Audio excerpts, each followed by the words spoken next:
what we're about to see here is not a part of the secret theater. Everything that you've seen up until this point has been a part of the secret theater. What we're about to see here is a trailer, the very first trailer for MGS4, which did use, MGS3 assets. So you're still going to see the MGS3 models, and I guess it was initially included with Subsistence as well. Like it came with Subsistence.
Go home!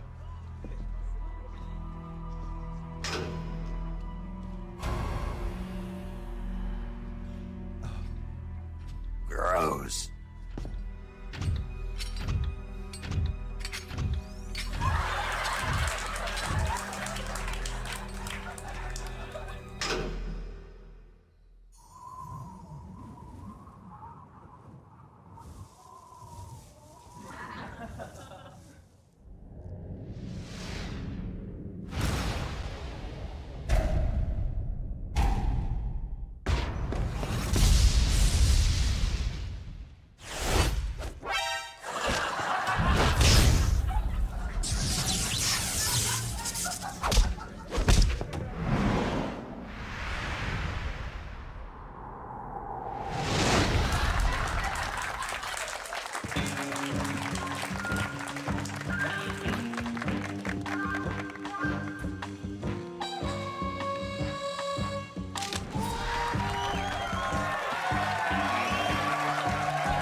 Four, five, six.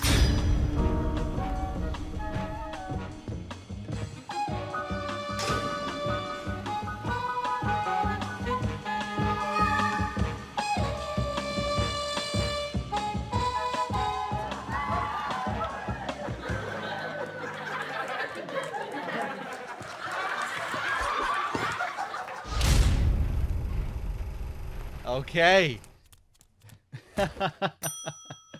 What an absolutely insane debut trailer for MGS4, man.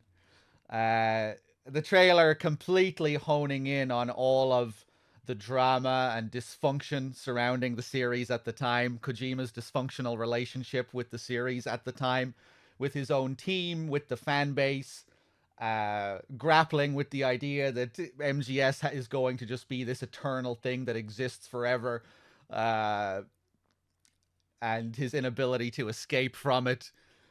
With the previous Metal Gear Raiden Snake Eraser thing, but Metal Gear 4 is, and there's going to be a 5, right?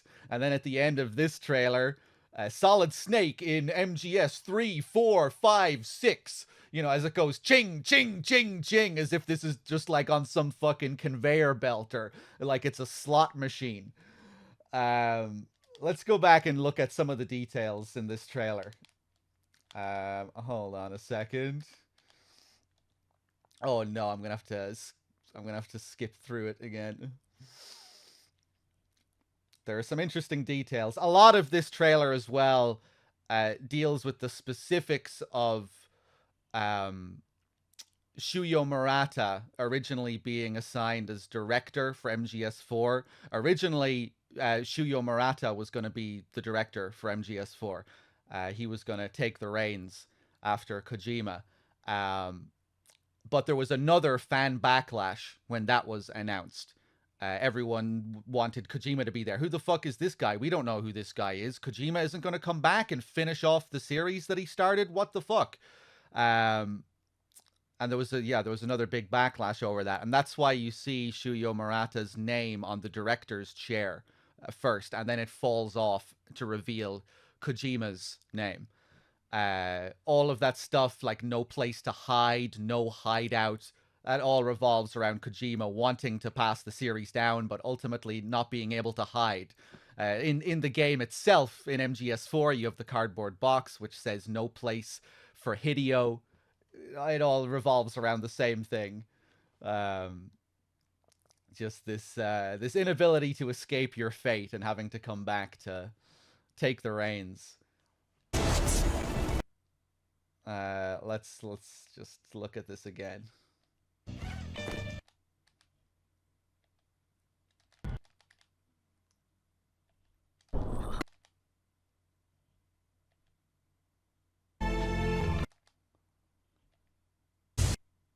The whole Metal Gear Raiden thing, obviously, again, like a lot of the Rykov stuff in MGS3, just symbolizes the great animosity that there was towards Raiden. It was a big backlash. People did not like Raiden, did not like MGS2, and they just continually mock and brutalize him in that in that Snake Eraser trailer. And then in the very first trailer for MGS4, they make this the whole trailer almost revolves around Snake and Raiden and who will be the main character, and it better not be Raiden. Everyone, all the fans start cheering when Kojima takes his seat on the director's chair, but when he takes off the mask to reveal Raiden, everyone starts booing. Yeah, we'll cheer you, but no, better not put Raiden in the game or we'll be booing again. Yeah, so it's all about this drama that was happening at the time. And yeah, Kojima's dysfunction, his growing dysfunction with the series.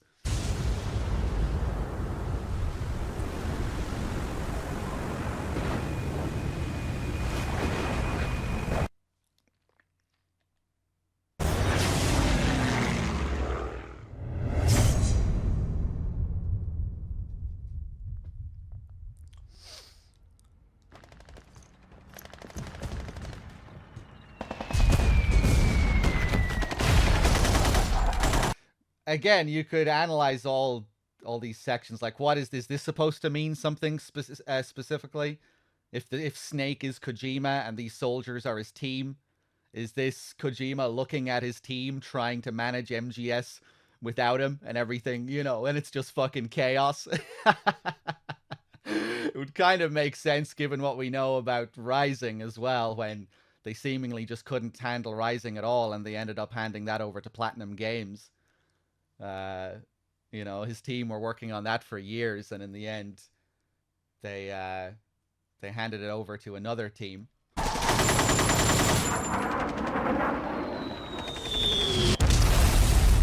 Maybe that's not what that's supposed to represent, but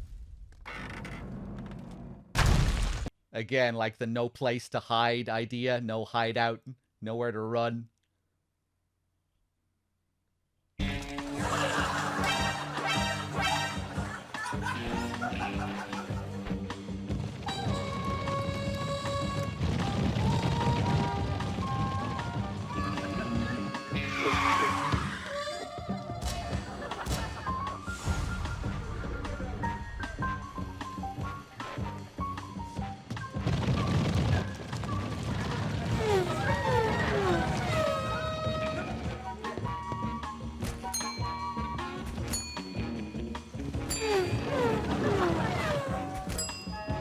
This is weird. He thinks that his team is coming after him, but then no, it turns out that they're all just rushing to take their chair. It's because now that Kojima is here, they're ready to like work for the team. If he's going to be here as director, I'm not really sure how to look at that exactly.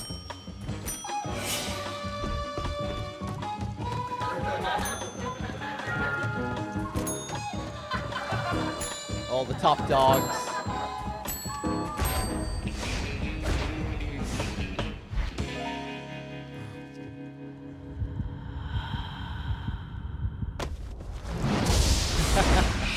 Who's that, Murata? No. Now, here, this is also interesting. The first name on the director's chair is not Shuyo Murata, it is Alan Smithee. Who is Alan Smithee, you might ask? Any film nerds in the chat, you'll probably know. Alan Smithee is a common pseudonym used by film directors who wish to disown the project that they're working on. You know, if they weren't able to get full creative control or to do what they wanted to do, they would use this pseudonym. I think like David Lynch's Dune originally had Alan Smithee as the director. A load of films, if you look up, you know, that often had big production problems, or the director wasn't able to get final cut. Yeah, they wouldn't want to be associated with it, and they would put Alan Smithee as their director title. And then it switches. Alan Smithee gets removed, and it turns into Shuyo Murata. Like I was saying, this guy was originally going to be the director of MGS4. He's still the co-director of the game. Like, he's still responsible for a lot of MGS4. But yeah, then the fan backlash happened, and Kojima came back.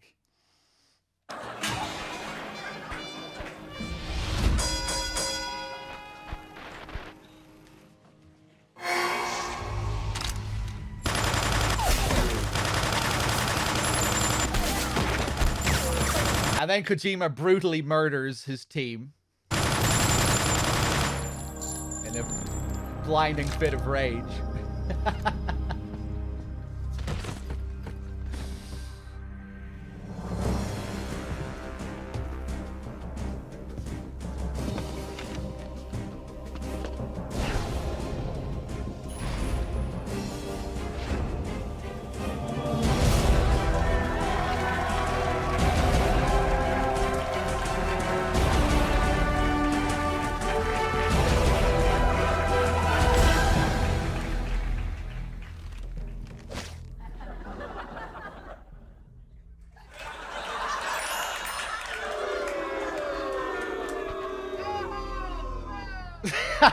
I love that last one. Go home! Boo!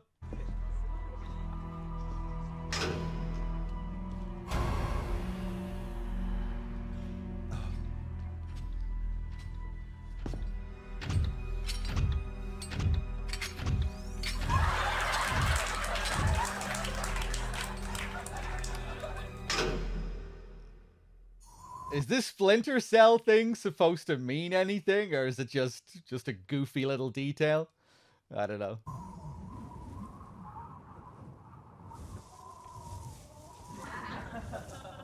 Oh, look at the glitter emanating from Raiden.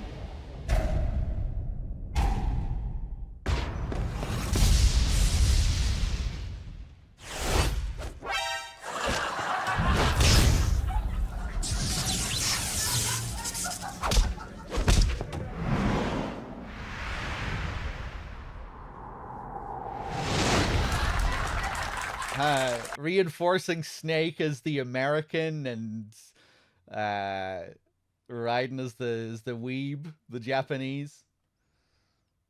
All feminine looking.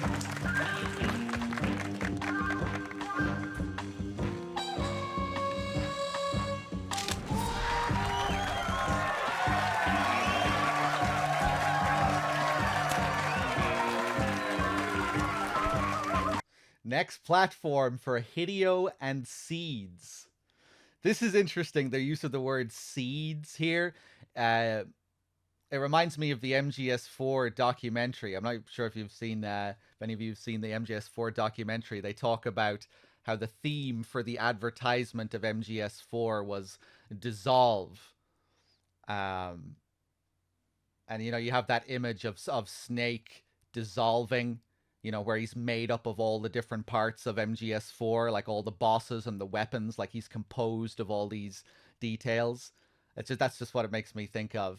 You know, like seeds being scattered and birthing something anew. That's a big part of MGS4. Again, Kojima trying to pass the series down, and at the end of the game, everything kind of dissolves and fractures and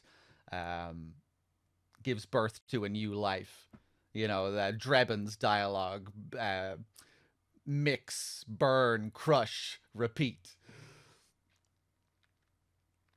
So this is probably supposed to tie into that idea of Kojima's team being like the seeds for a new era. That they're like seeds to be planted to give birth to a new era.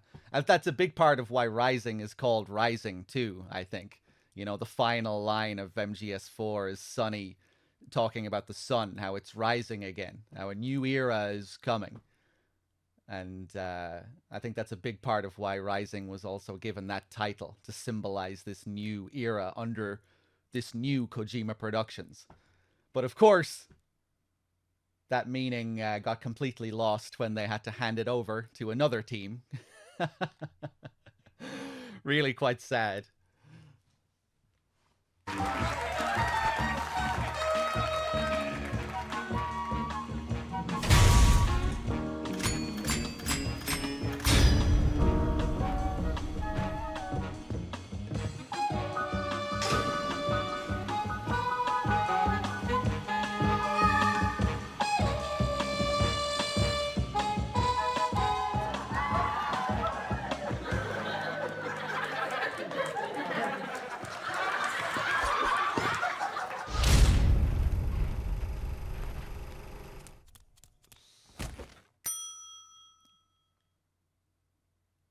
Oh, it's like a waiter's bell.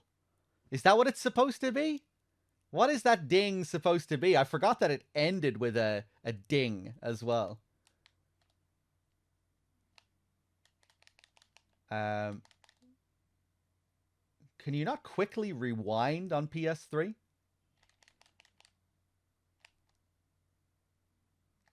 Chat, how do I rewind on PS3?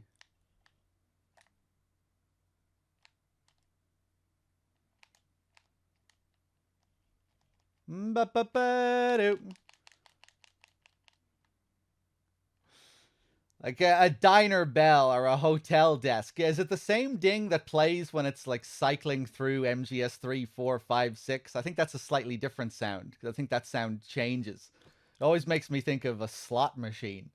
Like ching, ching, ching, ching, and the way it scrolls up, the way it rolls up.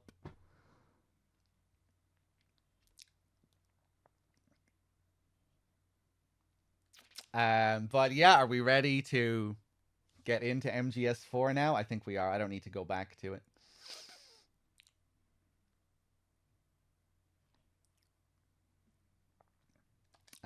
Let's do it. MGS4.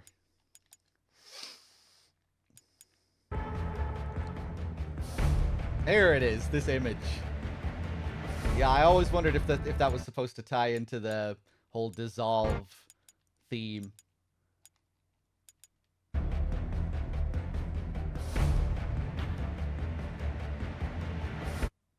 Snake composed of all the memes.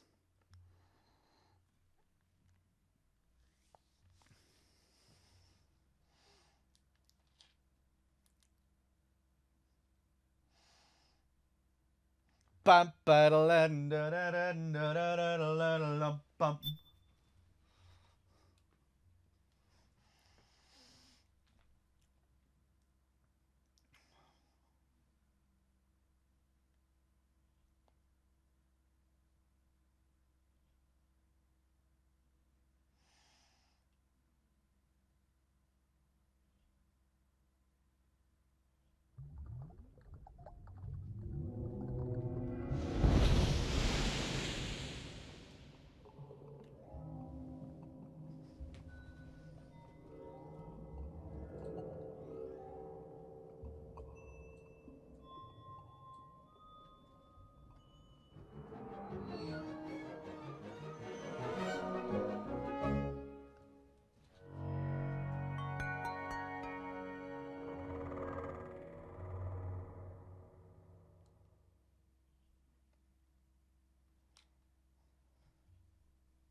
A whoop!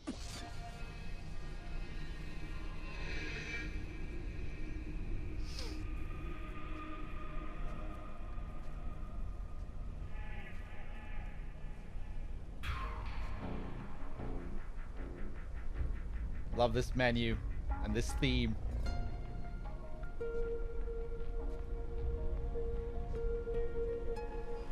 This theme is such a cool blend of something that feels futuristic and electronic, but also classical and old.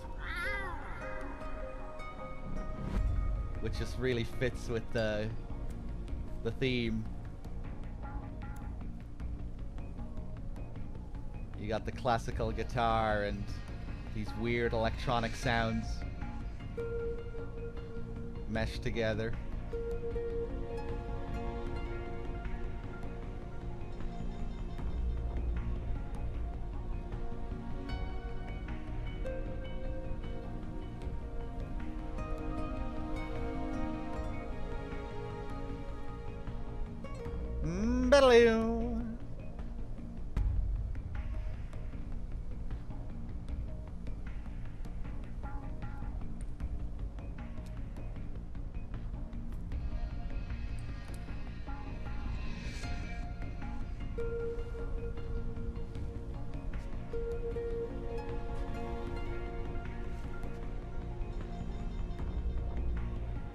An old snake standing on the grave of the old generation.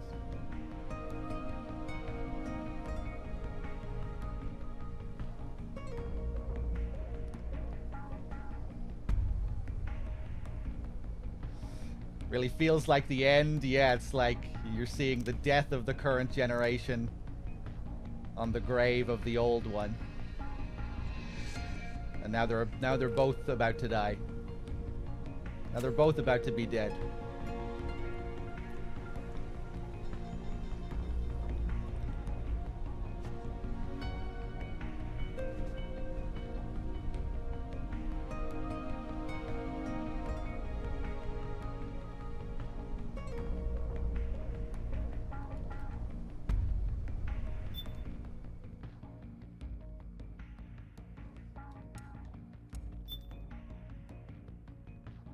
Okay, let's see if I have a completed file here.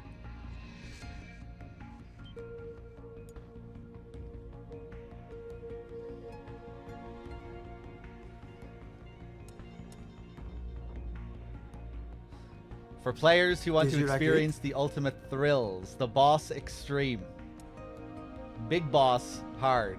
For players who want to test their limits. Solid normal. For players who are skilled at action games. Naked normal. For players who don't like it too easy. And liquid easy.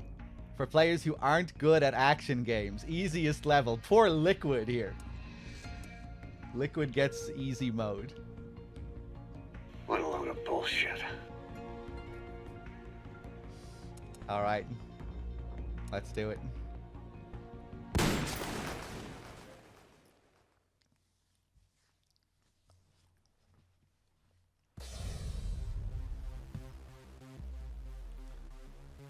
Nah. Accomplished actor, screenwriter. Nah. 10 questions right, Melissa. You have 1 question left. Now, if you get it wrong, then we have to say goodbye and maybe good luck.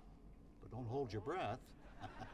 I'm gonna get it right. I want that new RV. Larry and I have been planning this vacation forever. Well, now, Larry, that would be your husband, of course. Yeah. Hi there, Larry.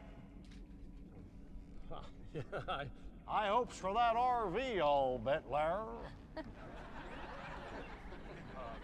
Sure, I guess. Larry's such a good man. We've been married for a while. He wants to give me the second honeymoon Melissa, 'cause I'm the going to first have one- to ask you to choose your question, please.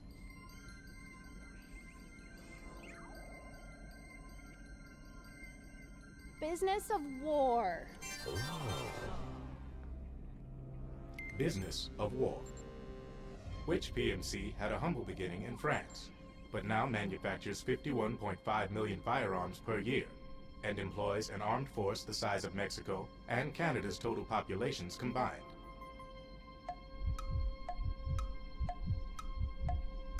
Oh God. I know that one. Oh, I doubt that. Oh gosh.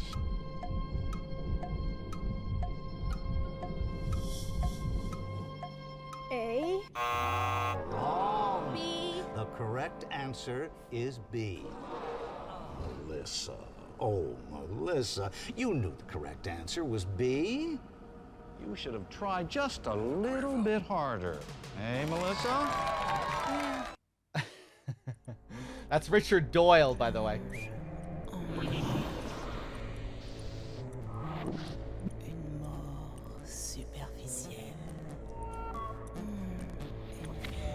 Superficielle et la mort. Qu'est-ce que la vie sans la mort? Qu'est-ce que la mort?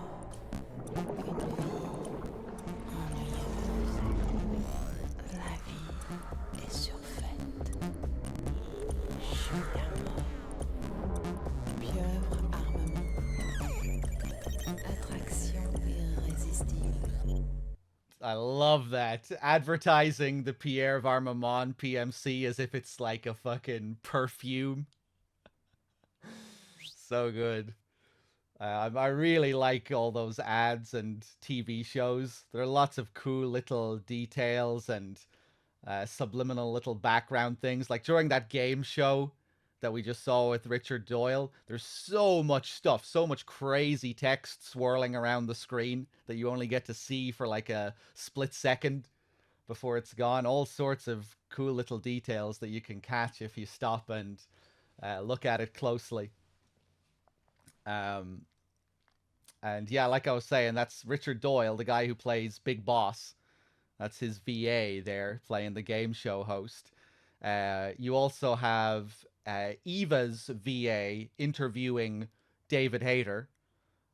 And the woman who does the cookery show, I don't think she plays anyone in the game, but she is wearing Eva's outfit. She's wearing Eva's jacket. The cookery show I find to be particularly interesting because it really feels like it's a sort of metaphor for the game, with the chef creating the meal and then the final part of the meal being the death of the snake, inviting the audience member to come up and cut the snake. The chef who's preparing the meal as well, during his speech, he has one line of dialogue which really resembles the boss's dialogue in MGS3. He says, "You got to be loyal to your body, to the people you're cooking for." And when he says that, during that exact moment, you see Kojima have a cameo in the background. You see, for a split second, you see Kojima in the background.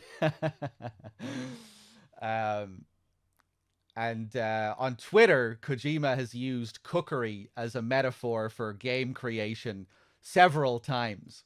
So yeah, just interesting what they do with that one. But it really just paints a great picture of what the world has become in MGS4 as well. Just how kind of sick it has all become, the business of war, the war economy. It's just a cool portrayal of that. I always like when we get these rare perspectives on the MGS universe.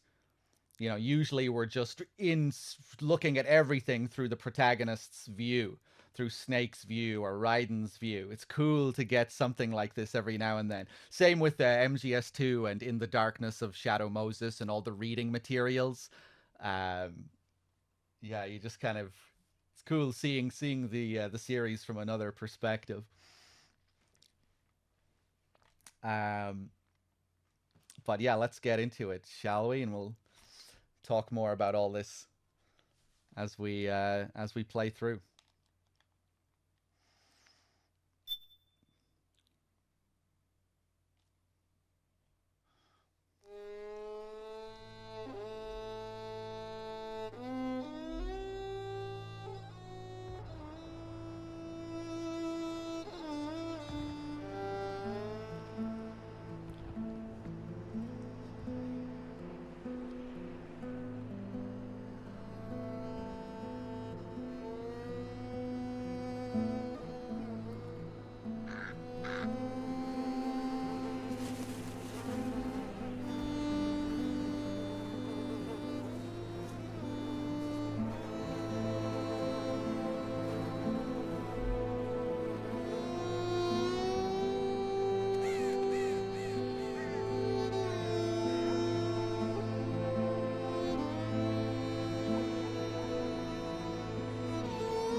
Has changed.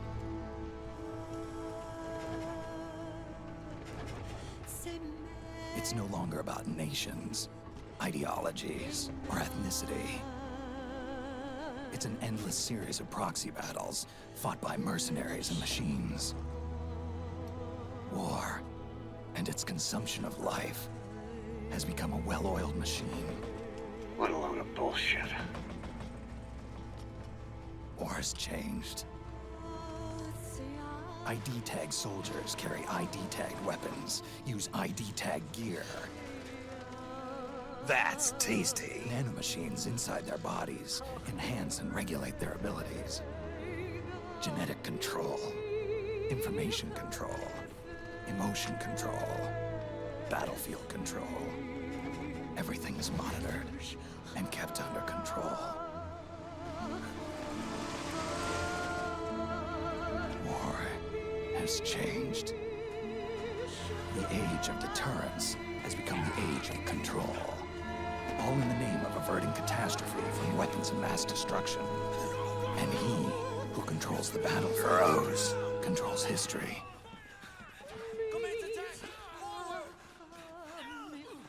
War has changed. When the battlefield is under total control, war becomes routine.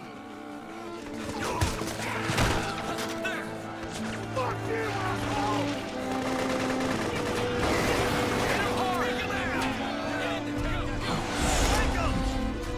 Keep up the pace!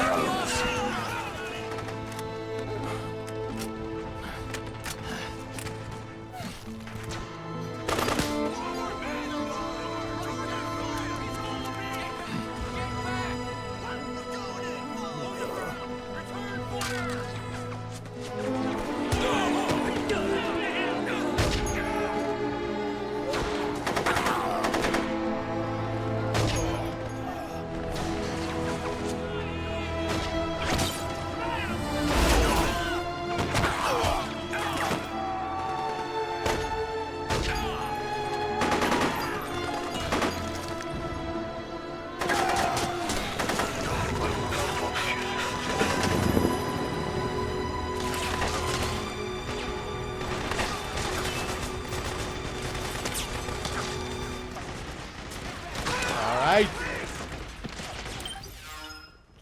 before we do anything, let me call up Otacon. Okay, Snake, let's start with the basics. I'll provide instructions via codec. Some of these controls are new, so it's best if you practice now before you get back into the thick of things. Listen carefully to my instructions and then give it a try. I've also set your codec so that you can receive short messages in listen-only mode. With MCON implemented, there's less chance of you accidentally giving away your position. So when we call him right at the beginning, you don't actually see him. You know, you're used to seeing him at his desk. But at the start of the game, you just get their logo there to let the world be. I really like that opening scene, that Snake monologue. Really just, again, setting the stage for the world of MGS4, this battlefield and world that seems to have been completely stripped of all meaning.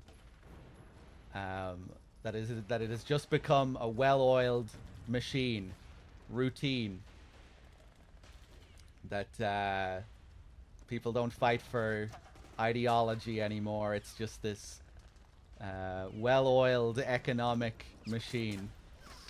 The way he cycles through the MGS games is kind of interesting too, or the themes of the MGS games to reinforce the idea is interesting. You know, he starts with genetic control, information control, emotion control, battlefield control. Everything is monitored and kept under control. Like genetic control, MGS1, information control, MGS2, emotion control, MGS3, and now MGS4, complete battlefield control. When the battlefield is under total control, war becomes routine. This whole idea of repetition and routine will come back again and again throughout the game too.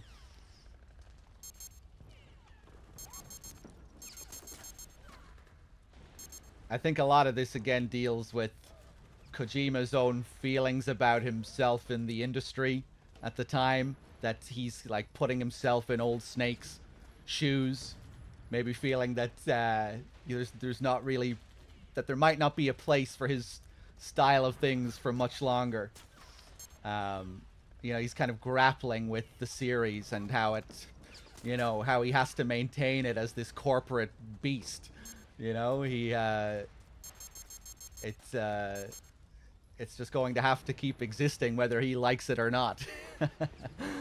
I think a lot of this game is him grappling with that, and maybe also looking at the industry at the time as well and what it's growing into. The PS3 era.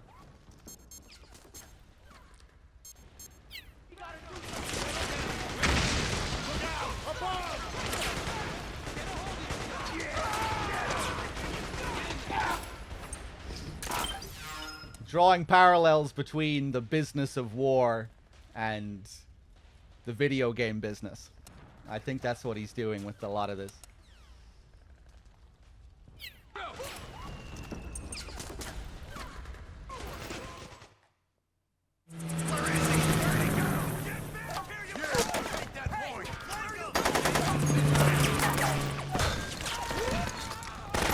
I'll change the category, hold on.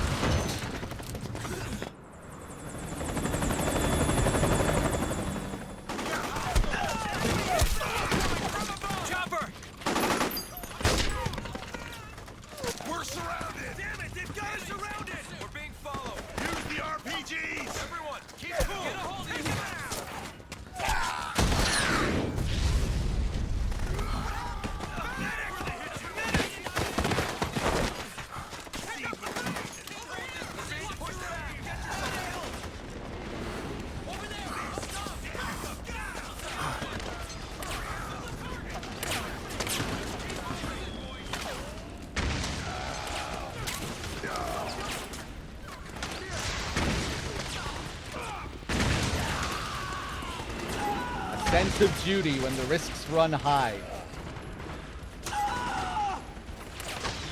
You can trigger this next scene in a couple of different ways. You can either go down this way or go over this way. I think it will also change depending on what you have equipped as well. If you have a gun equipped, he'll have his gun equipped in the scene. If you don't, he won't.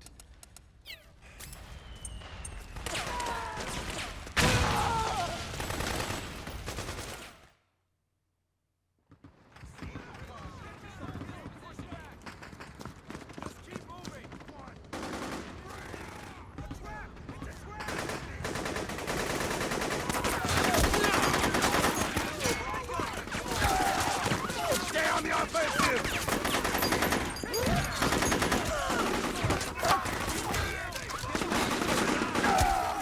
We need backup!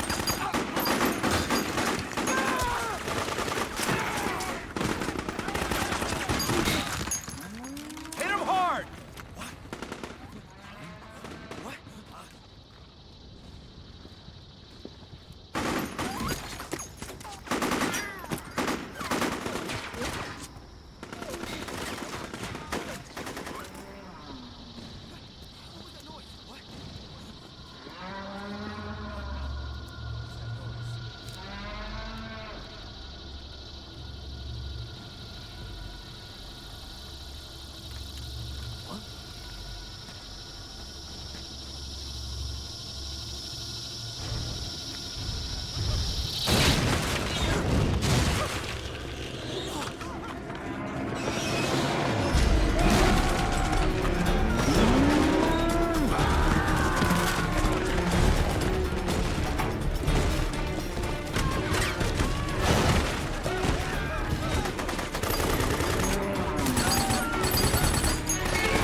Go.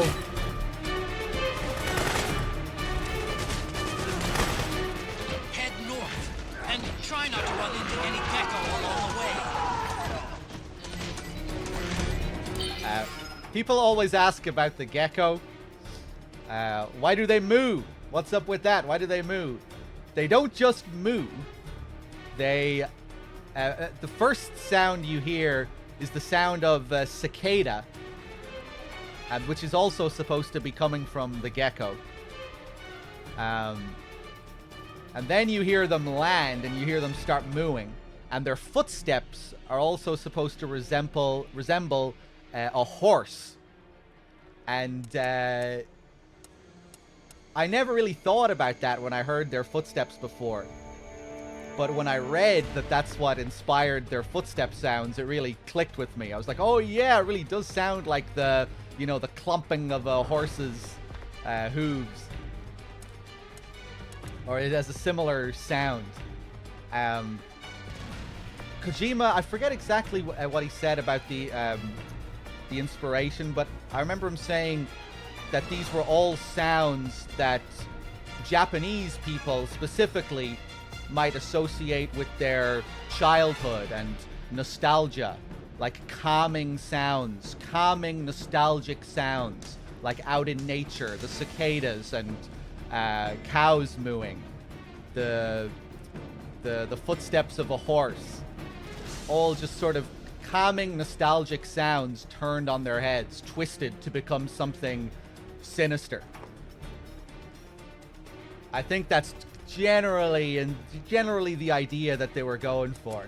Kind of turning something innocent, something nostalgic, into something a bit more twisted.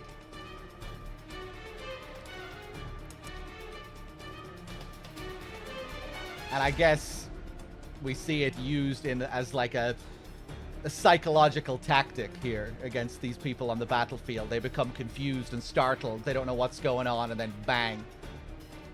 They get stomped on. I also thought the cow thing also just made sense in the sense that they're kind of like the Metal Gears of this game, right?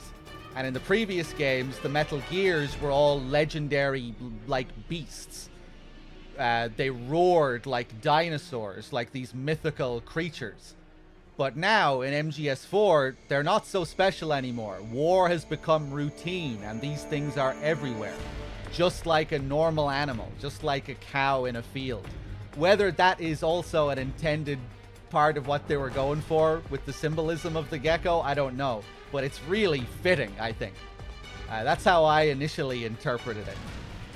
You know, they're just cows on the fucking battlefield. They're not big. They're not T-Rexes anymore. This has become routine. They're commonplace. Normal animals.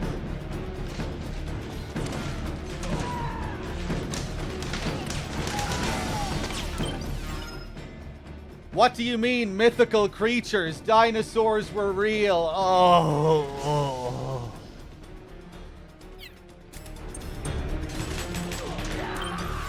Do I really need to explain myself? I hope not.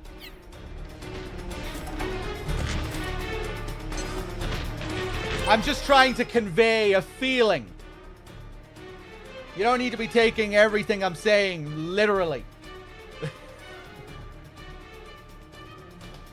I think you get the gist of what I'm saying.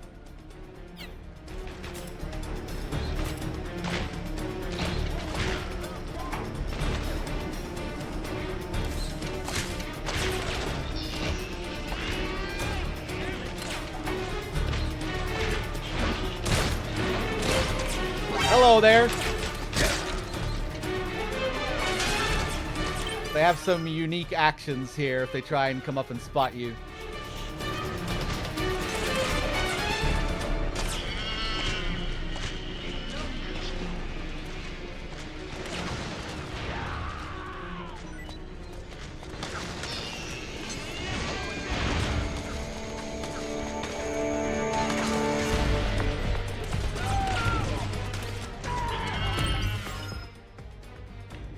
Free Dog is mad at someone? First time I hear him like this. You don't watch many of my streams.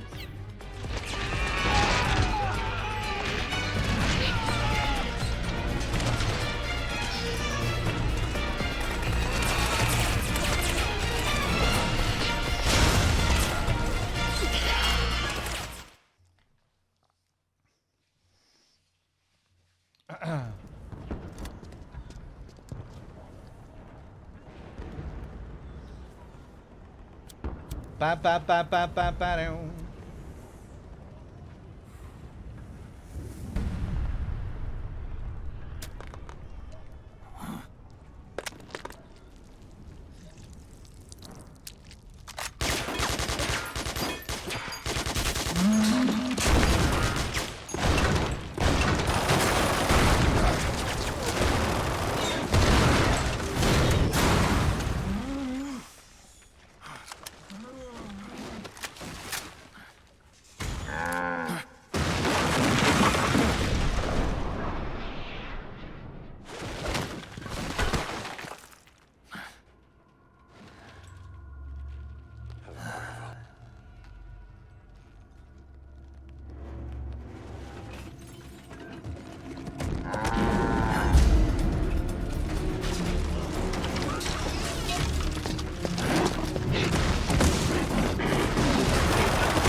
This little section here is so slick with the credits.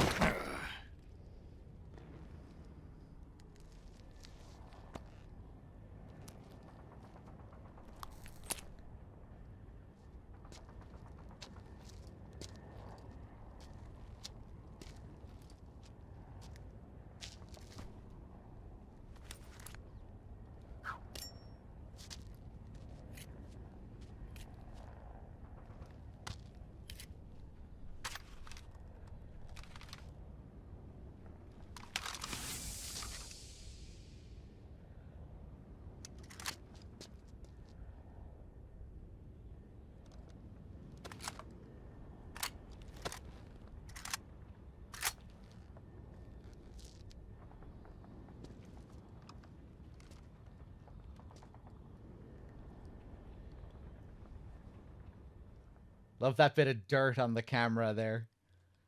Really slick. All right, let's save. So yeah, again there you get the cardboard box with no place for Hideo on it, tying into what we were talking about with the trailers and everything before we started up the game. Another interesting thing about that cardboard box, in small little text on that box underneath where it says no place for Hideo, is a link to Kojima's old Hideo blog, which was like a diary he had back in the day that he started like around the time that they were making Subsistence for MGS3, I think. But in that diary, there's lots of interesting little nuggets of information related to MGS4, where he's talking about the development of the game and certain ideas that went into the game. You can't, if you want to access it now, you have to do it through the Wayback Machine, I think. I don't think it's up there on the official site anymore. It'll just take you to a dead end. Yeah, you can still see the it's still archived.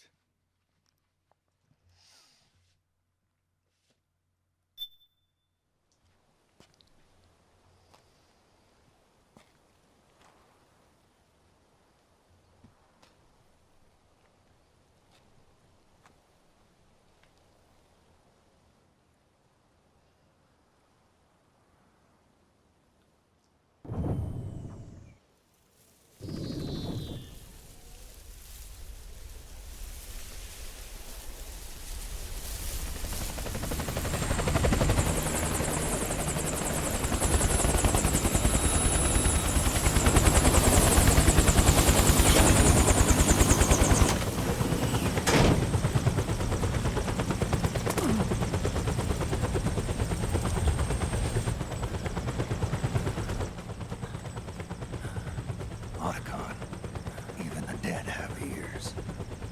Snake, we've got to go.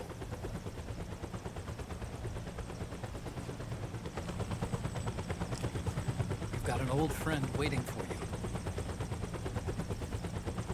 Otacon, the test results. Proteome analysis was positive, but the mRNA analysis turned up negative. The wrinkled skin, the hardened arteries. Your early aging symptoms look like classic Werner syndrome. But none of the tests were able to pinpoint the cause. So, Well, judging by how rapidly the aging has progressed, I'd say a year at best, right? yeah.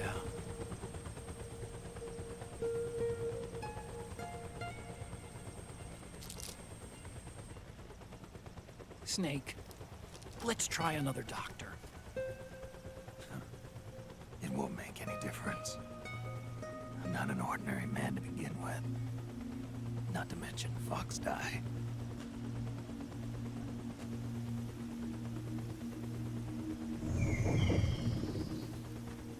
You're right.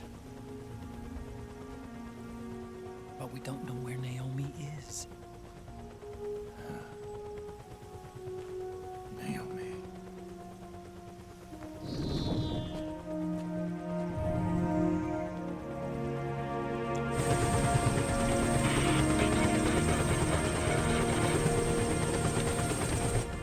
Ah, Snake.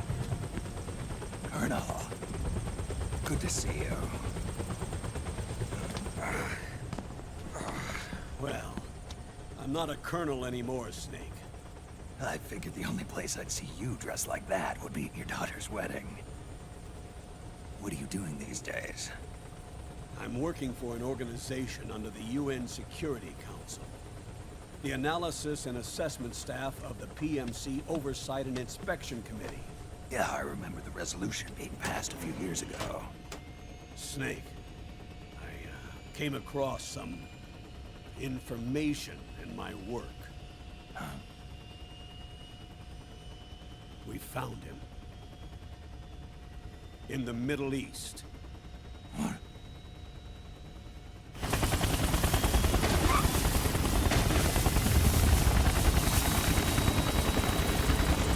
I'll explain along the way. We've got to stop him. Now. Before it's too late.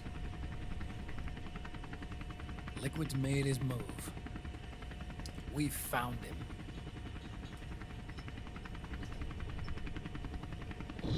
He's preparing to unleash his insurrection. Liquid is lying in wait in a Middle Eastern war zone. Track him down.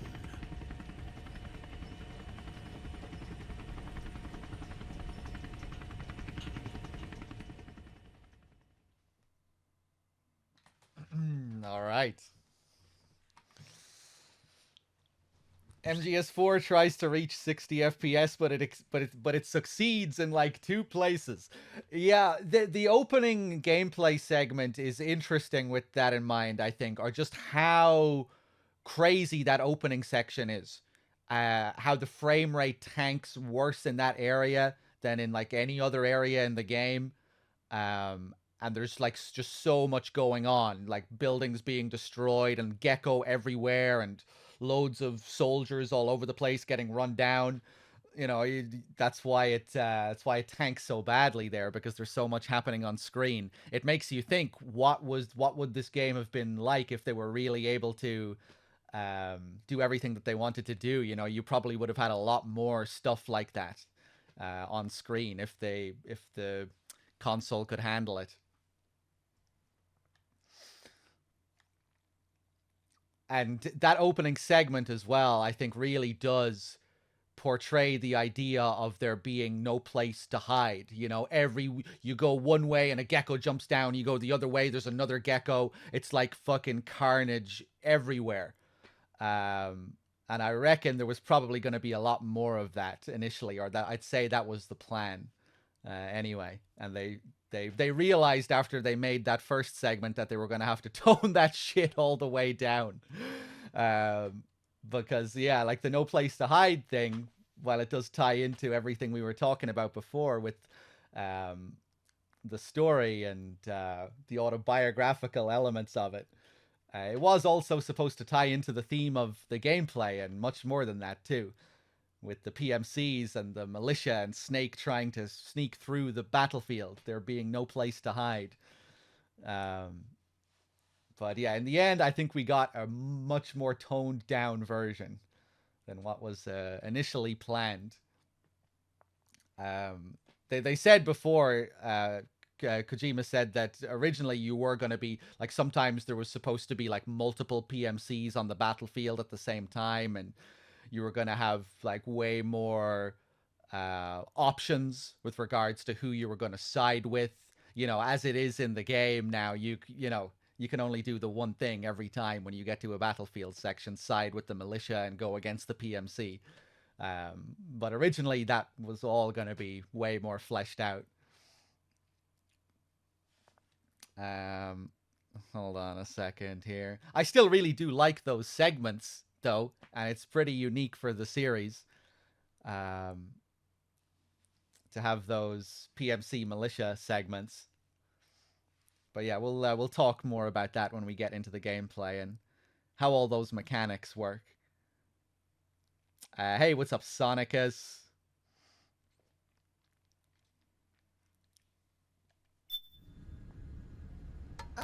Only 2 eggs today? Solidus must have taken the day off. 7, 8, 9, 2, 5, 9, 0, 3, 6, 0, 3, 3, 0. Solid egg. Liquid egg. 5, 4, 8, 8, 2, 4, 6, 6, 5, 2. How much money did they spend on those CG eggs? How long did that take? That's tasty. Let's go. Yeah, the old man. Go.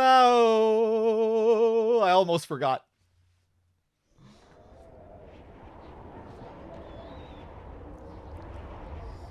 Next time will be better. I'll be ready.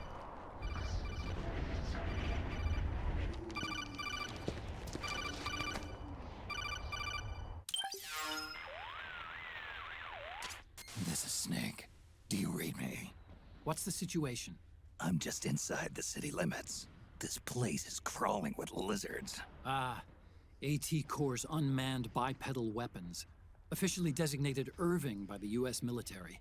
They've spread like wildfire among the PMCs. There are more of those things now in service than tanks. They've got tough armor plating and are highly agile to boot.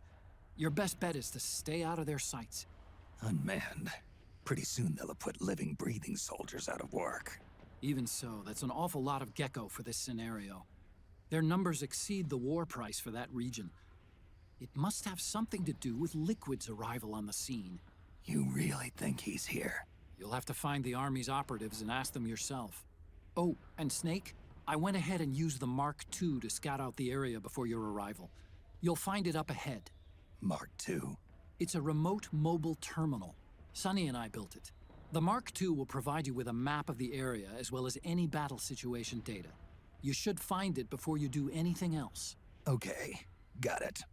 The rendezvous point is marked on your map. I'll be waiting for you there. Okay. Octocamo, an advanced camouflage suit inspired by the mimicry ability of the octopus. If the wearer lies still or doesn't move when pressed up against a wall, the suit can imitate the color and texture of the wall and ground surfaces, fooling both the naked eye and infrared sensors. I really love the Octocamo. A great evolution of the camo system from 3.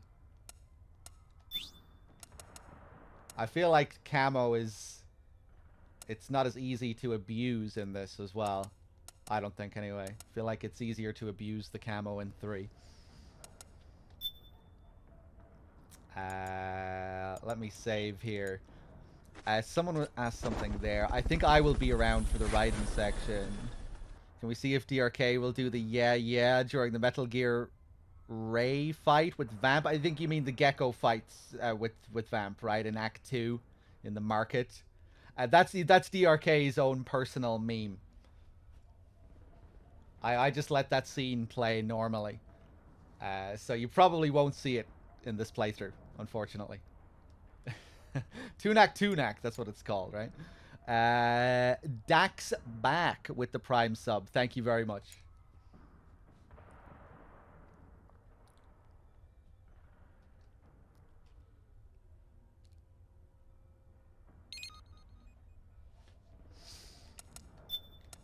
Okay. Now we're going to go back to the main menu because we want to see the Act 1 briefing. Some of you may not have seen this before, because it doesn't play naturally within the game itself. You have to go to the briefing section, load up your file, All the other briefings play in the game naturally as you go through the story, but this Act 1 briefing, you have to access this from the main menu and watch it separately outside of the game. Why do they do this? Probably because they didn't want to front load scenes too hard at the beginning. That's my theory anyway.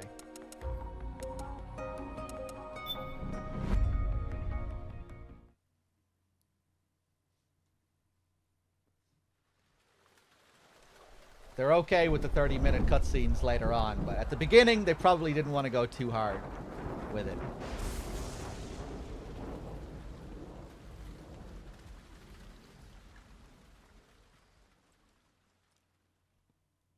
MGS1 reference? Only Maybe. 2 eggs today? Solidus must have taken the day off. 7, 8, 9, 2, 5, 9, 0, 3, 6, 0, 3, 3, 0, 5, 3, 0, 5, 4, 8, 8, 2, 0, 4, 6, 6, 5, 2. So you do see this, but then it skips it. The Manhattan incident triggered a serious public backlash.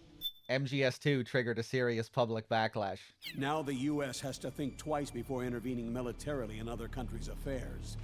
This has fueled a push towards military privatization, with PMCs at the heart of that movement. PMCs? Private military companies? That's right. PMCs have no basis in nations or ideologies. They are private enterprises, driven by profit. In addition to dispatching mercenaries to war zones, they secure weapons and train local soldiers. They're contractors for war itself, and business is good. Their clientele includes developed nations like the U.S., rebel factions looking to seize power by force, smaller countries lacking armies of their own, even terrorist groups. They're in the Americas, Asia, the South Pacific, Europe, Africa, the Middle East. The rise of the PMC has spawned a war by proxy, and it's spreading across the globe. They're Sonny, we'll eat them later, okay?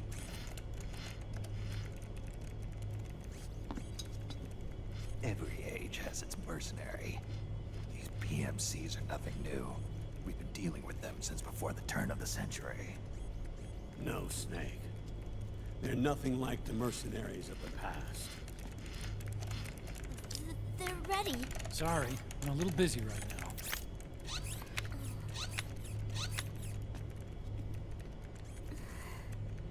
The Pentagon's new battlefield control system has produced a decisive difference between hired guns and the PMCs of today. The system was developed by Arms Tech Security. Arms Tech? You mean AT Corp? Yeah. In recent years, AT Corp has shifted focus from weapons development to security tools. And since the establishment of AT Security, business has been booming. The system makes it possible to integrate not only micro-level information on individual soldiers and units, but also macro-level information about field conditions and order of battle. So they've finally achieved total real-time battlefield control. Back to That's work. right. And as a result, the global presence of PMCs has grown explosively. Truth is, the rise of system-controlled PMCs has led to a dramatic decline in civilian casualties and human rights violations on the battlefield. A cleaner, safer battlefield. Makes for nice propaganda.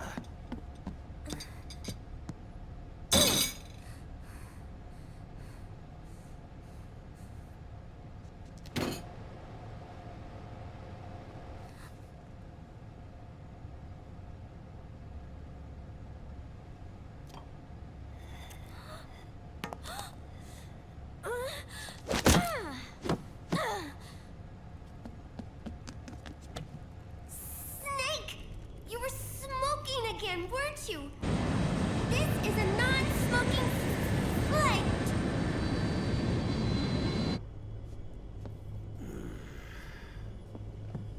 There's more. State governments and rebel groups, can't match the maintenance price of standing forces. PMCs, by comparison, are reliable, easy to use. It wasn't long before everybody had them on the payroll.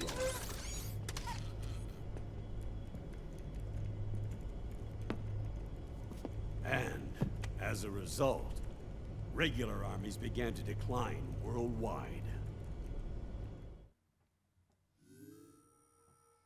It's hard to believe, I know, but PMCs are beginning to overtake conventional armies in terms of scale. Nowadays, it's the PMCs who serve as standard battalions. They already make up 60% of all combatant forces in zones of conflict. 60%? The fact is, the world now depends largely on PMCs for waging its wars. I thought it was the UN that authorized the PMCs in the first place. The US abstained from voting on that resolution. In effect, Washington was endorsing PMCs without ever revealing its true intentions. Until they got wind of the uprising, that is. The US has exported too much military power, and now she's paying the price. That's exactly it. America has now turned war into a form of economic activity. Analysts are calling it the war economy, in that it's picking up the slack for the downward-sloping oil market. But I, for one, don't intend to simply stand by and watch it happen. For the PMCs, market expansion entails fanning the flames of war. It means more refugees. War orphans. Child soldiers. Yes.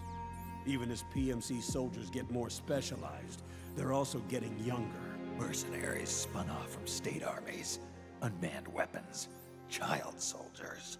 Proxy battles in a new Cold War. There are hundreds of PMCs in business worldwide, and their numbers are growing. Currently, 5 of them are big enough to be labeled global powers. 2 in the US, and 1 each in the UK, France, and Russia. Reconnaissance has revealed that those 5 PMCs are run by a dummy corporation that acts as a single mother company. This mother company embodies the 5 largest PMCs. Her name is Outer Heaven. Outer Heaven? You mean? That's right. It's Liquid. Liquid? He's taken command of this immense army and is now preparing to unleash an insurrection. I watched him die. His will lives on, in the body of the man once known as Ocelot. He aims to fan the flames of war even higher, to create the perfect world once envisioned by Big Boss. The one world in which soldiers will always have a place. He must be stopped, before it's too late. Do you understand, Snake? Any means necessary. Just stop Liquid's insurrection. Even if it means killing him. You want Liquid dead. Isn't that right, Colonel?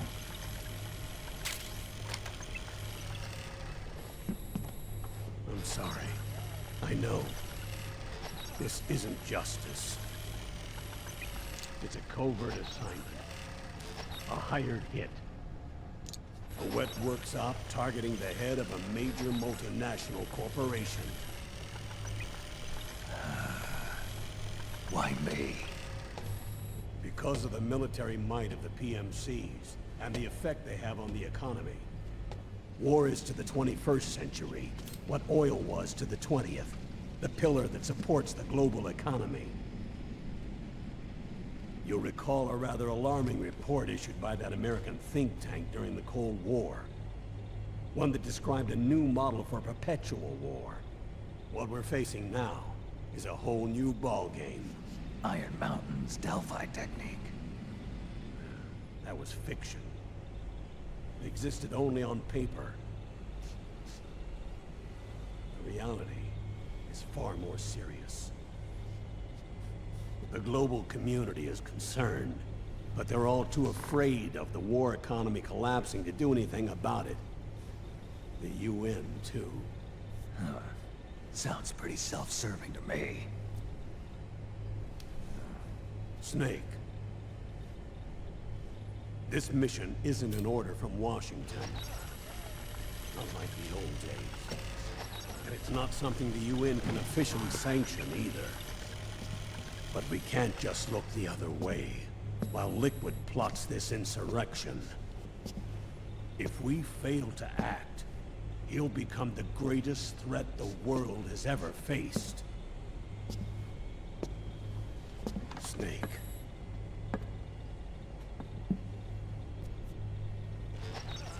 You're the only man I can trust.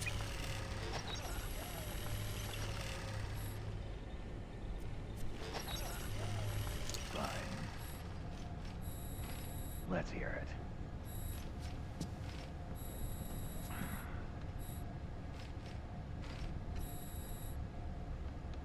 Our intelligence on Liquid's uprising originally comes via reports from U.S. Special Forces, who were mobilized after we at the UN reported our findings. They're tracking Liquid's movements. About 18 hours ago, he was spotted in the Middle East. There's a rebel army in the Middle East, made up of ethnic minorities, waging civil war against the regime in power. The core of that regime's army is provided by one of the PMCs under Liquid's control. What about the rebels? The local militias have hired small numbers of operators as trainers and field commanders. And of course, they've got help from the local PMCs. Right. A proxy war between hired guns. PMC versus PMC. A quagmire of war. All too typical victims of the new world economy. Snake, you'll be sneaking into the conflict zone via transport truck, disguised as one of the rebel army's hired operators. Your first objective is to make contact with our informants, Rat Patrol Team 01. They'll be expecting you. Rat Patrol, huh? They sound sneaky. They're a special forces team assigned to the Army's PMC Investigation Unit, CID. CID. Real rats of the Army. No. I can vouch for them personally. Friends of yours? You could say that.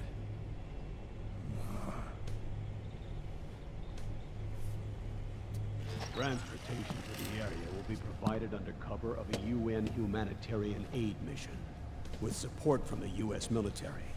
From there on, though, you'll get no protection, and no guarantees from anyone. And you must not leave behind any evidence of your involvement in the area, let alone that of the UN. If word No, of this don't ever send her leaked back out, up. it would spark a global firestorm. She's bored out of her mind up there. Snake.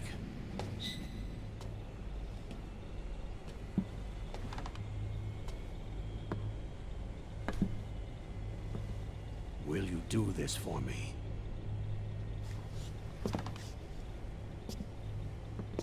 Will you terminate Liquid?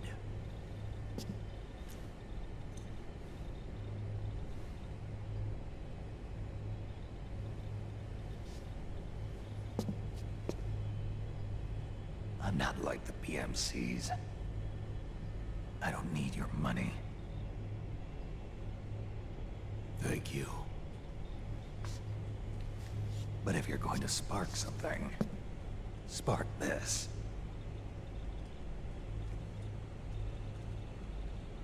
Fine. I'll start my own fire.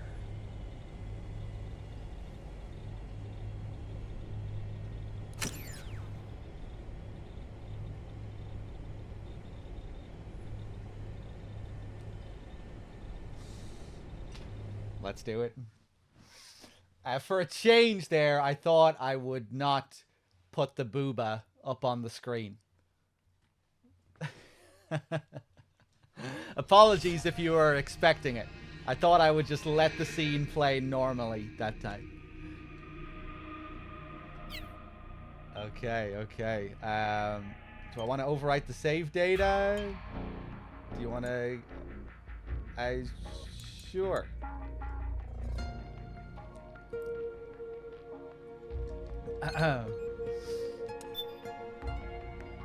There was one line that I was paying attention to there that I don't really remember focusing on before. When Campbell is defining this operation and who Snake is hired to kill, it's interesting how he describes Liquid. I think he says it's a covert assignment, a hired hit, a Wetworks op targeting the head of a major multinational corporation. It's just interesting hearing Liquid Ocelot being described like that. You know, again, in these corporate terms, these business terms. You know, it's a hired hit. It's like he's a businessman taking on this operation. The head of a major multinational corporation. The head of Outer Heaven. The president of Outer Heaven, Inc.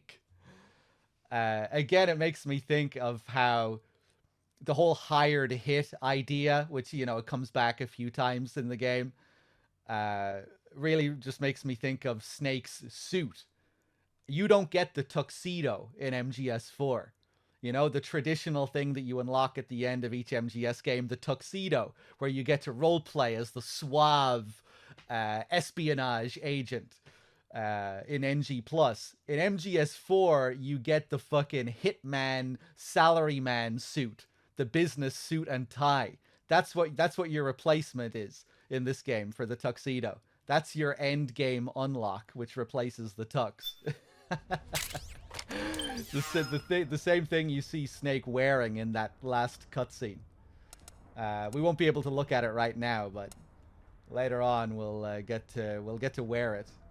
I always think Snake just looks fucking hilarious running around the battlefield in that suit as well. The gloves that he wears as well really does make me think of like Agent 47 or something. The hired hitman. Let's take a look at our items. Yeah, before we get our stuff, this is what we start with. A portable military ration. Contains all the calories and nutrients a soldier needs in a day. A variety of menu choices are available, so as to break up the monotony of repetition. Restores life and psych. Cigarettes, hand-rolled tobacco, Snake's favorite, contains 16 milligrams of tar. Its relaxing effect restores psych, but also reduces life. Smoking too much is hazardous to your health. So, finally, we get some psychological benefits for cigarettes in this game.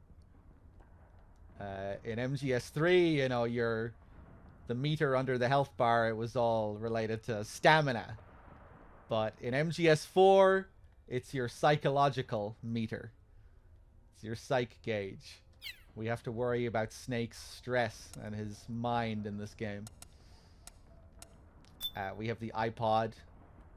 Oh yeah, and of course, the cigarettes are called the Boss Standard.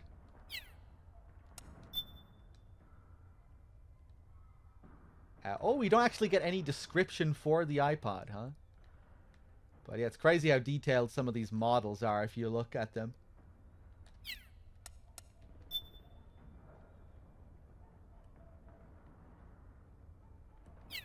Portable military ration. Looks lovely. Looks very inviting.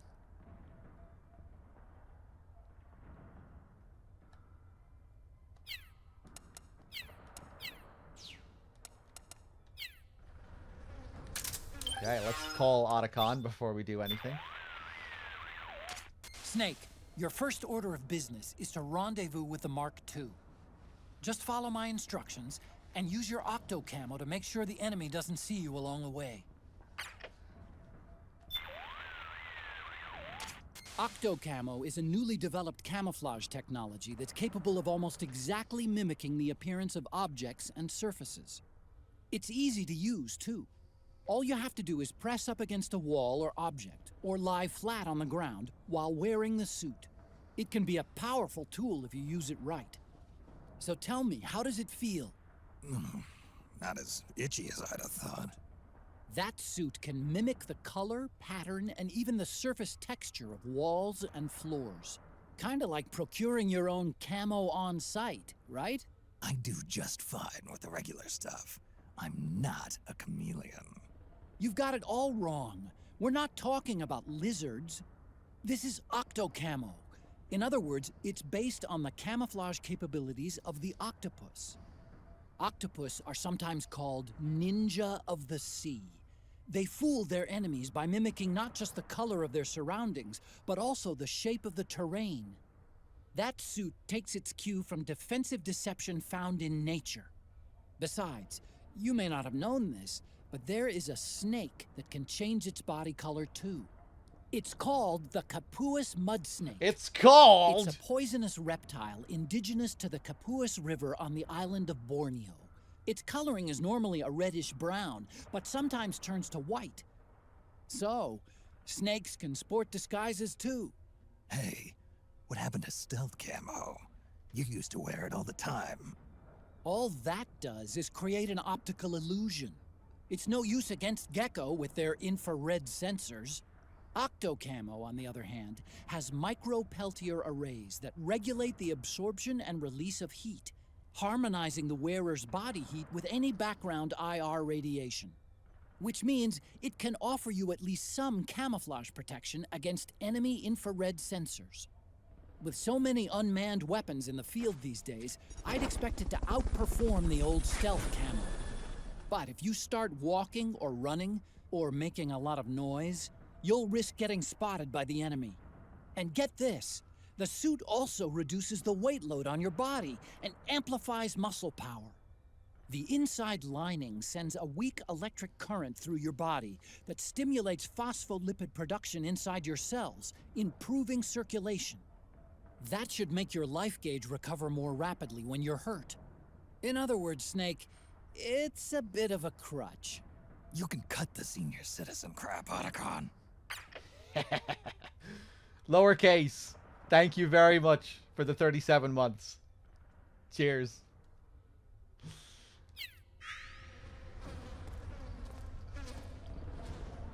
What a lovely beginning to the game. Just stuck in some random street, surrounded by flies and death. And Battlefield advertisements.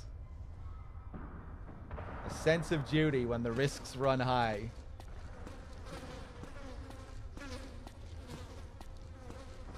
Not the usual grandiose sort of entrance that we're used to.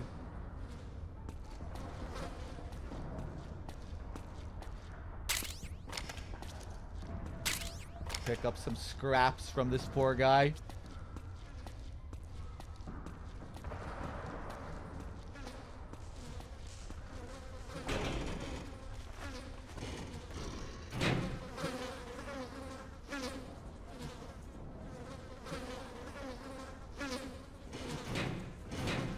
In MGS4, you can use the 6-axis to peer out of the bin here.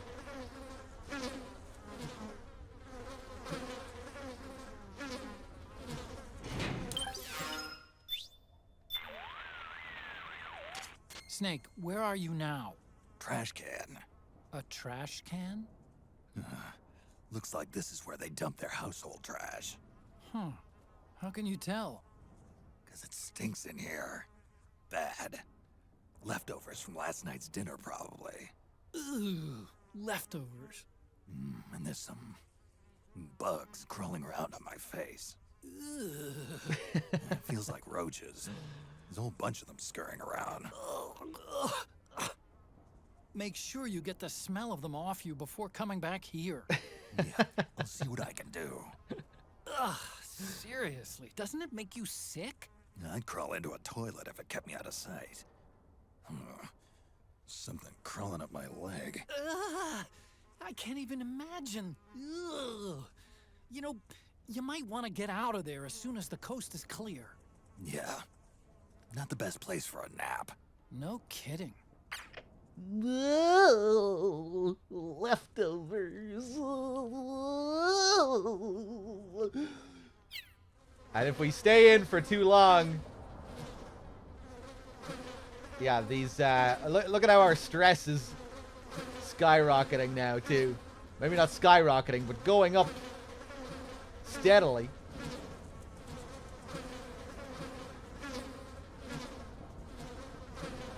And yeah, you stay in here for too long, the flies will follow you around.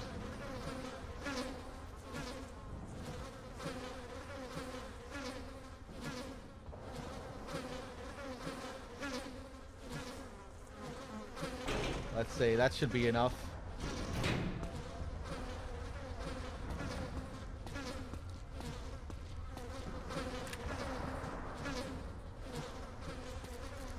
Just trying to see if you can see them fly around you. Oh, you can, yeah. You know, like in MGS2. Not as many as there were in MGS2.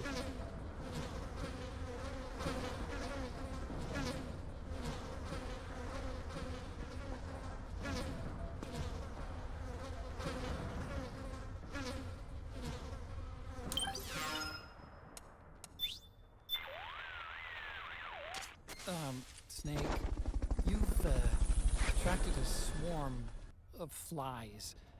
I think that odor's really stuck on you. Yup, I stink. The stench must bother you, right? And it can't be good for your mental well-being. Also, the fumes could alert nearby enemies to your presence. Odor carries downwind, so be especially mindful of enemies in that direction. Oh, shit. Believe me, I know. I learned all about how deadly smell can be back when I was a scout. Then why not hurry up and find some way to get rid of the smell? Right. Does that actually affect enemies, and only if they're downwind? So you can see the direction of the wind on the top right there. The arrow.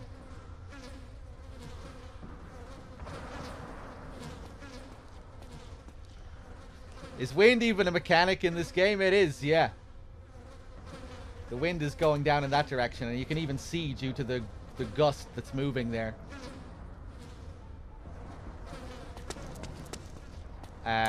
It factors into the Crying Wolf boss fight, where she can smell you from downwind.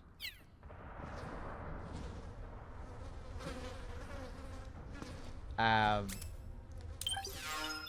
let me call Otacon again. Snake, you know how that first gun you found stopped working? Well, from what I can tell, it looks like the problem was with the ammo. The ammo? I'm betting it's because they were using cheap local ammunition. The ammo probably triggered abnormal combustion, which excessively raised the pressure and caused the cartridges to stick in the chamber. It's a pretty rare phenomenon. I guess you just got lucky. More like unlucky. Look on the bright side. It means there weren't any problems with the gun itself. I don't think it'll happen again. Can we use cigarettes to get rid of the flies?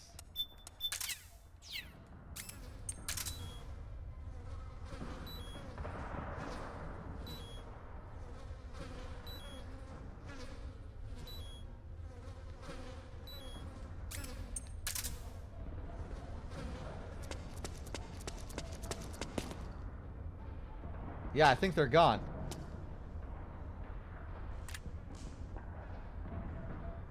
Okay, we're good. You can also roll around as well on the ground.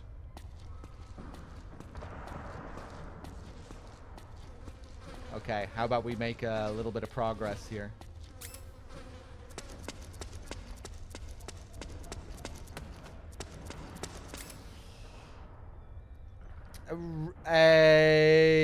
Can you actually, what, roll on the ground to get rid of the flies? Yeah, yeah.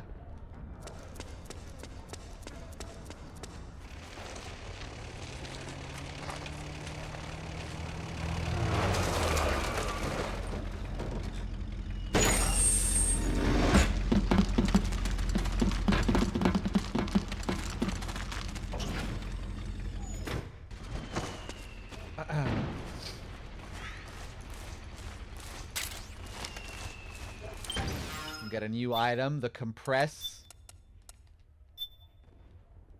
A compress applied to the lower back.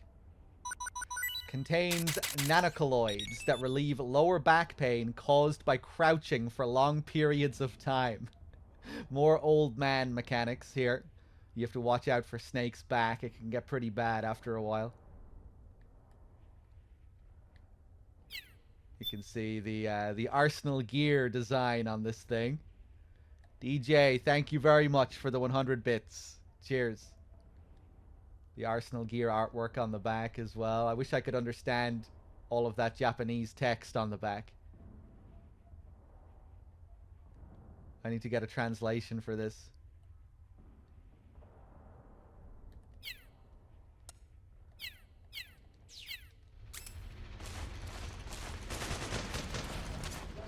Avoid unnecessary combat whenever possible. In this war, neither side is your enemy. There's no point whatsoever Get in the you getting in camo. a fight. Got it? Who was that? Hey. Someone there? What's going on? Whoa! Gotta be so careful here. Please don't shoot!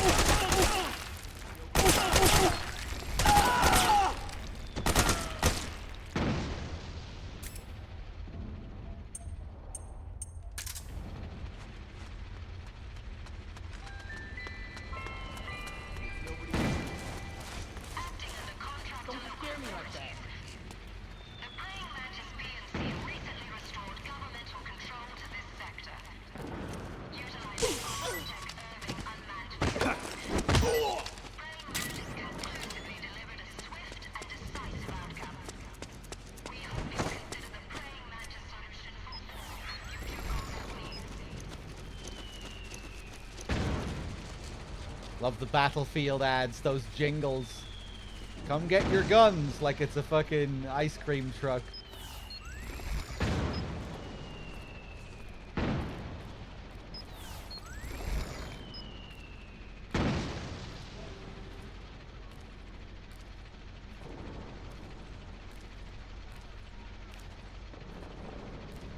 Easy does it.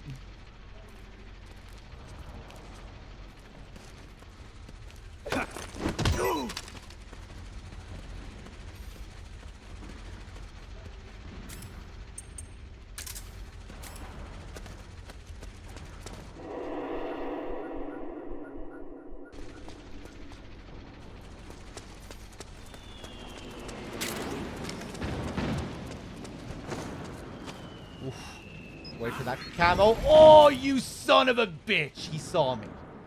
No fucking way.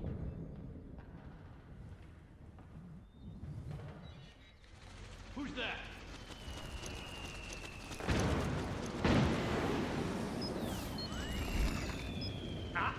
No! I thought I'd be okay here. Fuck. Maybe I can freeze him. Maybe I can get a clutch freeze here. It's the enemy! Fuck! That would have been sick.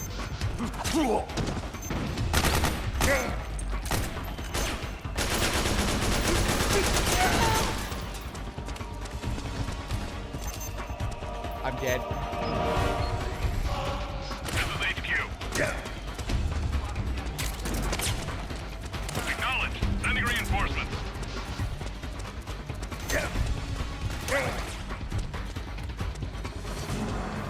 Usually I just reset here, but...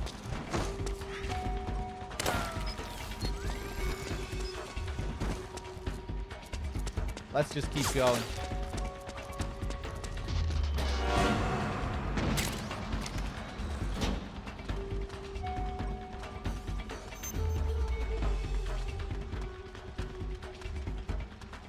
That stress. Psych gauge depleting rapidly. We can fix this with some Playboy, though. Don't worry. We just found some.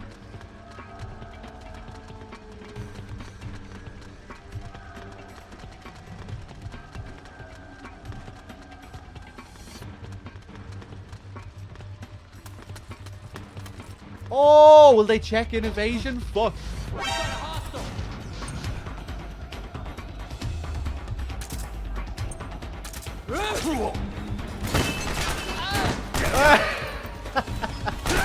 Oh no. Snake, respond!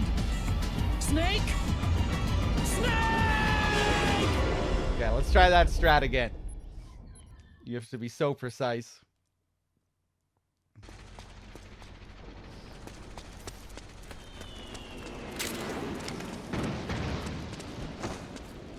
Ooh, I might have went too far again.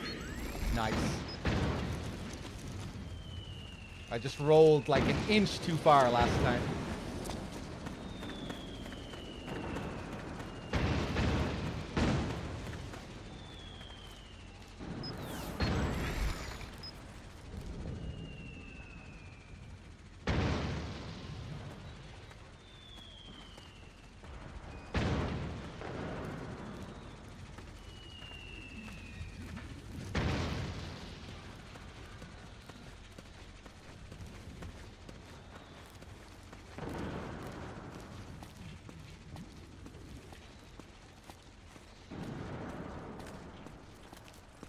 How's it going, boys?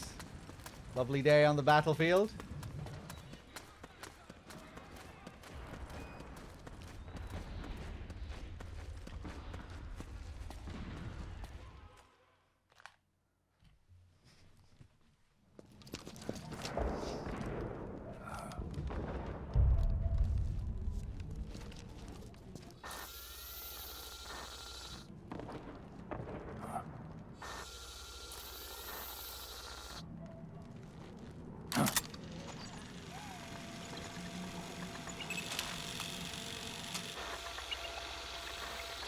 It's me, Snake.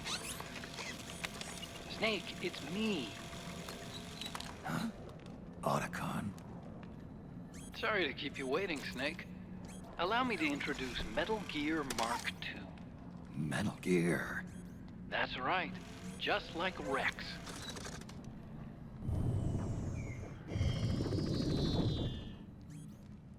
But this gear's not a weapon.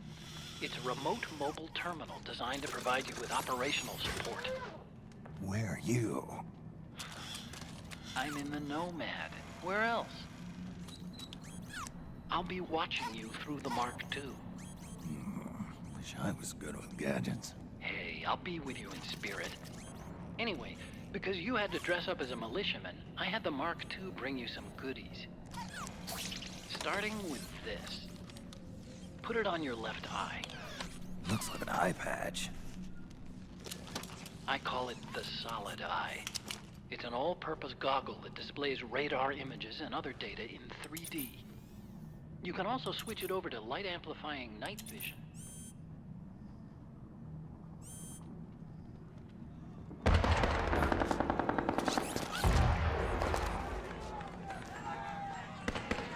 rebels are out there. It looks like they've got the government's PMC troops beat, at least in numbers. And this is their home turf. Snake, I know this is a sneaking mission, but you'll need to protect yourself.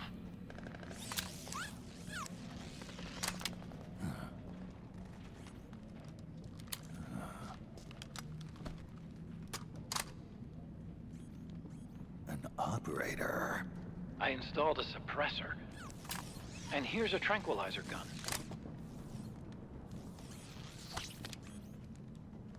How thoughtful. It predates the implementation of the system. By some miracle, it was never recycled. It's getting tough these days finding decent guns that aren't controlled.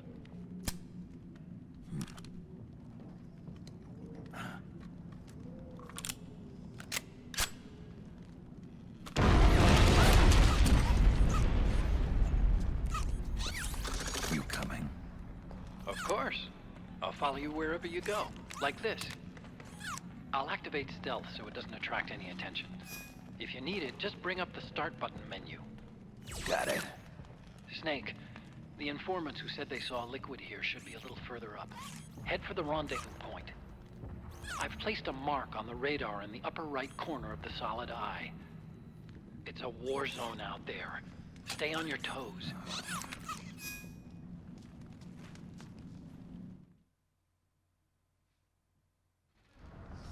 All right, let's do it. Beheld Spider, thank you very much for the 49 months. Blood Sense as well earlier with the 116. Thank you very much. Okay, so now we get all of our stuff, which means we get all of our NG Plus stuff as well. Everything that we've unlocked. We got our Mark II pistol, our operator, our solid eye, an all-purpose goggle that combines the functions of several optical devices and supplies the wearer with a variety of tactical data. The organization to which a soldier or attack vehicle belongs is displayed in colored text. Blue text represents an ally. A color closer to red represents a hostile target. Yeah, we'll get to see all of this stuff in this area now. This is where we first get introduced to the Battlefield gameplay with Militia versus PMC. And the Metal Gear Mark II. I used to always think Otacon was full of shit here when he says the Metal Gear Mark II, just like Rex. And I always used to think, no, it's like TX-55 from the original Metal Gear. And it is, but it's like both of them combined. This is, of course, calling back to Snatcher. In Snatcher, you have the little Metal Gear Mark II as your robot buddy. And in Snatcher, the robot is calling back to the first Metal Gear, because that was the only Metal Gear that had been made by that point. Snatcher was Kojima's follow-up to the original Metal Gear. And in that game, the little robot buddy resembles the Metal Gear from Metal Gear 1. And in this game, he resembles something a little closer to Rex. If we take a look at him here.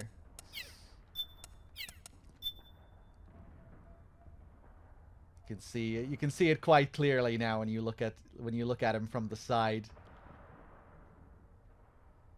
Looks like he even has the eye there.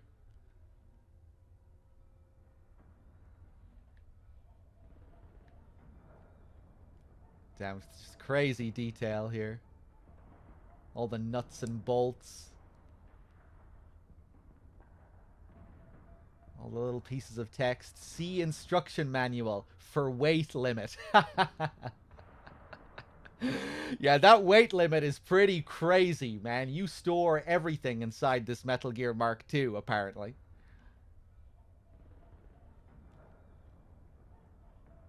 Metal Gear Mark II. Year of development, 2014. Designed by Otacon. That's cool. Caution. What does it say there?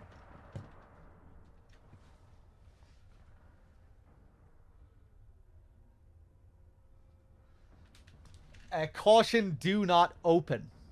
He gave it a barcode. It looks like it has several barcodes. It is one there. It is one underneath the caution symbol. It is another one on this side. Data, Mark II, version 1.0. Can I read the text there as well? Hold on.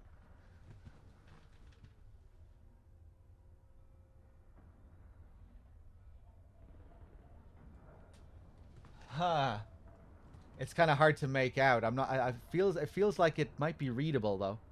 It's just very blurred.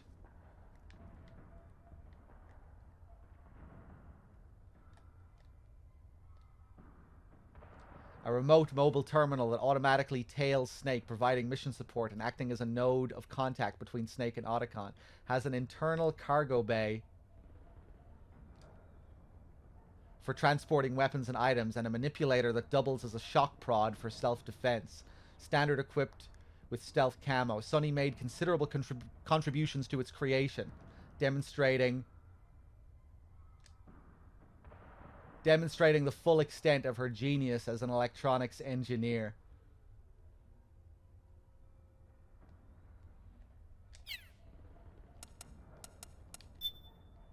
Crazy detail on the solid eye as well if we look at it up close. Solid eye system, OTC.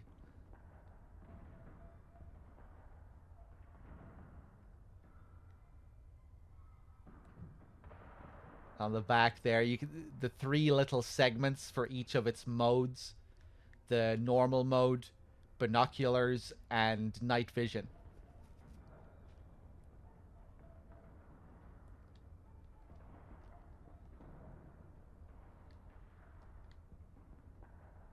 Pretty cool.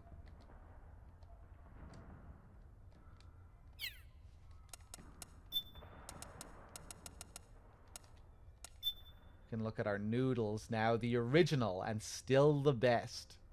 Just add hot water and in 3 minutes you'll be feasting on Hide-chan's thick, juicy noodles and rich, tangy broth. Everybody loves Hide-chan ramen. Completely restores life and partly restores sight.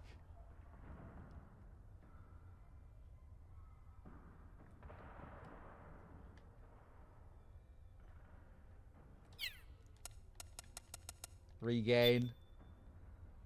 Lightning in a black and yellow can. The only drink that can keep Snake going 24 hours a day. Quasi-medicinal 50 milliliter beverage. Dosage and administration. 150 milliliter can once per day for persons aged 15 and over. Effects. Ideal as a nutritional supplement for any of the following: bodily fatigue, febrile exhaustion, convalescence, nutritional disorders, loss of appetite, women who are pregnant or nursing, and the physically frail. That's you, Snake.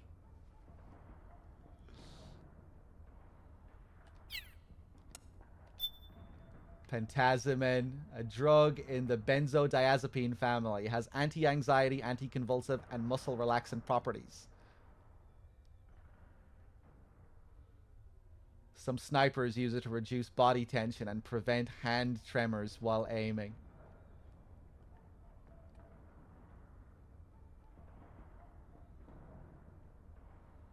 Damn, look at the detail on that packet.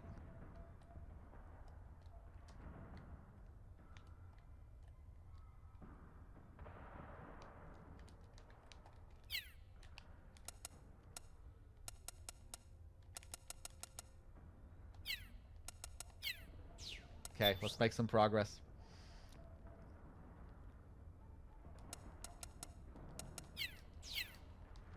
Charge!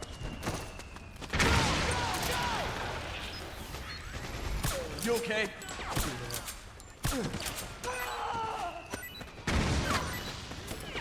How do I want to do this time? Oh yeah.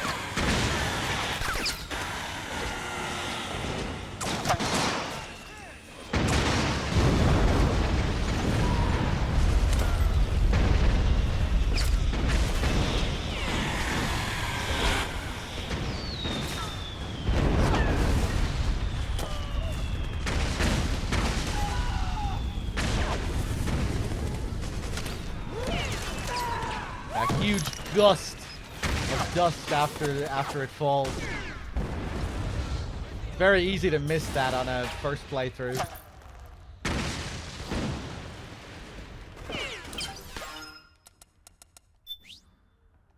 Otacon should talk about it as well. Snake, you've got to rendezvous with our informants.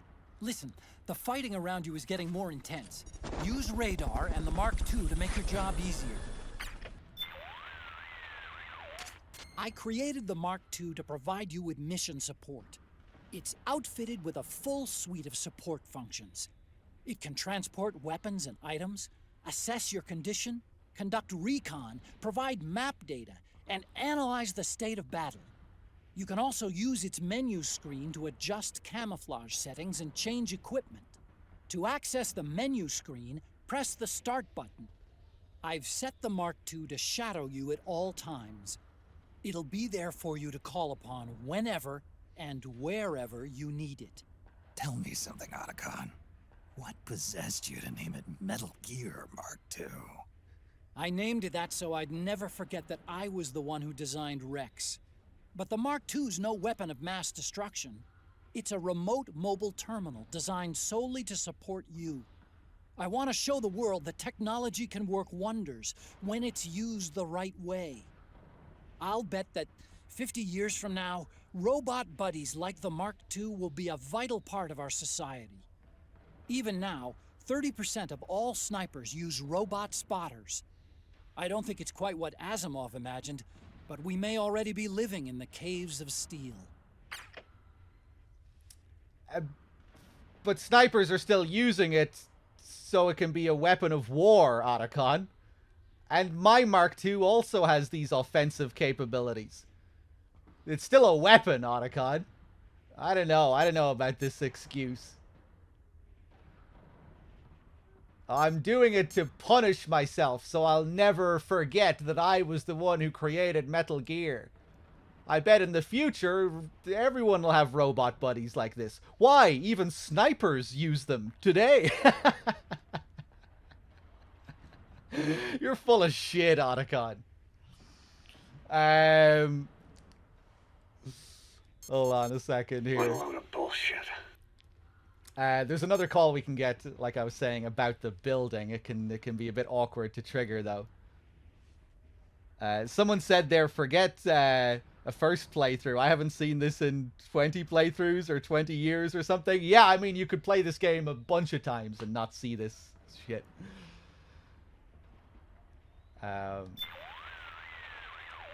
Let me give you a brief rundown on... Nah, you don't need to do that. Snake, the weapons you pick up will be temporarily stored in your backpack. Use lots of tutorials here. Don't forget, Snake, this is a battlefield. Conditions are changing all the time. Sometimes those conditions make it easier for you to lay low. Sometimes they make it harder. Always be on the lookout for the tides to turn. If you see an opening, grab it. For example, if the enemy is locked in battle, they won't be watching their backs. You might try sneaking behind them. During manual control, the Mark II maintains a wireless link with you. But the control signal range is deliberately kept short by an attenuator on the transmitter circuit. The distance varies by environment, so I can't give you an exact figure. But even under the best conditions, it can't exceed 50 meters. 50 meters? That's pretty short. Why impose a limit like that? Seems more useful if I could control it from further away. Of course, I need plenty of signal when I control it, but in your case, you have to be conscious of the danger from DF. You can't risk using a high-power electrical signal for too long. It's like holding up a big sign saying, "Hey, I'm over here!" So try and keep the Mark II close to you when you use it. Keep that in mind, and the Mark II should serve you well. Snake, this should go without saying, but just so we're clear, you're practically defenseless while controlling the Mark II. So if you're going to use it, you should do it from someplace you're not likely to be found. The chaff, I'm not sure. Can we chaff our own Mark II? Let's see.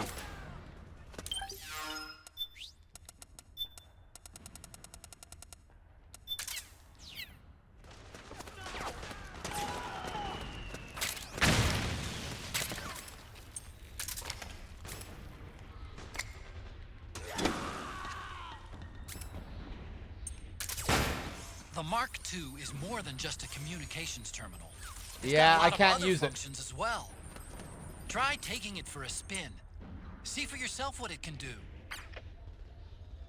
Yeah. You can't.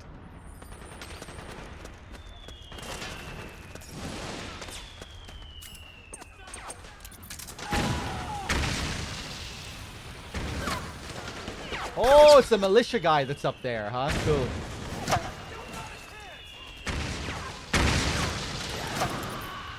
That building that gets knocked down up ahead, I think that's supposed to also be the building, the destroyed building that you pass through later on. After you meet Drebin and you go through that destroyed building.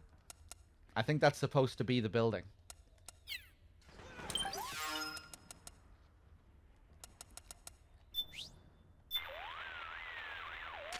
Those guys really know how to put on a show. I'm sure it was old and decrepit already, but I've never seen a building go down like that. There it is.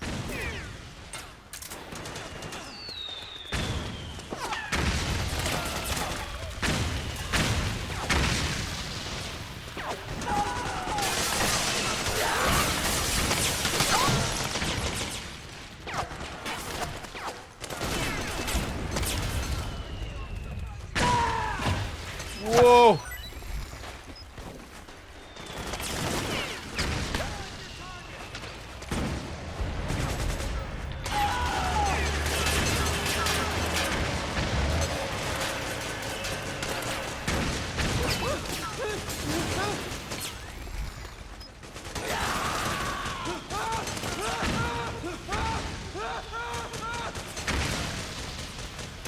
See how my camo index right now is blue?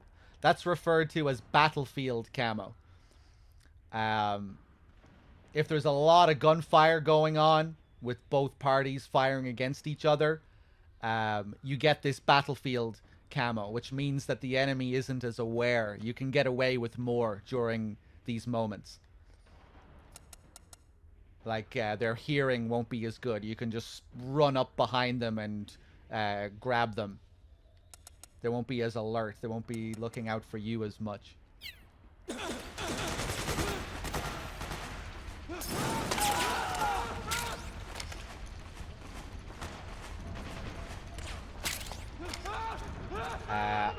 going to send the Mark II in through here, if I can. Into the vent.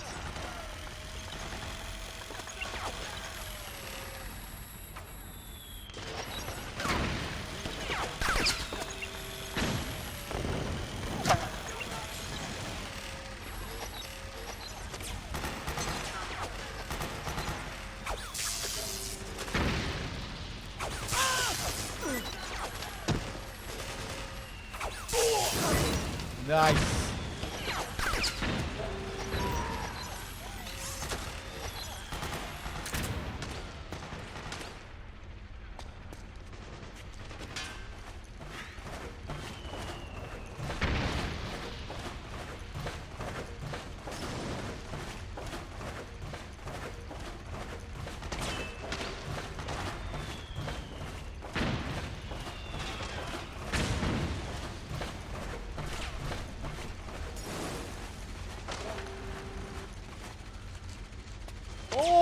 Oh wait, they're still over there.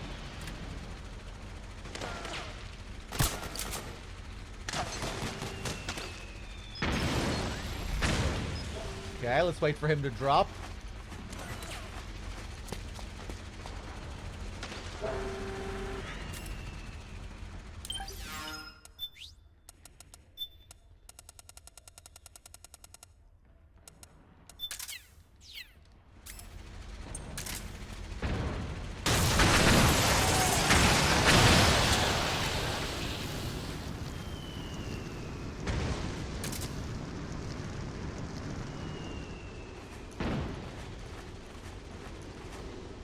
We good? You moving ahead?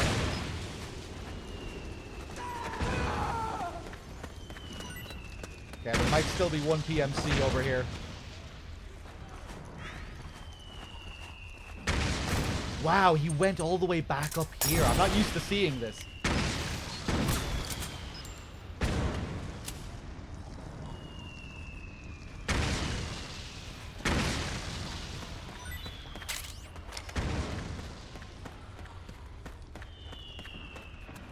Let's go. Let's go.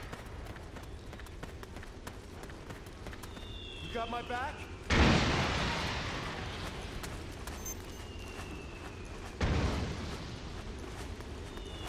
More guys coming up here. All right. Nice going.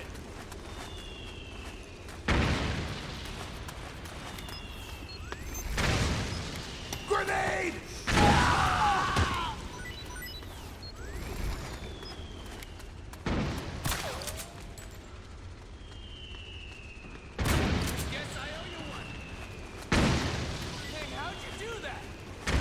Just too good. Again, just to show you, if we were playing on new game here, you would have to find another RPG. You can get one RPG back down where I was, beside the vent that I crawled through. But only one of them. Then you can find another one over here.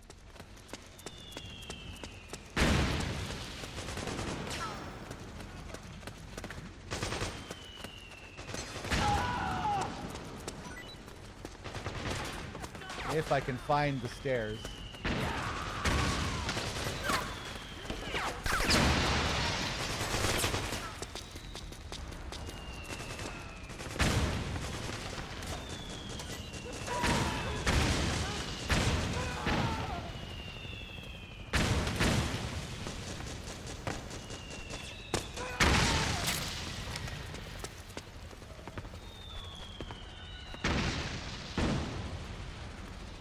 And what's cool is you can even shoot from this position here.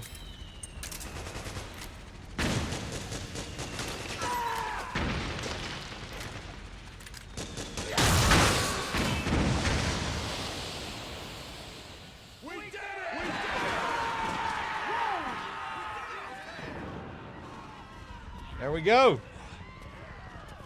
What happened? What's going on?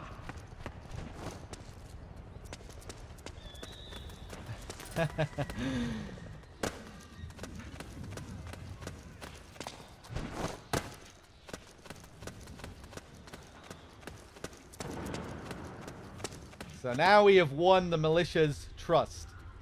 What's cool about this is that it affects the upcoming areas, the non-battlefield areas that are coming up.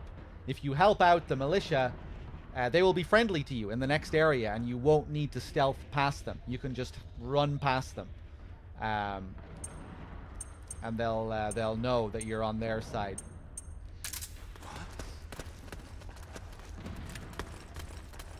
They're you can tell their friendliness by the text. See how it says militia and it's colored in blue? What? Blue means they love me. Neutral is just yellow. The classic MGS4 yellow, just like my life bar. Just like old Snake. And then it'll be red if they're hostile. And this section starts out with them being hostile. However, if you take out like 3 PMCs, they will then become neutral. And then you take out a few more and they'll be on your good side.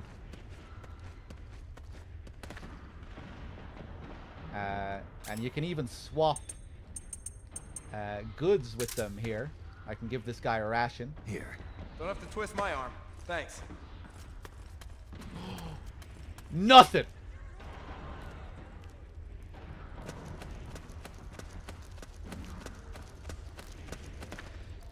Here. Don't have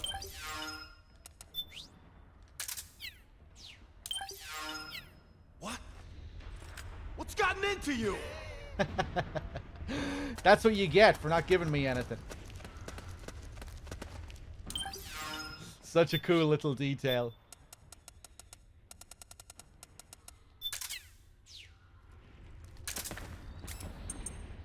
You pretend to give it to them, hold the ration out, and then just as they're about to grab it, actually he might still grab it here. They can cheat the system here if you're not fast enough. I think he might be about to cheat the system. Let's see. What? Nice. What's gotten into you? Okay, I'll actually give it to him this time. You can get rare items from these guys as well at times, like unique iPod tracks, stuff like that.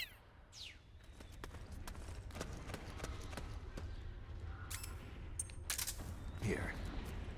Don't have to twist my arm. Thanks. I think sometimes you'll need to give them a few different things before you get anything from them. Don't have to twist my arm. Thanks. Hey. Hey! 3 rations for 1 noodle. I mean, it's not really a great deal in terms of the health that I get back, but I guess noodles are tastier.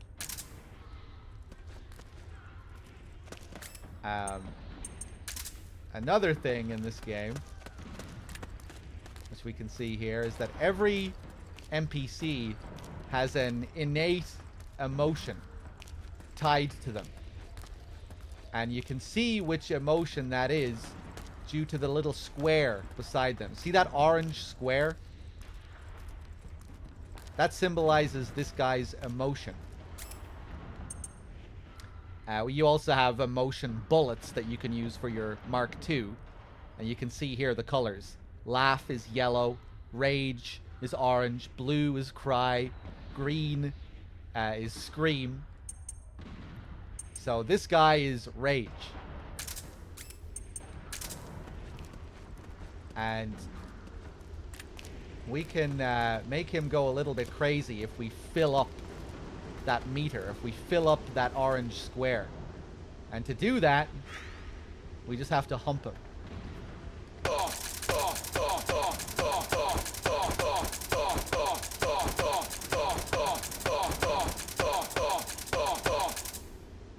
Now he's going to be angry.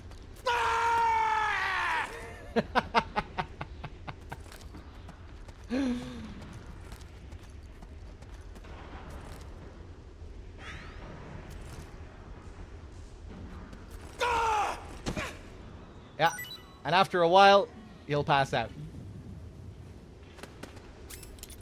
And when he passes out, you see them foaming at the mouth there. You know, just like the end of Act 1 when Liquid runs his test and they all start tripping out. It's the same kind of thing.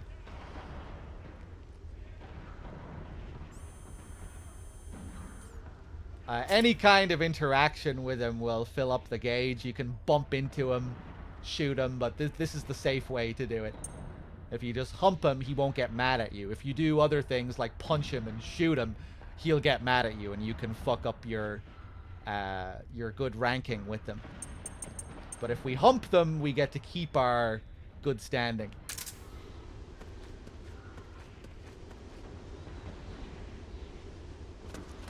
It's the enemy! Some of these guys are pretty unique as well.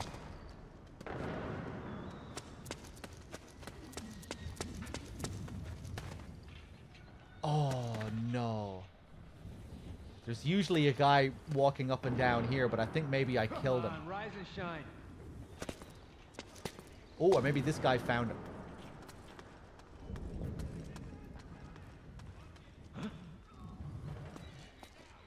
I really like the stun stars and the sleeping Z's in this game. I like how it's like a hologram. Yeah, I agree.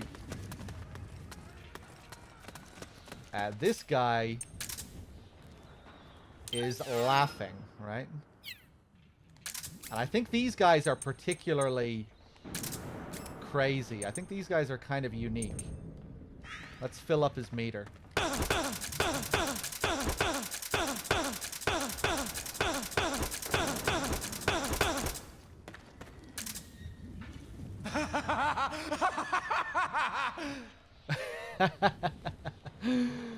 Wait. Okay, I'm scared of it. Yeah, these guys will actually fire and run around, and they'll even look for their own men and fire at them, which is unique. The other ones don't do anything like this, where they actually go and attack their own men. It's not funny. Oh no, you're in trouble, man.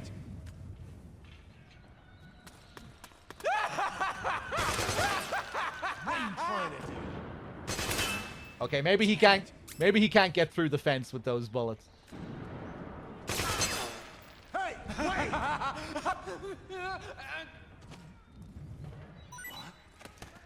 Huh?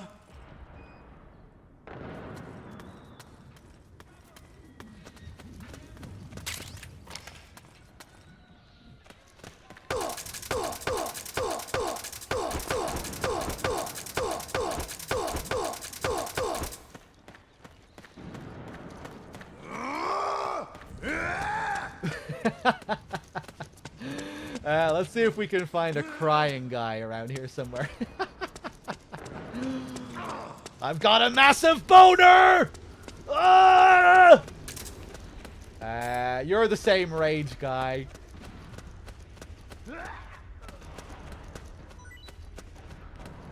Any crying fools around here? Doesn't look like it.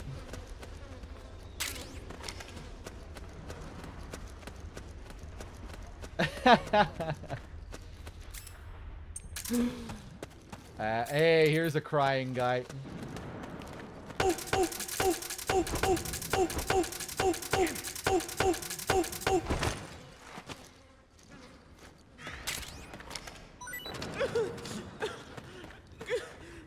Aww.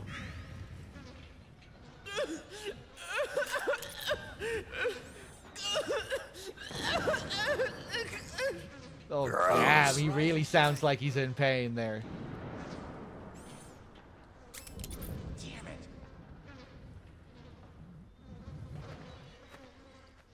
I'm just gonna take your gun, okay? Get up. Damn it.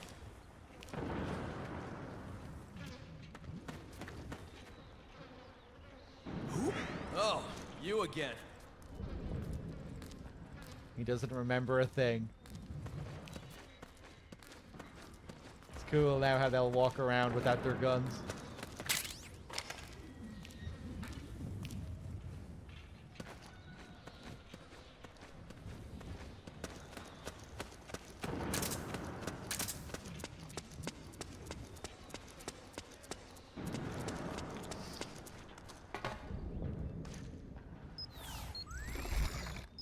We've got the classic statue thing here, of course. Everyone knows about this. Although maybe you don't know what happens if you keep interacting with the statue here. We do it again. And again. His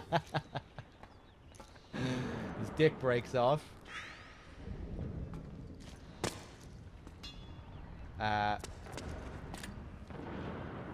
Yeah, and you can still see his dick on the ground here.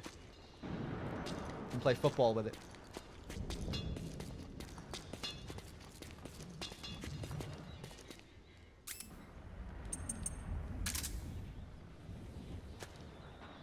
Can I shatter it completely?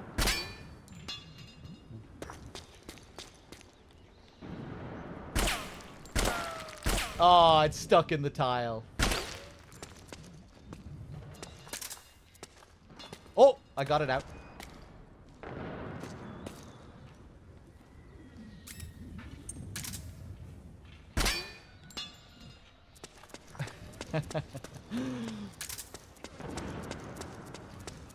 I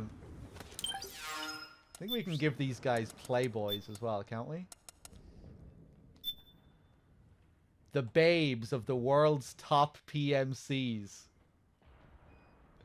I really like how the product placement here actually feels really fitting. You know, it feels like it fits into MGS4's world.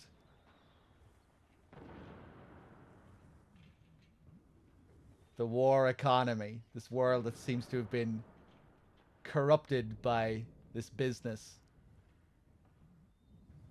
You know, it makes me think of the TV shows and all the focus on media that you get at the beginning of the game with all the advertisements and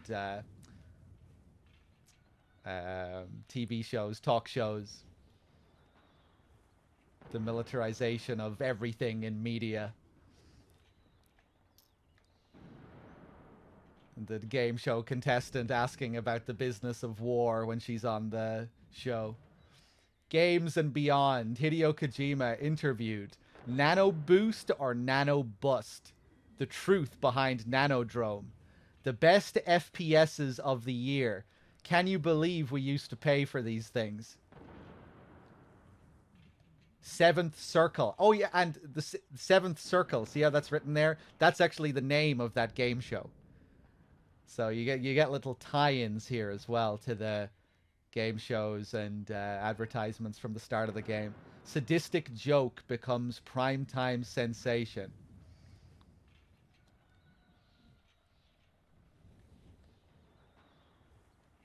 An adult magazine. Provides stress relief for men on the battlefield. Useful for distracting enemies and slipping by while they are occupied. Staring at one in first-person view curiously raises Snake's psyche. It's not too curious, is it? Hey, Bloody Crow, how's it going?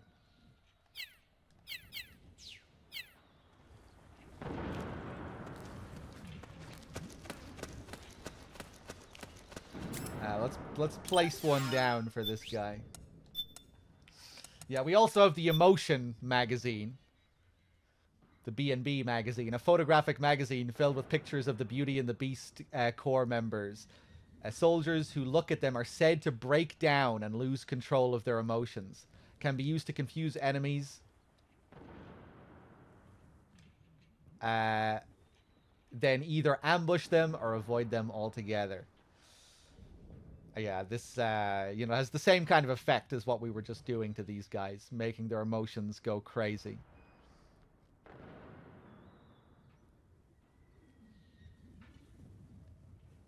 If you use this against the frogs, they'll salute as well.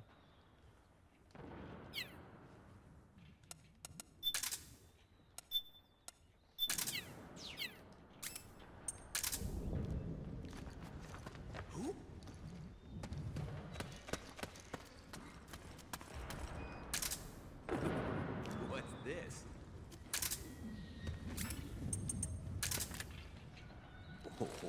Ugh, the shiver.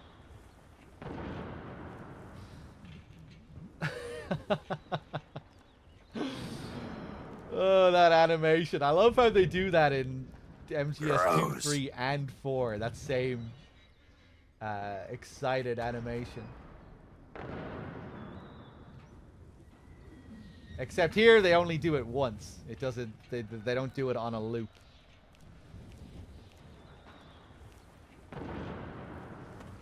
A dud!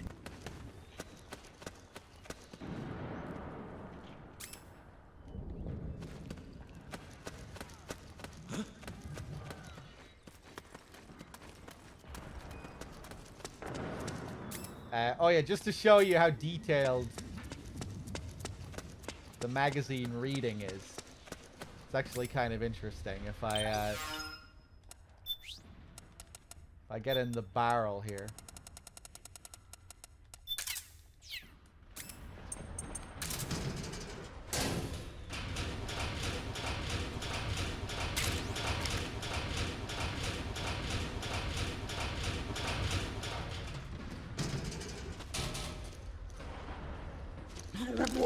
Yeah, you do it for too long, you throw up. And the lower your psych gauge, the less time you can spend in the barrel. Now that I have one bar drained from my drum can, I won't be able to roll in it as long. And if your psych is completely empty, you'll only be able to roll in the can for like a second before Snake needs to throw up again.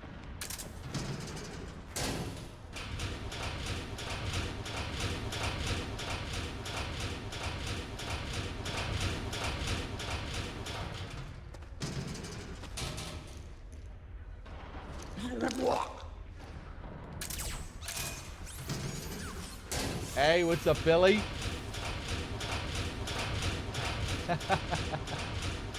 See? See how short it is now?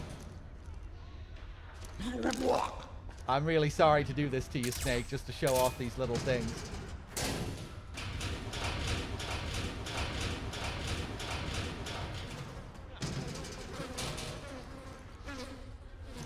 Okay, how long can I last when it's completely empty?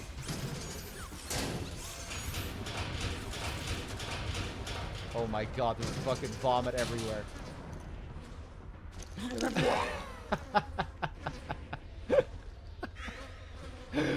Okay, so now,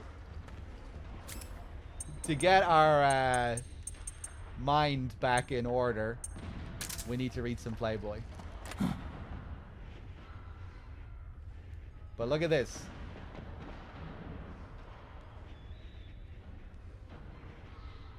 It'll only go up so far. See, now we can't get any more juice out of it. Snake is already bored. However, if you move on to the next page, there we go. New, fresh, exciting. My attention has been grasped yet again. But not for long. We need to move to the next page again.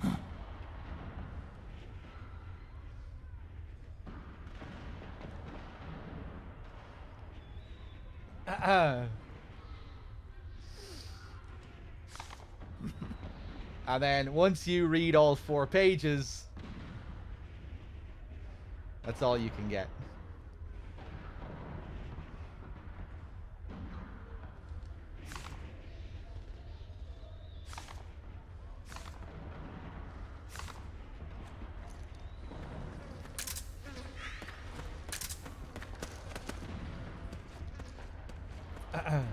Snake is also a vampire in this game. sunlight is always a damaging force. Whenever you're out in the sun like this, your stress will go up. Whenever you're in the shade, you're good. Like he says later in the game, I'm a shadow, one that no light will shine on. As long as you follow me, you'll never see the day. Get out of that sunlight, Snake.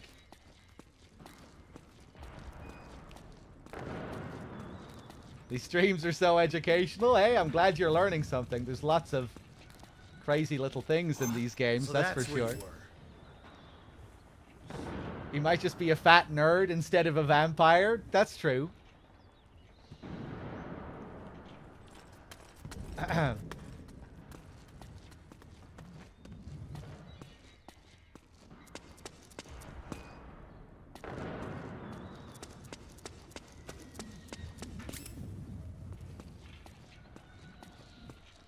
Hey, what's up, X minus?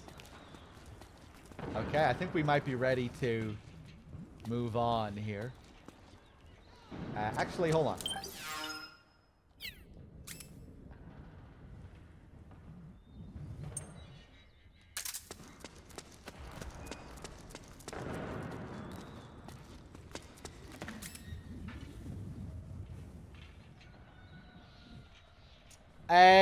No, I think it's the heat.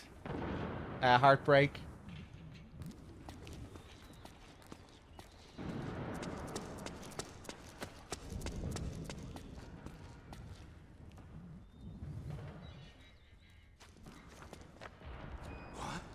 No, I didn't mean to put down the Playboy.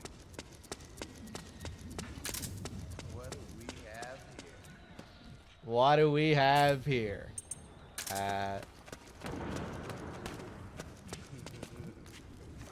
Can hear him laughing back there.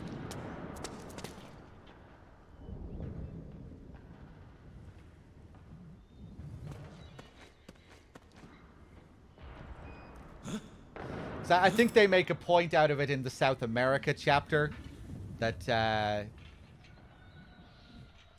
because it's so hot, your stress goes up even faster.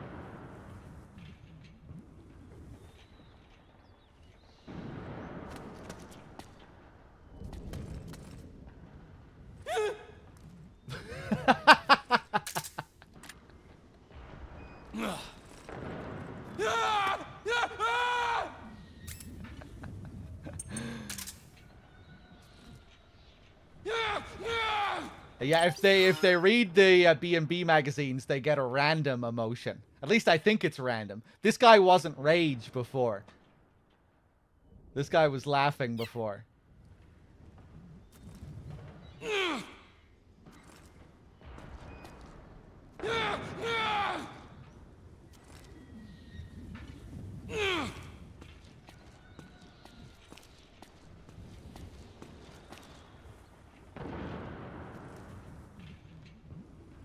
Okay, I'll leave you be.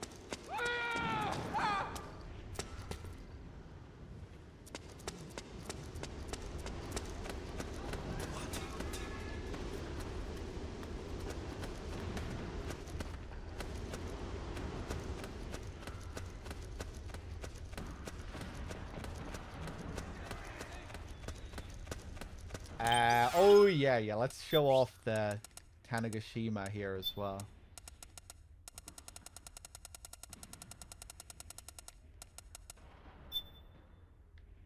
A near mythical flintlock gun, the masterwork of a Japanese gunsmith. It is said that when fired in a certain place, there is a chance that a divine wind will blow.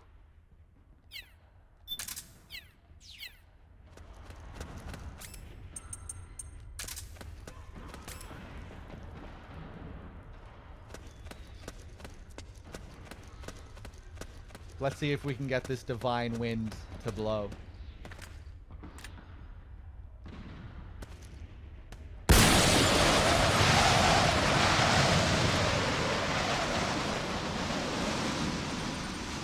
Whoa! Oh my god! Did you see that guy go flying over the building back there? fuck! I hope that wasn't one of my militia boys. We all okay over there?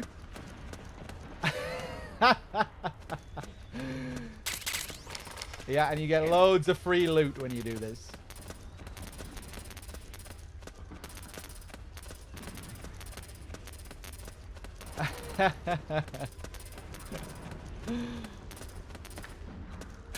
Okay, I got some rations back.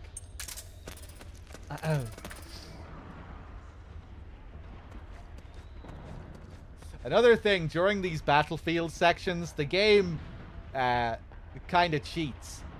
It makes it seem like there's more going on than there actually is.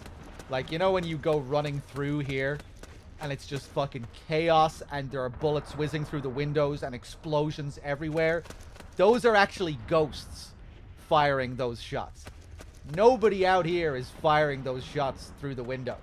There's like 4 PMC guys in total out here at that time.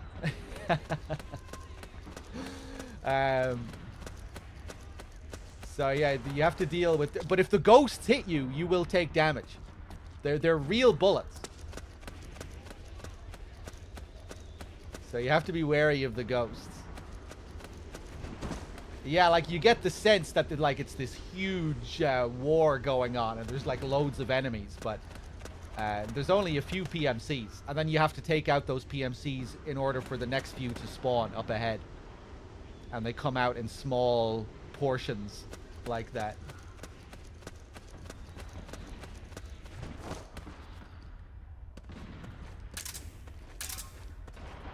Yeah, it's magic. Okay, I think we can keep going here.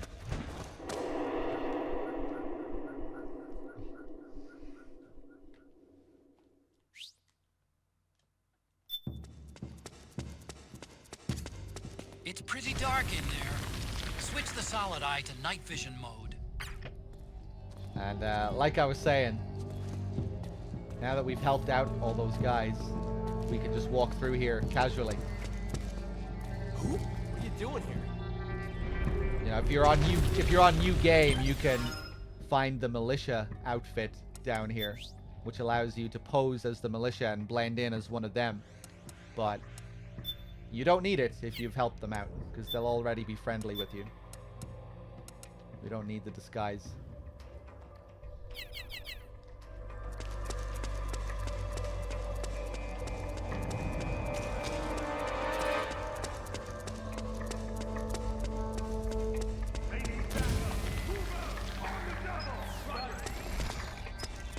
Are you ready to roll?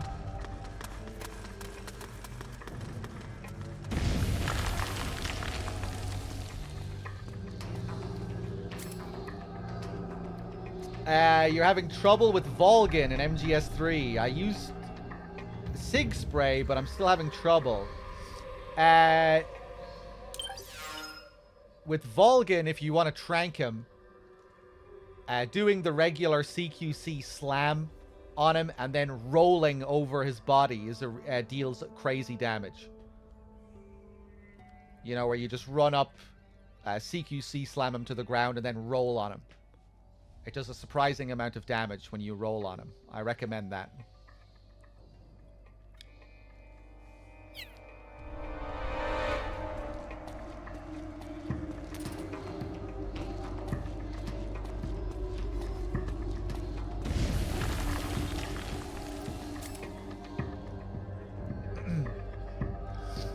In his first phase, you can... Well, there are several cheese strats you can use, but in his first phase, and a really easy cheese strat is to just shoot him with your Mark 22, quickly unequip your weapon, because his shots are magnetized. You know, they'll be drawn to your gun if your gun is equipped, so you don't want to have your gun out all the time.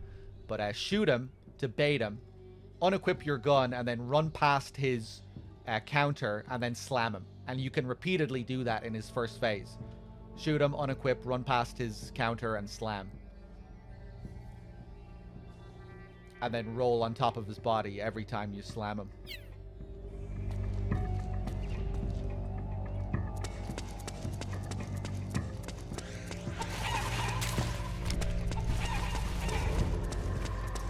Tell him about the shrooms. He probably doesn't have the glow caps. But yeah, his glow caps absorb electricity. If you have a tree frog as well, he will kill the tree frog. You'll get a free hit on him when he decides to kill the tree frog.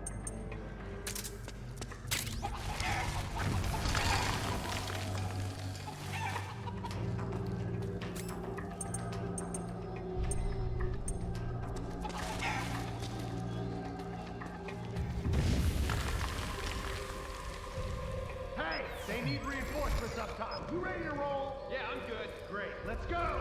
Right behind you.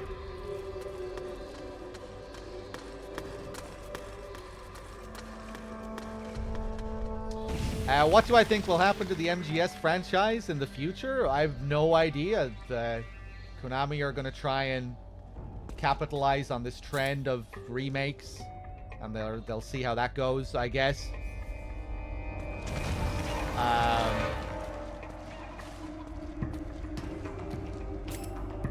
And who knows where we go from there. Maybe the series will get rebooted at some point with like the same characters and a different story or something. I could see something like that happen. I have no idea.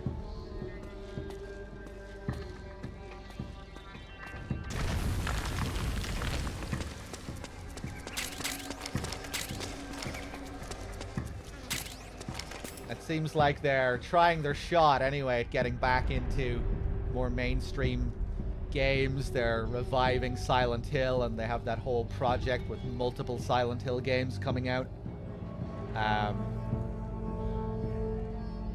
Metal Gear always made them way more money than Silent Hill. It was it's a much bigger name, much bigger seller.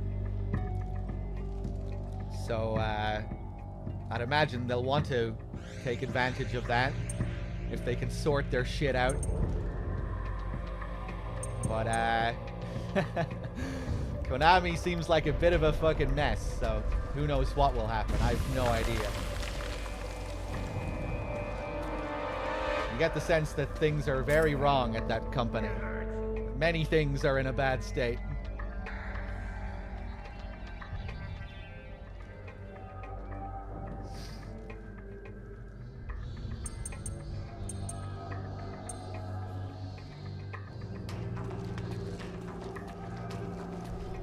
Gonna be okay. It's not that bad. Just hang in there. Oh, man.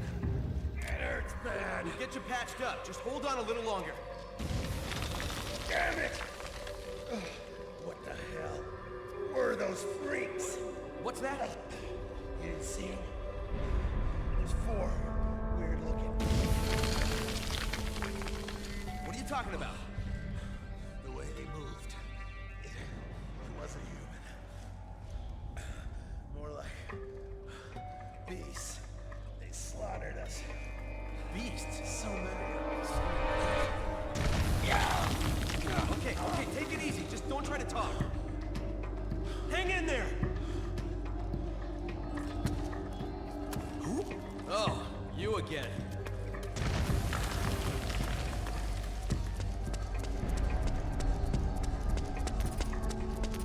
Okay, let's keep going.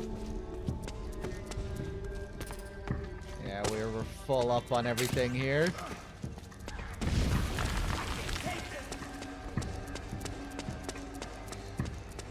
Up here, we can listen in on a conversation about the B&Bs. Sir,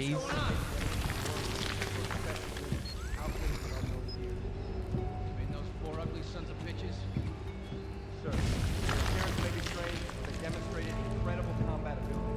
We've already lost several units to them.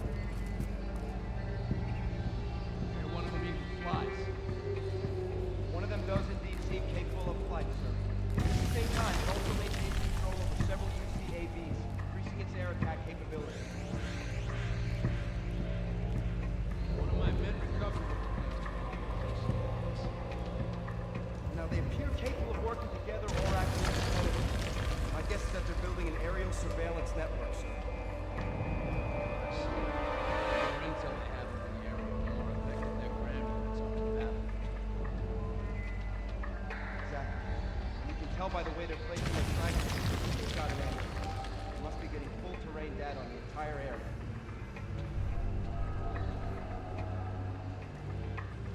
In other words,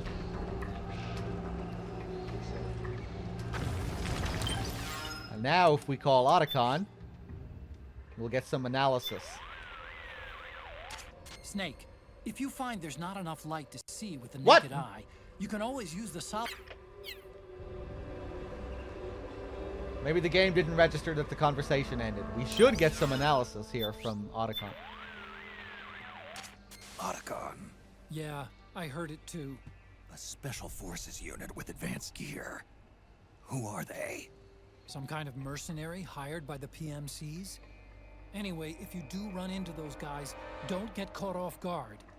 And Snake, remember that guy said one of them has UCAVs under his control. Right. One of his men picked up some pieces. That must be what they had in front of them. Looked the same as the one that bombed that building. They may be small, but they bite. Hard. You better be extra careful they don't see you. Okay. We see them analyzing the little ravens here Oh, it's you again. that attack the building. I like the oil here, like blood, like a limb that's been ripped off What's going on? with oily blood.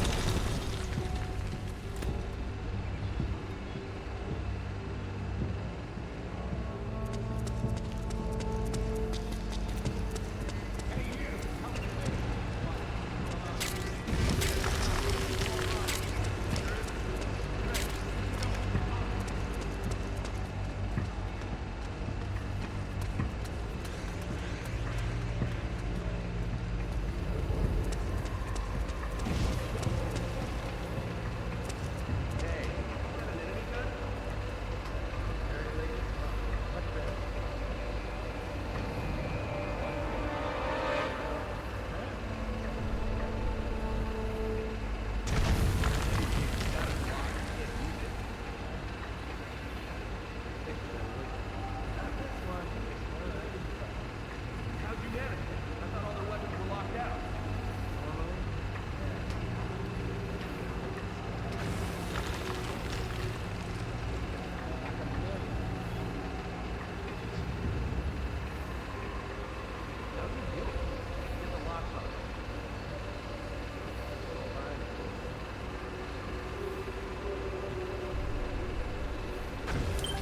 Talking about Drebin up ahead. Otacon, anything to say about all this? Removing the lock on a gun. Otacon, can they really do that? Sorry, don't know the specifics. Give me some time, I'll see what I can dig up. Let me know if you find anything. Will do.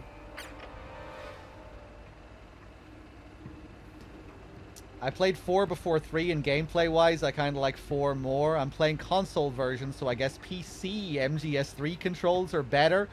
Oh no, MGS3 was designed very specifically for those old PS2 controls, with all the pressure sensitivity and everything like that.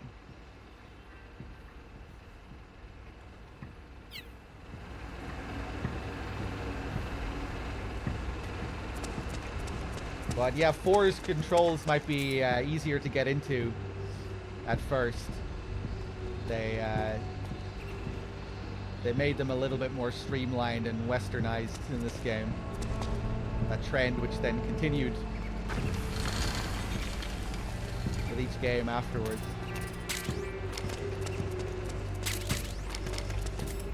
You got a more typical L1, R1 shooting in this.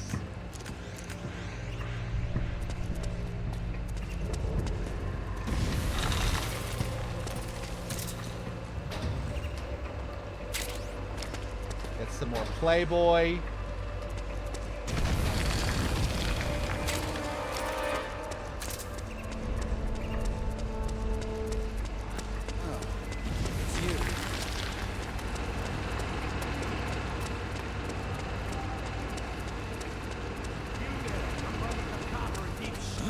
So that's where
Pretty sweet, huh?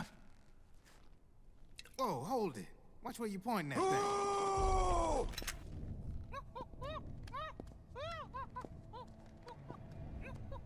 Who are you? Neither enemy nor friend. Voila. You're not with the militia, and you're not PMC. I'm a weapons wholesaler. All shapes, all sizes. But there's no need to worry, because all my shit's been laundered. Laundered?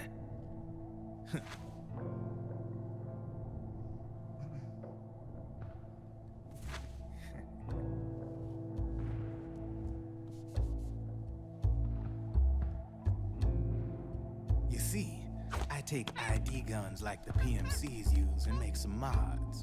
Then you can use them without having to match IDs. In other words, I'm a gun launderer. You can call me Drebin. Drebin? Yeah, they use that for all of us. There are more of you? All over the world. Not that I ever met any of them personally. Me, I'm Drebin number 893.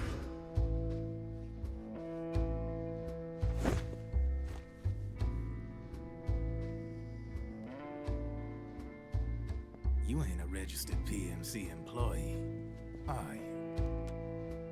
You need a guy like me.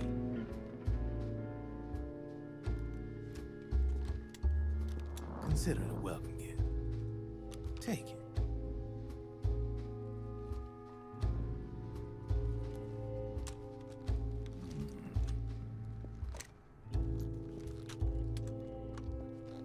The M4. The official carbine model used by the U.S. Army, developed from the M16 service rifle. This one's a top-of-the-line model, real popular with the big PMCs. High precision, not like that government-issue shit. It's, free-floating, of course. Relax, that barrel's clean. Is the hider CQC compatible? The beauty of this sucker is that it's got a lot of customizable parts. Change it up the way you want to meet your everyday needs. Flip-up sight, rail system. Not bad. Yeah, well, you know, I get a lot of noobs around here. And if you need them, I got a wide selection of aftermarket parts as well. The frame's pretty rigid. No rattle. Go ahead, give her a squeeze. Pull the trigger. Really? That's weird. What's weird? Wait, I got it. I bet you're using an older generation of nanomachines. Older generation? Sometimes they don't really jive with the new system. Seriously, who are you? Whoa. Slow down.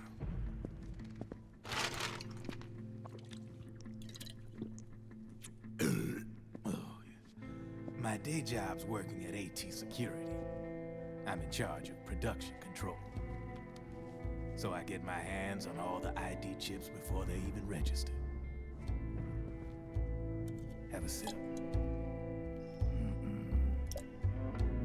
It's a side of AT the public don't see.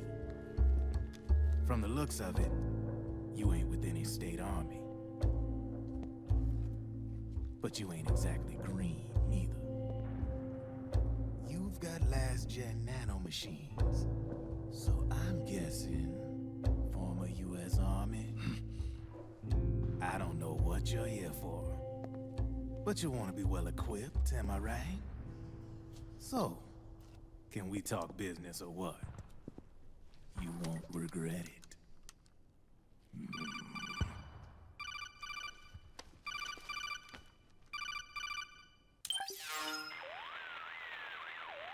What's your take on Emoticon? I don't particularly like the guy. But it looks like we'll need his help with those ID guns. Sonny's been doing a little sleuthing for us. Drebin, a well-known gun launderer in war economy circles. He's a businessman who deals mainly in selling black market firearms to small PMCs and local militia. Somalia, the Balkans, Lebanon, Darfur, Chechnya, Timor, Peru, the Punjab, Kashmir, Colombia. This guy really gets around. How's he pull it off, anyway? You can create a non-ID gun by replacing the ID recognition chip with a counterfeit version. This enables you to bypass the ID recognition process and use the gun. The problem is that there's still a record of the chip being replaced on the system side. Drebin's an employee of AT Security. He must have connections on the inside erasing records for him. You think the Patriots are involved somehow? I'm not so sure. If the Patriots were running the system from behind the scenes, then a weasel like Drebin would be a real pain in their collective ass. Can he be trusted? Remember, Drebin's a green collar. He makes his living off the war economy. He doesn't let emotions get in the way of business, and he never gets his own hands dirty. The only thing he trusts is money. I share your concern, but what if we keep him at arm's length? Use him only to get intel and the supplies we need. Keep it strictly business. All right. So, we ready to make a deal or what? Okay then, let's talk business. This is a war zone. There's product coming in here by the truckload. And you'll be picking up a lot of guns in the field, I'm sure. Whatever guns you don't need, I'll take and buy them off you. That'll earn you points you can cash in for services. Like what? I'll launder your ID guns, no more locks. And I can also sell you the guns I've got in stock. Let me show you.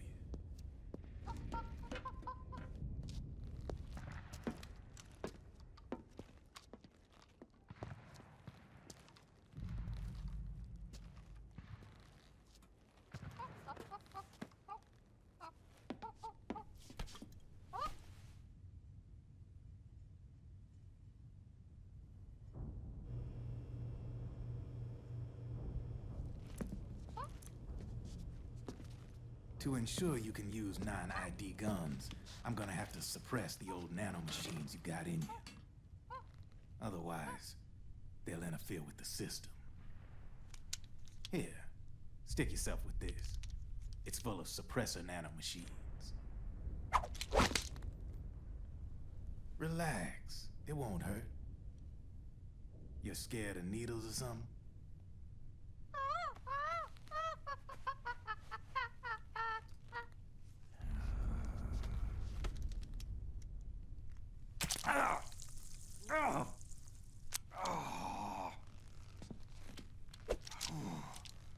See? No sweat. Now you can use non-ID guns, no problem. Hey, be nice to our guest. Step outside.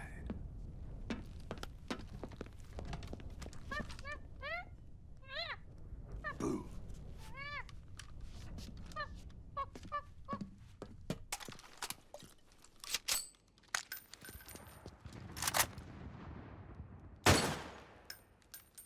There you see?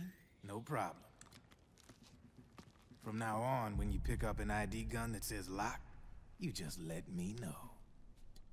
You name it, I can launder it. Of course, it'll cost you. The going rate depends on the war price at the time.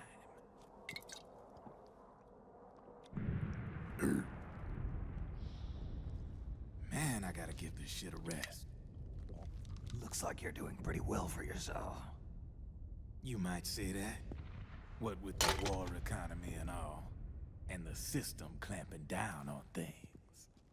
System codes are the law now, and control's essentially absolute, paving the way for fat profits if you're willing to bend the law. Demand keeps on growing thanks to the war economy. I sell ID guns to the PMCs and state armies, and naked guns to terrorist groups and paramilitaries.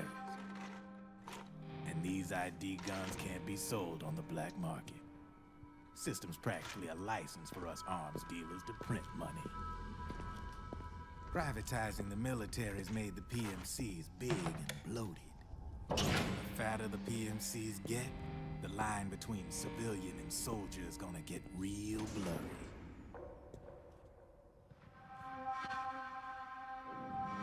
Sooner or later, the whole damn human race is gonna be green collars. More like we're all gonna be fighting proxy wars. But hey, this war economy puts the food on my table.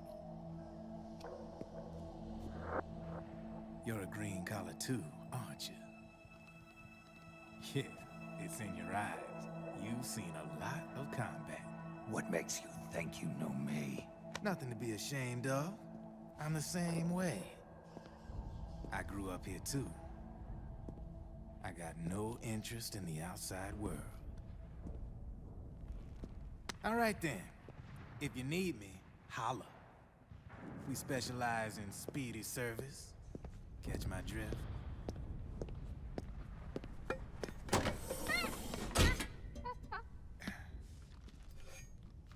I have you.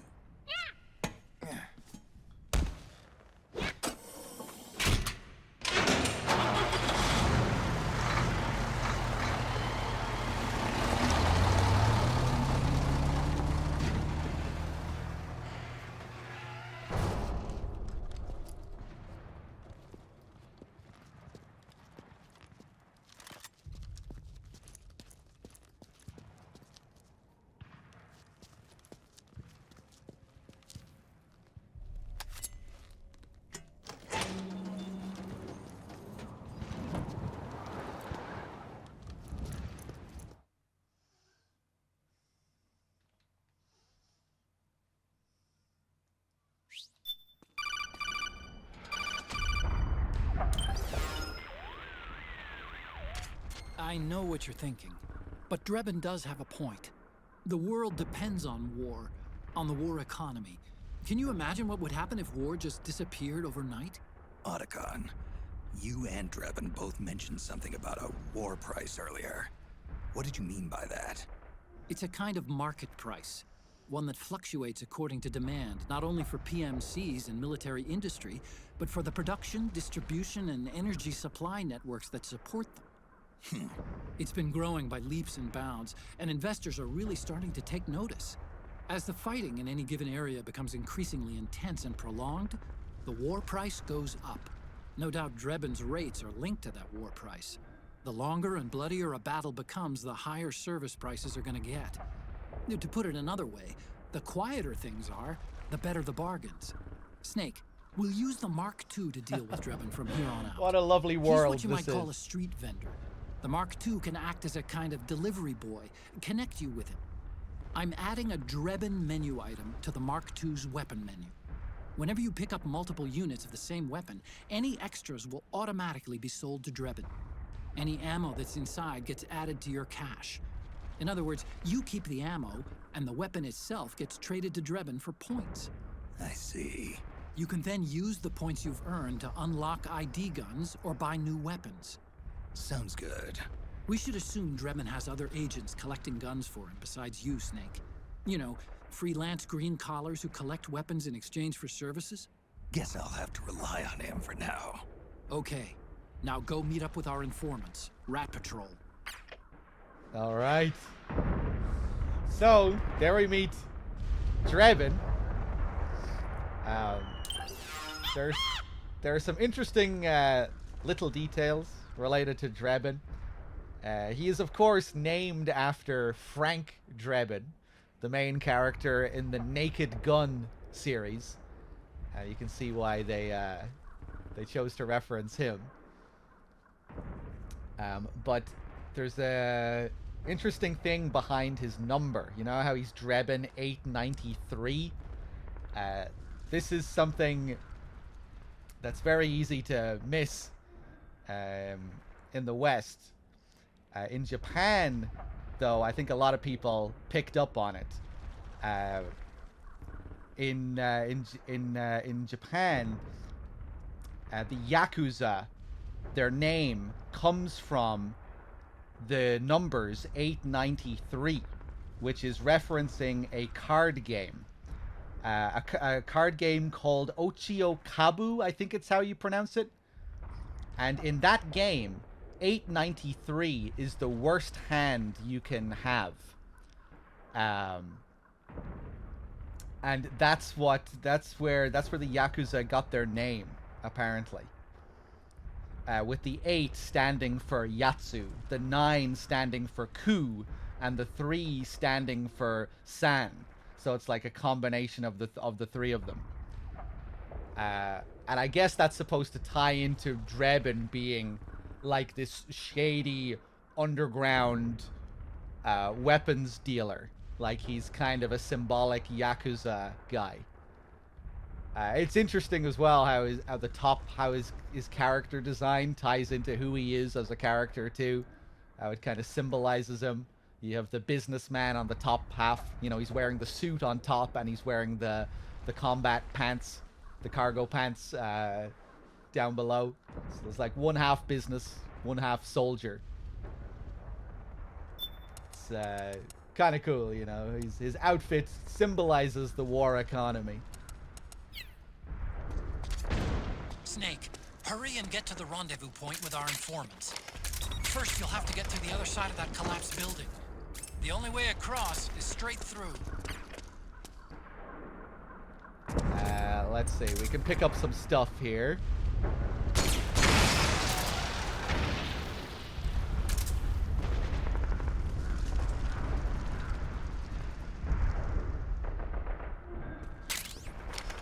Get some sleep gas satchels. And yeah, I think this building is supposed to be that same building that you see get knocked down earlier. And I thought I remembered there being a codec call for it. But I haven't been able to trigger it with these last few playthroughs. Maybe you don't trigger it here. Maybe I'm forgetting where you actually trigger it. But yeah, I think this is supposed to be that same building.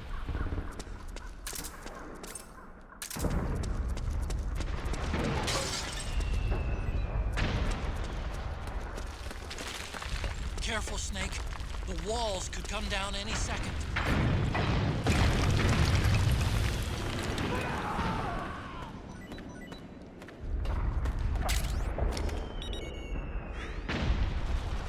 This poor guy. I think this guy is still alive.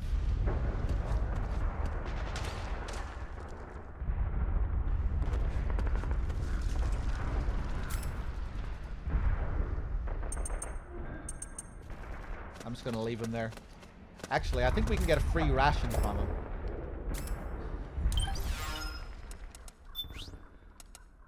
Hold on, let's be safe.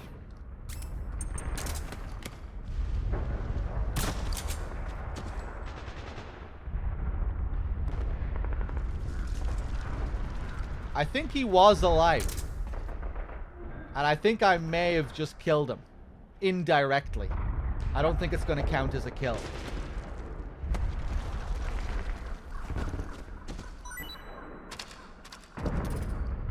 Don't even need your ration.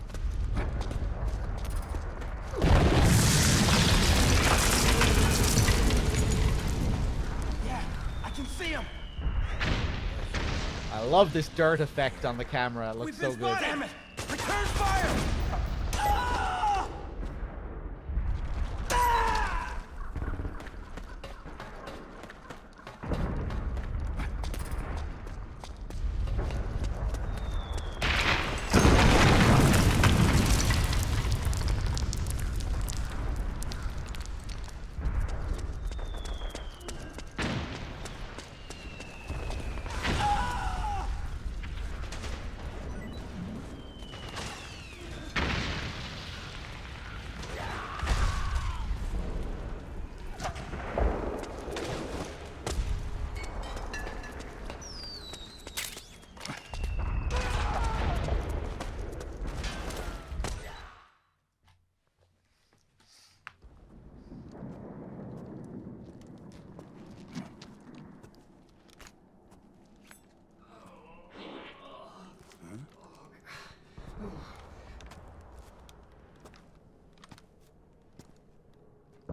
Gross. Who's there? Go away!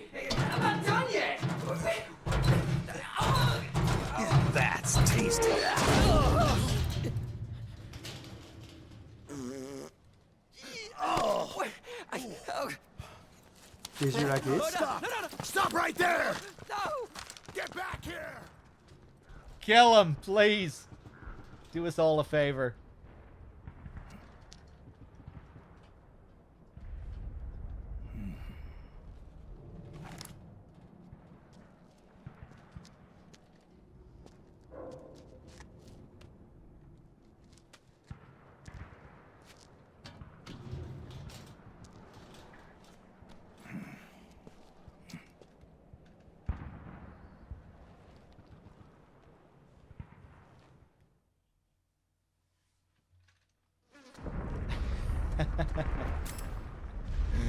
A bruised up, battered, beaten old cardboard box, or a bruised up, battered, beaten up drum can. Otacon, do you have anything to say about this? Snake, is that a drum? And what, pray tell, do you plan to do with it? It's bigger than you are. That's the point, Otacon. It has to be at least this size. How else am I going to fit? Fit? Oh, I got it. If the enemy's after me, I can hide inside until they're gone. And, unlike a cardboard box, in a pinch I can roll into a quick getaway. Say, that does sound pretty good. To hide inside a drum, simply equip it as an item. To roll, press the crawl button to lie down on your side, then move as you normally would. Nice find, Snake. No wonder they call you a professional procurer on site. All right. And yeah, the drum can is just way better than the cardboard box in this game. The drum can is kind of crazy, the things you can do with it. It'll even deflect bullets while you're rolling in it. And if you roll into someone, it's an instant knockout. You can destroy the frogs later with the drum can. And then you can also just hide in it, just like you can with a cardboard box.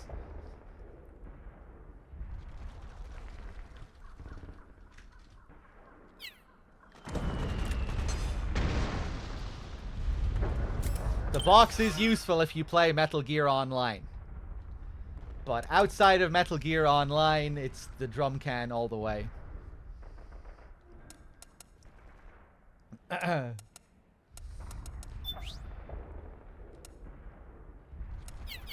Okay, I think we can keep pressing forward here. Oh yeah, someone was asking earlier about the Tanegashima, this weapon here. It's a unique weapon. It costs like 1 million Drebin points to buy, I think. There's some crazy price. And when you shoot it, you have a chance of triggering a whirlwind. Which I showed off in the previous area. Okay, Snake. Hurry to the rendezvous point. Your radar is marked with which way to go. Okay, we good? You guys are still my friends?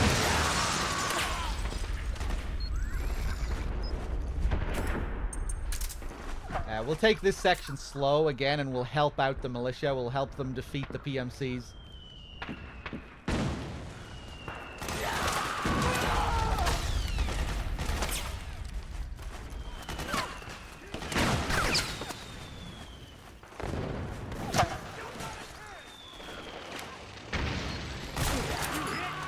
You hit!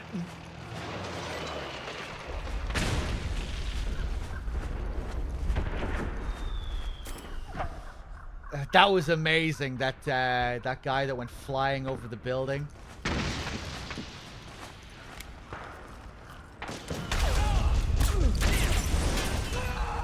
this guy out.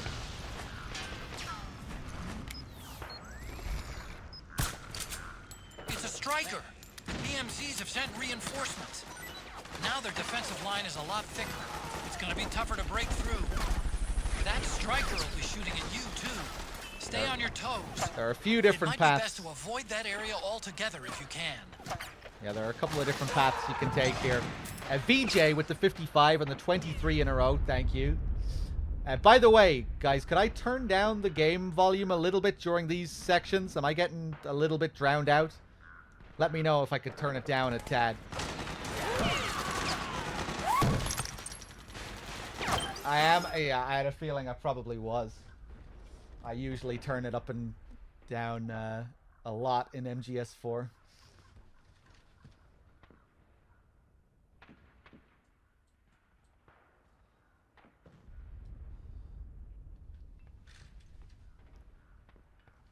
Okay.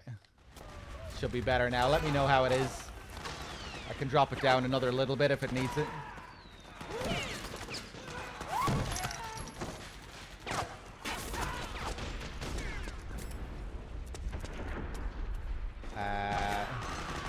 Yeah, we'll take out these guys.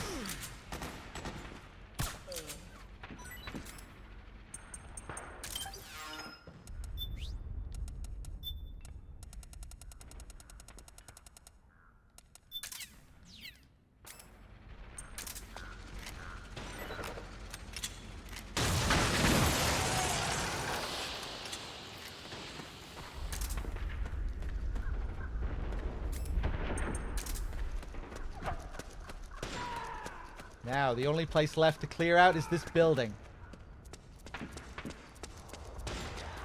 Ooh. Anyone on the bottom floor?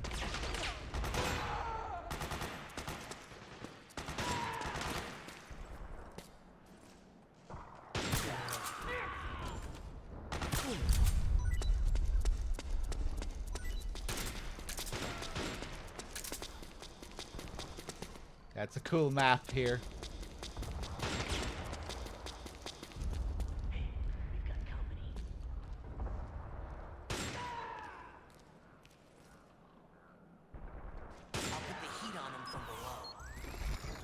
This guy's coming down.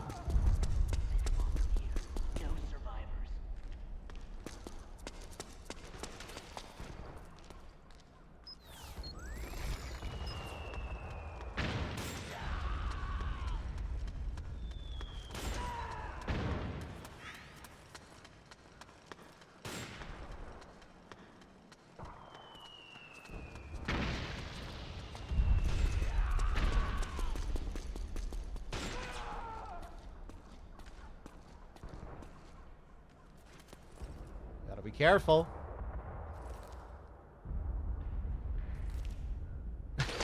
What are you doing, man? There you go.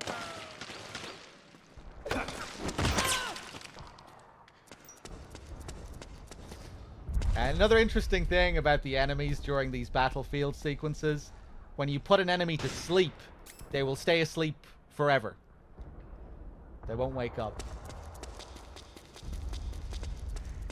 But only during these battlefield sequences.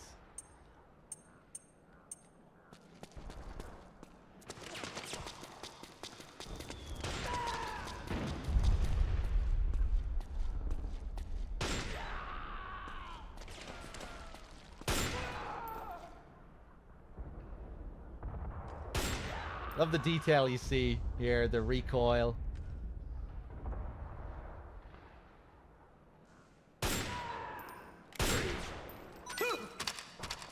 I was actually going to stop and wait for him to reload. You can watch him slowly reload as well. You gonna take it or...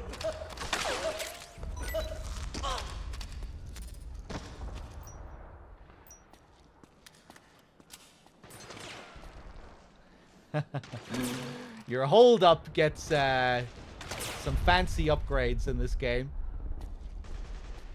You get the Nutcracker.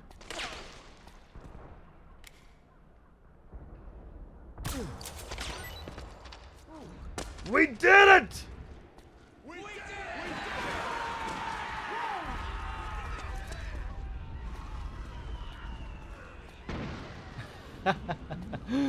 Do these guys take out a single fucking PMC? They probably will eventually kill one or two of them if you don't do anything for a while. I wonder if that's something that changes on lower difficulties as well. I wonder, are they more likely to take out PMCs if you're on lower difficulties?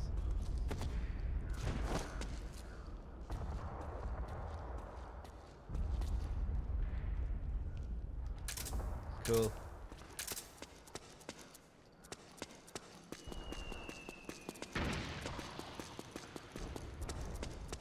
This is the last battlefield section in Act 1. The next section will also present a conflict between the militia and the PMCs, but it's never ending. It is impossible to beat the PMCs, they just keep respawning.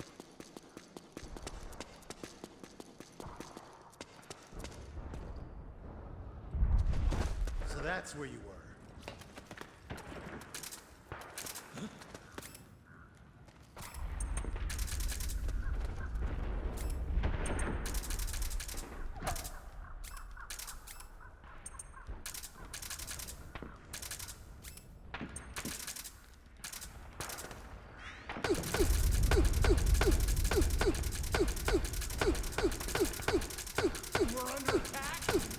No, no, I'm just playing.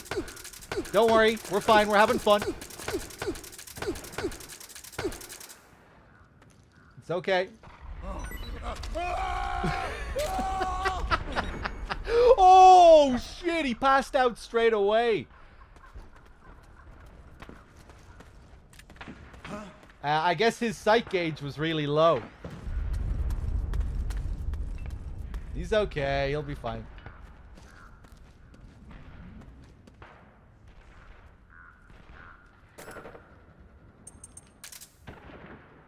You okay? Oh, it's you. You want a ration? Here. Hey.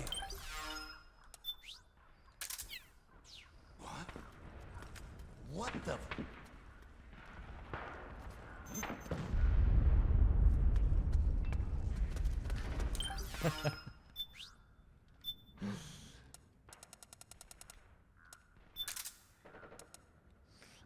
Oh yeah, we could also syringe them if we want.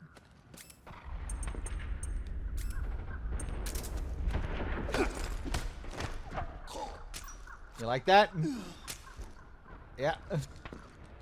You want some more?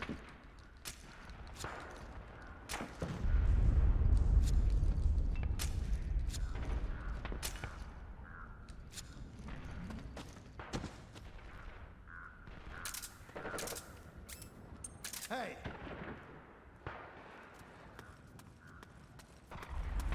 That's tasty. All right, we'll leave them. We've had our fun. Ah!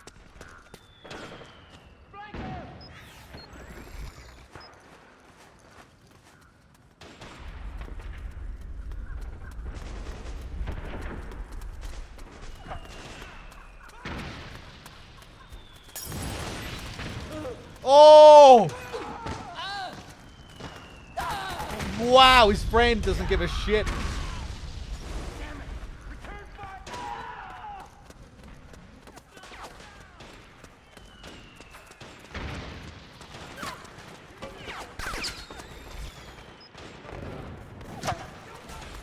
Emotion control, I guess, yeah. Suppressing fire!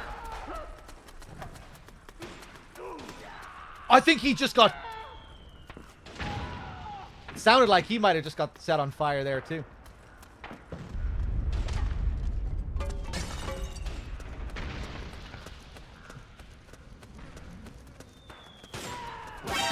Oh!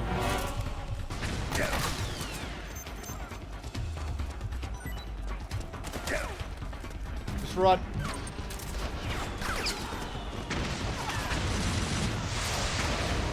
Chaos! Understood. Regroup and engage.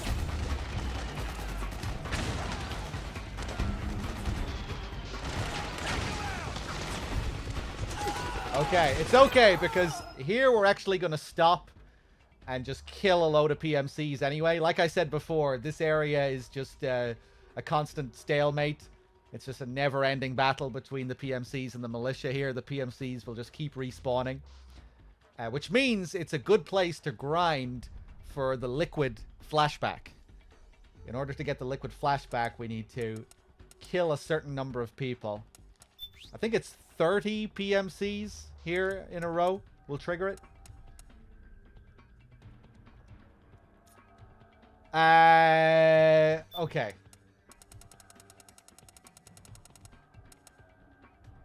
I'm gonna use the M82, I think.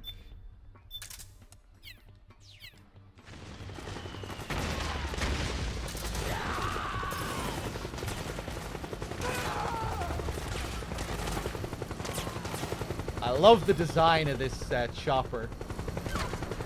Snake! PMC airstrike!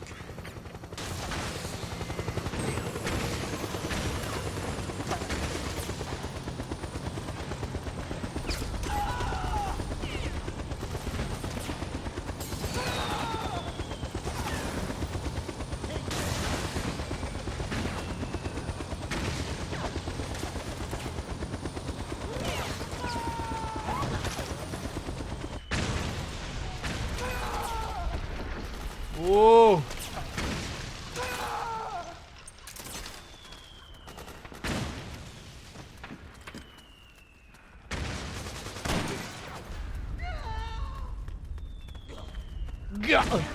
Return fire! Okay, now we're gonna focus on these guys. Oh, that stress.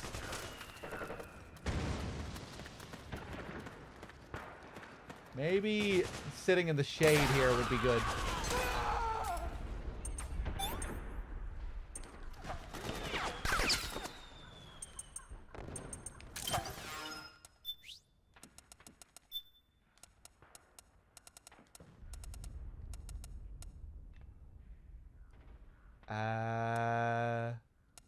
I'm looking for my iPod. There it is.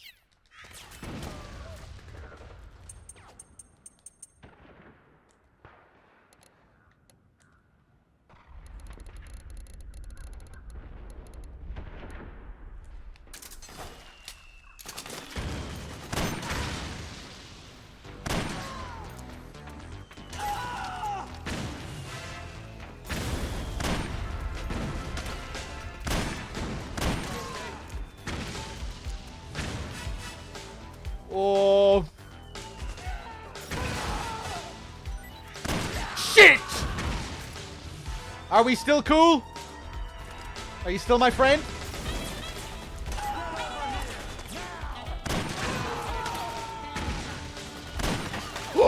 Okay, this isn't a safe spot.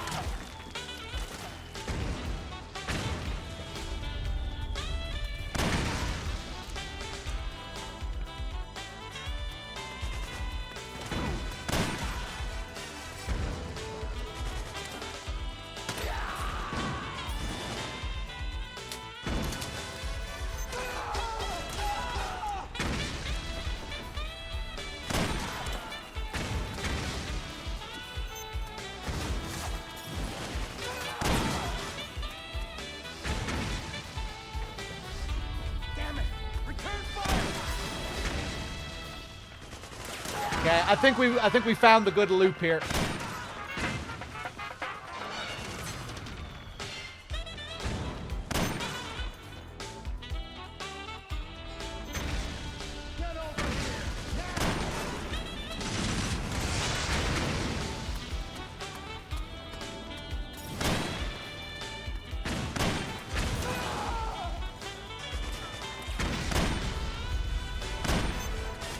Fuck!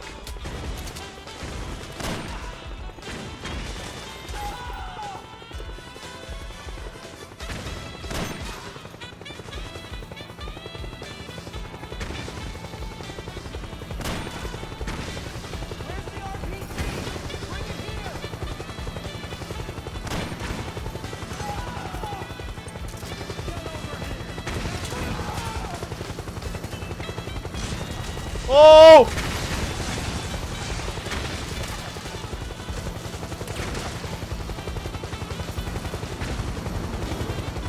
That sound.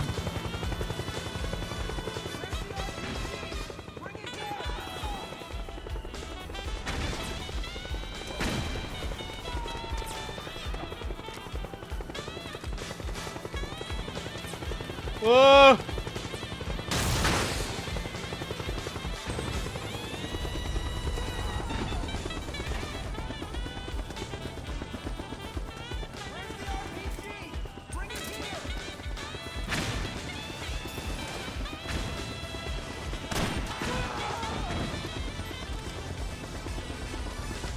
bam, bam.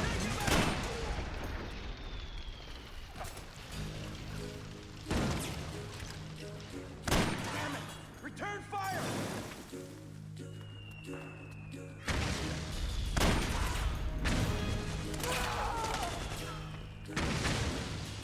Take him out!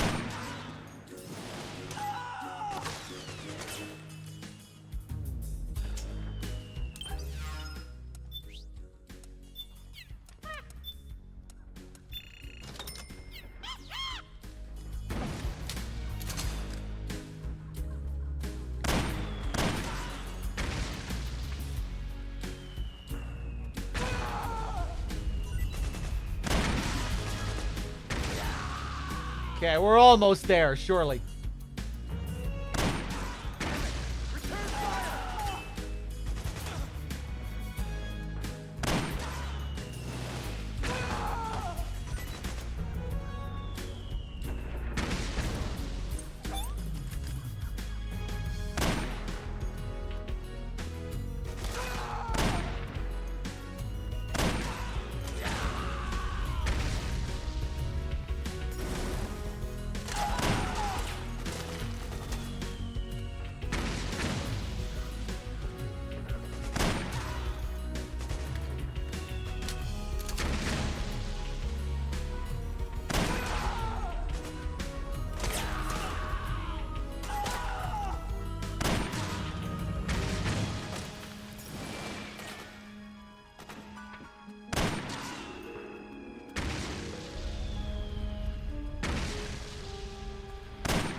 You enjoy all the killing, that's why.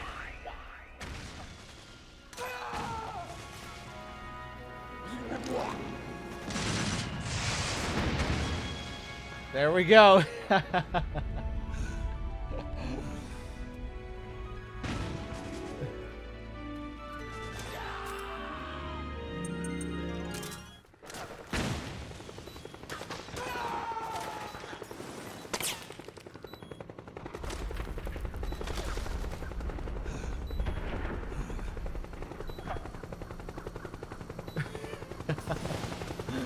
All right, let's keep going. What a nightmare. Otacon. Let's make sure we're keeping up to date with these calls.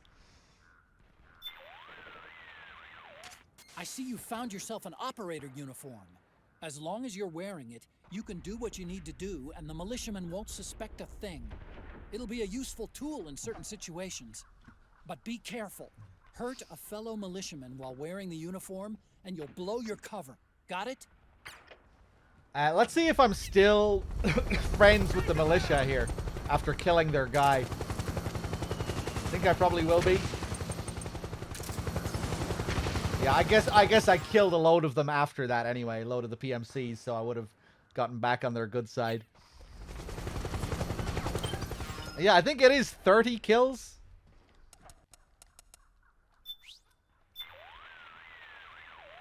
Otacon, those two-legged machines, they're not like the Metal Gears I'm used to dealing with.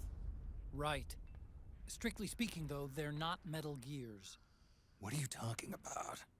The gears you fought before were all basically designed and produced to serve as nuclear platforms. Ray was an exception to the rule, but even that was an anti-Metal Gear weapon designed to defeat the Metal Gear clones popping up all over the world. Its value was still measured in terms of the framework of nuclear strategy. It's been 25 years since the end of the Cold War. We live in a world of regional conflict and asymmetric warfare, and it's getting worse every year. The age of the war economy is upon us. The value of Metal Gear as a weapon, the very concept itself, has changed with the times. You might even say it's evolved. Nowadays, a Metal Gear needs to be more than a nuclear attack platform. It needs to be adaptable, well-suited to fight in large numbers, traverse urban settings, and work alongside infantry. The Gecko were the answer. There are different types of Gecko designed for different missions, and not all of them are equipped with nuclear capabilities, so technically, they're not Metal Gears. Of course, there are still some of the old Metal Gears around. Their primary job is to launch nuclear strikes. But these days, Gecko are the first name in bipedal war machines. They may have gotten smaller, but they're as ferocious as ever. Whatever you do, don't underestimate them. Don't worry. I wasn't planning on it. I'm a little bit behind on these Otacon calls. I usually do this one at the start of the game, but it's a bit more relevant. Hurry, Snake. The rendezvous with our informants is just up ahead. Yeah. Don't you have anything else, though? Hurry, Snake.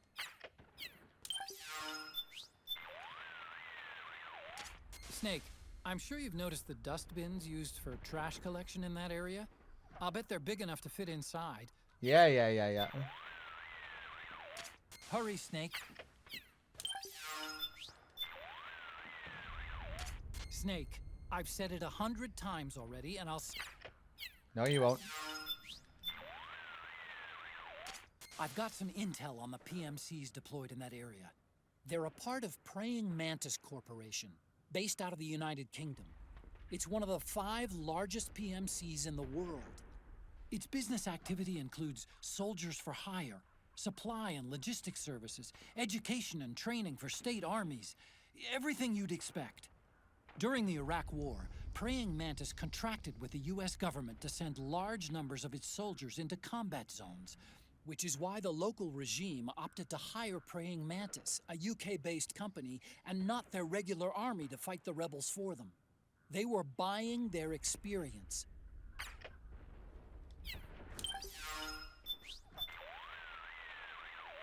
Otacon, seriously, what's with all these ads?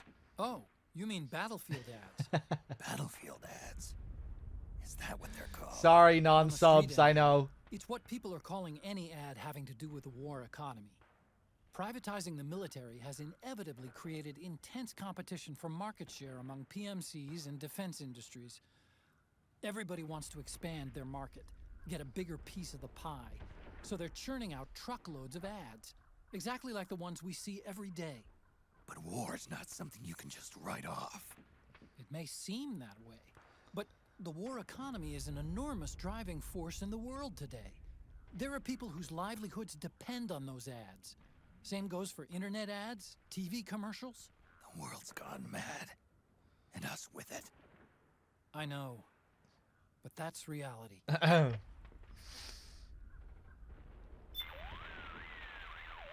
Hurry, Snake. The rendezvous with our informants is just up ahead. Check. The militia fighting against Praying Mantis are mercenaries belonging to a small-scale local PMC. Most of them are from around here, but it was more than ethnic ties that motivated them to pick up their guns. The country suffers from chronic high unemployment. There are lots of households just barely scraping by. Kids that grow up in that environment don't have the chance to get a decent education. And there aren't enough opportunities for them to go abroad and find work either. PMCs are one of the few options they have to earn a living. And for that, they go out and risk their necks. It's not a respectable trade by any measure. Still, for some reason, I can't bring myself to condemn them for it. It's complicated, you know? Okay, let's keep going.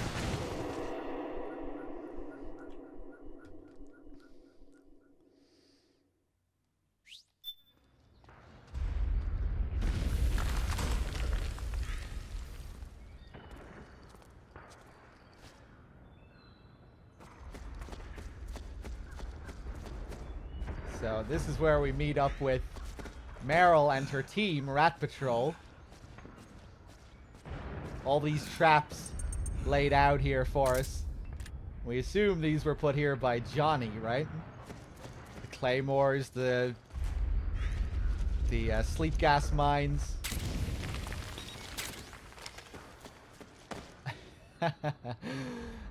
Was the Playboy a part of the trap there? You see the Playboy, you go running in without thinking.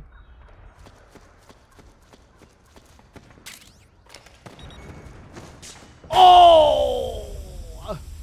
Fuck. Actually, now that my psych is low here, I can show off something. We can take advantage of this.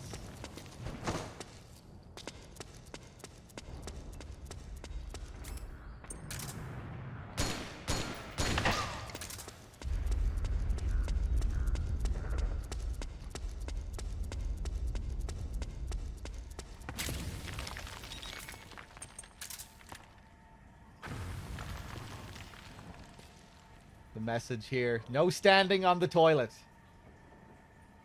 I think that's supposed to be a little snake sprite as well. That's supposed to be a bandana at the back. See at the on his neck there, that thing sticking out at the back. I think that's supposed to be his bandana.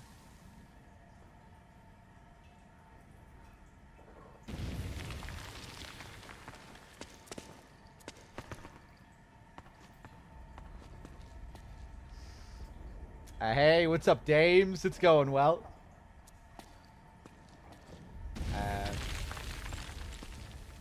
This isn't just a joke here as well, I don't think. I think these signs were used in real life. Even in Japan, I think. You know, where they were used to those hole-in-the-ground toilets.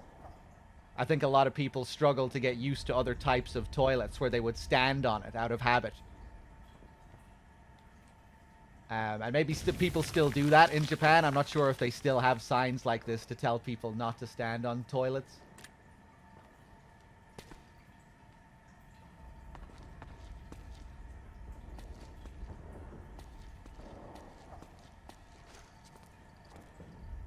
You do still get them over in Japan? Snake, I'm detecting a trap in your vicinity. It's a bomb that uses an infrared sensor as a detonation trigger. It's a remote control device, and I'm detecting slight traces of volatile sleep gas. Trigger it, and you'll be knocked out, so be careful.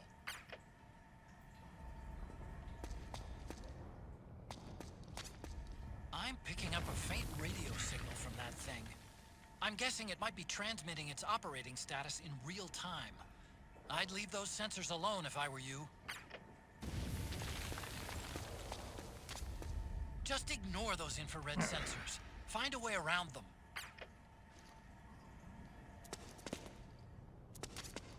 Snake, I told you not to bother. Don't mess with it.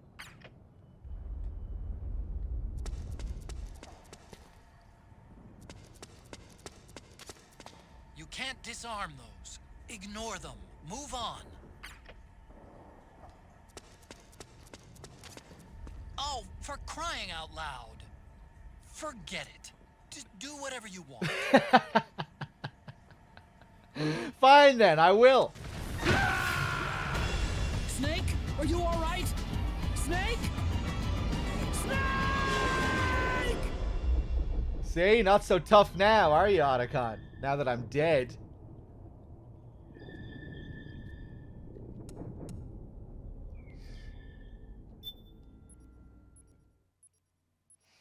Otacon lives the rest of his life with unbearable guilt after that.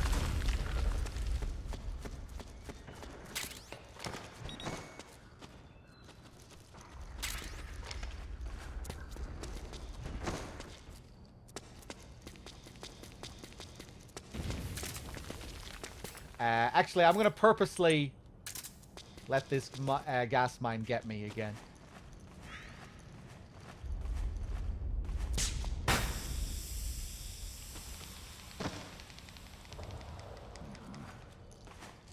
Just to show something up ahead in the next area.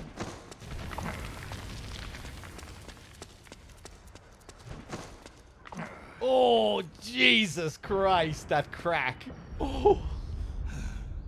Yeah, when your psych is really low, your back is fucked.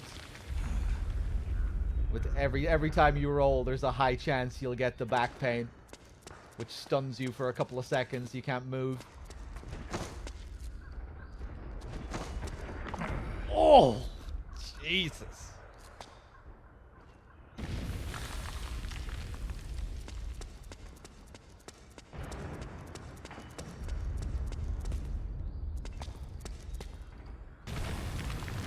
We got the kitchen in here. Can even look in the oven.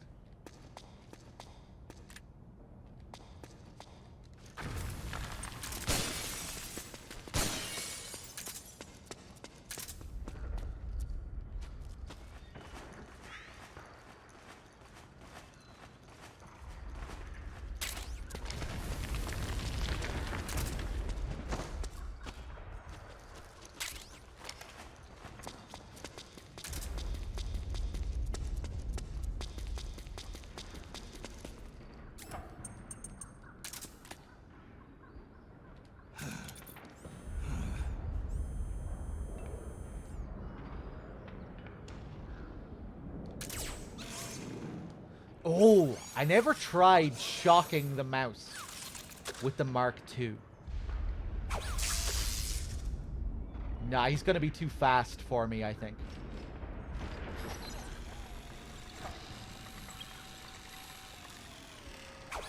Ah! Get him!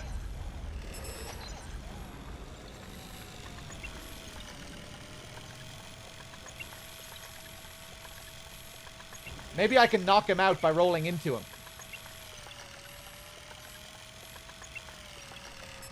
I can't use the zapper down here.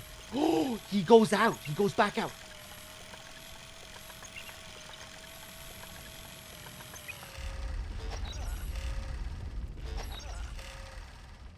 No, maybe he doesn't. You can knock out this rat with the barrel. If you roll into him with the barrel, you can knock him out.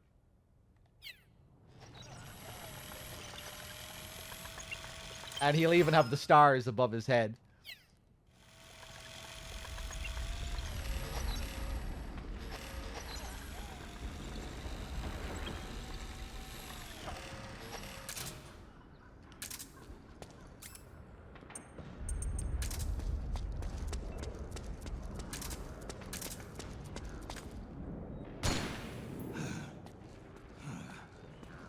So now we have reached this bar area. The bottles, oof, the bottles here might not be as fancy as they are in MGS2, where you can shoot them in the specific point and then they will break wherever you shoot them. But if we use them as target practice, it actually helps Snake's psych here. Or it should, I think, from what I remember. I haven't done this in a while. Yeah, look at his psych.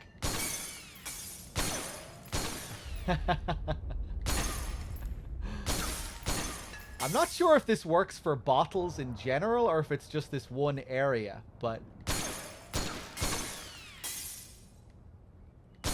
yeah, target practice gets Snake's mental health back in check.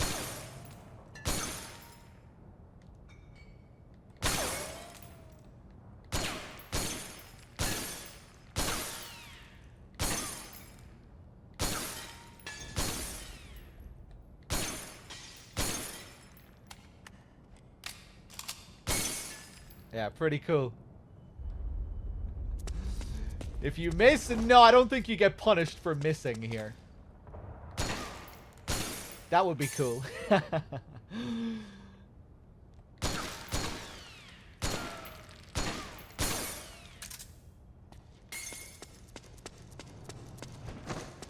This artwork here always reminds me of Final Fantasy IX, Kuja.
Drop your weapon!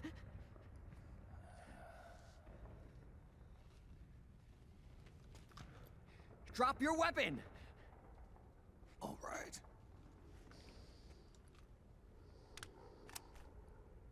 Here. Easy now.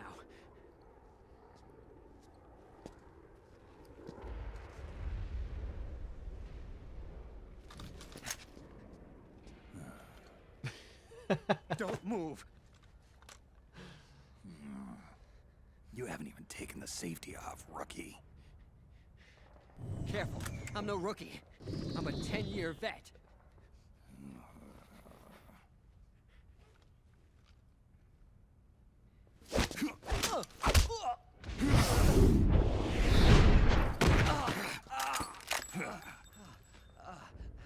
How the hell did you ever survive 10 years? Don't move!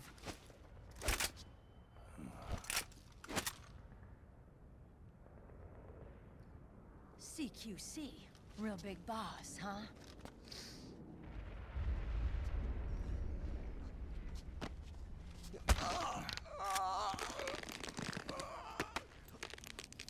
Lower your weapon! Slowly now. I wouldn't try anything funny if I were you. Fox. Snake?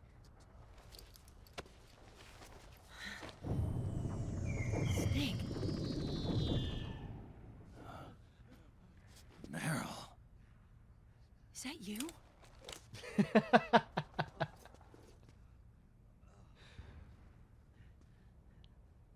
What happened to your face?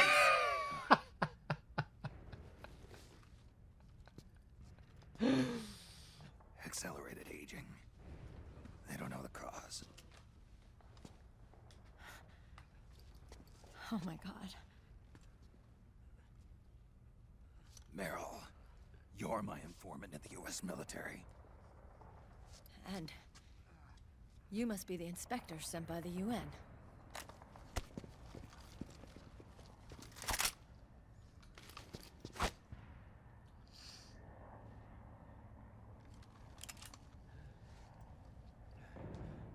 Akiba! Commander!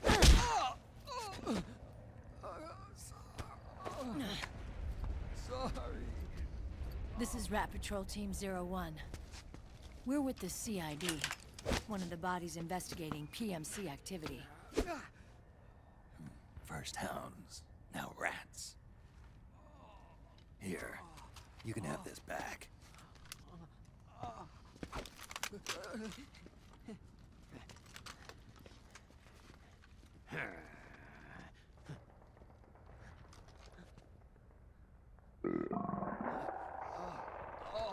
What is your problem? You okay? Stomach pains? Diarrhea?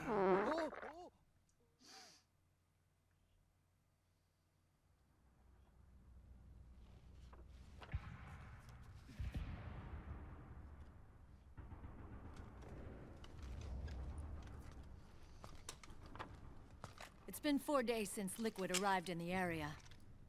And since then, this woman's been with him. She doesn't look like a combatant. Probably some kind of advisor, maybe a scientist.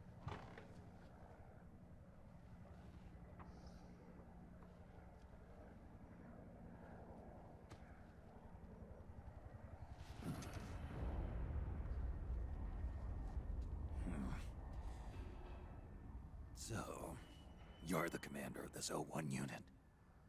Why? Something wrong with that? Here, I'll introduce you to the team. That's Ed, our radio man and sniper. The sleeping giant is Jonathan.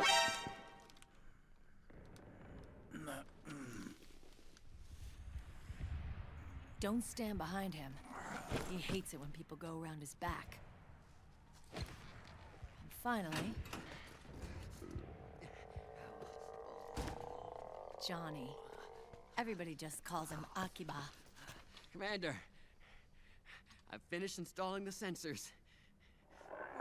Whoa.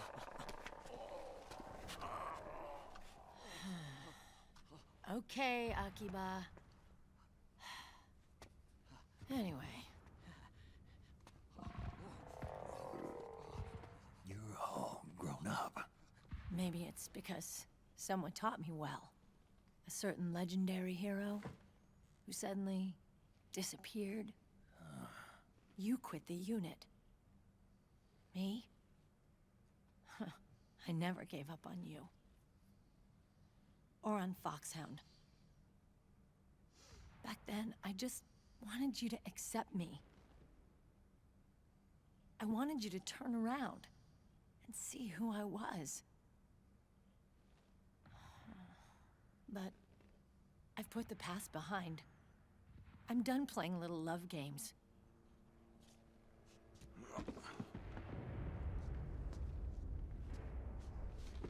So, what are you here for? Threat assessment. The PMCs. Really? Because I heard a rumor there's an assassin out there targeting their leader. Well, that's some rumor. I'm only here because the UN wants me to assess the impact and effects of PMCs on their refugee protection efforts. That's all? More than enough for a retired vet like me. I know he's plotting an insurrection. But as long as AT Security's system is in place, there's no way he'll succeed. How can you be so sure? They've implemented a system that monitors in real time every single soldier engaged in combat action, whether he's State Army or PMC. Each individual soldier has been fully ID tagged with nanomachines injected into their bodies for that purpose. The nanomachines keep track of the soldiers and their real-time personal data 24 hours a day. They monitor each man's position, movement speed, reserve ammo, firing accuracy, wounds, rations, water intake and supply, sweat secreted, heart rate, blood pressure and sugar levels, oxygen. All the data gathered on body condition, on sensory organ data showing pain and fear, data on every internal response within the body. All of it is collected by an AI at the system's core. This data is monitored at HQ to enable command to make quicker, more precise, more rational decisions. It also enables crisis management for each individual soldier. It's being used by the US military, by state armies in allied countries, by PMCs. Even police agencies are starting to adopt it. Unless they agree to implement the system, PMCs aren't permitted to send troops anywhere. You've got these system nanomachines in you too. Of course. Our unit plays by the rules, same as everybody else.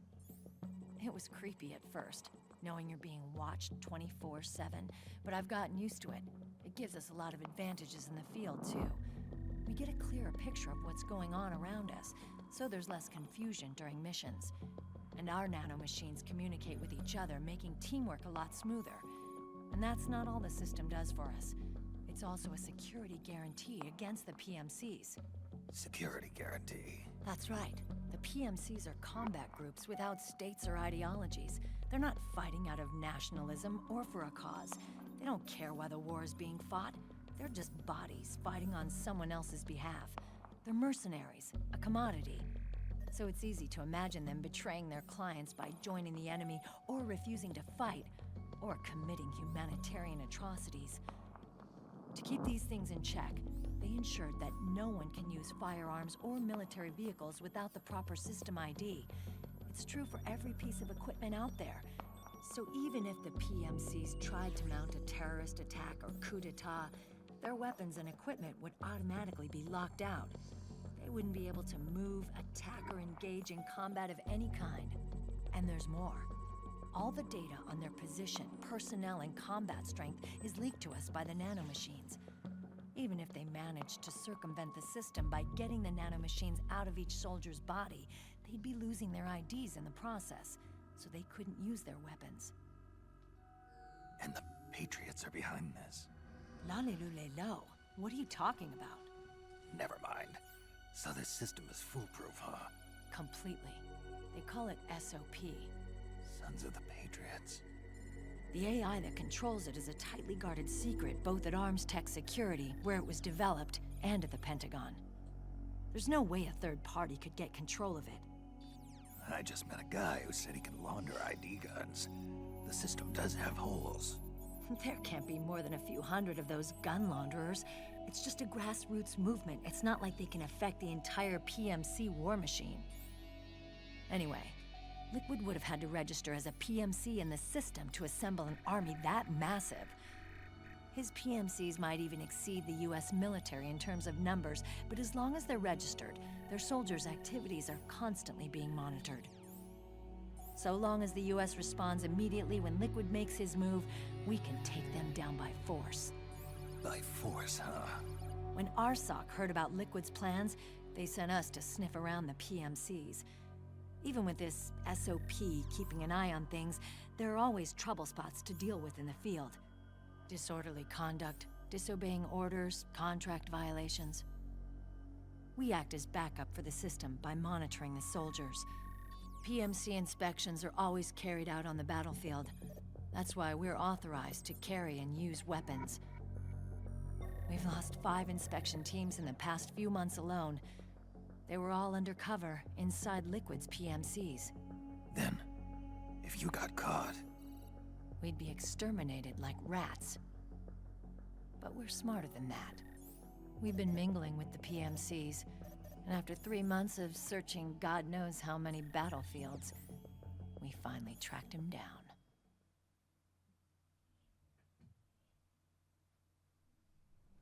When we reported that we'd found Liquid, our superiors ordered us to provide the UN investigators with intel. But I didn't know it'd be you. Didn't the Colonel tell you he was sending me? I love that close-up. Don't tell me it's Campbell. Yeah. He put you up to this? You didn't know. You gotta be kidding! You expect me to work with my uncle?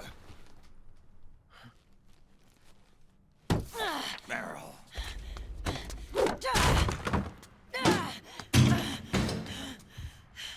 This is bullshit! He's not my father.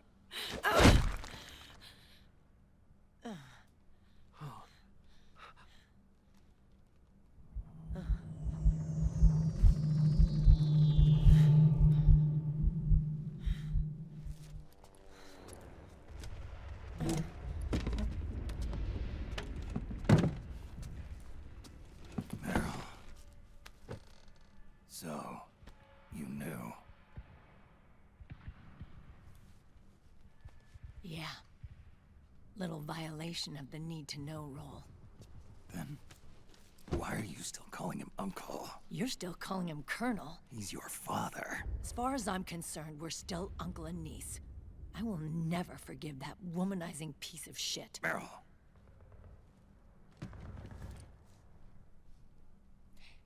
He, remarried. Really? His new wife's about my age. I hear she's even got a kid. It's as if he's given up on making up with his own daughter. Men. Selfish, egotistical pigs.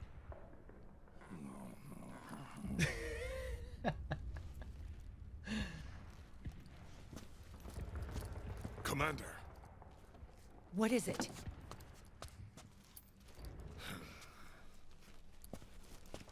There's 20 of them. And they're not from that PMC praying mantis either. It's the Frog. His private troops.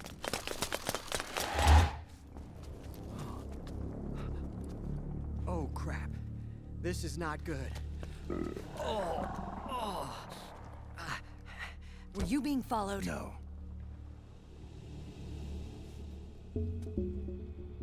Akiba! They might have seen the reflection off my scope lens. Whoa, wait. Hang on. You guys think it was my fault?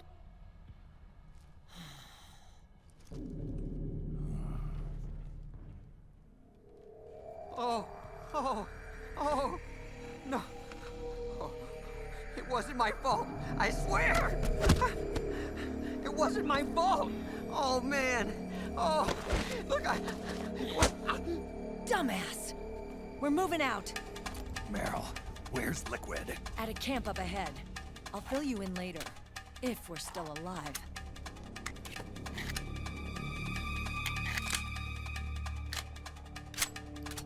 Follow me.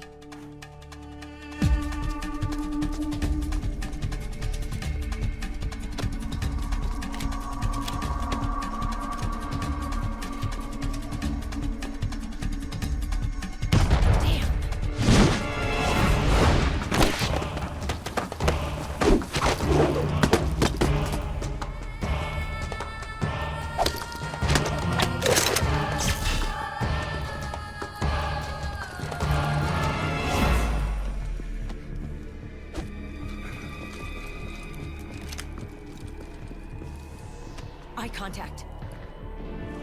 These guys are with Liquid's private army. Shoot first, think later. We'll use the stairs and get out through the back door on the first floor. We'll change the route as necessary. I'm on point. Stay close. Got it? Got it. Akiba, breathe deep. got it. We've got a real live legendary hero with us. Try not to choke. Move!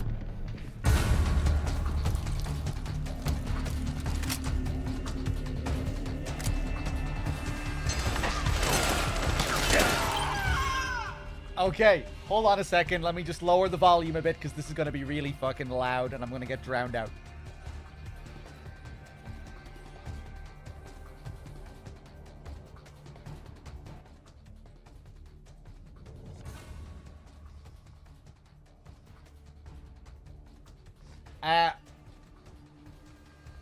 I just noticed, I've played this game like Lord knows how many times. And when Meryl said to her men there, shoot, think later, it really hit me. Oh shit, that's just like MGS1. Where Snake says to Meryl, don't think, shoot, when they're outside the cell and they have that shootout with the guards.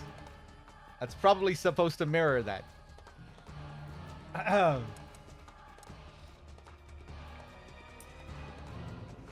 Now, let me equip some stuff here. I don't know how that never hit me before.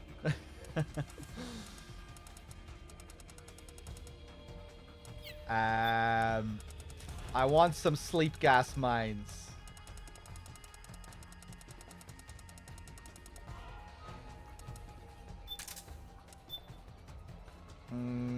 And maybe some sleep gas satchels.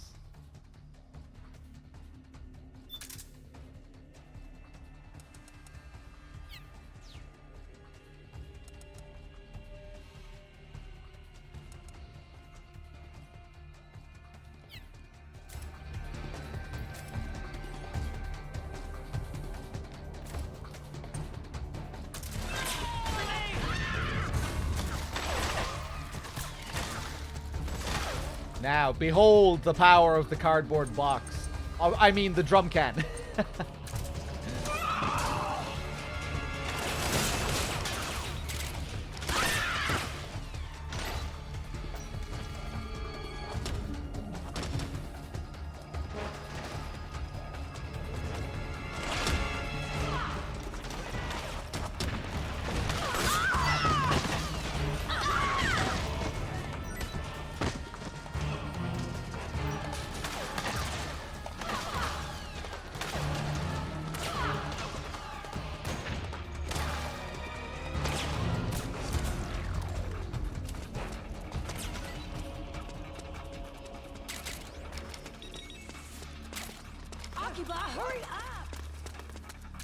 A cool detail with Akiba here, Johnny.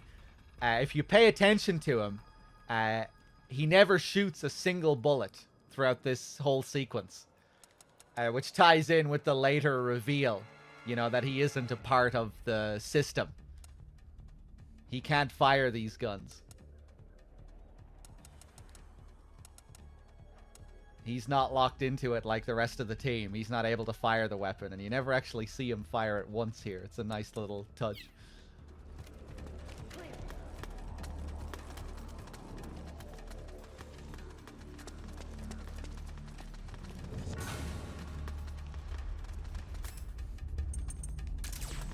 I'm also just going to test something here.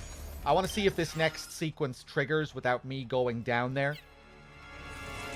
What if I just go down with the Mark II? You've strayed too far from Meryl and her team. Stick with them. Work together.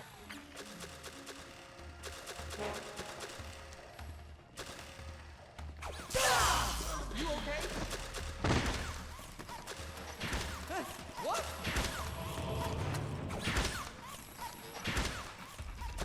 Get your ass up! You okay? What?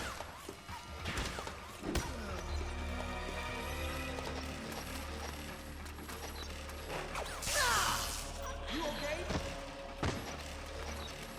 You okay? What? Nice.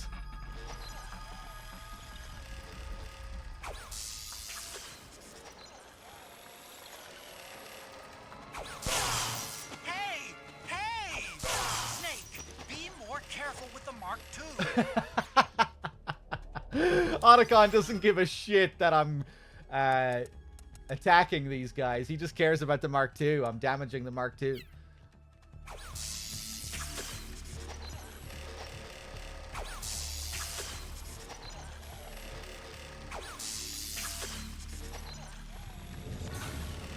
Ah, shit. I'm gonna have to wait for them to wake up. I think they can get angry with the Mark II as well. I remember doing fucking around here before and having them, like, kick the Mark II.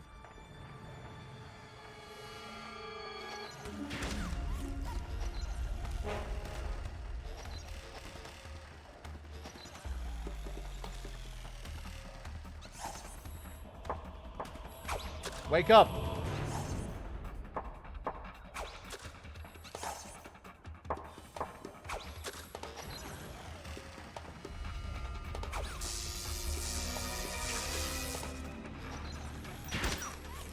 Oh, nice! I can bump into them, and that also removes their stars. Or was that just a coincidence? I think maybe that was just a coincidence.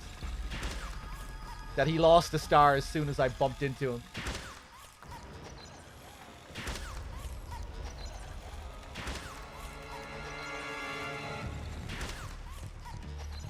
I don't want to bring Snake down here because the sequence will trigger.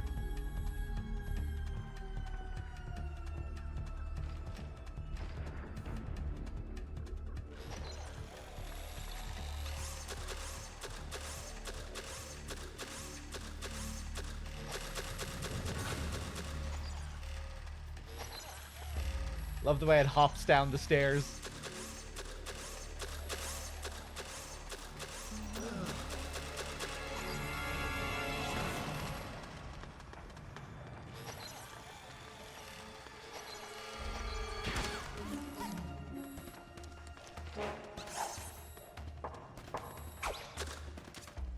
Snake, you need to stay together with Meryl and her crew.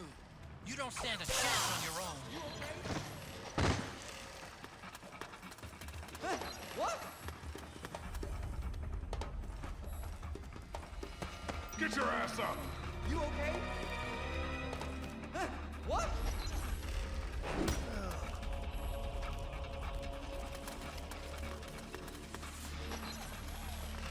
Okay, I'm just gonna try and get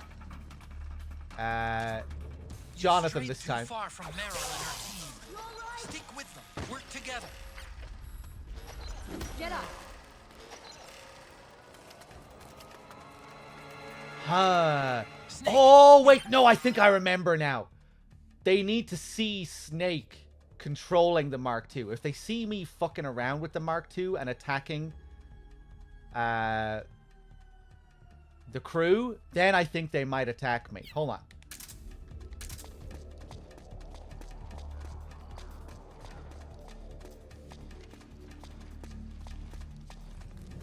Ah, fuck. Now we've just triggered this sequence. Hold on.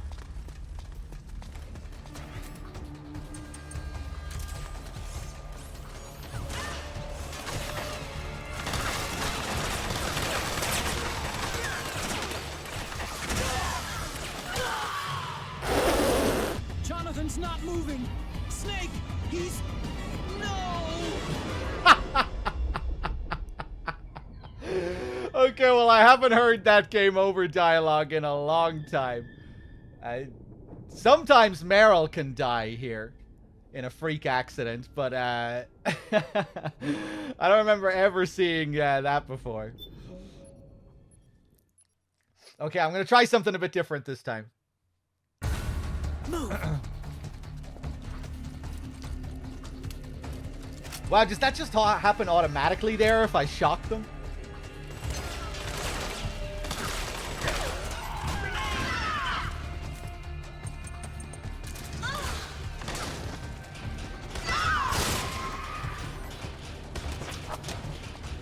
Whoa, that was slick.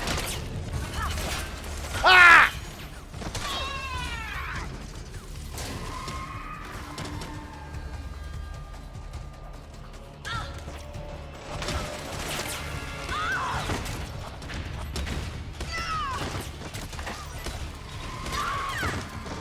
Okay, now I'm gonna quickly run down here. Oh wait, there's still one guy up there.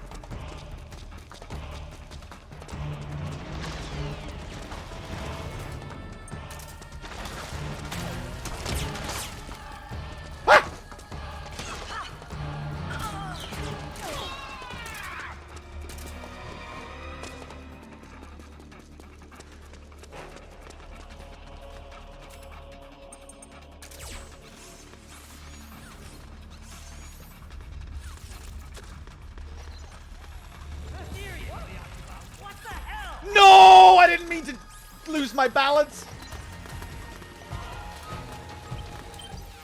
Shit. Okay, I'm gonna kill myself again and do this again. One more try.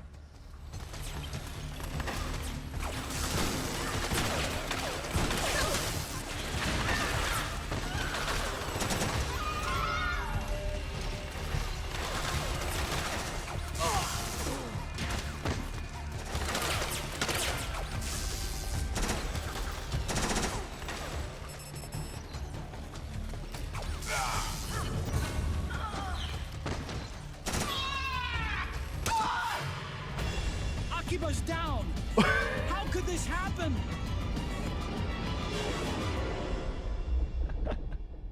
He got shot in the leg once. And I love how the only images they have to show of Akiba in the Flash, in the Mission Failed Flash, are him and his fucking ass hanging out. Okay, one more attempt at this silly shit. Move.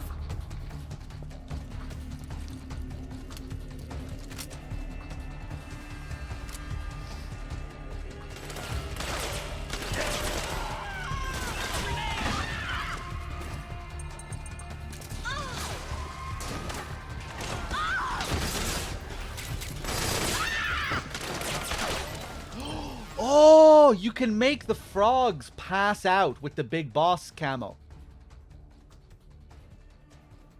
I thought you could only do that to normal enemies. I guess that's why that frog just fainted out of nowhere.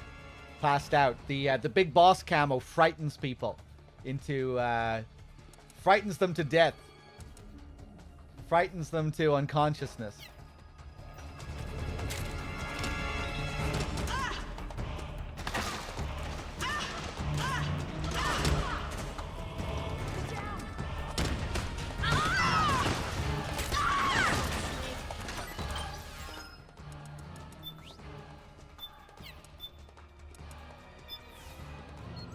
Let me just switch back here.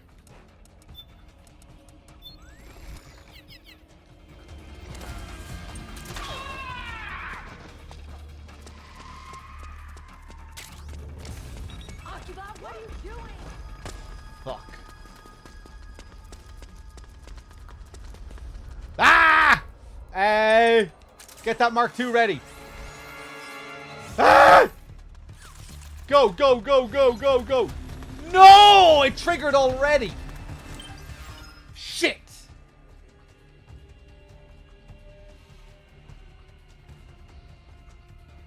I remembered fucking around here before and getting some weird interactions with them.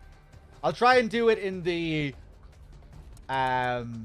middle section between this fight and the next one. Fuck, okay, let's just keep going.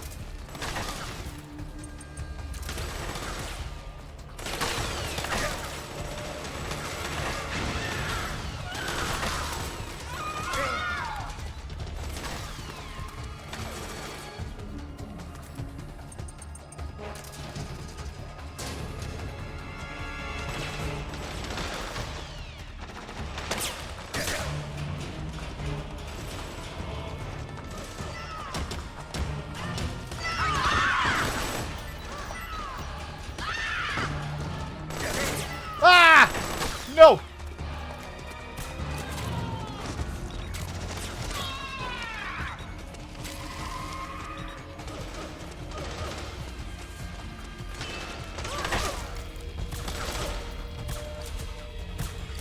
Don't kill Meryl, please.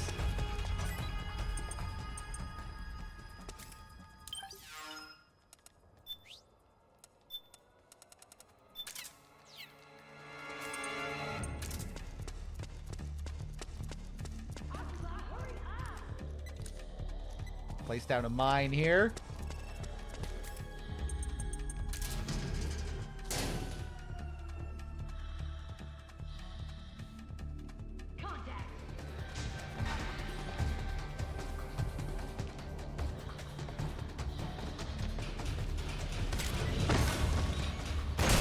Oh, fuck. I'm gonna die.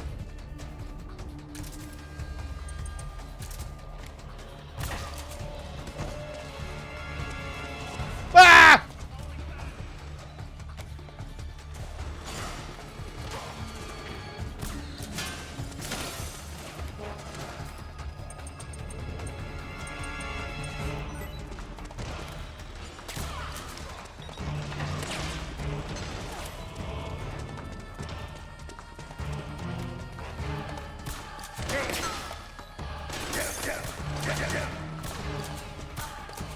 Game.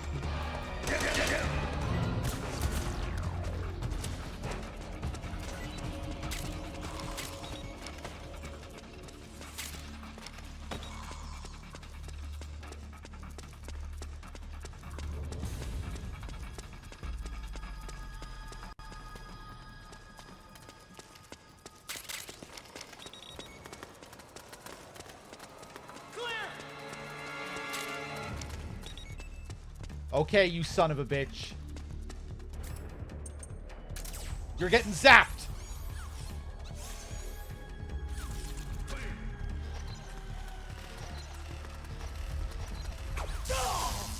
You all right? Get up. Are you all right?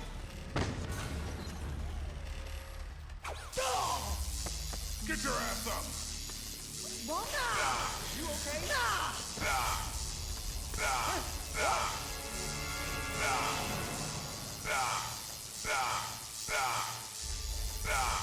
I forgot that you could do this.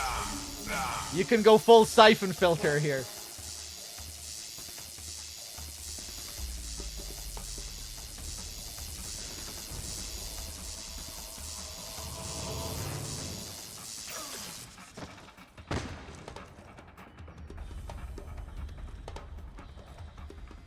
Johnny, are you...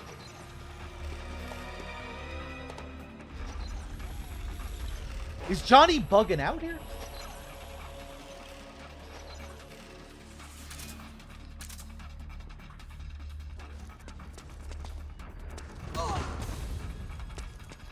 You okay? Huh? What?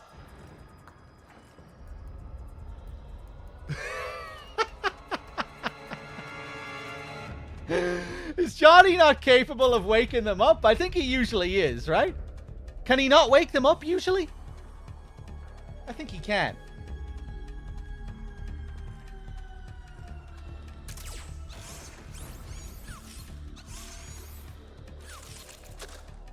Oh. You all right?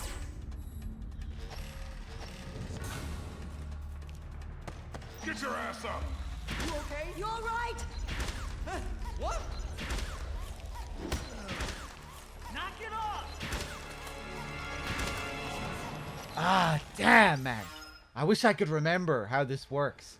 I remember once I was playing around with the Mark II and I got them to, like, kick the Mark II or get angry at me for fucking around with them. I can't remember.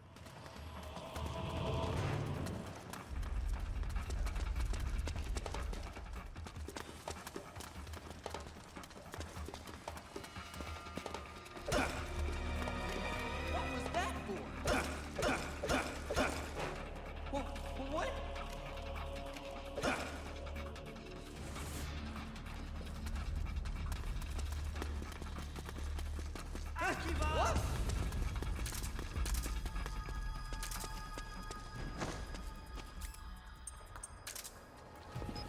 Contact!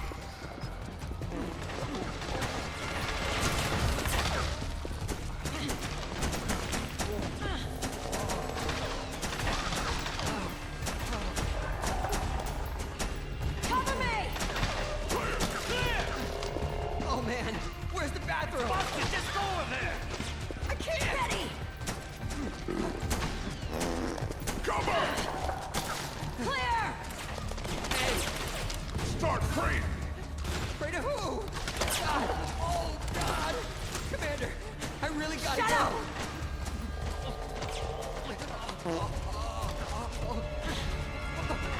But I can't hold it any...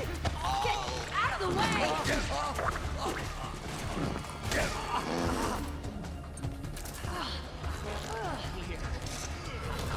Akima, get your wind down! That's tasty.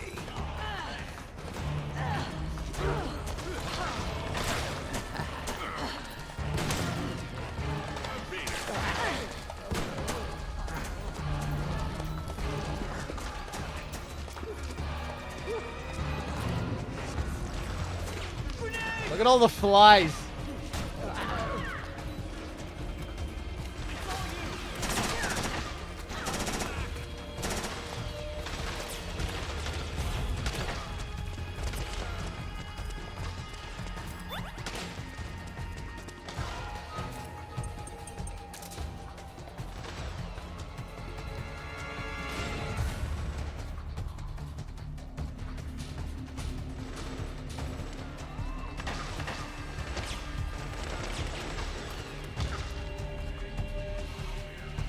No, you'll be fine.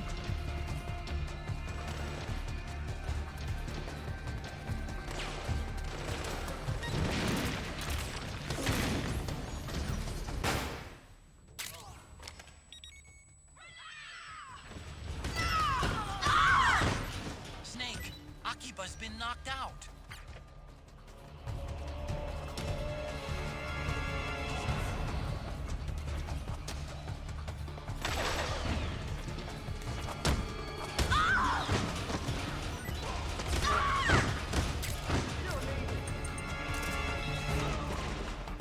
Nice.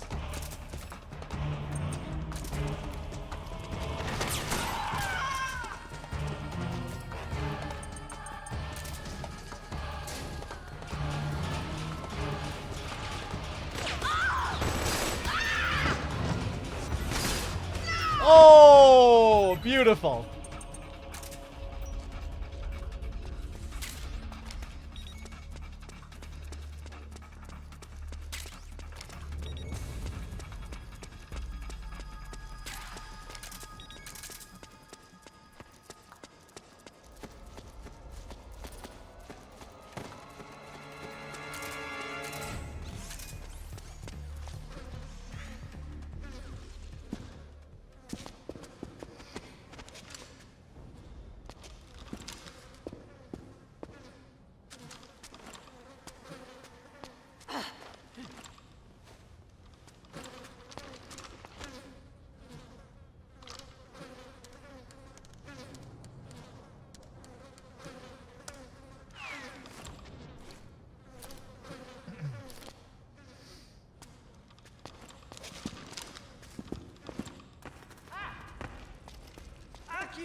Okay, final section.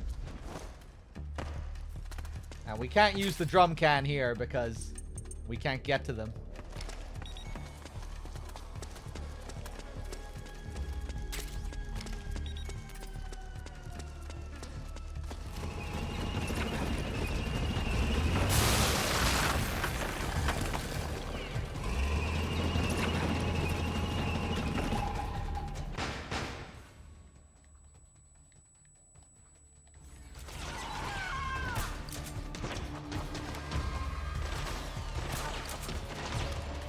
Nice.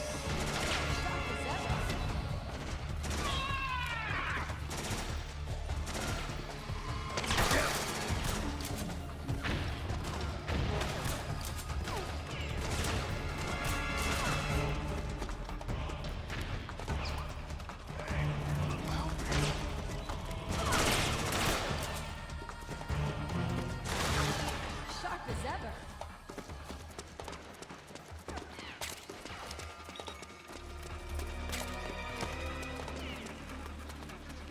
Clear.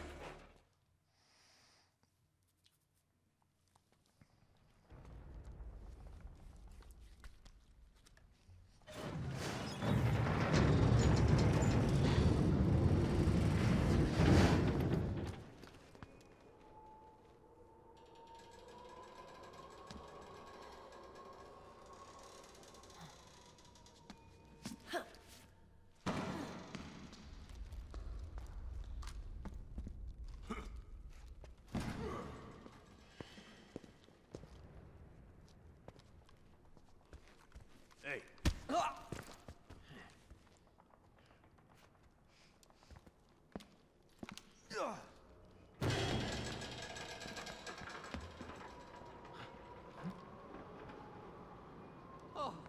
Oh. Jump already!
The nanomachine network inside each unit member's body lets us share each other's senses. They can see what I see. And it helps control pain. Is that part of the system, too? With SOP, my team can literally operate as one. Well, except for a certain someone who's not much of a team player. So, what do you think? Is your age of heroes finally over? I'm no hero. Never was. Never will be. You haven't changed at all, Snake. But... your body... are you gonna be all right? This getup doubles as a muscle suit. I could still get around.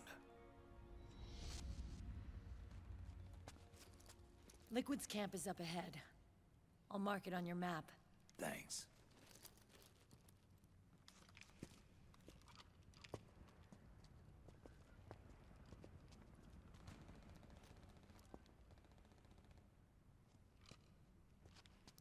Akiba! One man's blunder can compromise the whole team. I'm sorry, Commander.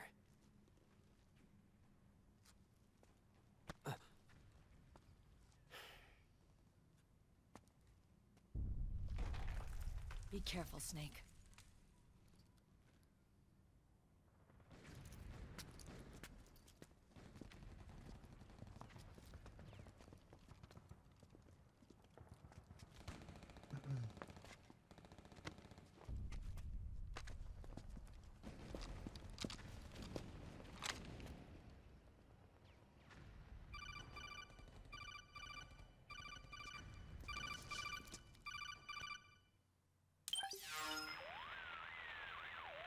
Otacon, I know where Liquid is.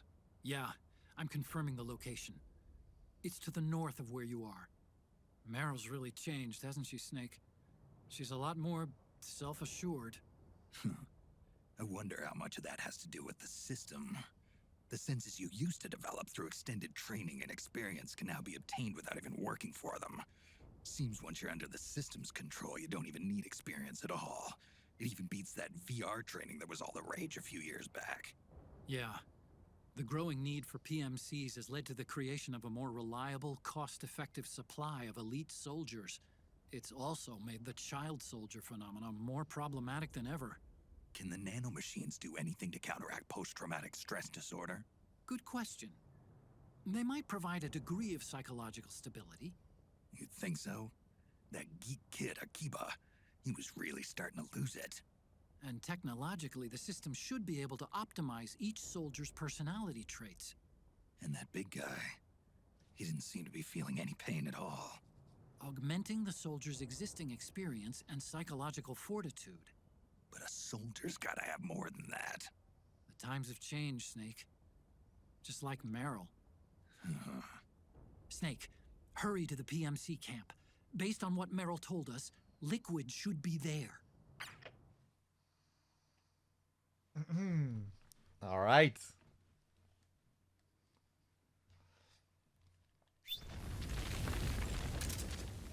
Okay, time to head for the surface. So if we were playing on New Game here, we would have gotten a little doll for tranking all the soldiers here. If you trank the frogs, you get the little frog doll. And then that continues on with the B&Bs. If you trank all the beast forms, you'll get a doll for each of the B&Bs. And Sunny collects these dolls. You collect them for Sunny. With each doll you collect, it goes back to the Nomad. And you can see it up in her little room, you know, where in the kitchen area. And if you collect all of these dolls for tranking the bosses in this game, you get the solar gun.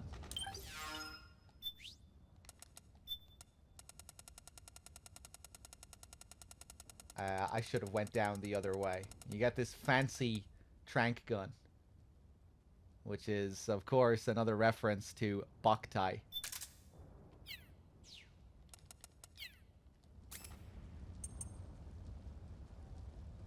The weapon of a holy knight uses the power of the sun to banish darkness. Yeah, so it makes sense. It all ties into the sun and Sunny's character. You collect the dolls for Sunny to get the solar gun. Sunlight! And yeah, you have to charge it up outside in the sun. If you're underground, away from the sun, you won't be able to get any energy back. Sunlight! Normally the meter would fill back up right now if I was outside. And this is calling back to how the solar gun worked in Boktai. Except in Boktai, you had to go outside and use the real-life sun to recharge it. The game cartridge came with a solar chip, and you had to go outside to charge up your weapon. Sunlight! Sunlight! Sunlight! There's an incredibly long description for this as well. If you go into the menu. I had the strangest dream. The world was enveloped in darkness. I looked all about me, but there was no light. I was floating through the sky. Dark clouds stretched out below me, and I could hear no trace of land, but I heard voices. Voices wailing in despair, screaming in fear, and cruel laughter of some unseen villain. And a voice calling my name. I covered my ears. All I could do was drift through the skies. What power did a tiny, insignificant creature like me have? But no matter how I tried, I couldn't shut the voice out. Who was it? Why was he calling me? I'm just Sonny. Tiny, insignificant Sonny. Then suddenly, I felt the light, a faint flicker emanating from my body, and the words came to me. I don't remember where I heard them or when, but they were warm and strong. May the sun shine forever in our hearts. And then it hit me. In this world, I was the sun. Upon realizing this, my body began to overflow with light. It was so bright that I closed my eyes. And then, I was back in my bed. But I saw him. I know it. The moment I shielded my eyes against the light, I saw him. The boy was calling my name, standing on the earth, and I saw his face beaming brightly, and I saw the weapon he held up high. The solar gun. I'm assuming this ties in with one of the Boktai games. I have only played the first Boktai, but I would imagine this probably is also a reference to the most recent Boktai game that came out around this time, maybe the second one. I think Sonny is also a character in Boktai, a different Sonny. But yeah, it's interesting, especially because the sun kind of becomes this recurring idea towards the end of MGS4. And so, of course, Sonny gets the last line of this game, too, when she says, "It's the sun. It's rising again." Sort of like the sun. I guess light and dark and the sun become a bit of a theme as a whole in the second half of MGS4.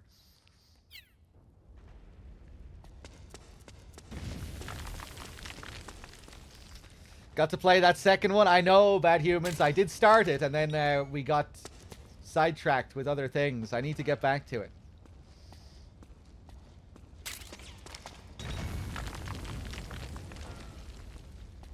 Is that description referencing the second Boktai, Bad Humans?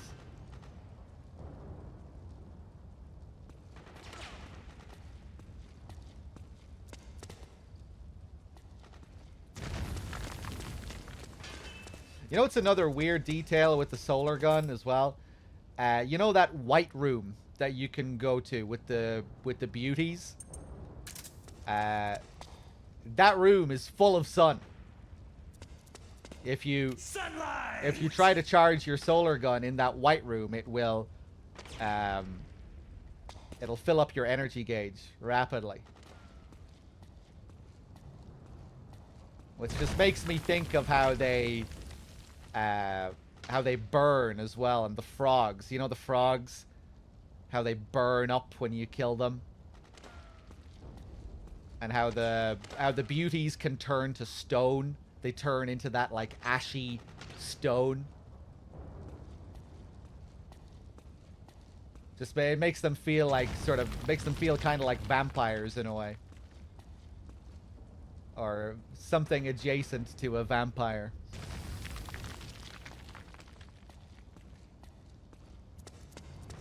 Hey, what's up, Luke? You can spank them with the solar gun? Oh yeah, we'll be doing lots of spanking with the solar gun later. Not sure if there's an English patch for the third one. Yeah, I'll have to see about that.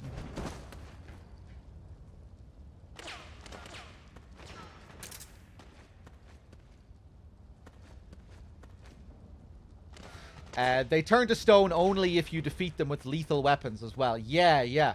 Which again makes me think of how the frogs have like unique differences between whether you trank them or kill them. You know, you kill them, they turn into, they burn up and they turn into that disintegrating ash. And the way they look there when they're all ashen, they look very similar to the way the beauties look when they turn into rock.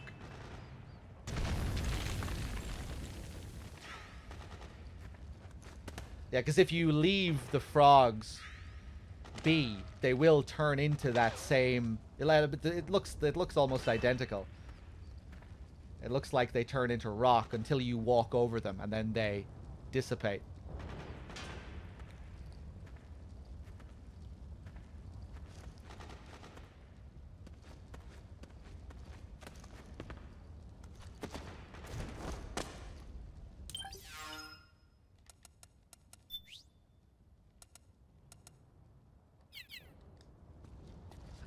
I want to do a couple of calls here. Did you play the third one, Bad Humans? Do you think the second one is a lot better than the first one? I really enjoyed the first Boktai. I think we do know what... I think we do partly know what the explanation is for the frogs burning up. That it is something to do with... like they were designed not to leave any traces. So it's like there's something to do with their nanos self-destructing or something and burning them up. But yeah, I just think it's interesting in the sense of the larger theme in the game. Or what seems to all tie into the whole sunlight idea and light and dark.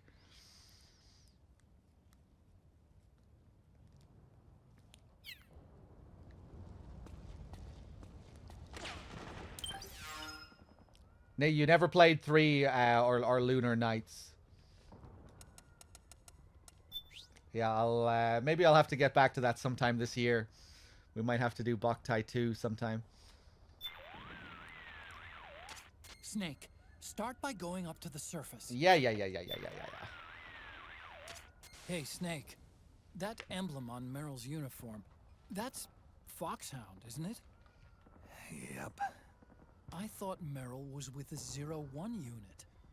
I mean, I know she's attached to Foxhound and all, but still... Covert Special Forces units do this kind of thing all the time. They use emblems that don't mean anything, like skulls and stuff. Like disinformation? Something like that. I wonder if that's really all it is. Maybe she's still got some lingering attachment. You think so? I meant to Foxhound. I knew that. It's okay if Meryl wants to cling to the past. I just want her to be happy, that's all. Not yet, Mr. Man. I'll be getting back to that after the marathon. Snake, start by going up to the surface. Look for a way out of the basement.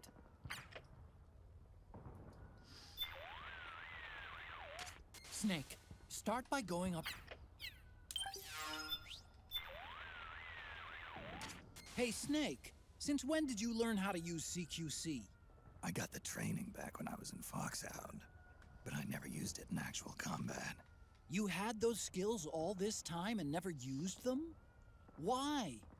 The man who taught me was my former commander in Foxhound. Big Boss? Never felt right using a technique learned from a man who'd betrayed his unit. Thinking back, CQC as a concept was way ahead of its time. Nobody was using it yet. Not the Green Berets, or the SEALs, or the CIA paramilitaries. And then earlier this year, the Pentagon declassifies Big Boss's file for some reason. All of a sudden, his story is the stuff of pop culture. Books, magazines, the net. And now people are taking another look at CQC. The war criminal, reinvented as a hero. Big Boss's exploits as a Cold War secret agent back in the 60s have made him a legend. The less people know about the truth, the more they can fantasize. Is that why you finally decided to use CQC? Because it's no longer just his anymore? The CQC soldiers use nowadays is a pale imitation. They're learning from reading about it. I learned through doing, and there's a world of difference. Then you want to teach them the real thing. The way you learned from your Big Boss. That's not it either. Some things aren't meant to be passed down to future generations. When some guy comes at me using that cookie-cutter imitation of CQC, my body just reacts naturally, that's all. Ah, I get it. An eye for an eye. Well, maybe not quite. I reckon they'd lose more than just an eye when going up against you. All right. I feel like this could have landed a lot better if you actually couldn't do CQC for the first half of Chapter 1. That would be really cool, you know, if you started off in Act 1 and you just had Snake's simple old punches and kicks. And then when you got to the scene with Johnny, you unlocked CQC once Snake saw Johnny come at him. Because he acts like that's the reason here, right? You know? When someone comes at me with that cookie cutter version of CQC, my body just reacts naturally. And Otacon is acting like this is the first time he's seen him use it. So it feels like that's what they're getting at, right? That, like, canonically, this is supposed to be the first time Snake has used CQC since, like, all the way back in the day, since he was a kid. That would have been really cool, I think. Obviously, they wanted to continue with what they were doing with CQC and MGS3. They didn't want to go back to basic hand, punches and kicks. So they had to find a way to retroactively fit it into Snake's character, into the story. But yeah, it's interesting as well, the story that they give there. Oh wait, hold on 1 second, guys.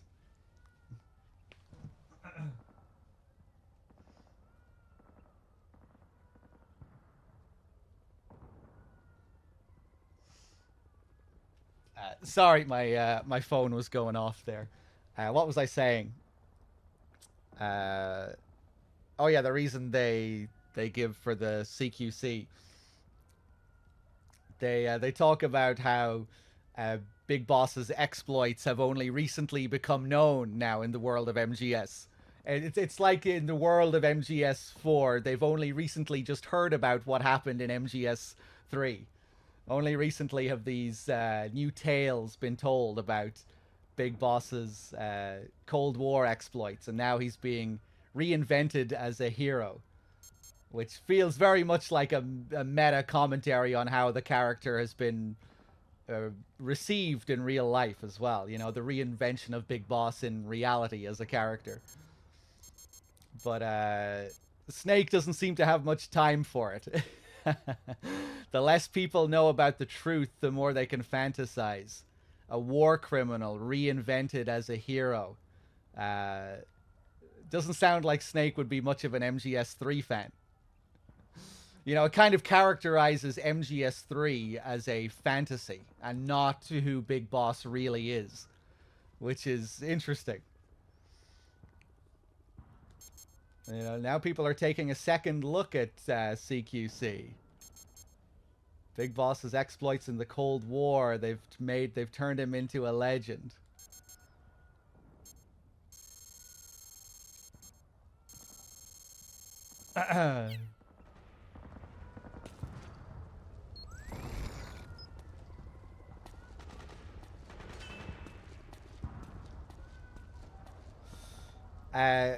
It's kind of a recurring thing in MGS4 as well. Like a few times throughout the game, it refers to itself as a reality, as opposed to the previous game's fantasy.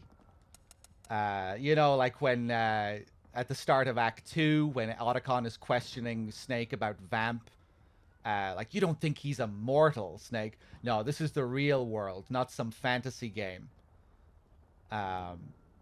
And then later on in Act 2, when we meet Naomi, and you have that scene where she's talking about the SOP system and the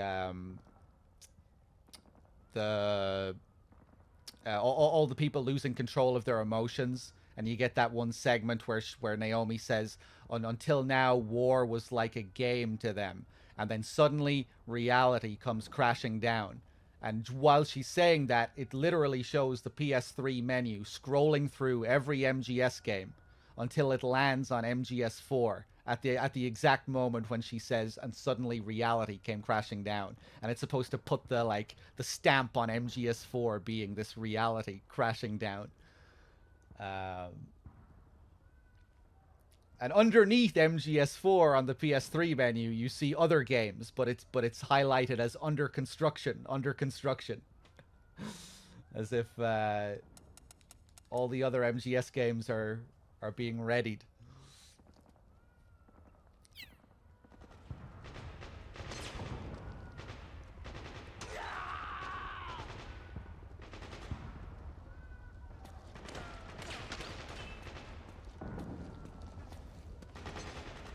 Okay, let's keep going.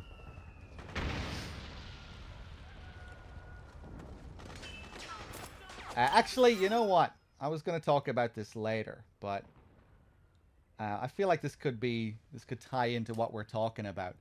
MGS4's theme, like its core theme, is supposed to be sense. You know, MGS1 is gene, MGS2 is meme. All about information and knowledge and ideas that are passed down. MGS4's theme is sense. And just to quote Kojima here on the meaning behind this, he says, "Once again, I'd intended for MGS3 to wrap up the series. But so many people wanted to know what happened after 2. Things like the identity of the Patriots and so forth. I had planned on leaving those mysteries as mysteries, but people weren't convinced that the series was wrapped up. So ultimately, we ended up making 4. When work started on it, though, I began to wonder if my message of what we should pass on to future generations had truly gotten through, both to players and my team. After all, I've been conscious of the fact that this really is going to be my final Metal Gear." Which means the team is going to have to continue the series themselves after I step away. However, it hit me that maybe there are some things you can't pass on. A person's will, thoughts, and emotions aren't encoded into their genes, and they aren't a part of memes either. If you group together those remaining factors, you're left with a person's sense. And that's the theme of the game this time around. That's why this is definitely my last Metal Gear and the end of Solid Snake's story. There probably will be a Metal Gear Solid 5, but it'll more than likely have a different world, characters, and story. And again, in that last call about Snake CQC, remember he said, some things aren't meant to be passed down to future generations. When I see someone come at me with that cookie cutter CQC, my body just reacts naturally. And you really do see that theme come up a lot, and where characters don't seem to have grown like they should have. I'm not sure if that's the right way to say it, but it's the game undoes a lot of the character development from the previous games very deliberately. When we meet Naomi for the first time later on, her very first line of dialogue is, "Snake, you and I, neither of us can escape our fate." It's the total opposite of what she says at the end of MGS1. Raiden was supposed to grow and become his own man and go off to live with Rose, and all of that becomes undone. Snake, who believed he had something to pass on to the next generation at the end of MGS4, believes he has nothing inside to pass on. And a lot of this is explained here by this interview that I just read. Kojima started to think that maybe he just wasn't able to pass down what he wanted to pass down with the previous games. And so, all of these characters also failed to pass down what they wish to pass down. Raiden wasn't able to learn from Snake in MGS2. Naomi wasn't able to escape her fate. Yeah, everyone kind of, they all revert into a shell of themselves in MGS4.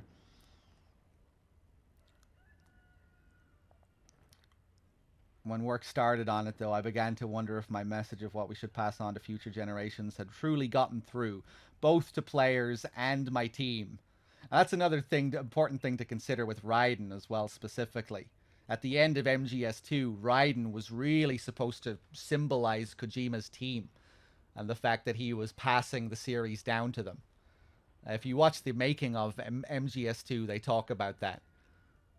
They make that quite explicit at the end of that documentary, and they talk about Snake being Kojima in that final scene and Raiden being the team. And that a big part of the meaning behind it was him passing down the reins, teaching them how to go on and create future Metal Gears. And I guess since he failed to do that, and he failed to pass down the series and teach his team how to make Metal Gear without him, I guess he felt it would have been insincere to have Raiden be this person who had grown in MGS4. Like, why? I failed to do everything I wanted to do with this series. Why should these characters change? I feel like that's a big part of why they reverted back into their shells. Because Kojima wasn't able to achieve what he wanted to achieve with the characters.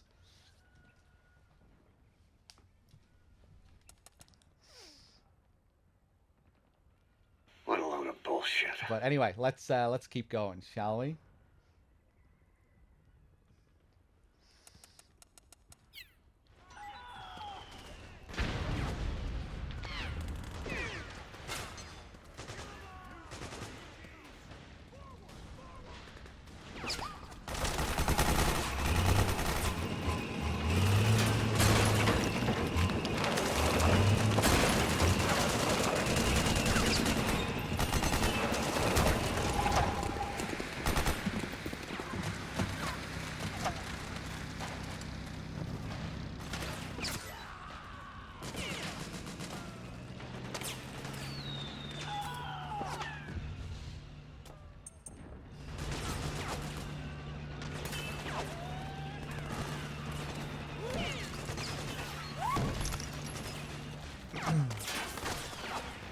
Yeah, the game still does end with a lot of hope for all the other characters. With Snake, not so much, but the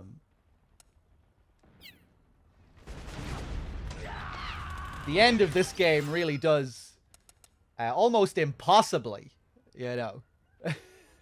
The whole thing with Sonny and Fox Alive fixing everything. Parts of the ending of MGS4 almost feel too good to be true. That the world has been fixed so easily, seemingly. But yeah, the end of the game ends with a lot of hope for the majority of the characters. So that's something, at least. For the majority of the characters that are still alive, that is. A lot of characters do die. I'm not sure how I want to go about this time.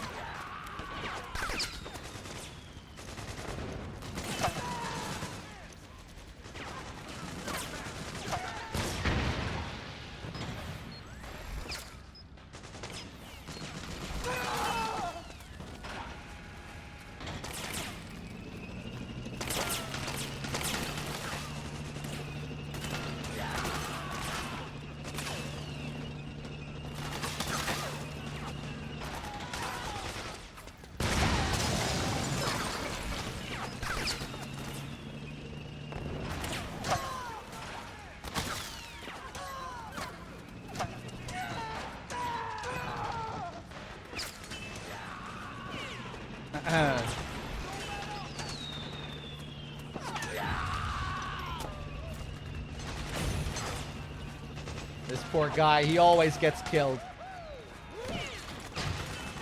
Hey, what's up, Zip?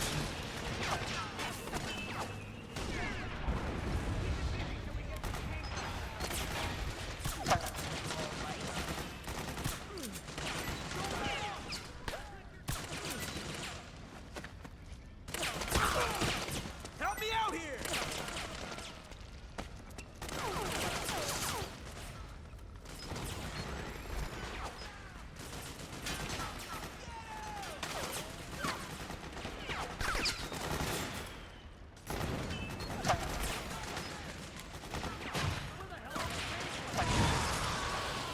Oh no! I let it get destroyed. Fuck.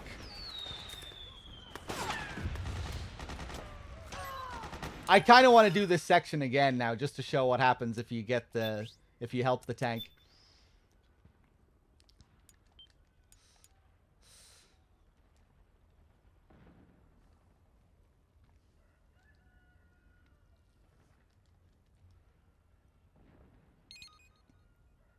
Not a fantasy, really. I think maybe to Kojima, the fantasy was maybe the goals of the previous games.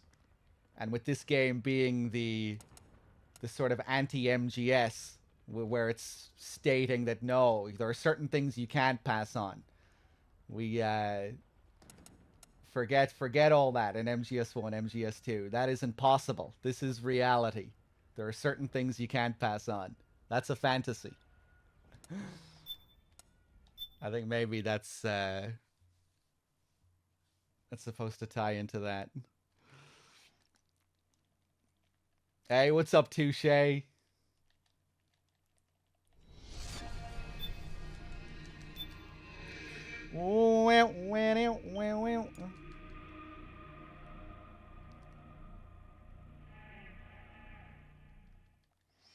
the timer restart, or are we kind of fast this time? No, we're around the usual time.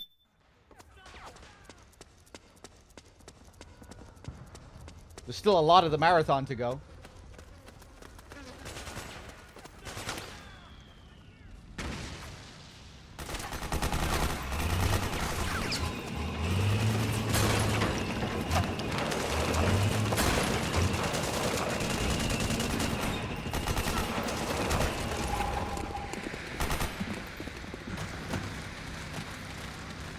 There's a lot of MGS4 left. There's a lot of Peace Walker. There's a lot of MGS5. Got my back?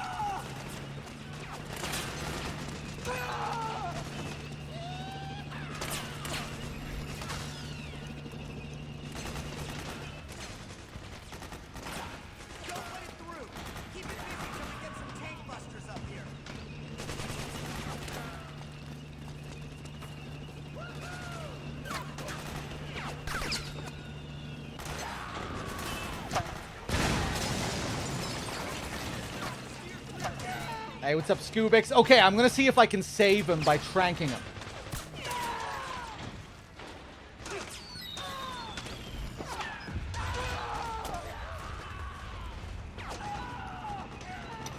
Ah! No, that didn't save him.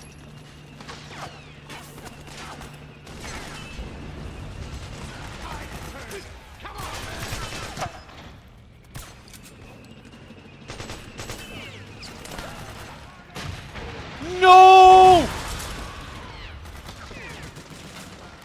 He's still alive. He's still alive.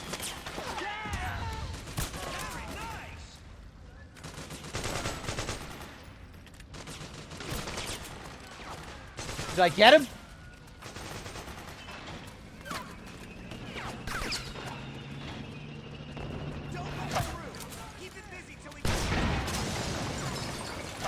Nice. Yeah, I think I got him.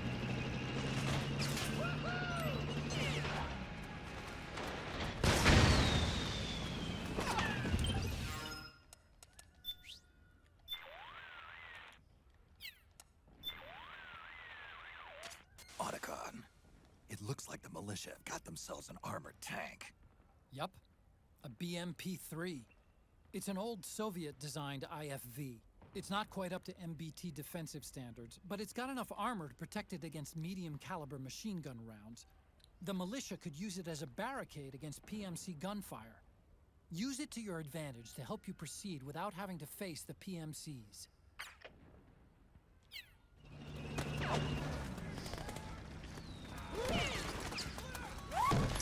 What's cool about this is if we help the tank reach its destination, it'll blow open another entrance into the next area for us. Creates another path that you can take. Oh shit! Nice.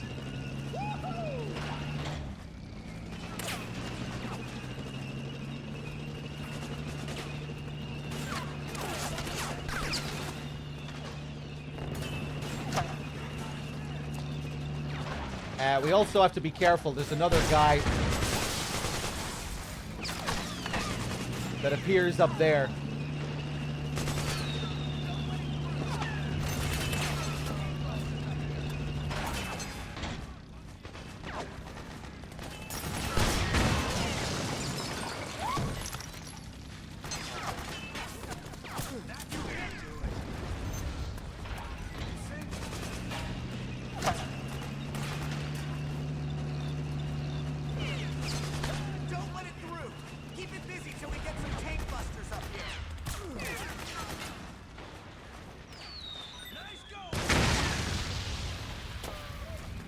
We good?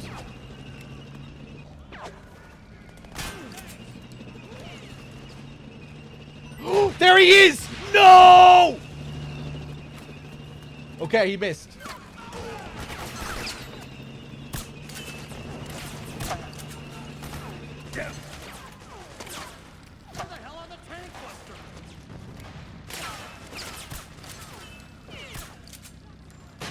No way! I got him. I hit him with my last shot. It's okay. I think he might have already blown the entrance open. So we're okay. I'll still be able to show it.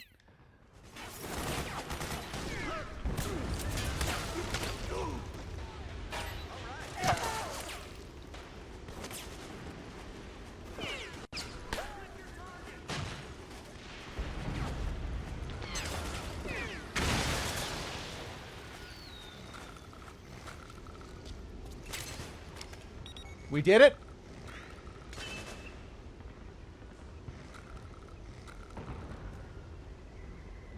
Did we do it?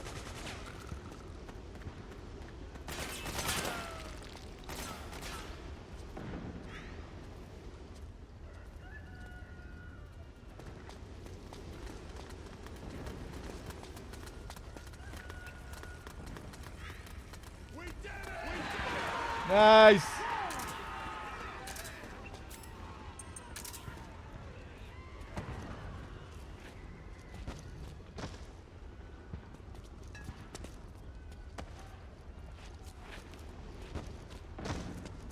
Yeah, so now you can just walk straight through here.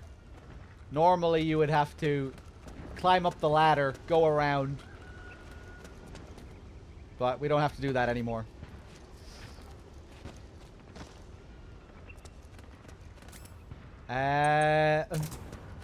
Some Mark II ammo would be good. Want a ration? Hey, thanks. Here, you could use it. Beautiful. Just what I needed. Thank you, man.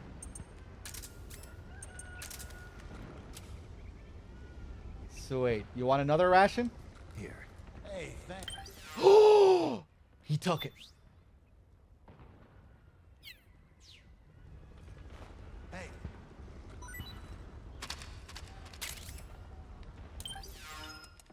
That was supposed to be a fake out. Want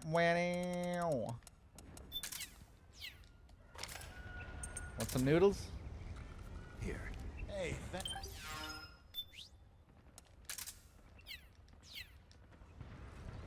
Hey. He cheated. Oh, okay. A good swap again. Damn, this guy is all the trank ammo.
That is pretty funny.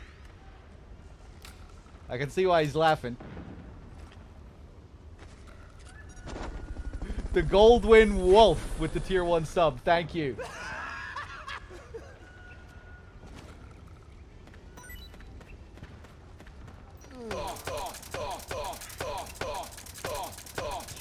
That's where you...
Of the silence there.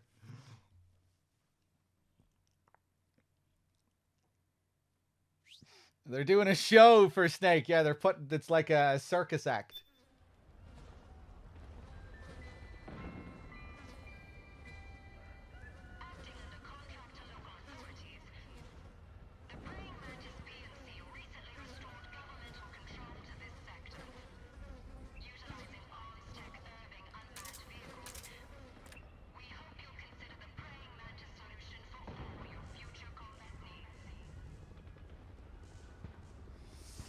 I'm too old for this shit. Yeah, he really did have that look about him at the end there.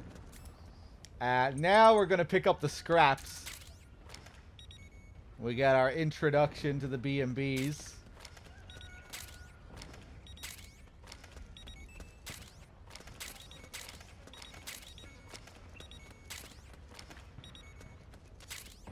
Go northwest. I know, Otacon. I'm just picking up the scraps.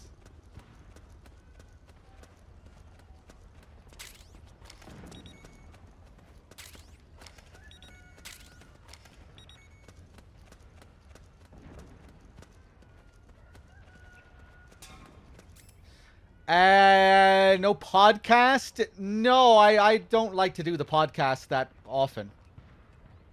Like once every 5 years is good enough for me when it comes to the Integral podcast.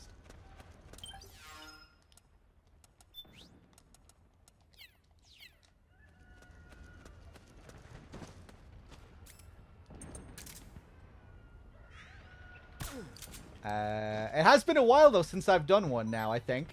Has been a few years, I think. We might do one soon.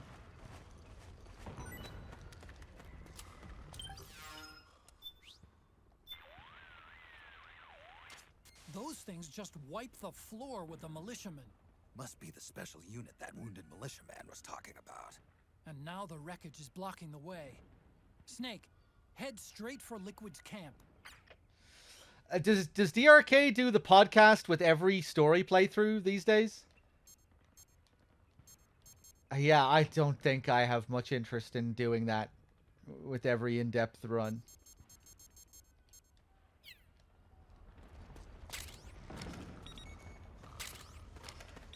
Yes, do it for us? Nah, I don't think so. Fair enough, if DRK does it, that's cool. But both of us, I feel like maybe it would be nice to have a balance between playthroughs with it and without it. We don't need to be listening to fucking Sean Icestone and Ryan Payton every time. Never mind, DRK never does it. Do it for us now. No.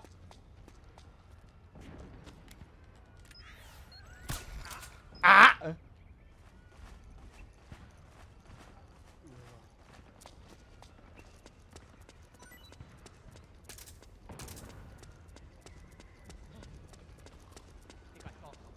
Yeah, do I even have all of the Integral podcast entries on this playthrough?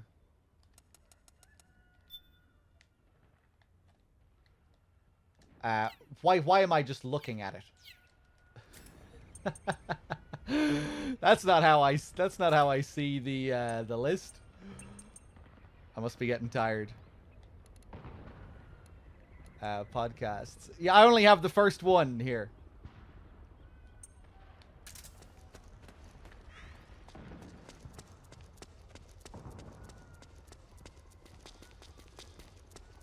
Metaru with the 42 months. Thank you.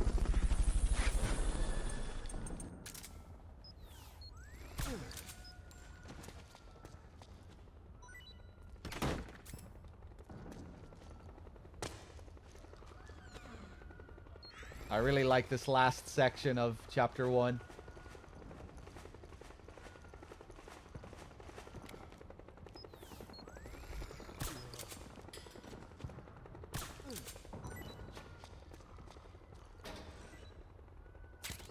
Nice.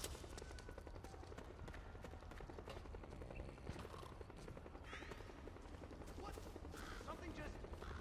No.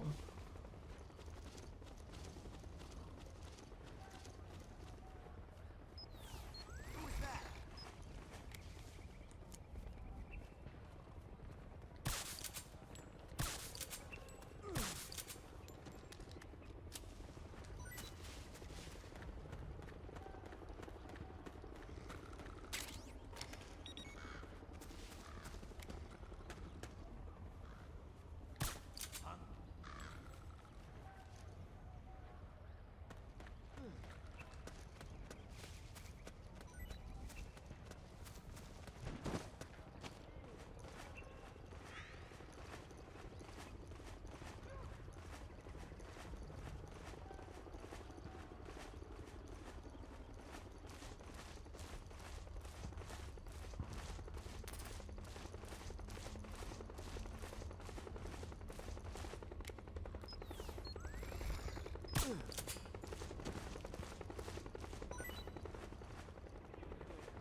Oh yeah, it's cool here. You can see the gecko.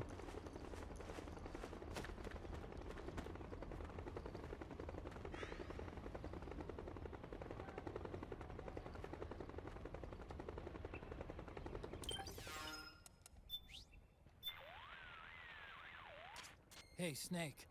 That emblem on Mir... Oh yeah, I saved and reloaded. Snake. Are those gecko on that truck? I always pictured gecko as these big, hulking things. But I guess they can fold up pretty small, too. Imagine that. I'll bet I could fit one through my front door if I tried. What do you think? Thinking about redecorating? Come on. You don't think I'm that weird, do you?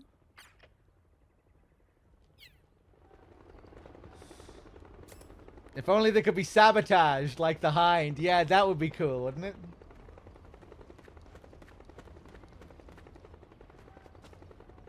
Although, you kind of get the idea that there are a lot of these gecko around.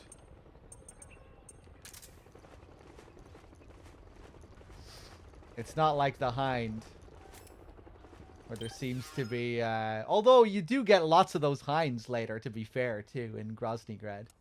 It's just that the one you blow up, they make a point of having, you know, that you've seen that one before. They draw your attention to the fact that it's that particular Hind from the Virtuous mission.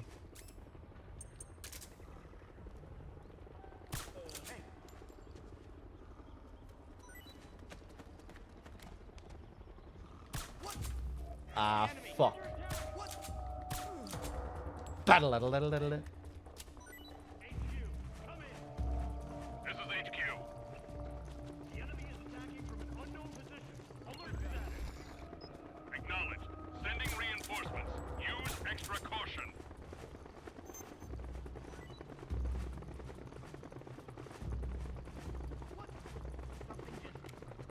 No. No.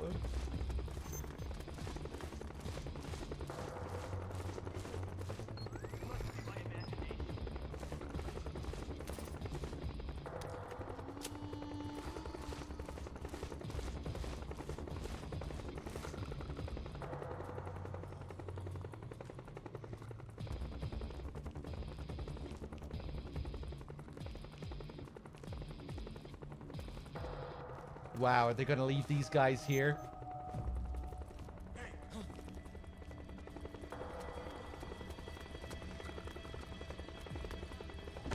Get up! You!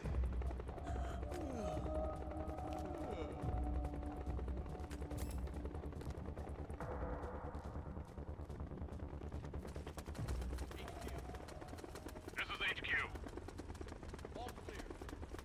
Understood. The state of alert has been lifted. Resume positions.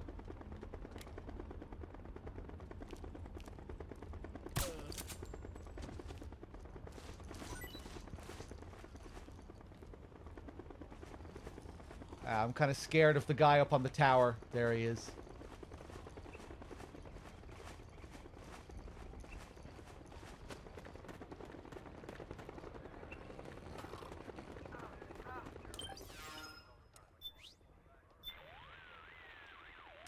Hey, Snake.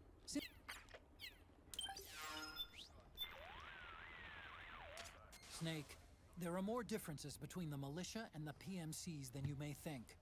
For one thing, the PMCs are flush with cash, so they usually have the latest gear. Looks that way. Weapon systems, combat suits, tactical vests, communications equipment. All the latest toys. On top of that, they're running on the SOP system, which keeps them in constant contact with each other during battle. The militia, on the other hand, are little more than amateurs. Most haven't even had basic combat training. And their equipment is nothing to brag about either. They're just barely scraping by. Their weapons don't seem to be controlled by the system. The ones I've picked up work for me just fine. Right. But the PMC's weapons won't. You can steal their guns, but they'll most likely be locked and unusable. Remember that.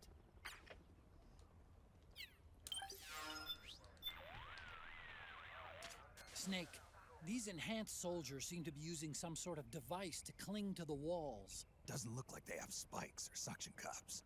This is only a guess, but I think their gloves and boots might have some mechanism that employs van der Waals force. It's a type of mutual interaction that occurs between two electrically neutral particles. Geckos use it to crawl up walls and across ceilings.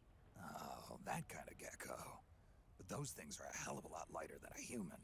Well, around 10 years ago, I read about an experiment where they reportedly suspended an object weighing 100 grams using a 5mm square piece of adhesive tape. Assuming the technology's advanced since then, I don't see why these guys couldn't be climbing all over the walls. Otacon, what about Vamp?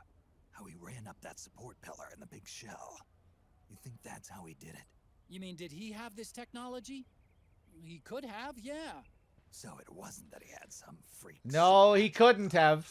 Hey, when technology starts to test the limits of our imagination, what's the difference? He was wearing normal boots, Otacon. Have you seen what those frogs look like? And those, how futuristic those boots look? Vamp is just wearing a normal pair of boots, man. How does he have that technology?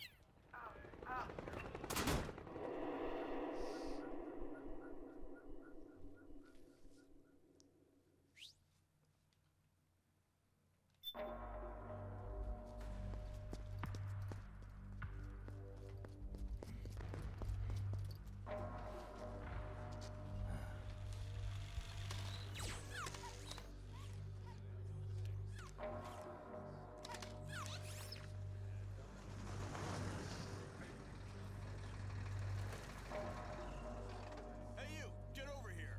Yes? We're having connection problems. Go check it out. Yes, sir. What a load of bullshit. Wait here.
I knew it.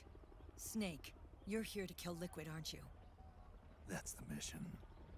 Are you going to stop me? My mission is to inspect the PMCs. I'm not in a position to take action. All I can do is stand by and watch. I can't help you, understand? I'm a peacekeeper, here to keep order.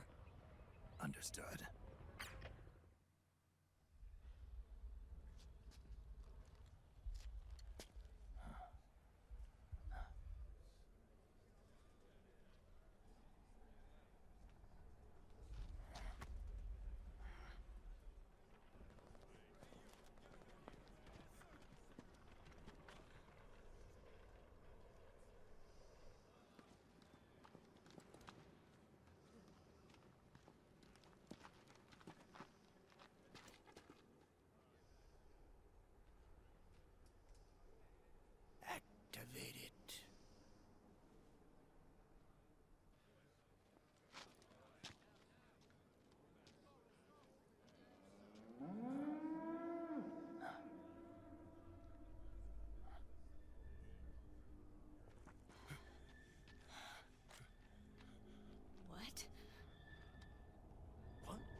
Commander!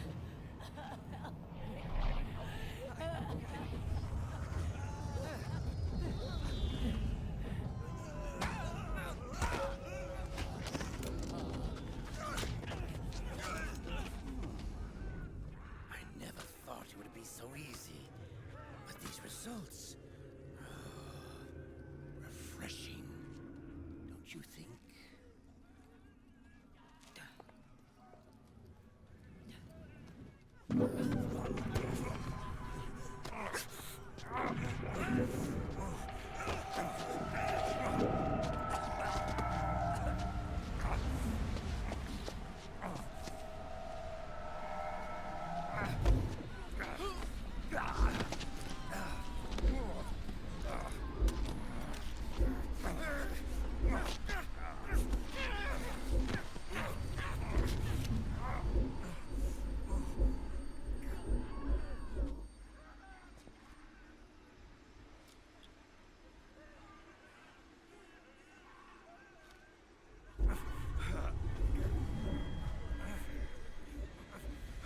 Brother!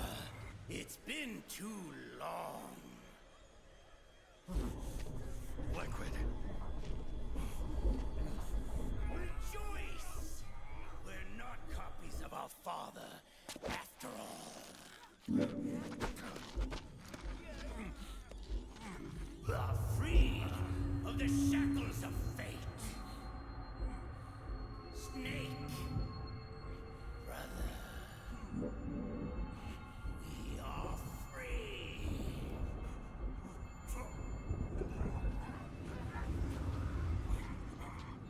Watch, Snake.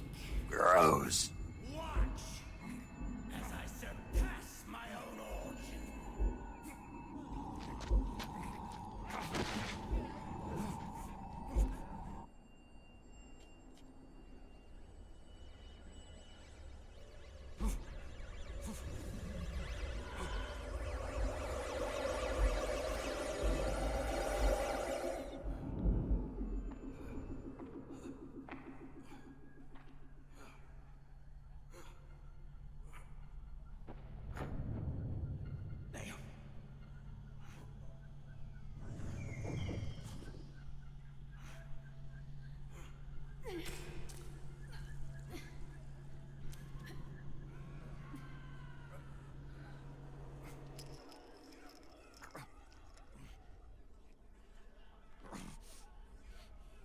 Snake, if you won't be a prisoner to fate,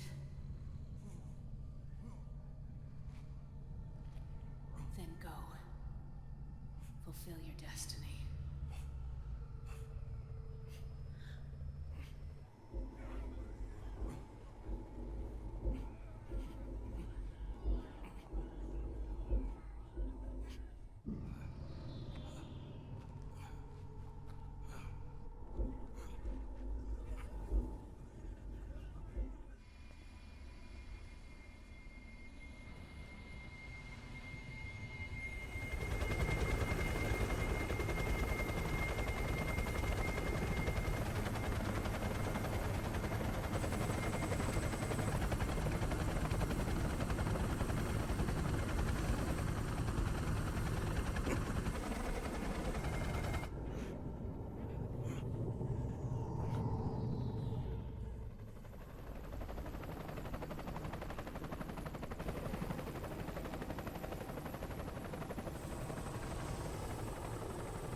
All right. 4 hours and 35 minutes for Act 1.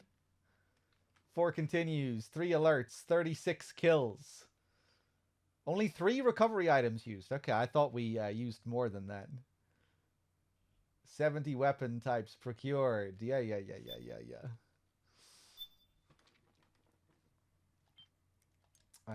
Let's overwrite this save. Metaru, did I thank you for your 42 earlier? Thank you again.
Uncle Hal?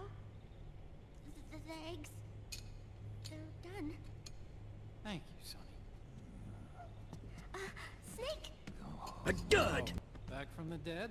What a load of bullshit. I don't remember the sun being so flat. Sorry. I'll dig in right away, Sonny. And would you make some for Snake, too? Okay. Hey. None for me, Sonny.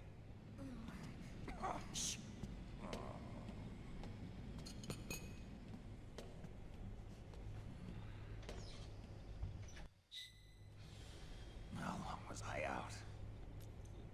A whole day.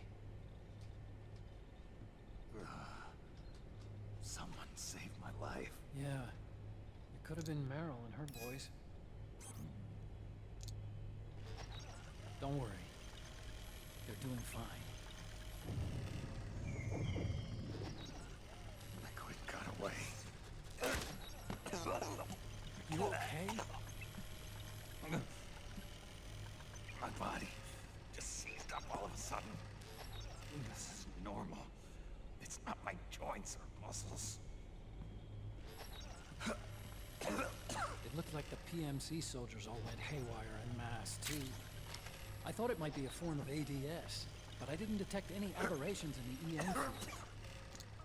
You were lucky. One of those guys' hearts simply stopped.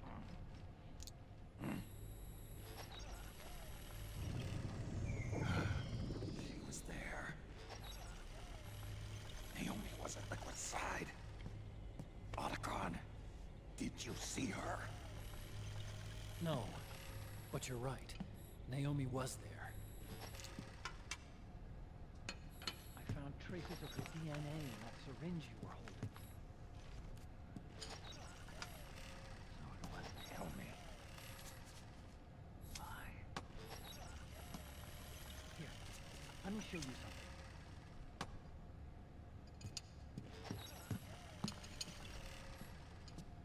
Right after it all happened, I got a video mail from Naomi. It was sent to my old address.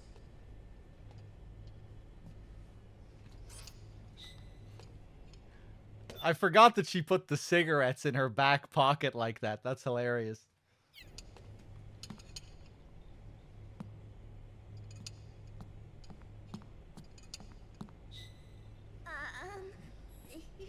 Hello. Thanks, Sonny. They're delicious.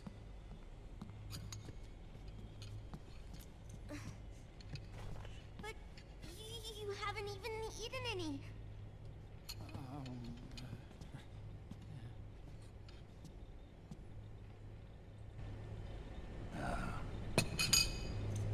We grown-ups have to watch our caloric intake, you know. Ah, but thank you. I was looking for this. You're not watching your nicotine intake. Sonny!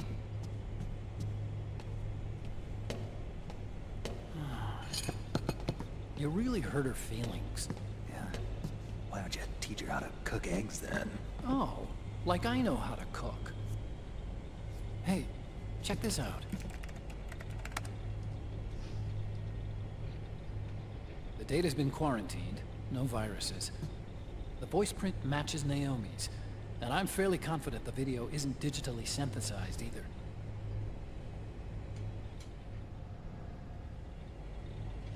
Snake, I'll make this quick. I'm in South America. I've been captured and forced to do research. It's Liquid. Liquid's goal is to seize control of SOP, the Sons of the Patriot system that controls the soldiers. To do that, he needs to analyze the nanomachine structure and find out how they communicate with one another. The nanomachines currently in use by militaries and PMCs are third generation. But their design is derived from that of the first generation. And the basic technology is still the same. First generation? I was the one who created the first generation. A nanomachine colony, part of which was Foxdie. 9 years ago, at Shadow Moses, I injected it into your body, Snake. The technology used in Foxdie was incorporated, inherited really, by SOP. That's why Liquid has me helping him hijack the system, because I know how Foxdie works.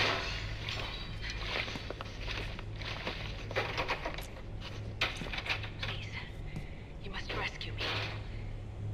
Liquid's found a loophole he can use to get into the system. Preparations for his insurrection are nearly complete.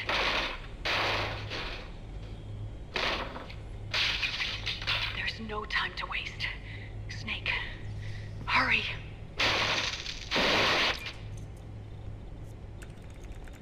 Naomi sent her location data in a separate file. What the hell is that? It's a type of encrypted data. Sonny decoded it for us. Remember now? This is data from the Soliton radar you used at Shadow Moses. I'm guessing Naomi wants us to know the message truly is from her. Sending the map data in Soliton radar format. Pretty clever. And Mei Ling's helping us out from Hawaii.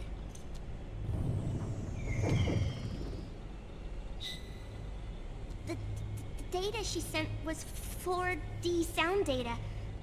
I don't know how Soliton radar works, but all I had to do was change the audio data into video data. It was easy. This Naomi lady seems pretty cool.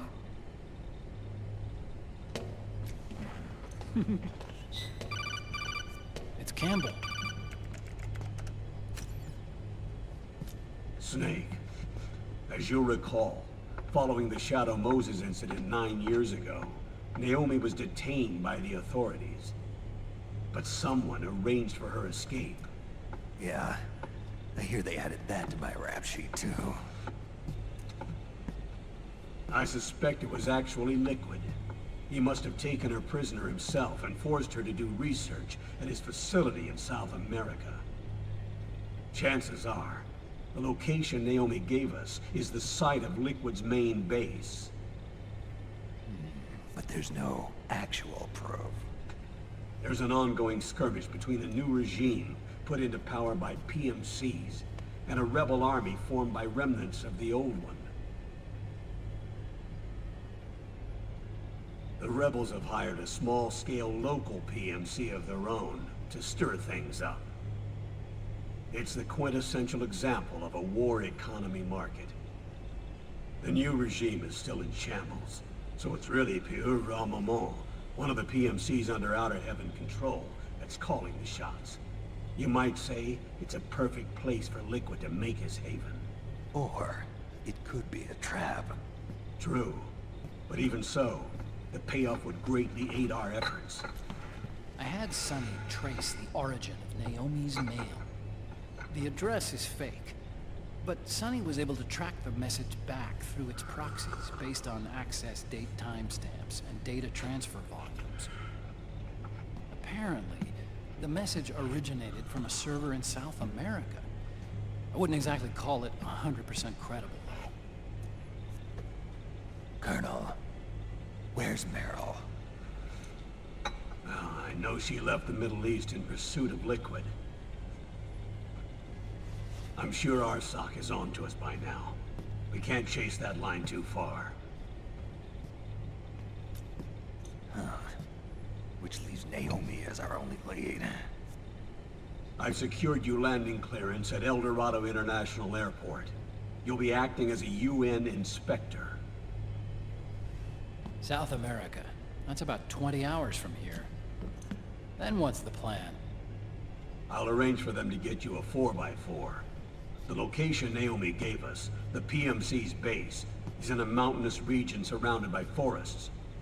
Use the 4x4 to get as close as possible to the PMC security perimeter. From there on, Snake, it'll be a solo sneaking mission. Roy.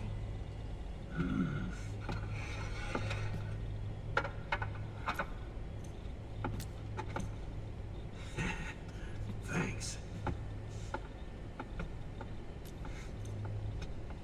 The rebels are still pitched in battle against the PMCs. The commotion should help you slip into the facility unnoticed. 20 hours until we land. Got it. I'll have a look at the documents. Maybe I'll even have a smoke while I still can.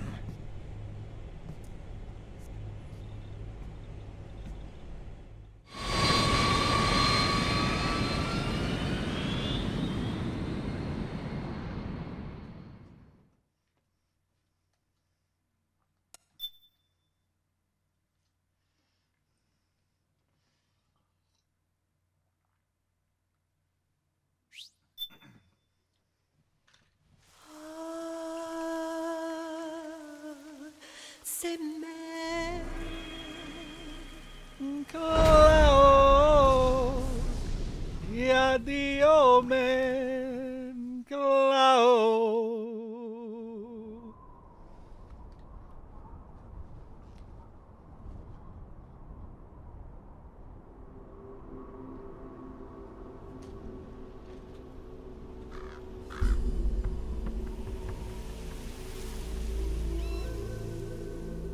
Colonel, how deeply are they involved in all of this? The Patriots, you mean?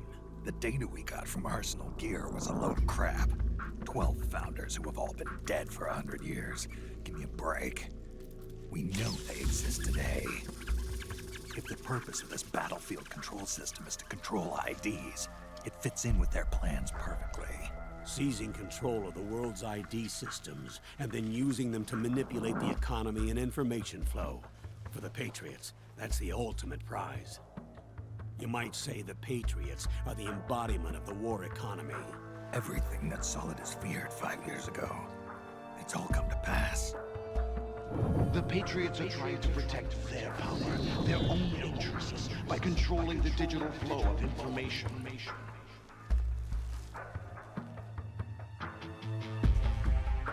Now, with the media and global opinion under complete control, not even the UN can stand up to them. Then Liquid's insurrection is against them. Exactly. It would seem as though Liquid has taken up Big Boss's cause. An age of persistent universal warfare. A world where mercenaries are free from domination. In a sense, the Outer Heaven Big Boss envision is already a living reality. You mean the PMCs and their war business? Right now, Liquid is a slave to the Patriots, forced to fight their proxy wars for them. He must be dying to break free of their spell. Beneath the surface, a new Cold War is brewing between Liquid and the Patriots over who will survive. And no matter who wins, the world has no future. Until we stop Liquid and destroy the system, we'll never be free.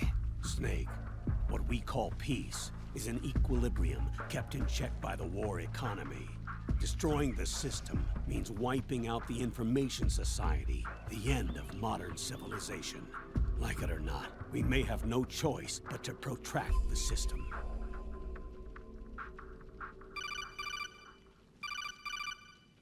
Snake, here's what we know about the current battle. Rebel guerrilla units are advancing on the base of the government PMC troops. That base appears to be Liquid's safe house. According to Naomi's data, she's being held prisoner inside the compound. That's where she is. Assuming the data is correct. And one more thing. What now? The government PMC troops have been operating at high altitudes. We have reports that it's starting to upset the balance of the nanomachine control system.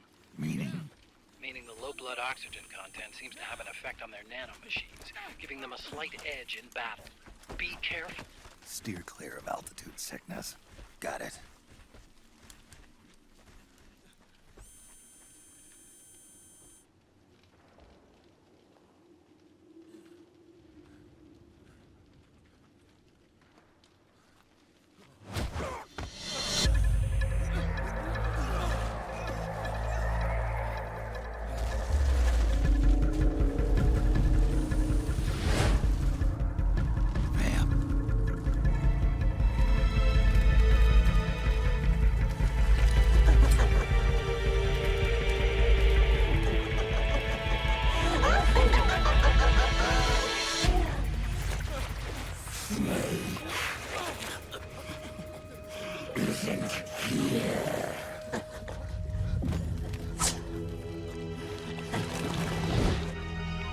That's tasty.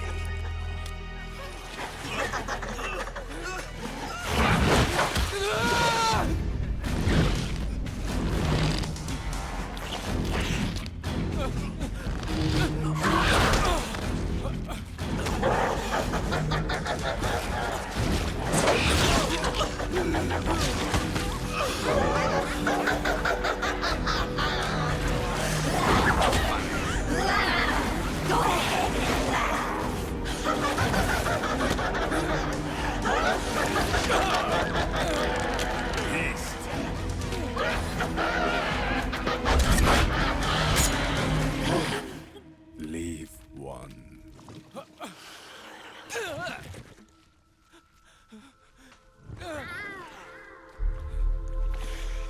Don't forget this face.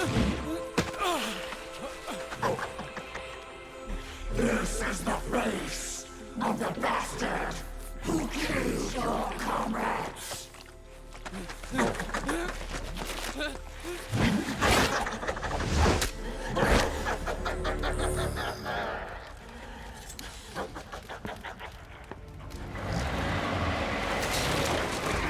More guerrillas will be coming to storm the safe house.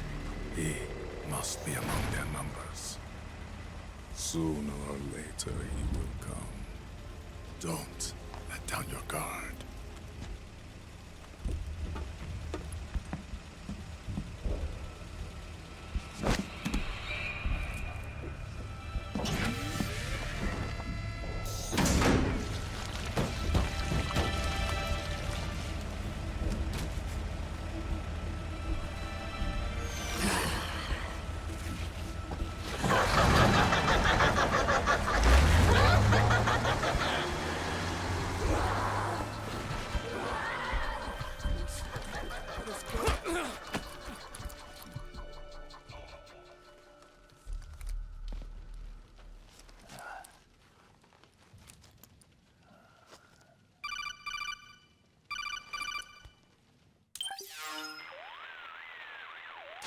Otacon, what the hell? That was Vamp. I'm sure of it.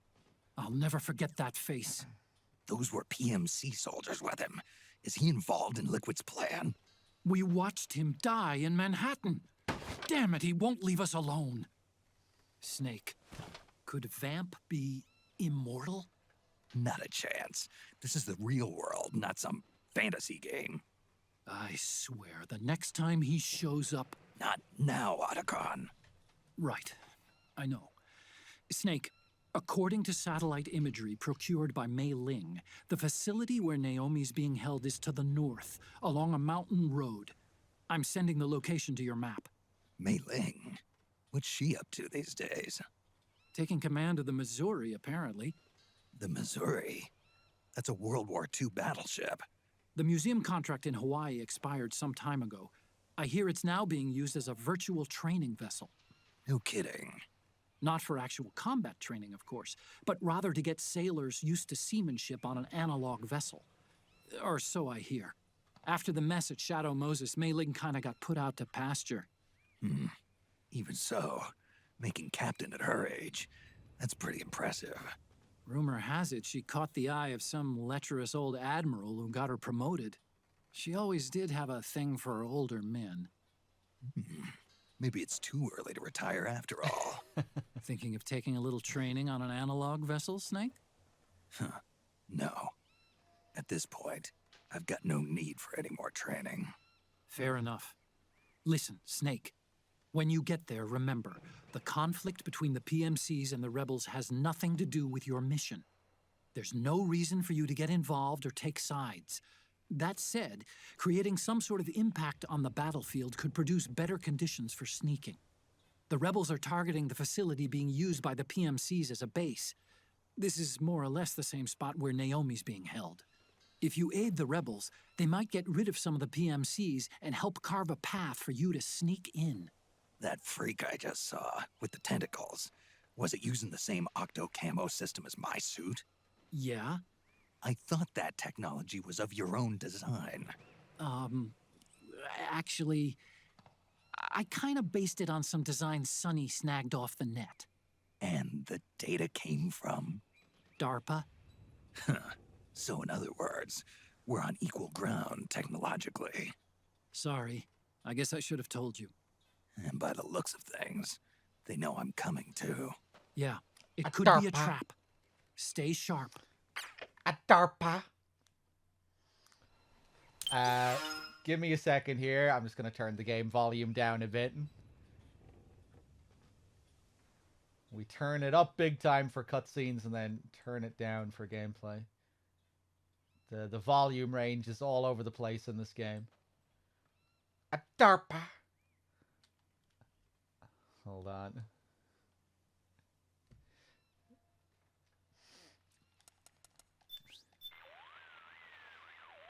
Snake, I see you found yourself a uniform from the old regime's army. It's just like the ones the rebels are wearing. Yeah, just my size, too. The rebels are a heck of a lot less likely to shoot at you if you're wearing that uniform. Don't hesitate to put it on if you're feeling a little naked. I'll do that. Of course, you have to act the part, too. Don't forget to play nice. Don't worry. I'll behave. A little, naked? Yeah, normally you would have to find this here, but we're on NG+. So, we already have it. Let's see. Why did he say it like that? Because he likes thinking about Snake naked. Go. Head for the research lab where Naomi's being held. It's to the north. What's going on? Who are you? What is this? I'm going to do something a little bit different this time. Hey, go get the weapon. Oh, God. I meant to get that second guy, too.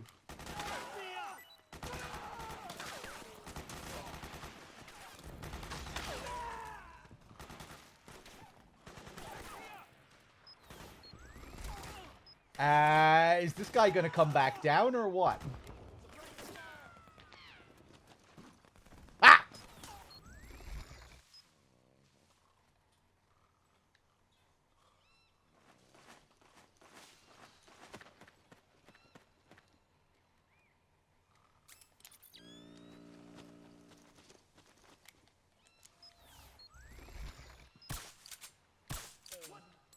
What?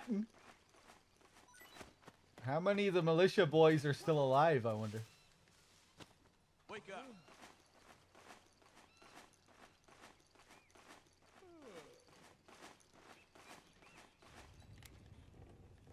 That's the PMC boys, all right.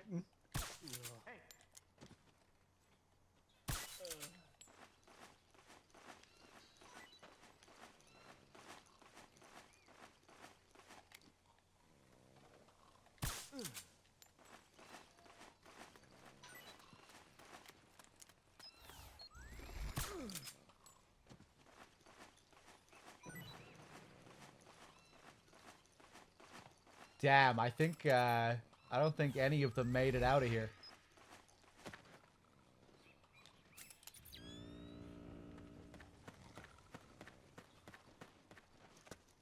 Yeah, normally you find the outfit, in here, I thought. I can't remember, or maybe you found it over here. It's been so long.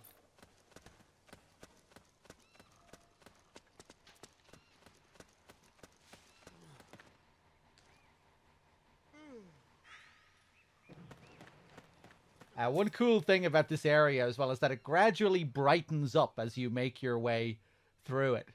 Was I at 60 frames there for a second? Yeah, it is possible in a couple of different areas.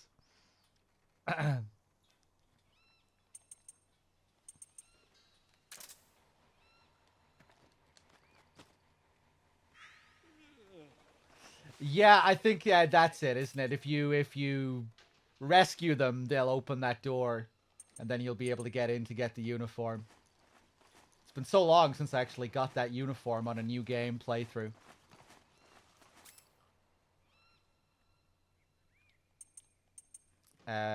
When shit gets crazy as well, it forces the guy to come out of that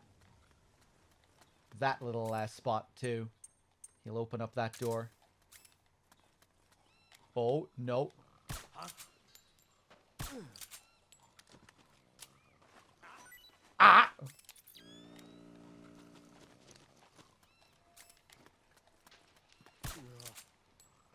Yeah, fuck it. I'm just gonna keep charging ahead. Some more militia guys should still spawn here, though, I think. What? Something just...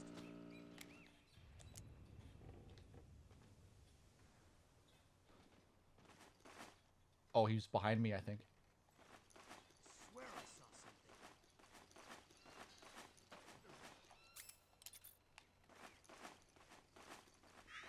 Yeah, see how it's a little bit brighter now?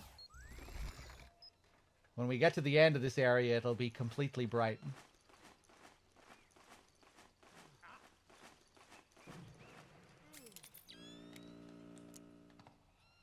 Come on, wake up. Hey. Huh?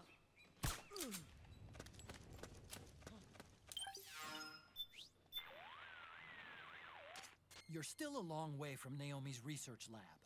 The direction of the lab is indicated on your radar. Use it to plan your next move. Snake, you know the men and women in the rebel army were once regular soldiers in the national army. When the current regime seized power, they were either stripped of their ranks or left of their own accord. At any rate, the vast majority were in the army when the old regime implemented the SOP system. Hold on. You're saying they've got nanomachines in their bodies? Exactly. But when the regime changed, the system expunged their IDs. That's why they can't use ID guns and fight with naked guns instead. On the other hand, it also means the government can't control the rebels' actions through the system.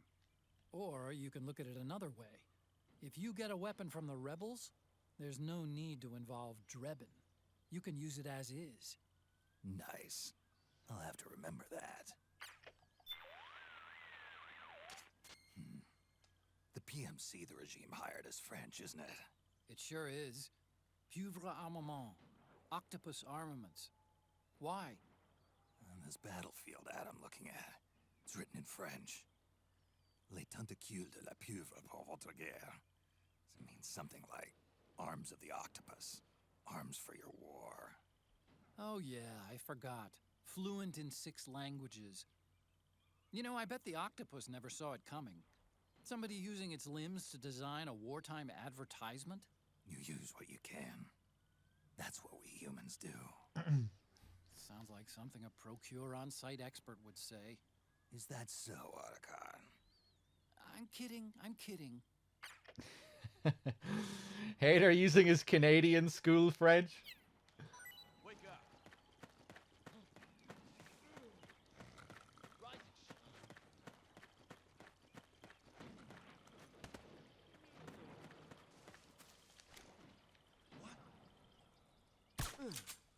Hey, anybody there? Who was that? What's going on? Ah, you bitch. Oh, it's you. What? It's the enemy. HQ, HQ. This is HQ. Oh, it's you again. We're under attack. Acknowledge. Sending reinforcements. Use extra caution.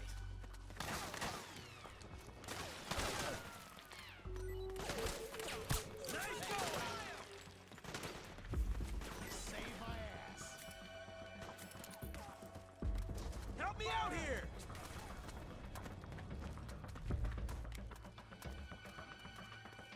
Fire!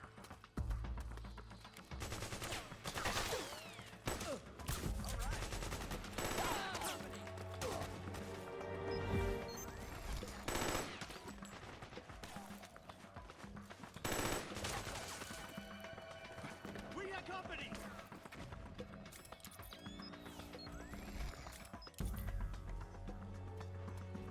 Suppressing fire! Nice going!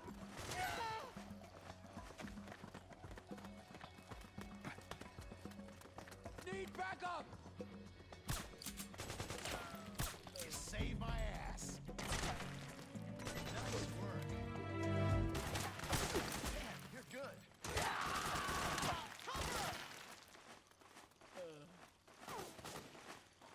Hey. Cover!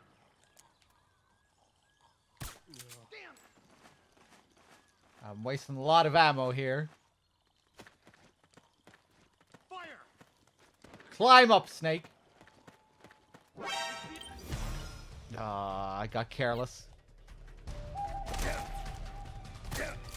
He was the last guy as well, I think. No, still this guy.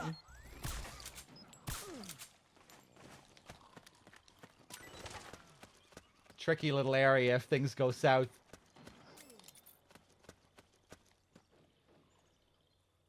See, now that we're at the end, really brightens up. Oh, it's you again. What are you doing here?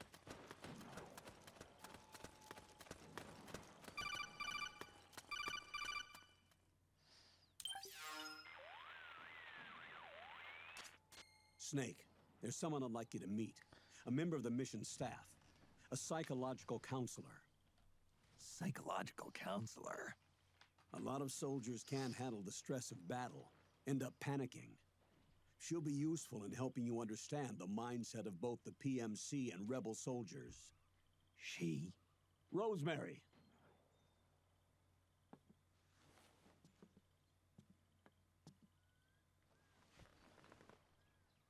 Nice to meet you, Snake. This is Rosemary.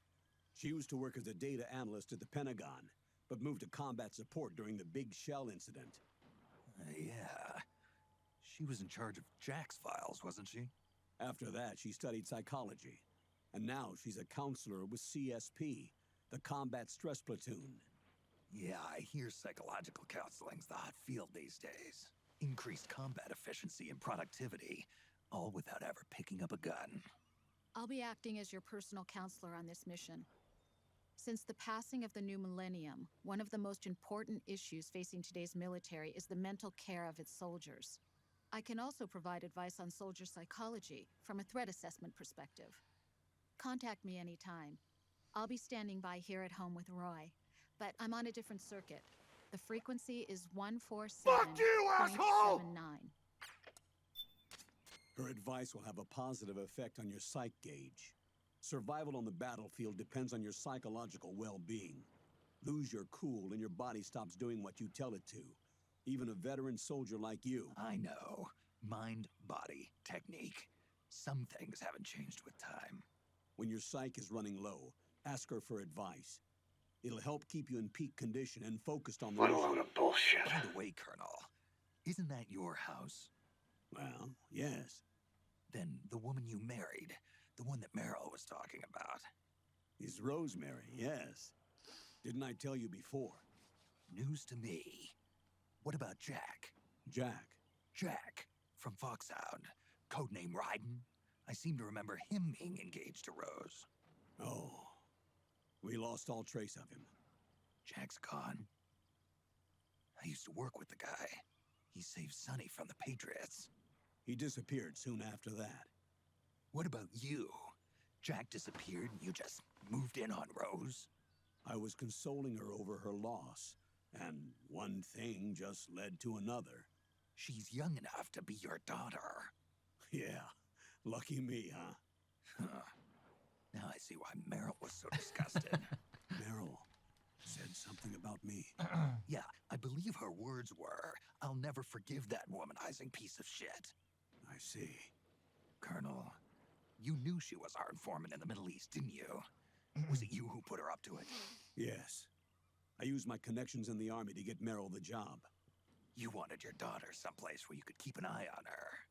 Look, everybody involved in the incident at Shadow Moses either lost their job and status, or in the case of Meryl and Mei Ling, got brushed aside. Meryl wanted to make a comeback, a difference. We can't all be as strong as you, Snake. Some of us can't bear living like pariahs. Since Shadow Moses, I've been branded a criminal. I think of it as my own small way of making it up to my daughter. My own flesh and blood. In any case, call Rosemary if you ever need advice.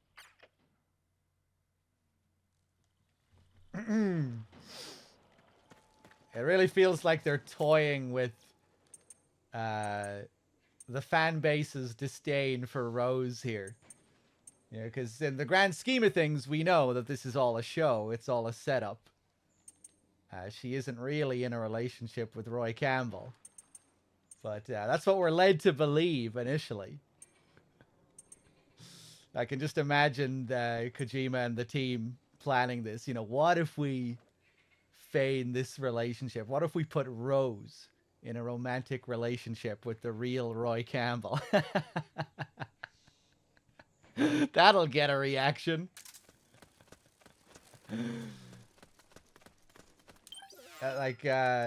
If it was for real, imagine how fucking insane that would be. Rose leaves Raiden for Roy Campbell. After the events of MGS2. What are you doing here?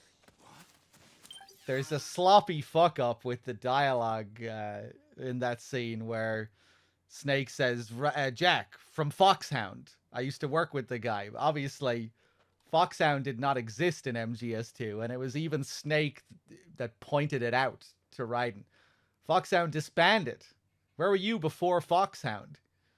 You know, and then at the end they learn that he's just a Patriot's pawn, that all of that is an illusion. But here he is saying that he was apparently in Foxhound. He should know that he was never in Foxhound, but all right.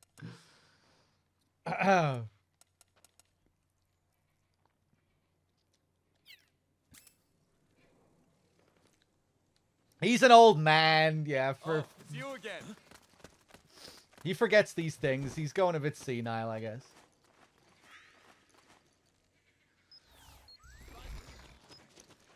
But later, they even go on to say that Roy was Jack's commanding officer.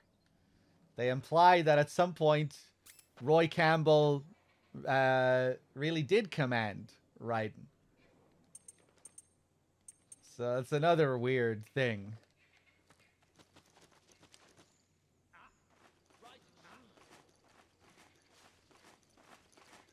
Maybe that was all going to be explained in Metal Gear Rising.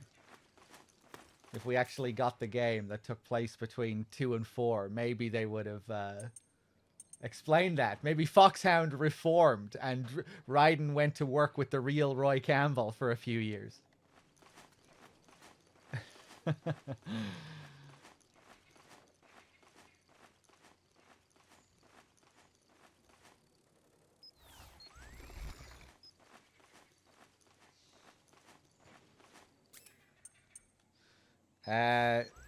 Why does Rose forget that Campbell wasn't his officer? Yeah, like, I don't know.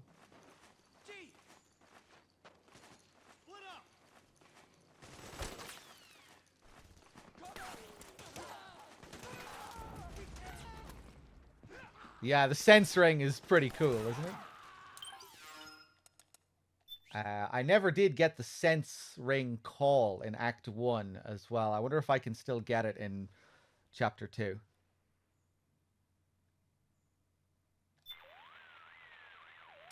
Snake, look at those rebel soldiers over there. It looks like they're trying to sneak up on the PMC base, just like you are. You can find your own route if you want to, but it might be easier to just follow them. Or you might try inciting a battle between the PMCs and the rebels and slip past them in the confusion. You should consider fighting alongside the rebels for a little while. It'll help soften up the PMC's defenses, which should work to your advantage when it's time to sneak in. In any event, choose whichever method you think is best given the situation, and stick to it. What's your favorite chapter in this game? Act 1, I would say. Yeah, it would have to be Act 1. Do you hear the birds, Snake? Yeah. I noticed a change in their song a while back. They're trying to warn other birds about some kind of disturbance. There must be people coming. If they get too close, the birds will stop calling and fly away. Good observation. Birds are nature's greatest security alarms. You should pay attention to how they sing and behave.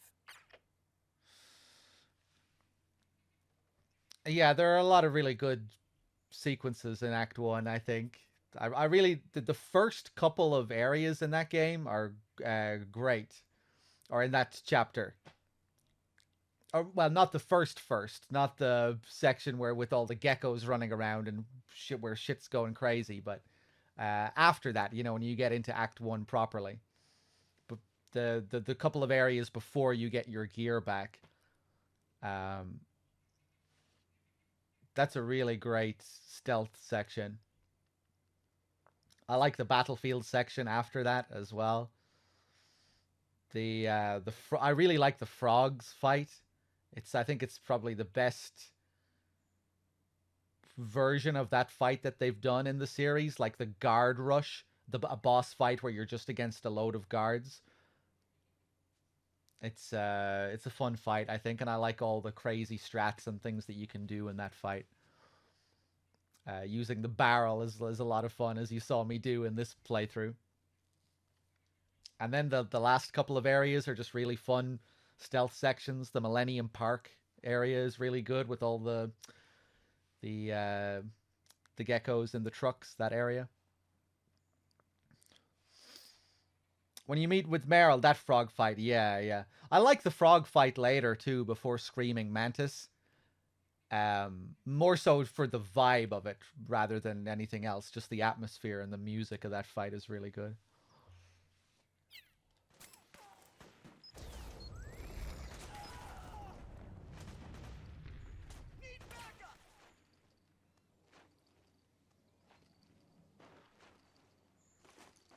You're not going to move there, sir? I never did finish my barrel playthrough. No, I'll have to get back to that at some point. I got to the start of Act 2, and I spent hours trying to figure out that starting area in Act 2. It's painful. The area that we just came from.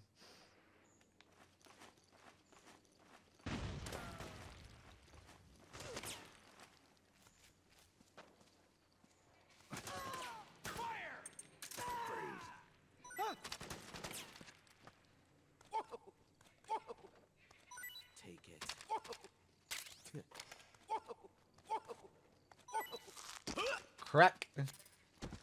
Thank you.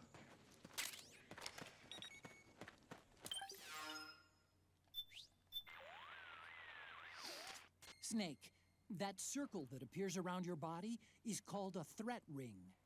It's a visual display of the sense you get from entities all around you.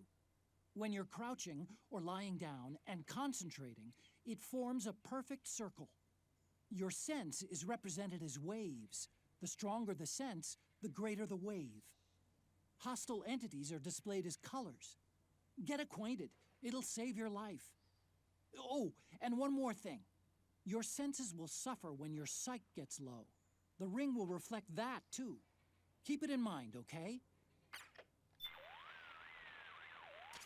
Naomi's lab is to the north. Head north, Snake. There's another one where he talks about senses and the threat ring, I think. I want to see if I can get it. The device you're wearing over your left eye is the Solid Eye. 3D glasses, huh? I remember having a toy pair called Tobit Acid back when I was a kid.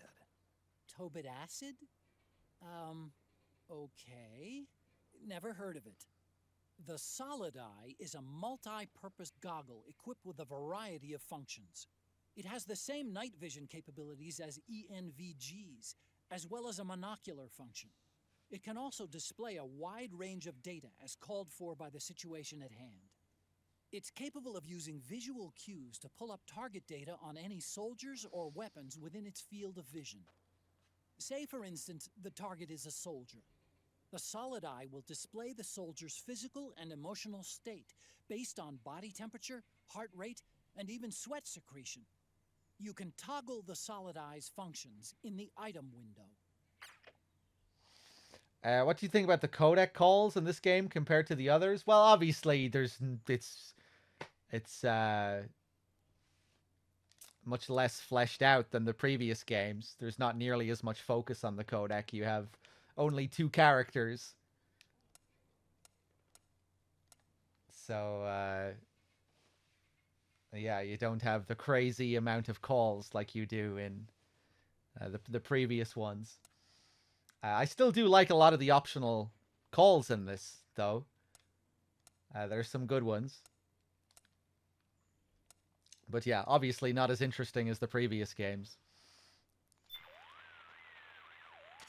Naomi's lab is to the north.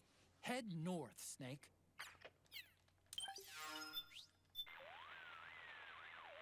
I designed your radar exactly to your specifications, Snake. The baseline map, shown in the upper right of the screen, shows a visual representation of what your senses tell you, including sense you're not even conscious of. It compiles and amplifies data on surrounding temperature, humidity, sounds, and smells. Think of it as a digital expression of the feel of your environment. The feel? You mean my close-range senses? That's one way of putting it, yeah. The stronger a feel is, the more vividly it shows up on the radar. But if you're somewhere with a high baseline, in the middle of a combat zone, say, or a panicking crowd, it's tougher to pick up that feel. Granted, you tend to stick out more when it's quiet around you, and it's easier to slip by unnoticed in a commotion, but it also makes you less alert to threats. Living organisms, such as soldiers and moving objects like unmanned weapons, give off strong feels, so they'll show up clearly on your radar. The radar also displays the strength of the ripples you yourself send out to others. The more you stick out, the bigger and brighter your radar presence will be. On the other hand, keeping quiet, staying still, and using octocamo to blend in with the environment makes your radar presence smaller, indicating that you're less likely to be detected by the enemy. I turned down the game audio for the gameplay, but maybe I should turn it up just a little bit. Just let me know if I'm getting drowned out. Turn it up a tad. I usually turn it down for gameplay and turn it up for cutscenes. Some of the cutscenes especially are just really quiet naturally. And then oftentimes it'll cut back to gameplay, and if it's a big bombastic scene with lots of gunfire, I'll just be completely drowned out.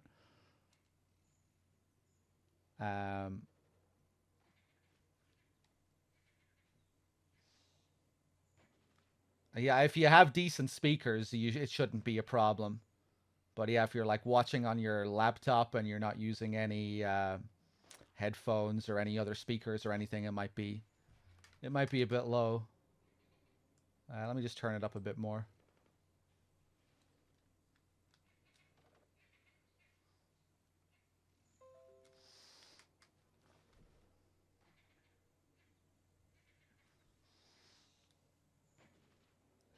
Usually have to turn up a bit for dog. Yeah, well, people said before that DRK is really loud and I'm really low.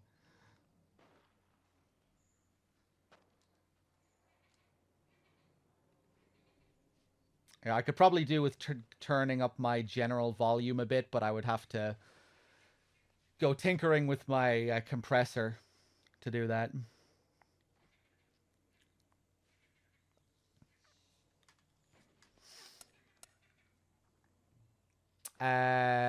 Anyway, that was the call I was looking for.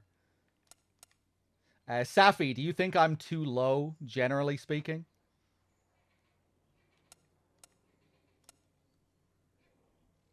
I feel like I could still do a bit of... compared to a lot of other streamers. Yeah, but I feel that way. Oftentimes when I watch a stream, though, I always have to turn down the volume. That's partly why I turn my volume down a bit, because I find with most streams, I always have to fucking turn the volume down to like 10%.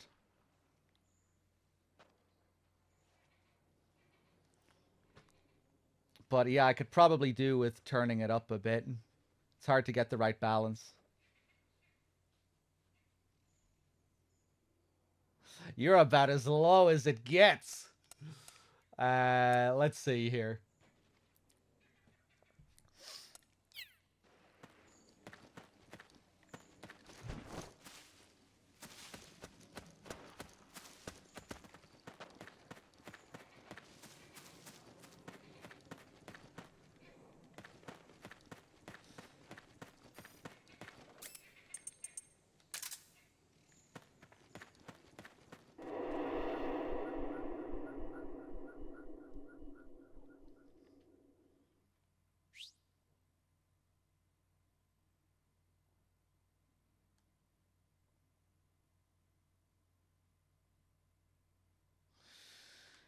Yeah, I guess you have a point there, Mr. Man.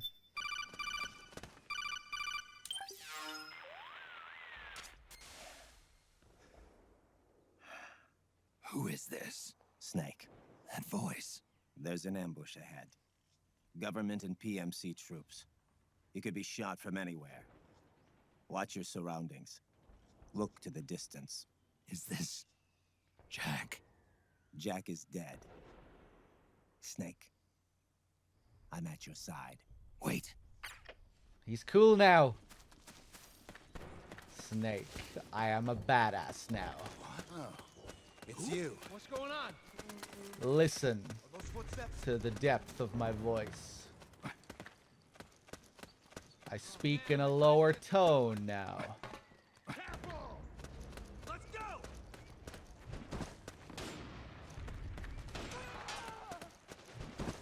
Notice how he has Snake's codec frequency from MGS2, 141.80. He plays the mentor now.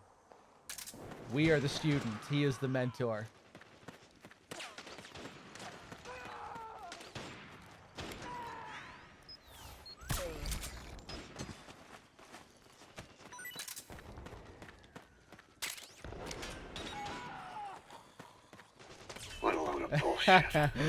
Now I'm imagining all his goofy MGS2 quotes in his badass voice. If we don't hurry, it'll be the last we see. Hanging.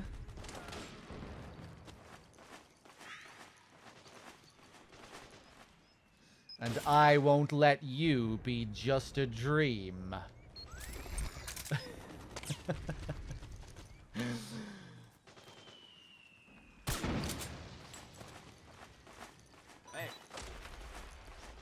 You're a real egotistical woman.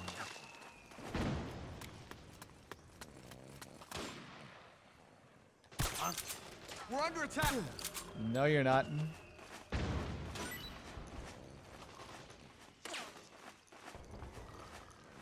If we don't hurry, it'll be the last we see. What? Something just... Pop.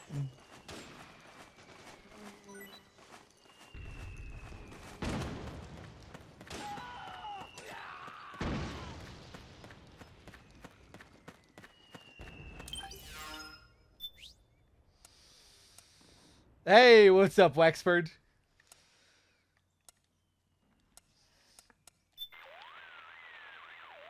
Need something?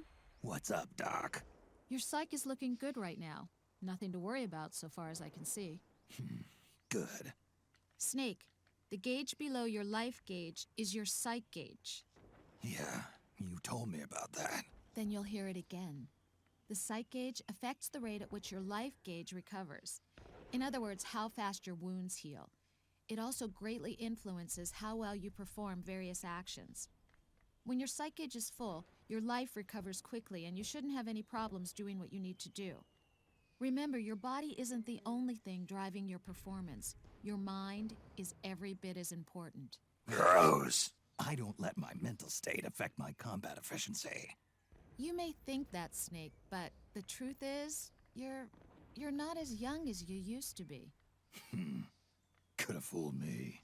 It's your psyche that's keeping you alive inside. So you better take it seriously. Keep a close eye on your psych gauge. That's tasty. All right.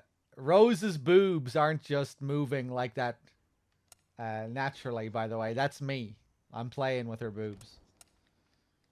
With the 6-axis controller, you can control Rosemary's boobs in this game. With the new advanced technology of the PS3.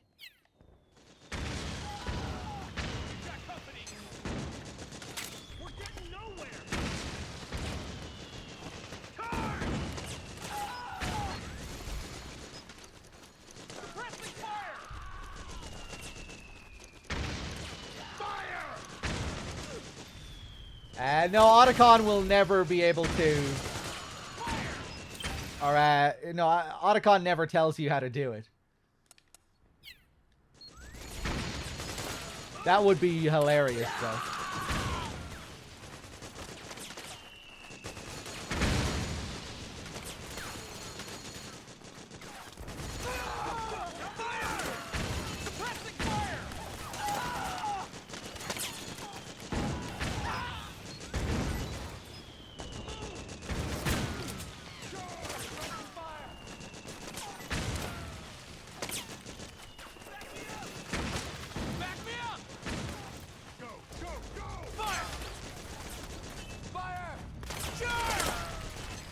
Can I get this guy through the gate? Oh! Woo! Jesus!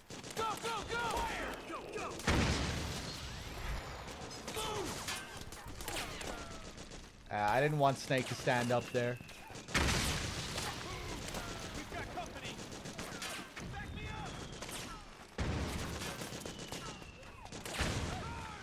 I always get caught when I try to do this, but I'm gonna try and do it again.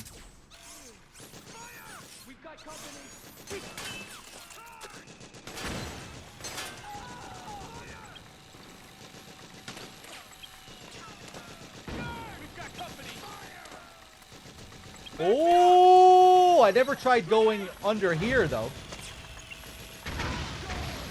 I don't even remember the last time I came in here. I'm scared. I'm going back.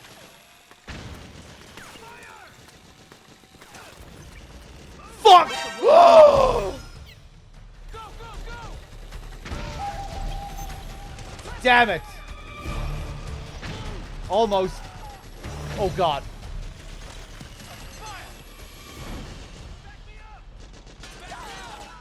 Ba-da-ba-ba.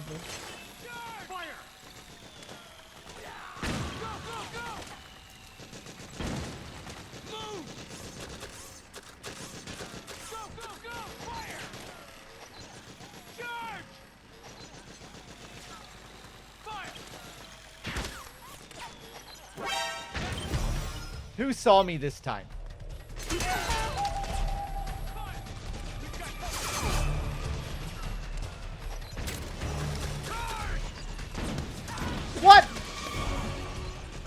I'm your friend!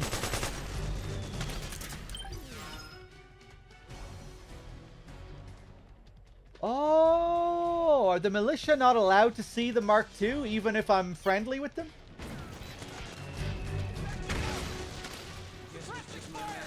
Oh, okay, I forgot about that. They'll know that I'm their friend, but they won't know that the Mark II is their friend. Really? Hold on, let me just... What about now?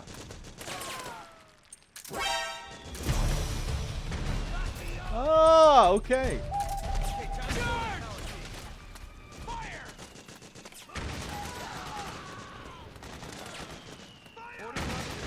That's a shame. It'd be cool if they had, like, unique interactions with the Mark II. If you were on their good side. They could pet the Mark II and call it a good boy. If you got on their good side.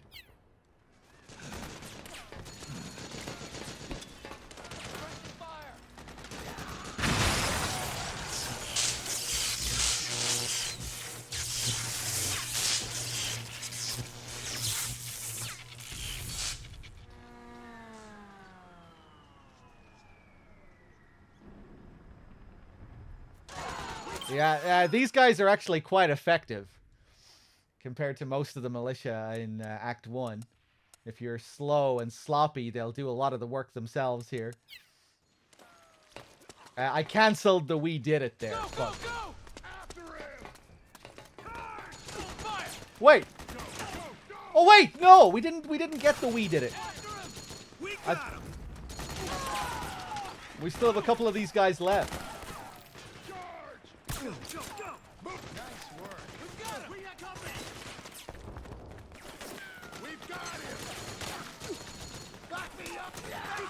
Who's left?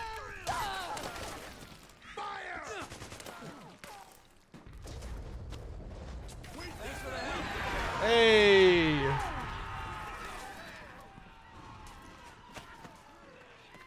My stress is through the roof here. Hold on, now let me just test this thing with the Mark II again. Now that the war has been won, will they still trigger an alert? Probably not. Oh, they will! Okay.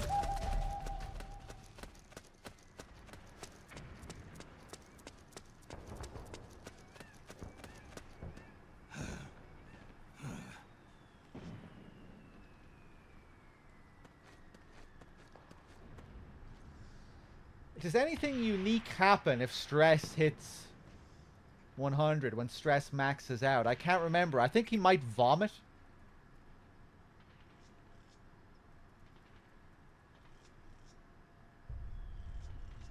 We could wait. We could torture Snake here and wait.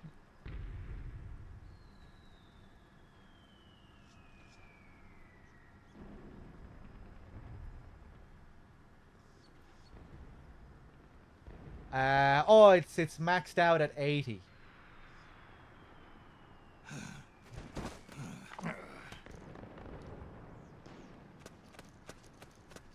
Yeah, I guess not.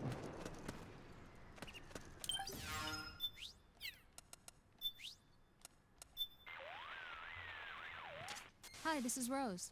I need an update on my psych. Your psych is at an extremely dangerous level. You need to take immediate action to recover it. Got it. Snake, are you okay? Your psych's looking awfully low there. Yeah. I can't seem to get out of this slump. You should find a nice, safe place to rest and replenish your psych. It may help to equip some Munya, too, if you have any. Munya? It'll help you to relax, and should help your psych gauge recover faster. Okay. I'll give it a try.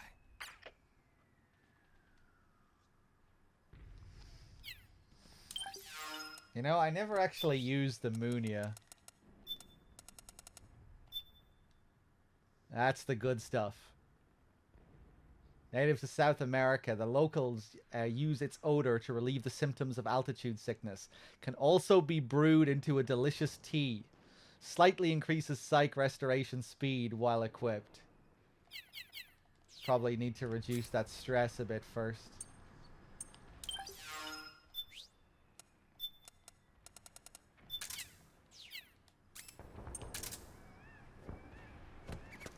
Yeah. We go into the shade here. Let's just go for a classic magazine. We just picked up a Playboy here. I love how they hide the environmental storytelling here. A Playboy hidden back here in the corner.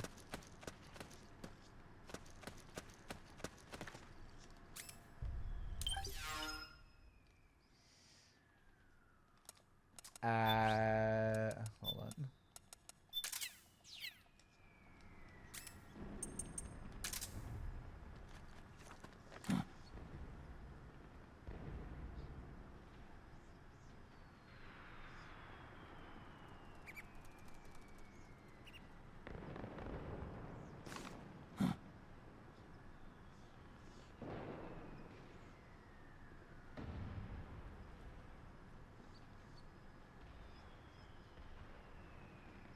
I was explaining earlier, you only get so much with each page. See how my psych gauge has stopped recovering now?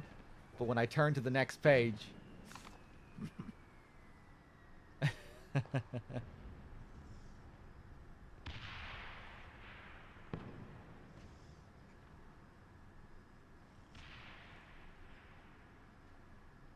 Snake gets bored easily.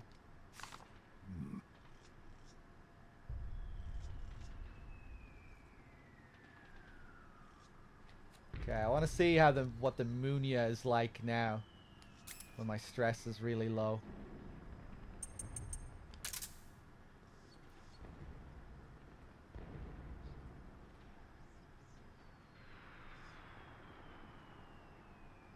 Yeah, pretty slow recovery.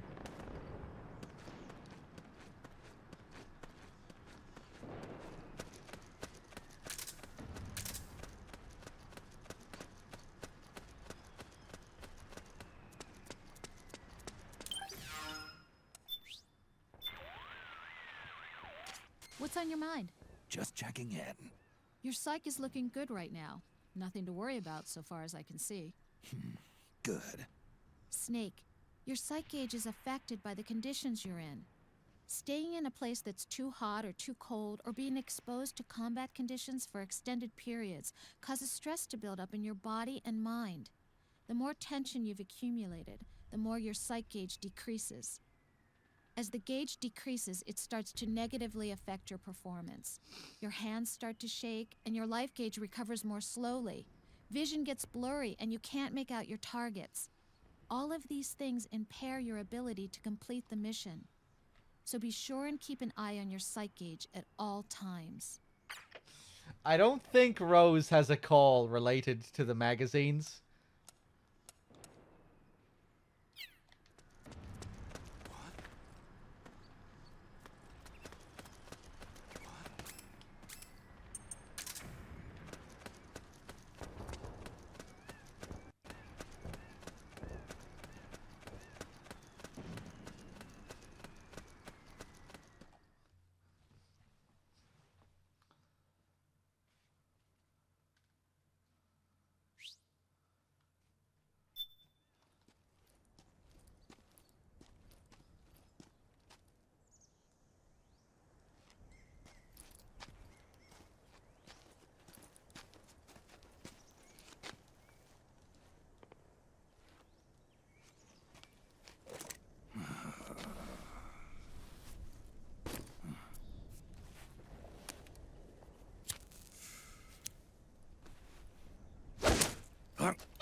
Yo, over here.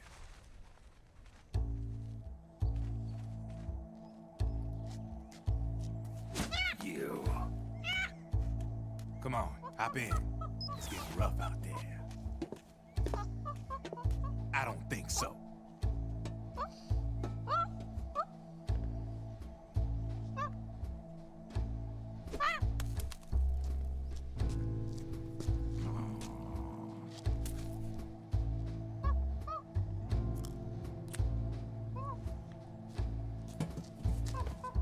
meet again. You've been following me. You seem like an interesting guy, so I decided to check you out. Sit down. A lot of legends about you out there in the intel community, especially in the CIA. You know those nanomachines I injected you with back in the Middle East? They let me track your location.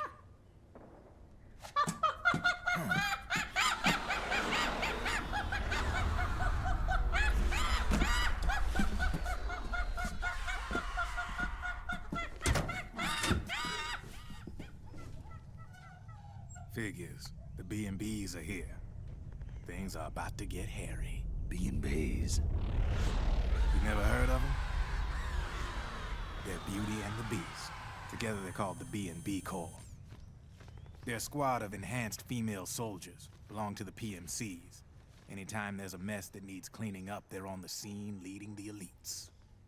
That's a female? Probably freelancers hired by the PMCs.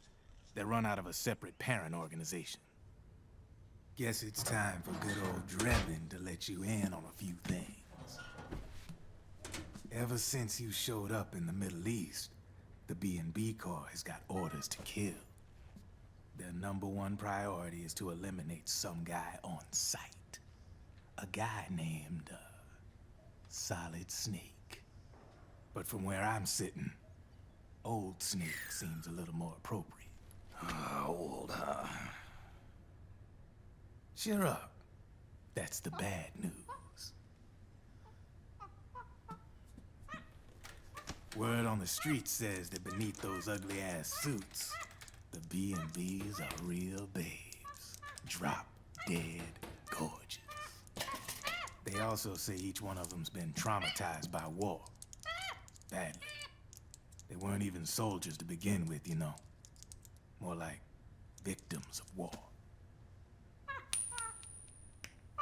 They suffered shell shock on the battlefield. Post-traumatic. It damaged their minds pretty much beyond repair. So the only way they could cope with the reality of battle was to become war machines themselves. The remnants of their human side are buried deep within. The beast, that's what you see on the outside. War transforms a snake into beasts.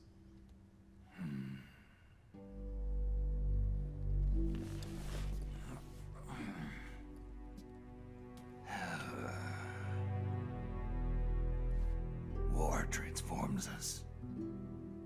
But deep within that shell, something human survives. A fragile, scarred heart. Without a shell to protect it, it's like the yolk of an egg. Word going round is their natural flesh and blood bodies can't survive in the open for more than a few minutes. And they've been convinced that by killing Snake, their minds will be cleansed. They think it's gonna free them from all the pain, and all the fury, and all the sorrow. Which makes these babes pretty much obsessed with killing you. 4 B&Bs have been identified so far. The one you just saw was Raging Raven. There's also Laughing Octopus, the master of mimicry, and Crying Wolf. She runs on 4 legs. And finally, the mistress of mind control, Screaming Mantis. Mantis? Yeah. There used to be a guy by that name in the US military. A Russian psychic. He could control people's minds. I guess she inherited the title. She keeps the other B&B's minds in check with her powers. Octopus. Raven. Wolf. Mantis. You got it. They're the Snake Hound unit. And they've got you in their sights. Shit. I'd hate to be in your shoes. Drebin. I thought no one was supposed to be able to hack into the system. Are you with the Patriots? No, sir. I ain't no lale-lule. I mean, I'm no Patriot. You can say Patriot. I guess that means you're clean, right? The nanomachines I got in me are different from the military kind. No speech restrictions for me. What the hell are these Patriots? Are they human? Not anymore, they ain't. They're the law of this world, created over the course of history. They're what holds this world together, keeps this whole mess in check. We are formless. We are the very discipline and law that Americans invoke so often. The Patriots are America, the world's greatest military power. They are the war economy, which makes you and me just cogs in a much grander schematic. I mean, someone obviously had to start the whole thing at the beginning, but now their law has taken on a life of its own. A life of its own? Yep. The country, the war economy, it ain't run by people. It's run by the system. No need for high-level decision-making authority. It's all handled by a massive, yet simple information processing system. An AI. It works just like natural law. The world's a much simpler place than most folks realize. Every aspect of the Patriot system is closely monitored by 3 peripheral AIs and a core AI that ties them all together. The SOP system is one part of that. It's all backed up by a foolproof control system. So not even yours truly can sneak inside the Patriots' AIs. What if, hypothetically, someone found a way? If they could fool the IDS. I guess they could use it as a haven to lay low. Haven? You know, like a tax haven. In the internet society, we have net havens, data havens. A haven is someplace where social conventions and the rules of the net don't apply. Back in the 20th century, the super rich would open bank accounts in countries without income tax laws. That's tasty. Not a bad way to evade paying taxes. Now we've got us a society where everybody's DNA and personal info is totally controlled by the nanomachines inside their bodies. Won't be long before people start using havens to escape from ID control.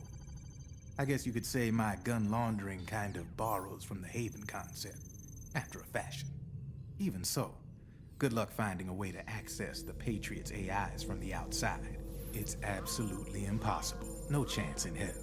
Like I said, there's no breaking into those AIs from the outside. But Liquid's got something in mind. You sure there's no way?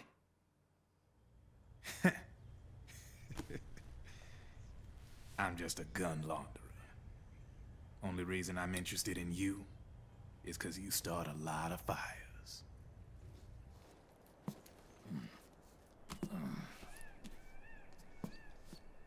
All right then. You need me? Just give me a ring.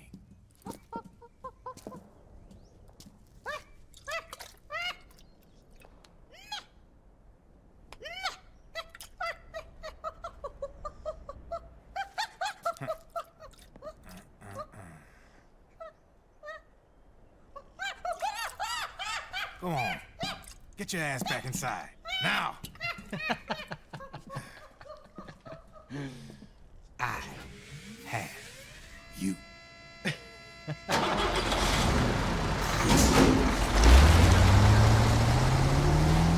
love how he really fights against it there. He's like, he's pissed.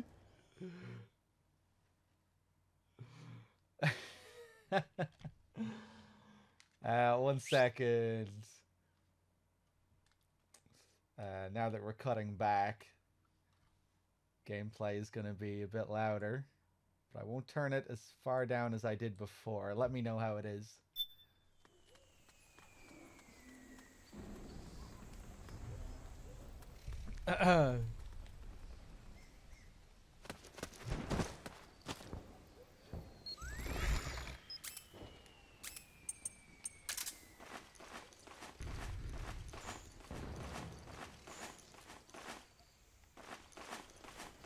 On my last couple of playthroughs, I've been appreciating Sunny's character a little bit more. Particularly in the briefings, when you have control over the Mark II and you can see her up in the room. During the Act 1 briefing, it kind of hit me in the feels a bit. Just how lonely she looked up there. You know that moment as well where she stops and looks up at Olga's picture? That's a really sad moment, I think. She just stops and stares up at it. Then she sits down on the seat and she just looks so lonely.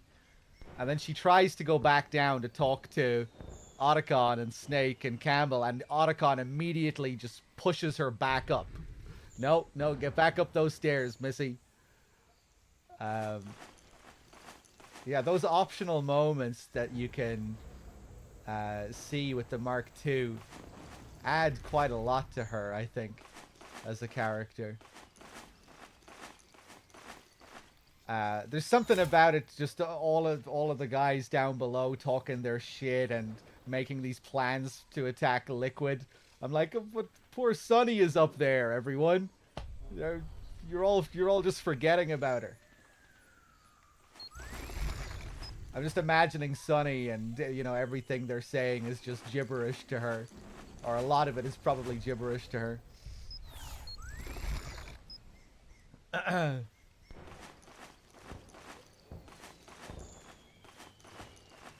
And there are just some really nice little details and cute moments as well.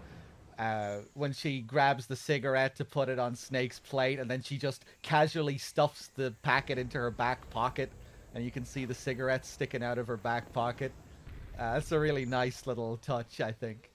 I don't think you can ever see them in her back pocket in the cutscene itself. You can only see it if you're spying with the Mark II.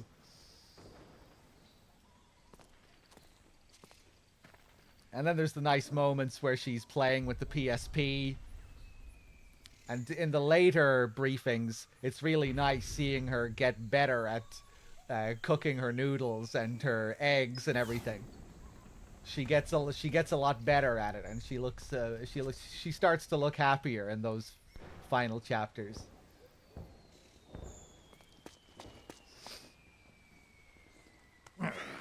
Which I guess is an intentional sort of parallel as the game gets really depressing towards its end. At least there's something positive about Sunny.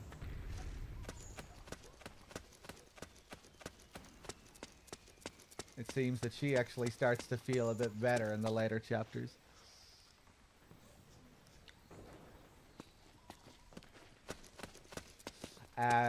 If you take out the PMCs, if you help the militia in this area and you take out the PMCs, it will once again affect the upcoming area. Now that I've taken out the PMCs, I don't have to deal with snipers, which are usually up there, if you just try and run past here. So it's nice you get rewarded here for helping the militia again.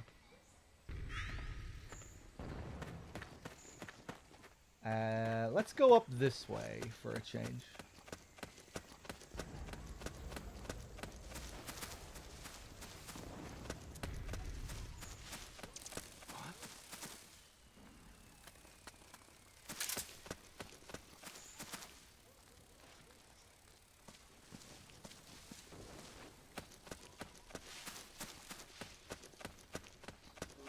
What are you doing here?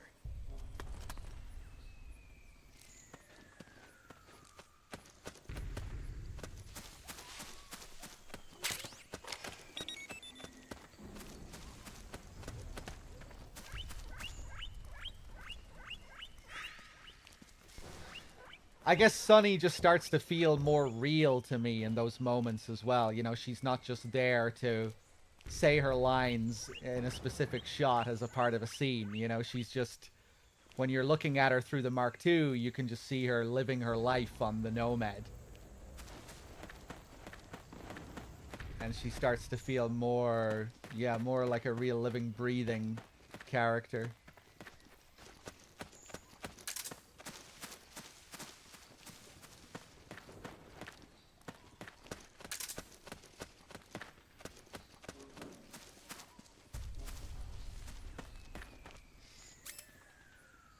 Hey, what's up, Olypios? Jesus Christ, man. The stress in Act 2. The heat absolutely destroys you in this chapter. My God. Have a cigarette, Snake.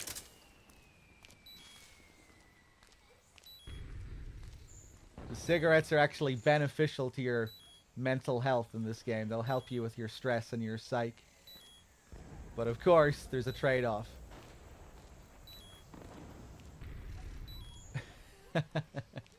Good for mental health, not good for physical health.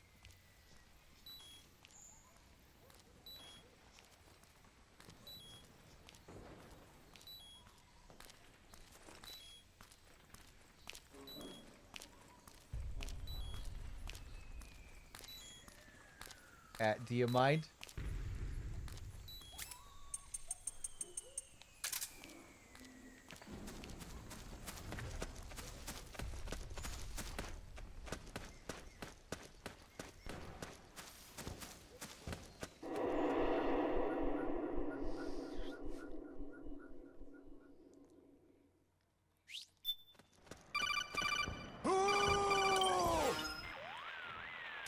Snake, can you hear me? This is Jack, isn't it? I am Raiden. Jack is no more. Where are you now? I'm right beside you. Raiden, where have you been all this time? What have you been doing? On a mission. Finding something. For someone. Finding what? The corpse. Of Big Boss. What? I was asked to do this in exchange for Sonny's location. Liquid? No. The leader of a small resistance group. Her followers call her Matka Pluku. Matka Pluku? Big Mama. We'll finish this later. I'll follow your trail and catch up with you. Wait, what about Big Boss's body? It's with her now. Her? What's going on, Snake? Rose, I just got a call from Raiden. It sounds like he's close by. Jack? Yeah. Did he seem okay? Yeah, as far as I could tell from his voice. Really? That's great. Snake, I have a favor to ask. What? Don't let him know I'm involved in this operation, okay? I think it would be best to just leave him alone for now. What happened between you and Jack? After the Big Shell incident, he became unstable. Memories began to resurface from his childhood when he fought for Solidus in the Liberian Civil War. And in the midst of all of that, the baby we had together, it hadn't even been born yet. Jack slowly stopped coming home. And when he did, he'd be dead drunk, sometimes covered in cuts and bruises. Roy was worried. He was Jack's commanding officer, but Jack just avoided him. I was all He was alone. an AI, Rose. And Roy was so kind to me. He's the one who encouraged me to become a counselor. I know it sounds like I'm making excuses, but I needed to get over it. To move on with my life. I'm worried about him, of course, but I'm also afraid of him. All right. I'll keep my mouth shut. Thank you, Snake. There we go.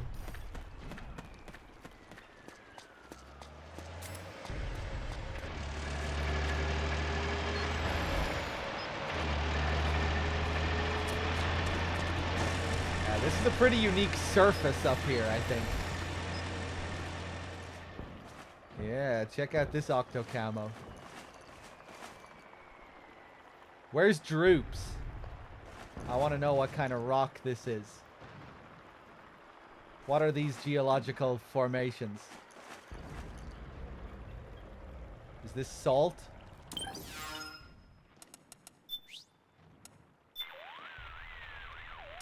Snake, you're now passing through a salt pan.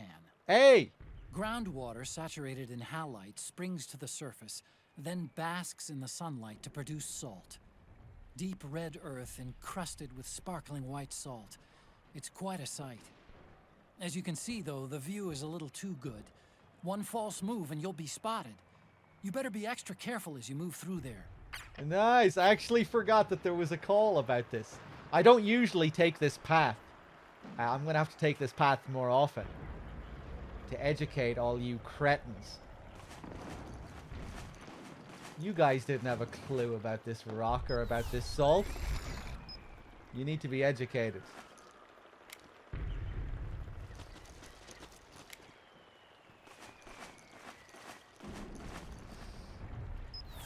Take your notes. It's going to be on the test.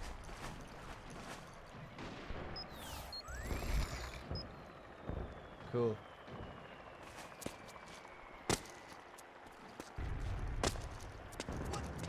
No.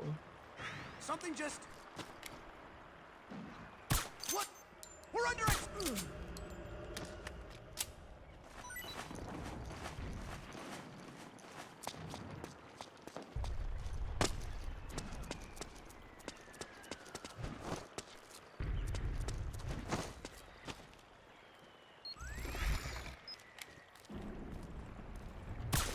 Oh my god, what a terrible shot.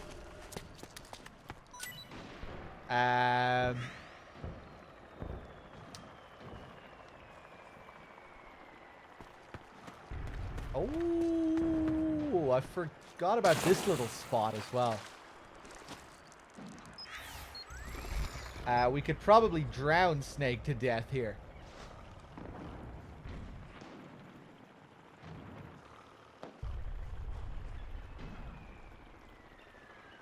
Oh, that's a cool camo as well.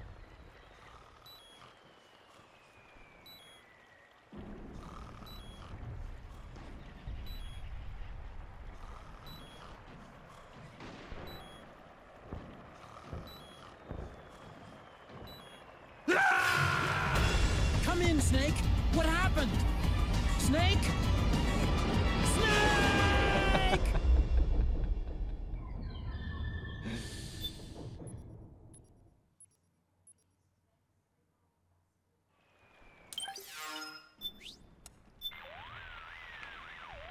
Rose, I know it sounds weird, but I can't shake this feeling that I've drowned before.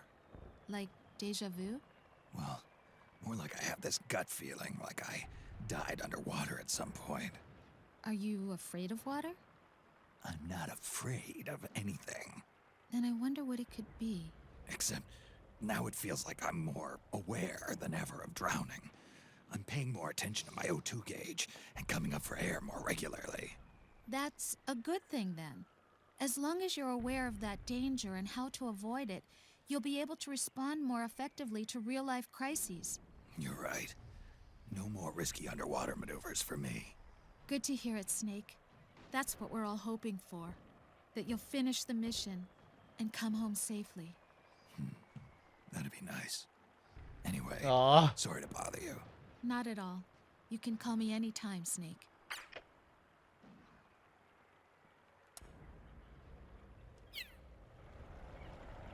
The sadness in his voice there. That'd be nice.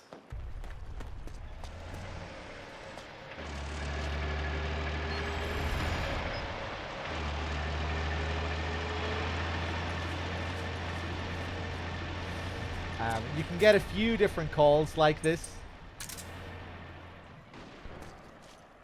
If you drown, you'll get that call between Rose and Snake. If you blow up in an explosion, you'll also get another call for that. And then there's another one just for gunfire.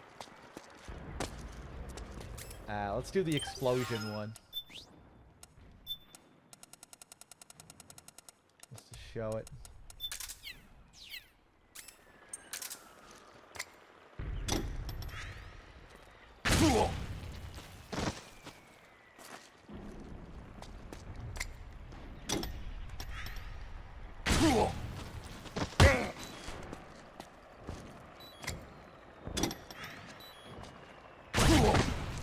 Oh, I had rations equipped.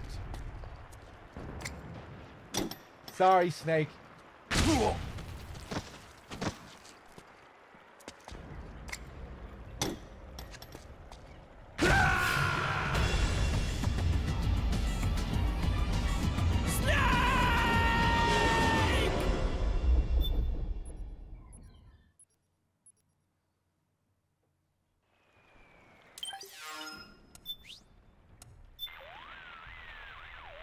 Rose, you there? There's something I wanted to ask you. You're not hurt, are you? Hurt? What are you talking about? Nothing. Just making sure. Forget I asked. What's the matter? I was catching a few minutes of shut-eye, and I had a dream. A dream where you were in an explosion. It seemed so real, I couldn't help but get a little worried. Relax, I'm alive. Death by explosion, huh? It's true. One blast and I'm off to meet my maker. Not all explosives are the stationary bomb type. For example, if you hear a pin being pulled out of a grenade, you know what's coming next. You need to be aware of these things. Yeah, I'll make a point of it. Thanks for looking out for me, Rose. Don't mention it.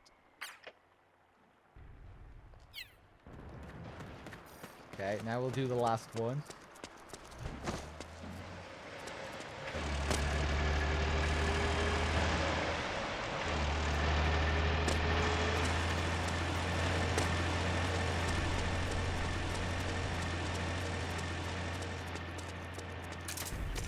What's the enemy?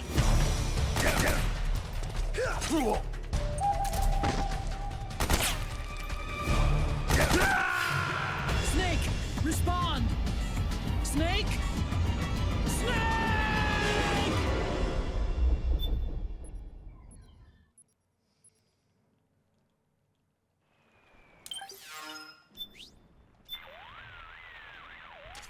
Rose, something's going on. I've been getting this weird feeling, like I died once already, and it was from a gunshot. Just seeing an enemy carrying a gun has been putting me on edge. Snake, your decades of experience might be trying to tell you something. Maybe it's a warning that the bullet that will finally kill you is coming when your back is turned. Tell me, what would you do if you saw a teammate engaging in risky behavior? Say, recklessly charging the enemy, or letting their mind wander in the middle of a firefight. I'd tell him not to get himself, or me, killed. Well, think of it this way. There's another you inside your subconscious that's telling you the same thing. I see. Get back to the basics. Use the right stick to look for the enemy. Move cautiously and stay out of sight. I should start listening to my other me. Exactly. Take care of yourself out there, Snake. Am I the other you? Am I a part of that other you?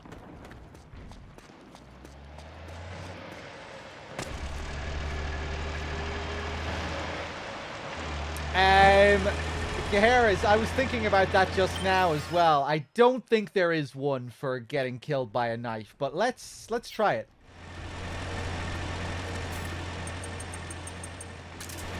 I remember experimenting with this quite a bit on a previous playthrough. There's not, like, I lit myself on fire to check if there was one for that. There's no unique one for lighting yourself on fire or being lit on fire. I killed myself by dropping from a fall. There was no call for that either. I think it's just these 3 calls. But let's test the knife and see if we get anything. What's the enemy?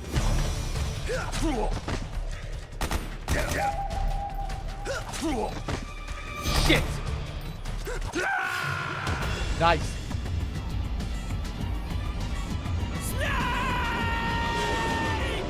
Okay, I thought maybe that was going to take a few attempts, but we got it first try. Sorry, Snake. I hate doing this to you. Rose, I keep getting visions of being stabbed to death whenever I see a knife. It's not quite deja vu, but just seeing one of those things gives me a feeling like I'm being stabbed. I see. It's said that the shorter the physical distance between you and the enemy, the stronger your psychological resistance to violence becomes. Nice! It may be that the knife symbolizes close quarters combat, and it's evoking an image of your own death. So, my subconscious is warning me not to get gutted? Perhaps. It's only a theory.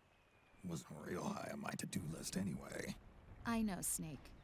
If you encounter an enemy with a knife, watch out. What could you do? Let's see.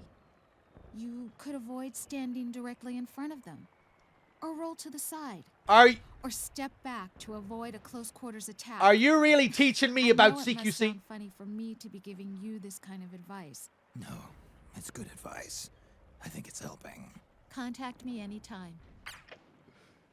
Damn! Yeah, I'm not sure if I've ever heard that one before.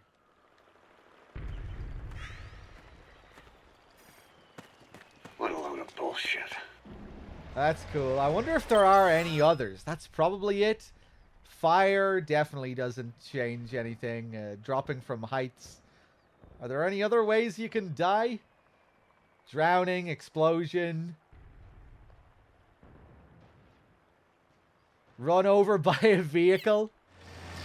New content for me. Anyway, I don't know. Maybe DRK knows about that one. Maybe he shows that one all the time.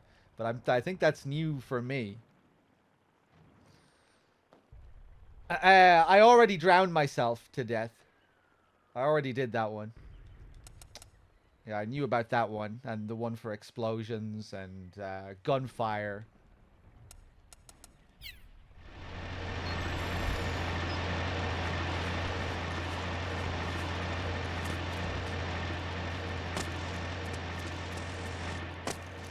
I doubt there is one for getting run over, but this would probably be a good place to test it.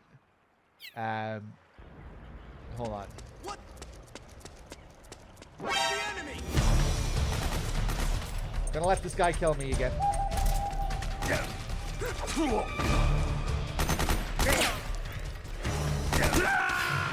Snake, respond! Snake!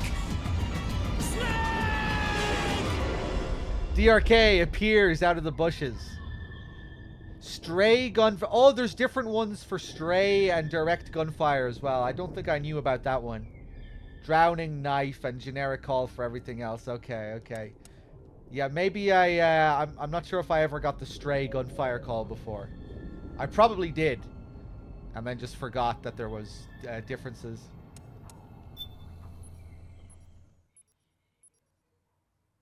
For those AoE damage areas on the battlefield, the places where the ghosts shoot at you, yeah.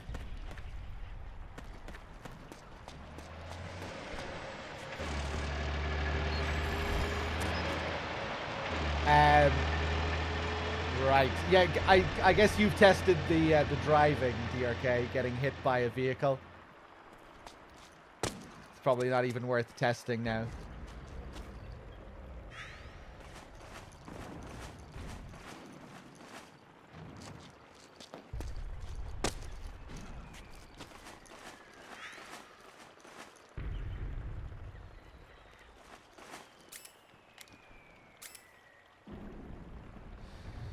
Vehicle punch fire. Yeah, you just get the standard call, right?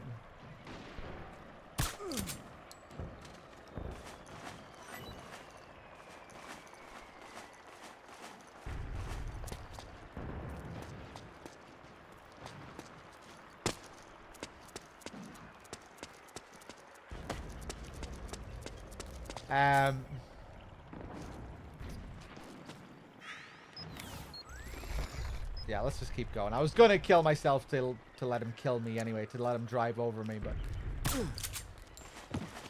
just to get the standard call, because I think we still have to do that one.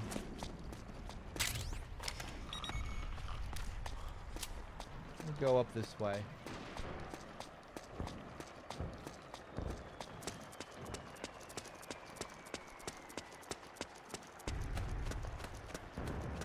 Yeah, I'll try and get a stray bullet up in the mansion area, I guess.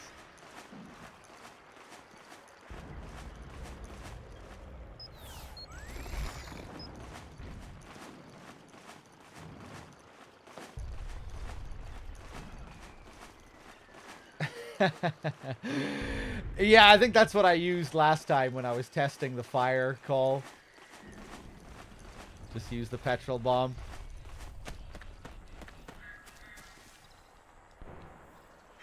This is another area that I don't usually come up to all that often.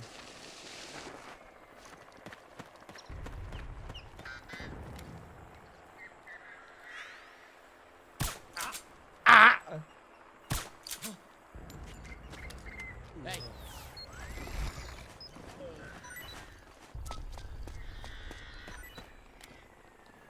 What are you doing?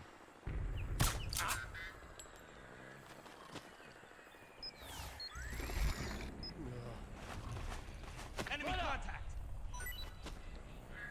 What?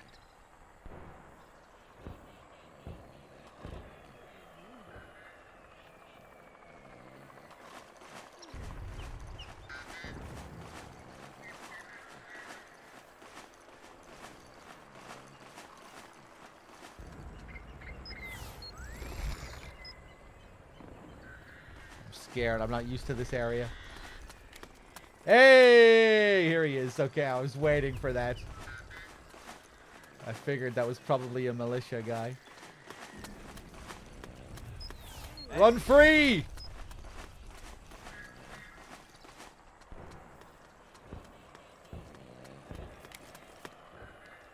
Huh? Nope.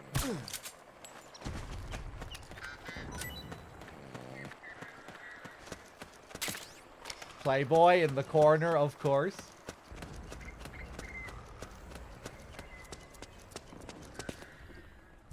Damn, I feel like I haven't seen this particular area in years.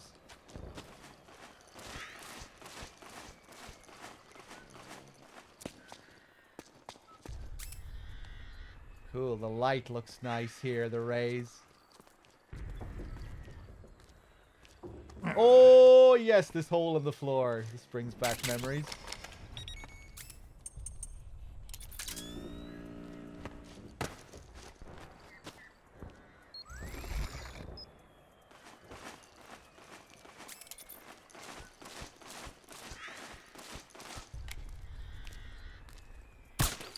I thought he was going to keep walking.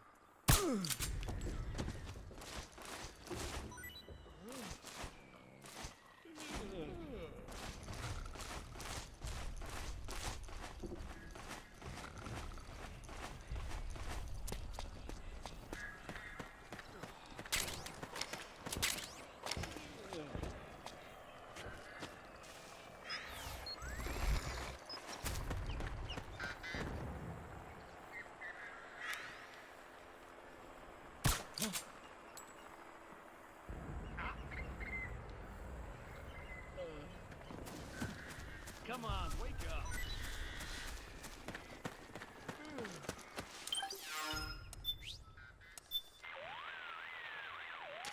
Rose, got a sec? Well, this is a surprise. What's the occasion? I've been having these dreams where I get shot and die. I'm sneaking around and suddenly someone shoots me from behind. Or I'm in a gun battle and I get shot through the heart. You've faced being shot at countless times before, haven't you? So? In psychology, dreams are interpreted as messages from your subconscious. They may be trying to tell you that if you keep this up, you'll die like you do in your dreams. So, it's telling me not to repeat the mistakes I've made in my dreams. Okay. I'll have to be more careful when I see enemies with guns. Maybe spend more time sneaking around their backs, especially when there's shooting going on. That sounds like a good plan. Be careful, Snake. Yeah, there's the generic call, right? Yeah, of course we were just going to get it after our last death anyway.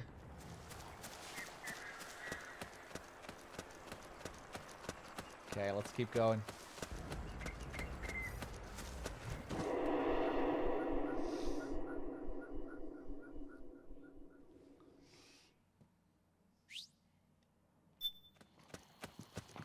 Hey, what's up, Daz?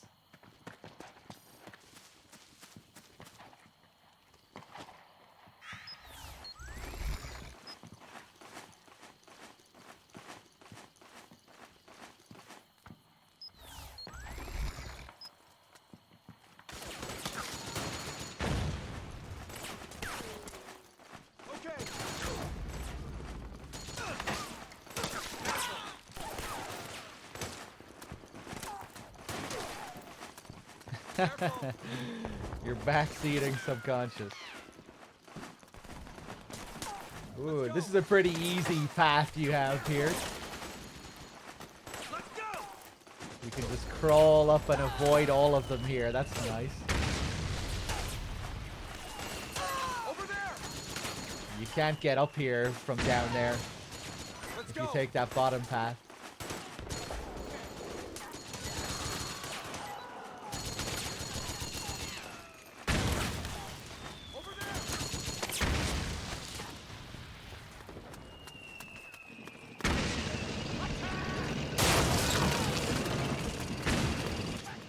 Snake, the rebels have got an armored dozer. They're probably gonna use it to bust their way into the mansion. Give it some cover and it might get you inside the compound.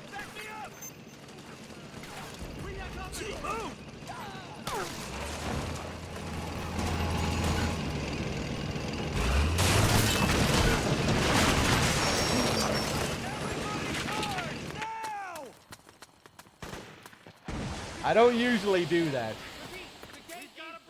Protect that mansion!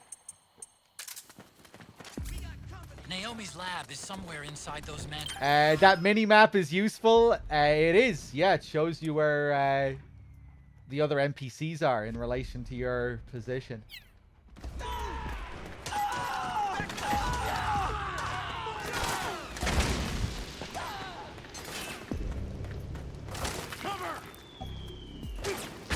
Now, where is the best place to get a stray shot to the leg? Or to the ass cheek? Fleshy part of the thigh.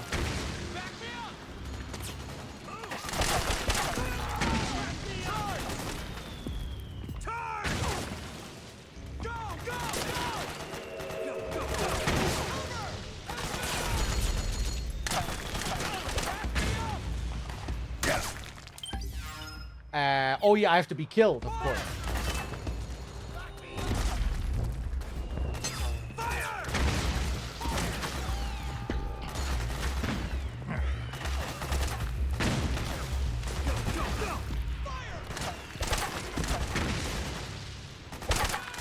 I've never had a calorie nade, so I would have to go with a cup noodle.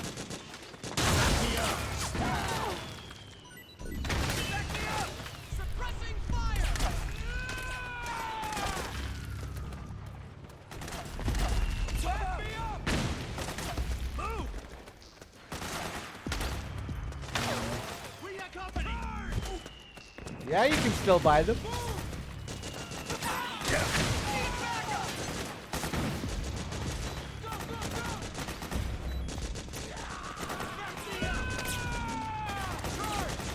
One more nice chunky bullet. Suppressing fire!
Kill me!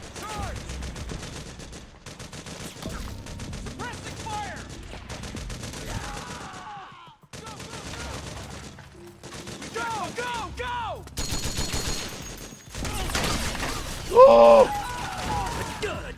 Did I take another shot there? My health is starting to recover now. Snake, yes! Respond! Snake!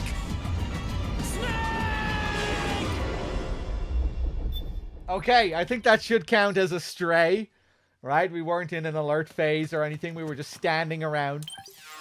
Nobody was targeting us specifically. Rose, got a sec? Well, this is a surprise. What's the occasion? Oh, no. I've been having these dreams where I get shot and die. I'm sneaking around and suddenly someone shoots me from behind. Or I'm in a gun battle and I get shot through the heart.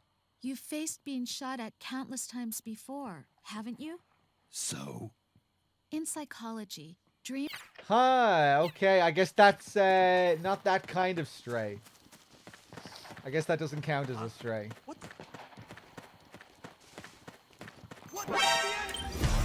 Maybe it really does have to be from the ghost enemies. I'm gonna save and do this again.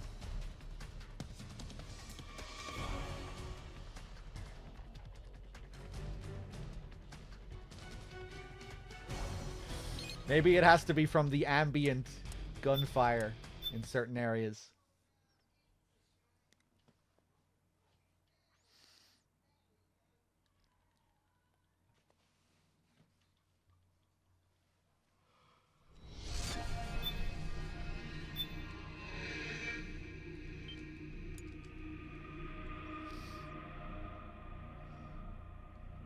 Wow, wow, wow.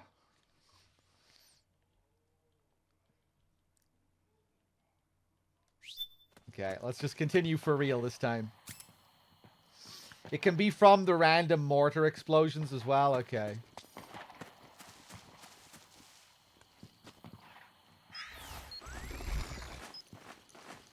Huh? Nope. Who was that? Where are you going? Fire! Charge! Go, go, go! Go, go, go! I have battlefield camo. I'm just gonna take a risk here. Oop. Fire! Fire! Fire! We've got company! Go, go, go!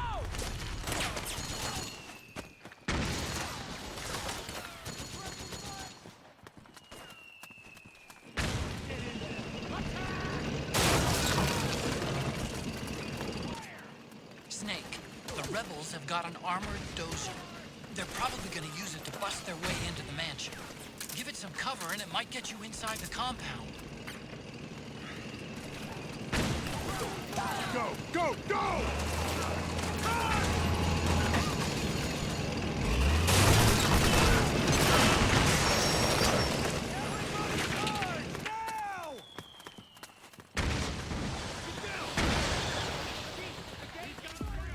Naomi's lab is somewhere inside those mansion grounds.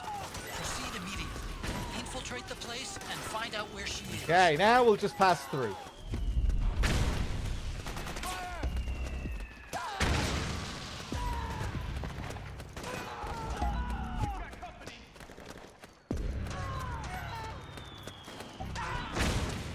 Need backup! Back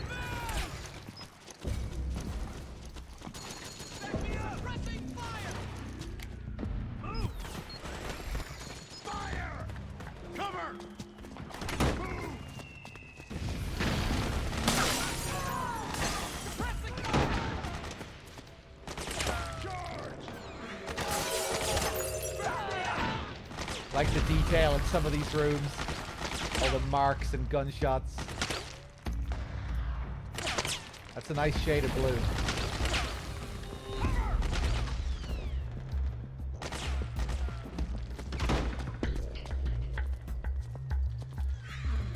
Fire! There's too many of them! Kill them all! Below! Let's go! Roger. We've got company. Go, go, go! We've got a breach! Protect that mansion! Go, go, go! We got company!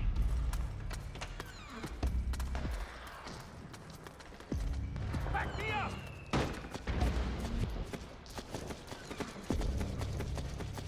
Fire!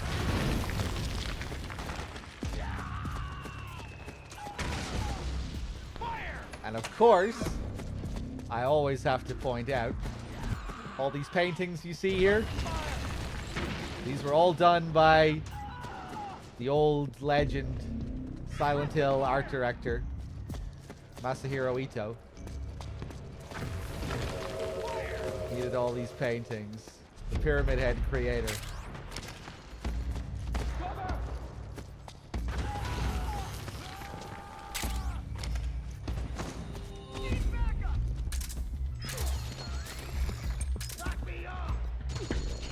It's Akina. We've got company. Akina.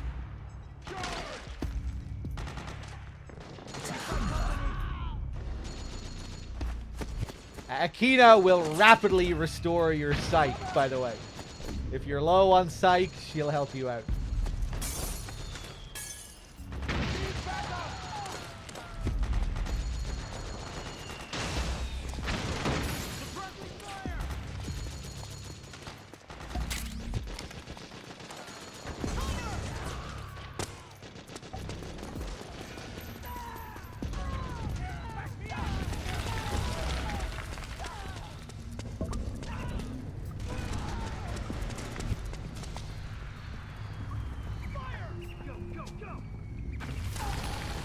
Sounds here are great. The echo.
Then we'll have to make a lot of changes. Yes, that's right.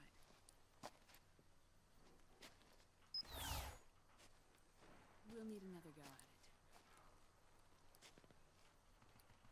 That won't be a problem. Uh-huh. Yes. I've taken care of it.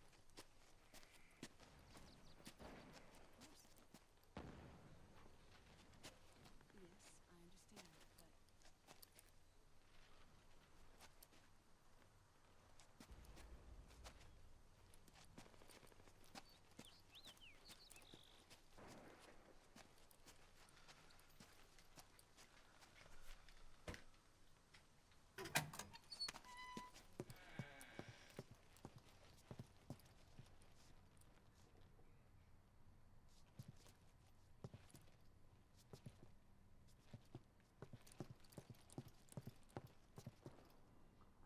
Yes, the next test.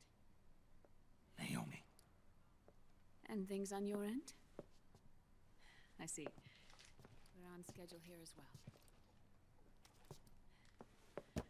I know. Me too. Until then.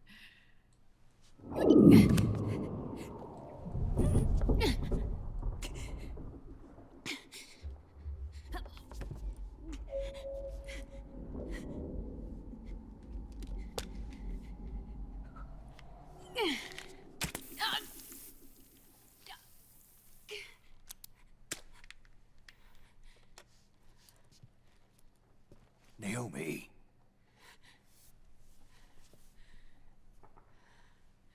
Snake.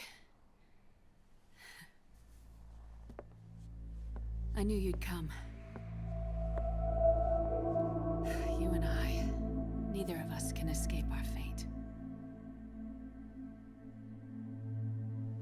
I haven't seen you since Shadow Moses. How long? 10 years? 9. And Dr. Emmerich, is he with you? Why? I thought he'd be the only one able to open the mail I sent. Not many people could recognize 4D sound data in a Soliton radar file. How is the good doctor? Otacon's fine. He's the same as ever. Otacon? I see. Who were you just talking to? Liquid. Although I suppose he's really Ocelot, from a medical standpoint. I thought he was here. He's not, at the moment.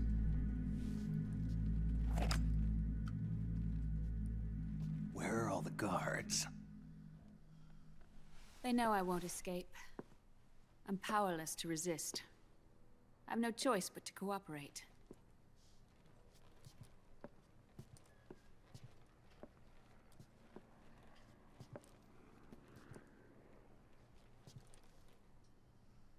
Naomi, what happened in the Middle East? What you saw was the soldiers' emotions run amok. Another product of the system.